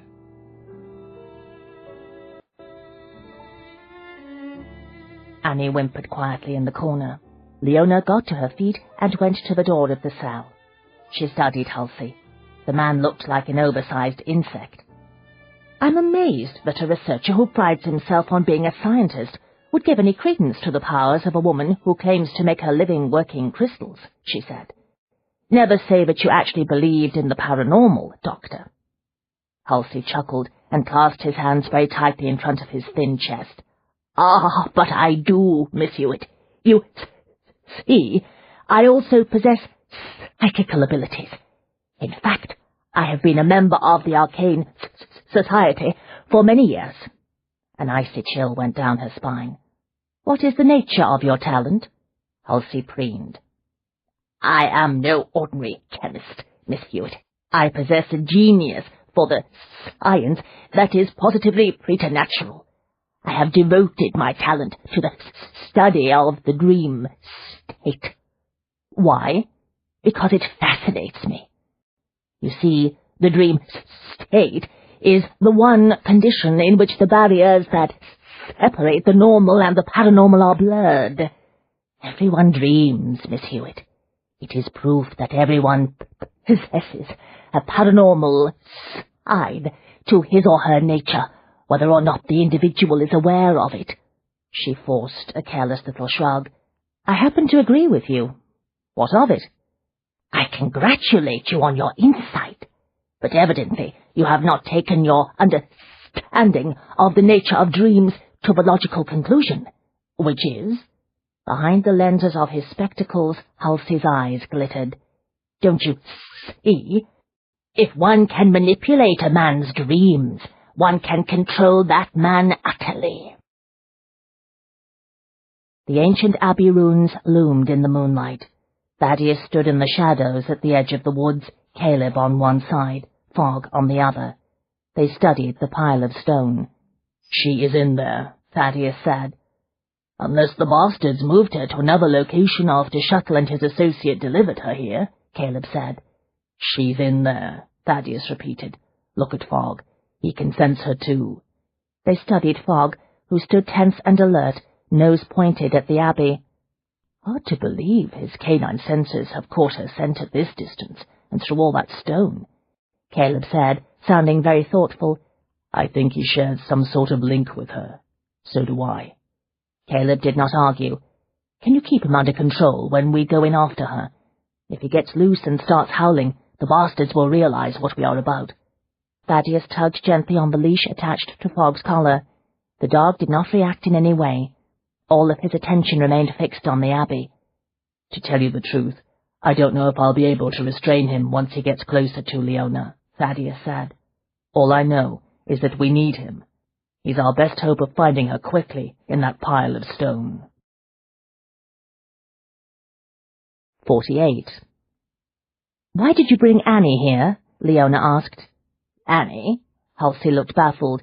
"Is that her name?" In her corner, Annie cried out as though she had been struck. "You don't even know her name?" Leona asked. "She isn't important. Just a research subject. The last two died in the course of the experiments. I told Delbridge that I needed another. He sent the monster out to collect one for me." "You're the one responsible for those girls disappearing from the streets. You conducted experiments on them." Halsey chuckled. "I could hardly conduct experiments on myself, now could I?" "How dare you!" Leona said fiercely. "Really, Miss Hewitt, there's no need for such strong emotions. I'm a scientist, and I require test subjects. Annie is not important. Neither were the other two. They were merely common prostitutes." "What have you done to her?" "I have been trying to create an antidote for my nightmare vapor. It would be useful to have in the event of accidents. As it stands now, the nightmares are irreversible. Annie inhaled the vapor yesterday. I gave her the antidote last night." Leona tightened her hands into small fists. "It does not appear to have been effective." "Actually, Annie has survived longer than the other two girls, but I must admit this experiment has not been a success." Halsey exhaled a little sigh of regret. "Annie is quite insane now. She will not recover. I shall have to get rid of her and find another girl for the next phase of my experiments." Leona wanted to wrap her fingers around his scrawny throat and squeeze the life out of him. She forced herself to find another topic instead. "Lansing is dead," she announced. "Yes, I heard." Halsey's sharp face twisted in disgust. "Fell trying to jump from one rooftop to another, they said. Good riddance. The man had some extremely primeval talents that I admit would have limited use, but he was mentally unstable. I told Delbridge he was dangerous, but his lordship was quite taken with the notion of having his own para-hunter for a hired killer." "Delbridge died only a few hours after Lansing. He was stabbed with one of his own artifacts, an ancient dagger. Was that your work?" "Oh, of course not." Halsey was affronted. "I'm a scientist. I have no interest in physical violence. If I'd wanted his lordship dead, I would have used my nightmare-inducing vapor." "Who killed Delbridge?" "The leader of the third circle." "Why didn't he kill you as well?" Halsey chuckled, genuinely amused. "Now why would he want to kill me? I am the only one who knows enough about the science of chemistry to be able to comprehend the Founder's formula when it is recovered. I am the only one who is brilliant enough to prepare it and conduct the tests necessary to ensure that it is safe to use. No, my dear, I assure you, the members of the third circle need me." "This is about the Founder's formula, then? In that case, why is everyone after the Aurora Stone? The Aurora Stone is necessary to unlock the formula, as you will soon discover. The members of the Third Circle need you to work the crystal for them to open a certain strong box. They expect to find the formula inside the box. A conspiracy, Leona thought, just as Caleb Jones had deduced, but perhaps far more complex than he assumed. It sounded as if the conspirators were organized in ascending circles of power. If there was a third circle, it stood to reason that there was probably also a first and second, perhaps more. Speaking of the stone, Halsey continued, I wish to inquire what precisely happened that night in Delbridge's gallery. Someone triggered the trap, but we never found the body. It was Ware, wasn't it? She shivered. You know about Mr. Ware? Yes, of course. Delbridge made inquiries and determined that Ware is a member of the Arcane Society. Halsey frowned. He is a psychical hypnotist, is he not? There was no reason to give him any more information than necessary, Leona thought. She said nothing. Halsey nodded to himself. That is what I thought. He must have been in a very bad state after he inhaled the vapor. I am very curious to know how you used the crystal to save him. What makes you think I saved him? It is the only explanation. No one has ever come out of one of my nightmares. Halsey's head bobbed again. Yes, indeed, I really must be allowed to have you after the members have finished with you tonight. I will make it clear that if they want my expertise with the formula, they must give you to me. Halsey took out his pocket watch and flipped open the cover. Won't be long now. The last member of the group arrived a short time ago. They'll be sending someone along shortly to escort you to the chamber. Halsey turned and hastened away. Leona heard a door open and close. Silence descended on the outer room. Annie whimpered again. We're both in hell. Don't ye understand? Leona turned around. We're in hell, Annie, but we're going to get out. No. Annie shook her head in despair. We're trapped here until the end of time. Leona walked across the small space. She undid the top 3 buttons of her bodice and pulled out the red crystal pendant. Look at my necklace, Annie. Concentrate on it as hard as you can, and tell me about your dreams. Annie was bewildered, but she was too exhausted to disobey. She looked at the crystal. I'm in hell, she whispered. There are demons all around, but the most dreadful one of all is the scientist. Leona felt the familiar stirring of troubled dream energy. She focused on the small storm brewing inside the stone, channeling her own psychical currents. The crystal started to glow. The door in the outer chamber opened again. Leona watched through the bars of her cell as 2 men wearing black-cowled robes tromped into the room. The light glinted on the silver half-masks that covered their faces. She swallowed the sick dread that threatened to choke her, and summoned up all of the acting skills that Uncle Edward had taught her. Nobody mentioned that the invitation was to a costume ball, she said.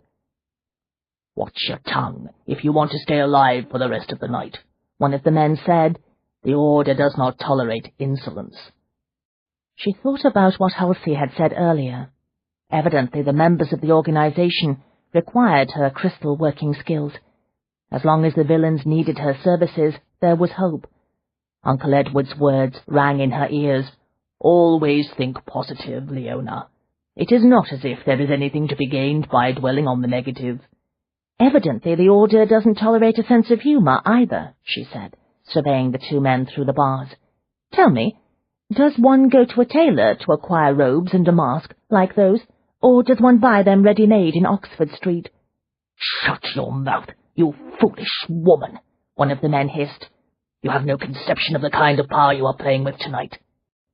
But you will learn soon enough, the other vowed. Rough words, but spoken with upper-class accents. These 2 men were not from the streets. Their kind inhabited exclusive gentlemen's clubs. One of the pair reached inside his robe. Keys jangled. A moment later, the cell door swung open, hinges grinding. The first man reached inside, grabbed her arm and hauled her out of the tiny chamber. The one with the keys hurriedly closed and locked the door. Neither of them paid any attention to Annie, who was huddled in her corner, conversing softly with herself. "Brought us down here to hell, you see," she whispered. "Demons everywhere." The two robed figures forced Leona through the door in the outer room and along a shadowy stone hall. Candles smoked and flickered in wall sconces. "You know, you really should think about installing gas," Leona said. "Candles are so old-fashioned. They give the impression that the order is not terribly modern in its thinking." One of the men tightened his grip on her arm so violently she knew she would have bruises in the morning, always assuming she survived until morning. No, don't think like that.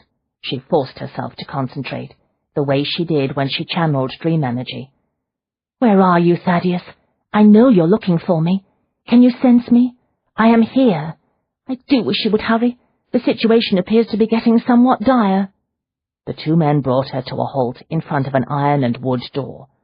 The cowled figure on the left opened it. The other man pushed Leona into a candlelit chamber. "The crystal worker," one of the men announced. 3 men in robes and masks occupied a horseshoe-shaped table. There was no sign of Halsey. "Bring the woman to me," commanded the man at the head of the table. One of the men who had brought her into the room reached for her arm again. She sidestepped him neatly and walked to stand in front of the figure who had spoken. When she got closer, she saw that his mask was gold. "My name is Miss Hewitt," she said coldly, "and I really must tell you that mature adults consider dressing up in long robes and wearing silly masks a game that is best reserved for children. Such activities do not imply any degree of maturity." There was a murmur of anger from around the table, but the leader seemed unperturbed. "I applaud your spirit, Miss Hewitt," he said, amused. "As it happens, you're going to need it. Do you know why you are here?" No need to mention that Halsey had said they needed her quite urgently, she decided. As cards went, it was not the highest one in the deck, but neither was it the lowest. "I assume you want me to work some crystal," she said. "Really, you needn't have gone to such overly dramatic lengths to obtain my services. I take appointments. I'm sure I could have fit you in early next week." "Tonight works much better for us," Goldmask said. "We have been informed that you can control a certain crystal, known as the Aurora Stone. I hope for your sake that is true." Her pulse, already racing, began to pound more heavily. "I have never encountered a crystal that I could not work." "This one is quite unique. It is the key to an old strongbox. If you are successful in opening the box, we of the Third Circle will be very pleased. Indeed, in future, we might have more employment for you." "I'm always in the market for new clients." "If you fail, however, you will be quite useless to us," Goldmask concluded softly. "Indeed, you will become a liability." She chose to ignore that. "Think positive." "I will be happy to see what I can do for you," she said briskly. "I assume you are acquainted with my usual fees?" There was a short, startled silence. No one had planned to pay her a fee for this night's work. That probably did not bode well. "Never mind, I'll send you my bill later," she continued smoothly. "Now then, why don't you show me this Aurora Stone, and let me see what I can do with it?" Goldmask rose. "This way, Miss Hewitt." He walked toward a door. The others got up, formed a tight knot around Leona, and filed after him. Goldmask opened the heavy door, revealing another, smaller, candlelit chamber. Leona felt the familiar tingle of energy from the Aurora Stone. She was careful to keep her expression impassive. The less the members of the Third Circle knew about her ability to work the crystal, the better. Inside the chamber, an old steel chest, elaborately decorated with alchemical symbols, sat on a carpet. The Aurora Stone, dull and opaque, rested in an indentation on top. In spite of the frightening circumstances, a small rush of excitement flashed through Leona. Sybil's strongbox. For generations it had been no more than a legend among the women of her family. Doing her best to appear calm, she walked across the chamber and examined the strongbox. The thin sheet of gold that covered the lid was etched with a very familiar alchemical code. It was the code in which her mother's journal was written, the code that had been passed down to all of Sybil's daughters for 200 years. Silently, she translated the warning Sybil had left. Know ye that the Aurora Stone is the key. All the mysteries inside will be destroyed if the box is forced by any man's hand. Interesting, she said, as though the strong box was nothing more than an artifact on display in a museum. She looked at Goldmask. May I ask why you simply didn't pry open the lid? As it happens, Miss Hewitt, I am something of an expert on the code used by Sybil the Virgin Sorceress. According to the writing on the lid of that strongbox, the Aurora Stone is the only key that may be safely employed to open it. Damn, he was able to translate Sybil's code. How odd, she said. We are waiting, Miss Hewitt, Goldmask said, losing patience. The instructions are clear. I intend to see that they are followed. It only remains to be seen if you possess the talent to work the stone. If you are not successful, I shall be forced to seek the services of another crystal worker. Let me see what I can do for you, she said. She went to stand on the far side of the table that held the strongbox, facing her audience of 5. Slowly, trying to infuse as much drama into the moment as possible, she raised her hands and placed her fingertips on the Aurora Stone. Power whispered to her. She channeled a small amount of energy into the heart of the stone. The crystal pulsed with moonlight. The men in the cowled robes sucked in their breaths as one and surged closer. They were riveted, just as she wanted. She can work it, one of them said, awed. Damnation, another muttered. Will you look at that? You must control your audience, Leona. Never allow your audience to control you. She opened her senses fully to the power of the crystal. 49. Fogg raced through the vaulted doorway and charged down another stone passage, head low to the stone floor. Thaddeus and Caleb followed, pistols in hand. It was all Thaddeus could do to maintain his grip on the leash. The dog had not commenced howling when they had entered the darkened abbey, as Caleb had feared. Instead, as if he understood the need for both haste and silence, he had settled into the hunt. He had led them through a maze of corridors, the ancient scriptorium, and into the ruins of the kitchens. From there he had whined softly until Thaddeus had opened a door. Then he had plunged down a flight of narrow steps, claws scrabbling on stone. They had not encountered anyone thus far. That worried Thaddeus more than anything else that had happened. Where were Leona's captors? There should be guards, he said to Caleb. Not necessarily. Caleb raised his lantern to angle the light into the empty chamber they were passing. They desire secrecy, but they have little reason to fear the police. They have reason to fear us. True. Caleb's smile was cold. But they do not yet know that, do they? Fogg came to a halt in front of another door. Again he whined softly. Stand clear, Thaddeus said quietly. Caleb flattened his back against the wall. Thaddeus opened the door. No shouts or shots rang out, but light flared dimly in the chamber. This room has been used, Thaddeus said, edging inside. He glanced at the lantern, and recently. Fogg did not hesitate. He trotted eagerly to a door set with iron bars, tail waving like a banner. There was a small, choked cry of alarm from the other side of the door. Thaddeus crossed the room and looked through the bars. A figure huddled on a small cot. His stomach knotted.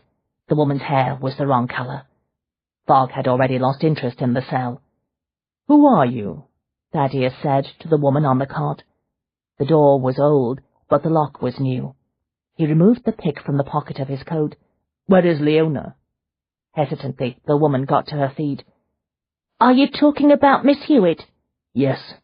Thaddeus applied the pick to the lock. "She was here, wasn't she? The dog senses her." "Dog? I feared it was a wolf." The woman walked forward. "2 men came for Miss Hewitt a short time ago. They took her away. That bastard, Dr. Halsey, said something about the members of the Third Circle needing her crystal-working talents." Thaddeus got the cell door open. "Where did they take her?" "I don't know." "They're still here in the ruins," Caleb said. He nodded toward the lantern. "They would not have left the lamp if they were not in the vicinity. Too much danger of fire, and a fire would draw attention to their secret location." Thaddeus looked at the woman. "Go through the door we used. The steps lead up to the Abbey kitchens. Get clear of the ruins as quickly as possible and hide in the woods. We will look for you after we find Leona. If we do not come out within the next half hour, you must find your own way back into the city. Go to Scotland Yard. Ask for Detective Speller. Tell him everything that has happened. Tell him the ghost sent you. Do you understand? Yes, you must find Miss Hewitt. She saved me from the nightmare with her crystal. I intend to repay her with the most beautiful hat any woman ever wore. Who are you? He asked. My name is Annie Spence. He smiled. I am relieved to know that you are alive, Annie Spence. Not nearly as relieved as I am, I'll wager. At the door she paused and looked back, her eyes stark with a mixture of exhaustion and wonder. She said she would come straight down into hell to find us. I did not believe her, but she spoke the truth. 50. Always give the customers a show, Leona. Uncle Edward's advice rang in her head, steadying her nerves. Just another audience, she thought. She fed more energy into the heart of the stone. The moonlight grew stronger, gleaming on the cryptic words inscribed on the gold lid. It's working, someone breathed. The key is opening the chest. The members of the third circle watched, rapt with amazement. Leona could feel the intensity of their concentration. They were all focused completely on the stone. Unwittingly, they had opened their paranormal senses to her. An unwholesome lust emanated from each man. It was not the lust associated with sensuality, Leona thought. These five sought Sybil's secrets with a passion that was nothing short of obsession. "I have awakened the true power of the crystal," she intoned in her best stage accents. Uncle Edward would have been proud.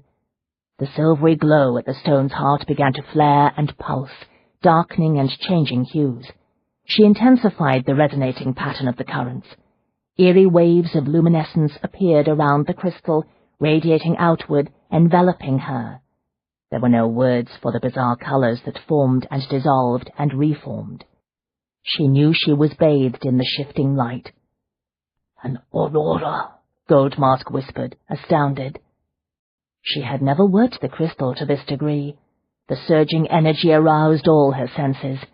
An exhilarating thrill came upon her. "Think positive." She wanted to laugh. This sensation went far beyond positive thinking. This was sheer exultation. This was euphoria. This was what it felt like to wield raw power. The light of the crystal splashed wildly, turning the chamber into a furnace filled with cold paranormal flames. She cupped the stone in her palms and lifted it out of its cradle. Holding it in front of her face, she looked at the circle of masked faces through a flaring veil of brilliant energy. She smiled, savouring the thrilling fire arcing through and around her. "You all really do look quite ridiculous in those masks, you know," she said. Perhaps it was her smile, or maybe Goldmask's intuition finally whispered a warning. Whatever the case, he took a sudden panicky step back and threw up his hands as though warding off a demon. "No!" he shouted. "Put it down!" "I'm afraid it's much too late," Leona said gently. "You wanted Sybil's secrets. This is one of them. It has been passed down to me, generation after generation, for over 200 years. It comes from the sorceress herself, and by the way, she was no virgin." She sent another surge of energy crashing through the stone. The undulating currents of the brilliant aurora locked onto the energy patterns of the five men, overwhelming them. The members of the third circle began to scream. They were still screaming a moment later when Thaddeus, Fogg, and a stranger kicked open the door. 51. The following afternoon they gathered in the library. Thaddeus was at his customary place behind the desk. He had just come from a meeting with Caleb and Gabriel Jones, and he had brought the essence of the day into the house with him. When he had walked into the room a moment ago, deliberately brushing against her skirts, Leona had smelled fresh air and sunshine mingled with his intriguing male scent. The combination had revitalized her as nothing else had since he had brought her out of the Abbey last night. She sat on the sofa with Victoria, waiting to hear the latest news. Fogg lounged at her feet, languidly content, as though nothing at all of an exciting nature had occurred in the past 24 hours. Leona envied him the canine talent to live in the moment. Dogs did not waste time dwelling on the past, nor did they worry about the future. One could learn a great deal about positive thinking from them, she reflected. For her part, although utterly exhausted after working the Aurora Stone to such a powerful level, she had been able to sleep only fitfully. When she had managed to close her eyes for short periods of time, she had endured dreams of such a strange and bizarre nature that she had been jolted awake. Victoria had provided her with a lotion made of cucumber and milk, which she had applied to her face and eyes before coming downstairs, but she feared she looked quite haggard today. Thaddeus sat forward and folded his hands on the desk. Caleb was correct in his initial intuitive suspicion. It appears that a well-organized conspiracy does indeed exist within the Arcane Society. He thinks it is controlled by a small cabal of very powerful men at the top. Its members refer to the conspiracy as the Order of the Emerald Tablet. Leona picked up her teacup. That is the name of one of the ancient texts of alchemy. It is said that the rules for the successful transmutation of primordial substances were originally inscribed on an emerald tablet by Hermes Trismegistus. The old alchemists believed that if they properly interpreted the code in which they were written, they could understand the secret of life and thereby gain great powers. Not to mention pick up a few handy tricks, like turning lead into gold, Victoria said, mouth turning downward in disdain. The order must be taken apart, Thaddeus said, but Gabe and Caleb believe that will be a complicated process. When I left, Caleb was envisioning a network of trusted agents such as myself. It seems my career prospects as a private inquiry agent have just become a good deal brighter. For the first time in hours, Leona felt some of her natural energy return. You said he is planning to enlist a number of investigators in this project? Thaddeus raised his brows. Don't get any ideas. You have contributed more than enough to the investigation of this conspiracy. Further efforts on your part would have a disastrous effect on my nerves. She gave him her best stage smile. Thaddeus sighed. I'm doomed. Victoria tut-tutted. What on earth do these conspirators hope to achieve? Power, Thaddeus said simply. It is the greatest law of all. Power of a psychical nature. Victoria sniffed. Ridiculous. Why would anyone want more paranormal talent? Until recently, I have found my own intuitive abilities extremely frustrating. And look at you, Thaddeus. Your talent has limited not only your friendships, but your marital prospects as well. You should have taken a wife and set up your nursery years ago. But women are afraid of your true nature. Thaddeus's face could have been carved from stone. Leona flushed and leaned down to ruffle Fogg's fur. What did Thaddeus think of her own talents, now that he knew the full extent of what she could do with a crystal like the Aurora Stone? There are many who would deem great paranormal powers of far more importance than friends, family, and a wife, Thaddeus said neutrally. The Founder's formula, if it could be successfully and safely reproduced, holds the potential to greatly enhance and extend the range of an individual's talents. Just consider what I could do if I were not only a parahypnotist, but also possessed a hunter's talents, and perhaps those of a parascientist as well. Victoria's eyes widened in shock. You would be a sort of Superman, a superior species of human. Not superior, Thaddeus emphasized. That is a moral and ethical judgment that does not apply, but I would certainly be extremely powerful, and if I happened to be inclined toward criminal activities, well, I'm sure you see the problem. Good Lord, Victoria whispered, horrified. I understand. The conspirators must be stopped before they become a menace to us all. As it happens, Gabe agrees with you, Thaddeus said. Furthermore, he is convinced that now that the rumors of the discovery of the Founder's formula have begun to spread through the membership, the Arcane Society will be bedeviled indefinitely by those who will seek to get their hands on it, hence the establishment of a permanent office of inquiries. But surely those dreadful men that you and Caleb caught last night will provide the information needed to nip this current conspiracy in the bud, Victoria insisted. Unfortunately, it isn't that simple, Thaddeus said. Last night I put each of them into a trance and questioned them. It was soon obvious that while they could describe the general structure of the order and its goals, they did not know the identities of those members in the circles above or below them. They were only acquainted with each other. A very clever arrangement, Leona said. If one circle is discovered, the members cannot betray the others. Right, Thaddeus said. And the cabal at the top is very well protected. Caleb will have his hands full, identifying the people who control the order. What will become of Dr. Halsey and those dreadful men who kidnapped Leona? Victoria asked. Halsey vanished in the chaos last night, but we found his laboratory. Caleb is already plotting the hunt for him. As for the 5 men who were captured, that situation is somewhat complicated. I don't see why, Victoria said. At the very least, they should stand trial for kidnapping. Unfortunately, there is no way to arrest them without dragging Leona into the middle of a sensational scandal, Thaddeus explained. Her reputation would be destroyed if it were widely known that 5 men held her prisoner in that abbey for several hours, along with a professional prostitute. Good Lord, of course, Victoria whispered. I should have thought of that. The public always blames the woman if there is even a suspicion of rape. It is so grossly unfair. As it happens, I've had some experience recovering from scandal, Leona said dryly, but I doubt if many in the Arcane Society can make the same claim. What do you mean? Victoria demanded. Leona patted Fogg and looked at Thaddeus. I suspect the Society has its own reasons for wanting to avoid a public trial, reasons that have nothing to do with me. Victoria frowned. I fail to understand.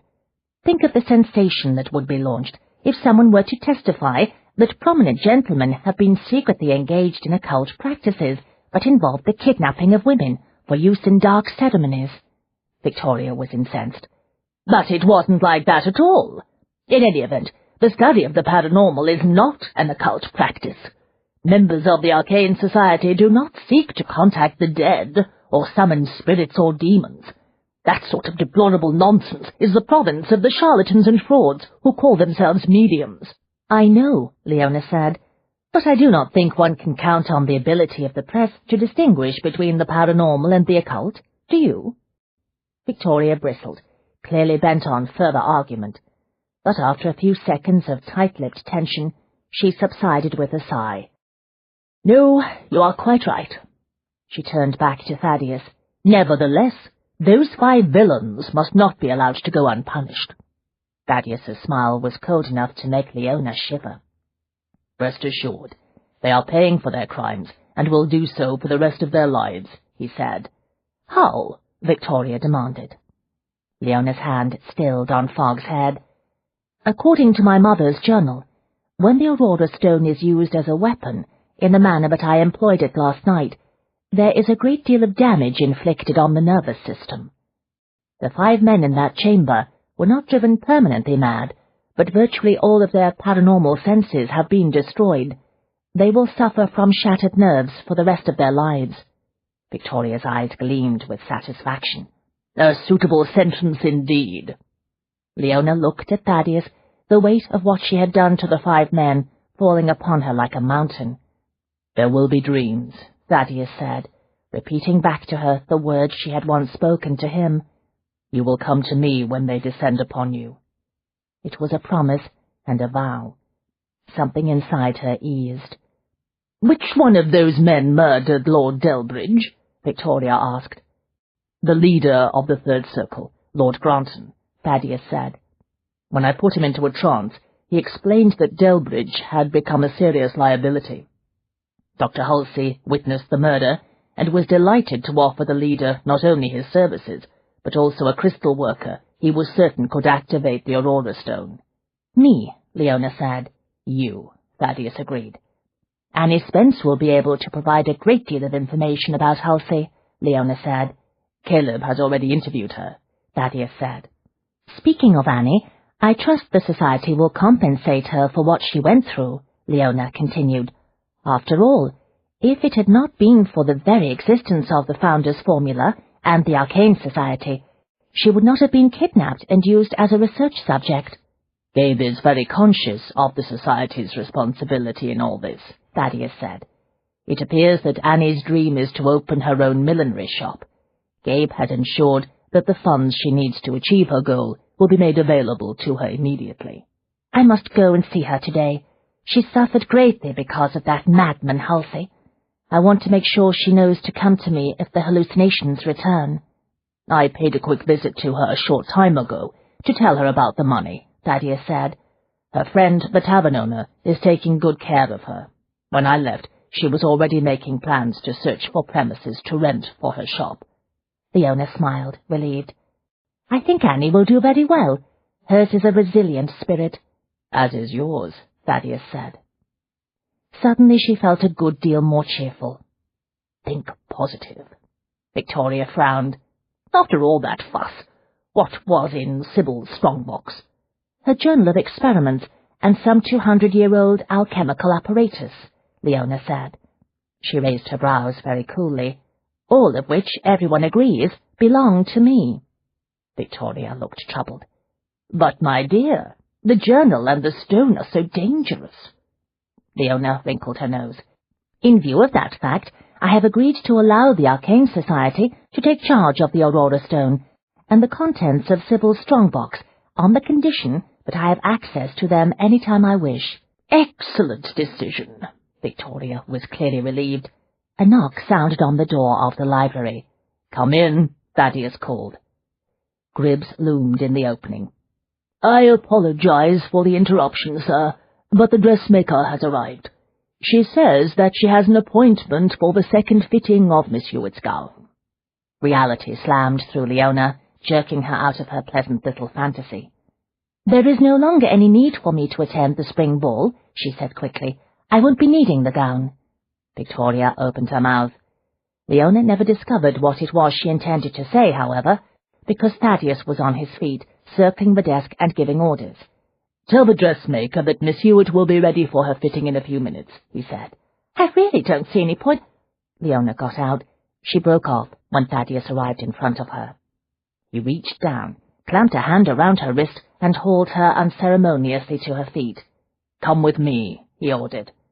He headed for the French doors, half dragging her with him. She could not be certain because she was feeling decidedly rattled, but she could have sworn that she heard Victoria making a very odd sound behind her.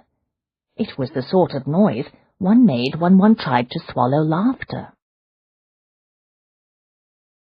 52. The conservatory was a very different place by day. The humid tropical atmosphere was the same, and so were the exotic, fragrant scents. But the flood of bright daylight filtering through the overarching glass robbed the miniature paradise of the magical quality of night. Gone was the sense of having been transported to a hidden bower in some other dimension. This was the real world, albeit a very beautiful slice of it. Thaddeus was very real too, and he was not in a good temper. He brought her to a halt in the shade of a large palm. You and I agreed that you would allow me to escort you to that damn ball. But that was because we intended to set a trap, she said. Those plans have been called off, so I assumed there was no reason for me to be present. You assumed nothing of the kind. You're trying to find a way to avoid accompanying me. I think I have a right to know why. You know why. My connection to the Arcane Society is of a somewhat strange nature. Now that there is no longer a pressing need for me to attend the ball, I think it would be best for both of us to avoid being seen together in such a public manner. You want to continue our affair in secret, is that it? She cleared her throat. Well, it did strike me that might be a more sensible way to proceed, yes. When have you and I ever done things in a sensible manner? Surely you can understand that this is all a little awkward for me, she said. Because you don't wish to be seen with me. It was too much. How dare you say that? She demanded, incensed.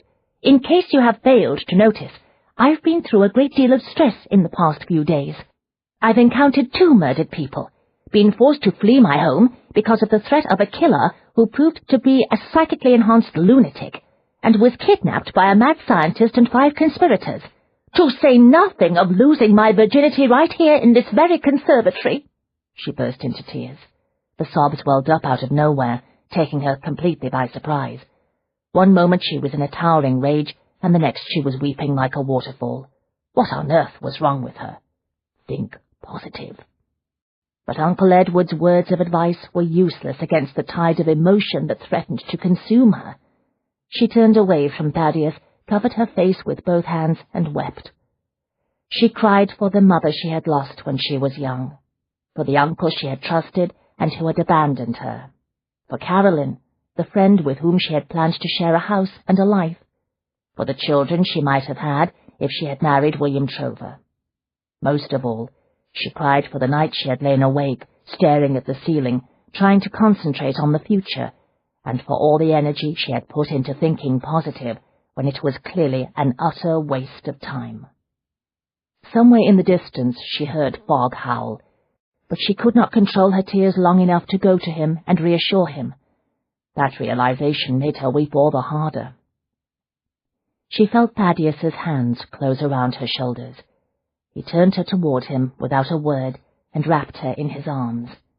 She collapsed against his chest and sobbed until she was exhausted, until there were no more tears.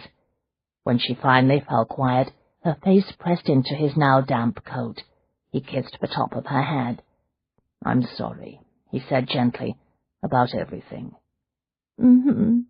She did not raise her head. "Almost everything," he clarified. She nodded numbly. "Most of it wasn't your fault." "Except for lost virginity." "Well, yes, that was your fault." He tipped her chin up and looked into her drenched eyes. "That is the one thing for which I cannot apologize. I don't feel any regret, you see." "Why would you?" she said, blotting her eyes on his sleeve. "It was my virginity, not yours." "The reason I can't feel sorry for my role in the business is because making love with you is the most astonishingly wonderful thing that I have ever done in my life." "Oh." From out of nowhere, hope returned, just as if it had never been utterly extinguished a moment earlier. "It is that way for me, too." He frowned. "If that's the case, why did you list losing your virginity as one of the things that had gone wrong during the past few days?" "I didn't say it was a list of things that had gone wrong. I just put it on the list of things I had found somewhat stressful." "What the devil is that supposed to mean?" She glowered at him.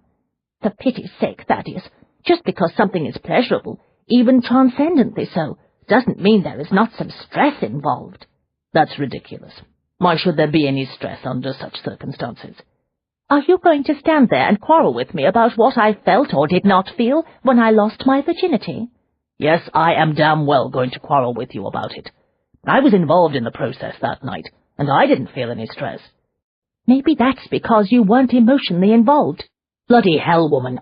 I told you that first night when you used the Aurora Stone to save me from the poison drug that some sort of psychical bonds were fused between us." She drew herself up, straightened her shoulders, and prepared to wager her entire future. "Think positive."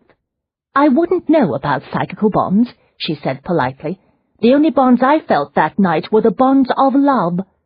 It was his turn to be dumbfounded. "What did you say?" "I fell in love with you in the carriage when we fought your demons together, and I witnessed the strength and passion of your spirit. I knew then that you were the man I'd been waiting for all my life." Exultant satisfaction flared in the atmosphere around her. Thaddeus gave a shout that could surely be heard by everyone inside the house. He fitted his hands to her waist, lifted her straight off the ground, and swung her around in a dizzying circle. "I love you," he roared in his enthralling, mesmeric voice. "I will love you all the days of my life and beyond, Leona Hewitt. Do you hear me?" Light, joyous laughter rang from the glass walls of the conservatory. It took her a while to realize that she was the one who was laughing. "I love you too, Thaddeus Ware, and I will love you all the days of my life and beyond." The vows were as binding as any spoken in church. Thaddeus stopped spinning her around, brought her close, and kissed her for a very long time. Inside the library, Victoria experienced a surge of keen satisfaction. Her talent was frustrating at times, but it was always gratifying when she was proved right. She looked at Fogg, who had stopped howling and now had his nose pressed against the French doors. His ears were pricked, and his gaze was fixed on the conservatory. "I told you there was no need for all that howling," she said briskly. "They will make each other very happy. Knew it from the first moment I saw them together. I have a talent for sensing that sort of thing, you see. I'm never wrong." 53. There was enough energy in the ballroom to light up the chandeliers. Individually, each of the elite, powerful members of the Arcane Society could move unnoticed through a crowd, but put 100 of them in close quarters like this, and the atmosphere fairly shimmered. The spring ball was a glittering affair on both the normal and the paranormal plane. Leona stood with Thaddeus and Victoria at the edge of the throng. They watched the dancers take the floor. At the heart of the room, the new master of the Arcane Society swept his wife into the first waltz. The crowd signalled its approval with a round of applause. It was clear, however, that as far as Gabriel and Benicia were concerned, there was no one else in the room. "Born for each other, those two," Victoria announced. She downed a healthy dose of champagne and lowered her glass, looking vastly pleased with herself. "Of course, from now on, people will have to pay for that sort of brilliant insight. Nevertheless, it's always nice to know that the head of the society is a happily married man," Leona said diplomatically. "Right." Thaddeus smiled a little. "Means he'll be able to concentrate better on his job. Got his work cut out for him trying to shove this tradition-bound society into the modern era." Victoria frowned. "Word is he intends to make a lot of changes. There's going to be a lot of kicking and screaming." Caleb Jones materialized from behind Leona. Dourly he surveyed the dancers as though searching for patterns in the swirling turns of the waltz. "The kicking and screaming has already begun." Thaddeus raised his brows. "The council objected to the new Office of Inquiries." "No," Caleb said. "I did." "You didn't take the post?" Thaddeus asked, surprised. "Gabe assured me a short time ago that it was all settled." "It's settled," Caleb said, "but there won't be any Office of Inquiries." "How very disappointing," Leona said. "I was so looking forward to being a private inquiry agent again." Thaddeus's eyes narrowed. "You've already got a career as a crystal worker. I'm the one who was going to be a private inquiry agent for the new Office of Inquiries." She patted his arm. "Of course, I would never give up my crystal work, but it occurred to me that the occasional fling as one of Mr. Jones's agents might prove quite stimulating." "The issue is now moot," Thaddeus said. "You know, you sound a lot like Fogg when you growl," she observed. "I do hope you won't progress to howling on occasion." "Actually, it's not moot," Caleb said. His attention was still on the dancers. "I'll need the help of both of you and others within the society as well. I require people I can trust absolutely, and there aren't a lot of them around. This damned conspiracy we uncovered is more dangerous than anyone on the council realizes. It must be stopped." Leona tilted her head a little to the side. "But you just said you had turned down the position as head of an inquiries office." "I told Gabe that I would not put myself into the position of taking orders from the council," Caleb explained. "Half of those doddering old fools are still playing at alchemy. The other half are obsessed with their own status and power. I don't trust any of them to have the future of the society as a high priority. Gabe agrees with me." Thaddeus looked intrigued. "You have our attention, Caleb. What are you planning?" "I am going to establish my own private inquiry business," Caleb said. "Gabe and the council will be my most important clients. Protecting the society's secrets will be my firm's principal objective. But Jones and Company will be independent. I and my agents will be free to conduct investigations as I see fit, and free to take private clients."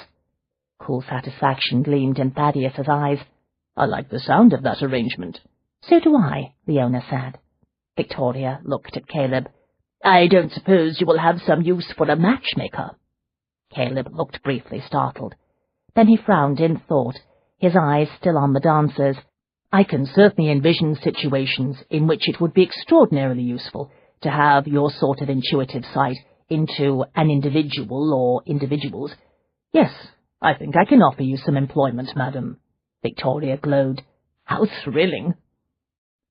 Caleb abruptly turned away from the dance floor. He appeared distracted. "If you will excuse me, I must be off," he said. Leona examined his humorless expression. "Are you ill, Mr. Jones?" "What?" He seemed baffled by the question. Then his face cleared. "No, I'm well, thank you, Miss Hewitt. I'm leaving because I have work to do. I promised Gabe I would put in an appearance here tonight, but now I must get back to my laboratory. I am working on Halsey's notes.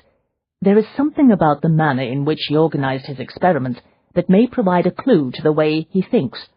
If I can comprehend the pattern, I will be able to devise a plan to locate him." He nodded brusquely. "Good night." Victoria watched him leave. "Odd, even for a Jones." "I believe Caleb is sinking deeper into his obsession with patterns," Thaddeus said quietly. Leona smiled. "About my part-time career in the inquiry business?" Thaddeus held up both hands, palms out, and smiled. "Enough, my love. No more arguing about the matter. I refuse to ruin the evening worrying about all the things that might possibly go wrong if you were to get involved in another investigation. I will take your advice. I am going to think positive." "I am delighted to hear that." "For tonight, at least. One step at a time." He took her arm, mesmeric eyes heating. "Dance with me, my love. It will go far to ensure that I maintain my new optimistic outlook." She laughed, happiness effervescing through her, as light and intoxicating as champagne. "Anything to assist you in your goal to think positive." He responded to her laughter with his wolfish smile and drew her into the glittering pool of dancers. "I love you, my beautiful sorceress," he whispered. "I love you, Thaddeus. You are the man I have waited." She stopped mid-sentence, aware that Thaddeus was not listening. His attention was fixed on the far side of the room. "What in blazes?" He brought her to a halt in the middle of the floor. Annoyed at the interruption of what had been one of the most romantic nights of her entire life, she turned to follow his gaze. A visible ripple of awareness, accompanied by murmurs and whispers, was sweeping through the crowd. Heads turned. At the center of the moving wave was a tall, distinguished-looking gentleman, elegantly attired in black and white evening clothes. The light of the chandeliers gleamed on his silver hair and sparkled on his diamond stickpin. The room seemed to waver and shift around her. For the first and only time in her life, Leona wondered if she might faint. The silver-haired man reached the edge of the dance floor and looked around expectantly, searching for someone. The last waltzing couple stopped mid-turn. The musicians fell silent. A hush gripped the crowd. Leona seized fistfuls of her skirts in both hands and flew toward the newcomer, weaving a path through the maze of dancers. "Uncle Edward!" she shouted. "You're alive!" 54. It was nearly dawn. Through the glass walls of the conservatory, Leona could see the first faint blush of morning light. She was still in her spectacular ball gown, its satins and silks turned to warm amber gold in the gaslight. Thaddeus had removed his black evening coat, unknotted his tie, and opened the collar of his pleated shirt. Lounging against the edge of a workbench, he picked up the brandy bottle he had brought from the library, filled 2 glasses, and handed one to Leona. "To good old Uncle Edward," he said. He raised the glass in a small toast. "And to his amazing powers of positive thinking." "I knew he would come back someday." Leona sipped her brandy, savouring all the joys, large and small, that the night had brought. "But to be perfectly honest, I wasn't entirely certain that he would ever be able to repay the investors." Thaddeus laughed. "Thought the crowd was going to turn into a mob when they realized who had walked into their midst. I swear if Gabe hadn't taken command of the situation, the first spring ball of the Arcane Society would have turned into a full-blown riot. But tomorrow I suspect that everyone who was in that room tonight will be standing in line begging to invest in your uncle's next investment scheme." Once the excitement had died down, and the news that the mining investment had finally, if somewhat belatedly, paid off, it seemed everyone had wanted to talk to Edward. He had spent the evening regaling the attentive crowd around him with stories of the profits to be made in American investments. Leona gave a tiny shudder. "Between you and me, I can't help thinking that it was luck, not positive thinking, that saved Uncle Edward this time. It sounds as if everything that could go wrong in America did indeed go wrong. It was a disaster."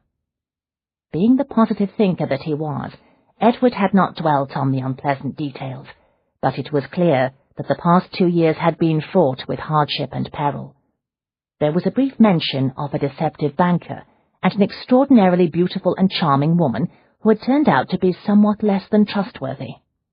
Finding himself accused of fraud and embezzlement in San Francisco, Edward had been forced to fake his own death, change his name, and lie low for some time while he crafted another investment scheme. The second project had proved spectacularly successful, making more than enough money to pay off the original investors. "All's well that ends well, as we who think positive like to say." Thaddeus set aside his glass and drew her into his arms. "Really, my love, you must learn to take a more optimistic view of life. Where's the good in dwelling on the negative?" She laughed and went into his arms. "You're right. I don't know what came over me." She raised her face for his kiss. Love flared, an invisible aura that she knew would warm their hearts for the rest of their lives.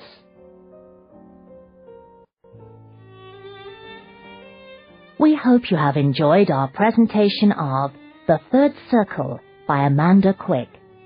Copyright 2008 by Jane Ann Krentz. Read by Anne Flosnick. Directed by Jim Bond. Engineered by Corey Young. Performance copyright 2008 by Brilliance Audio. All rights reserved.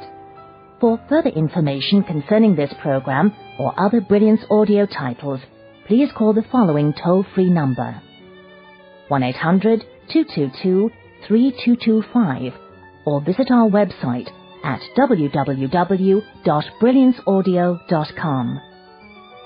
No part of this recording may be played for an audience or reproduced in any form. It may not be streamed, downloaded, broadcast, or copied without written permission.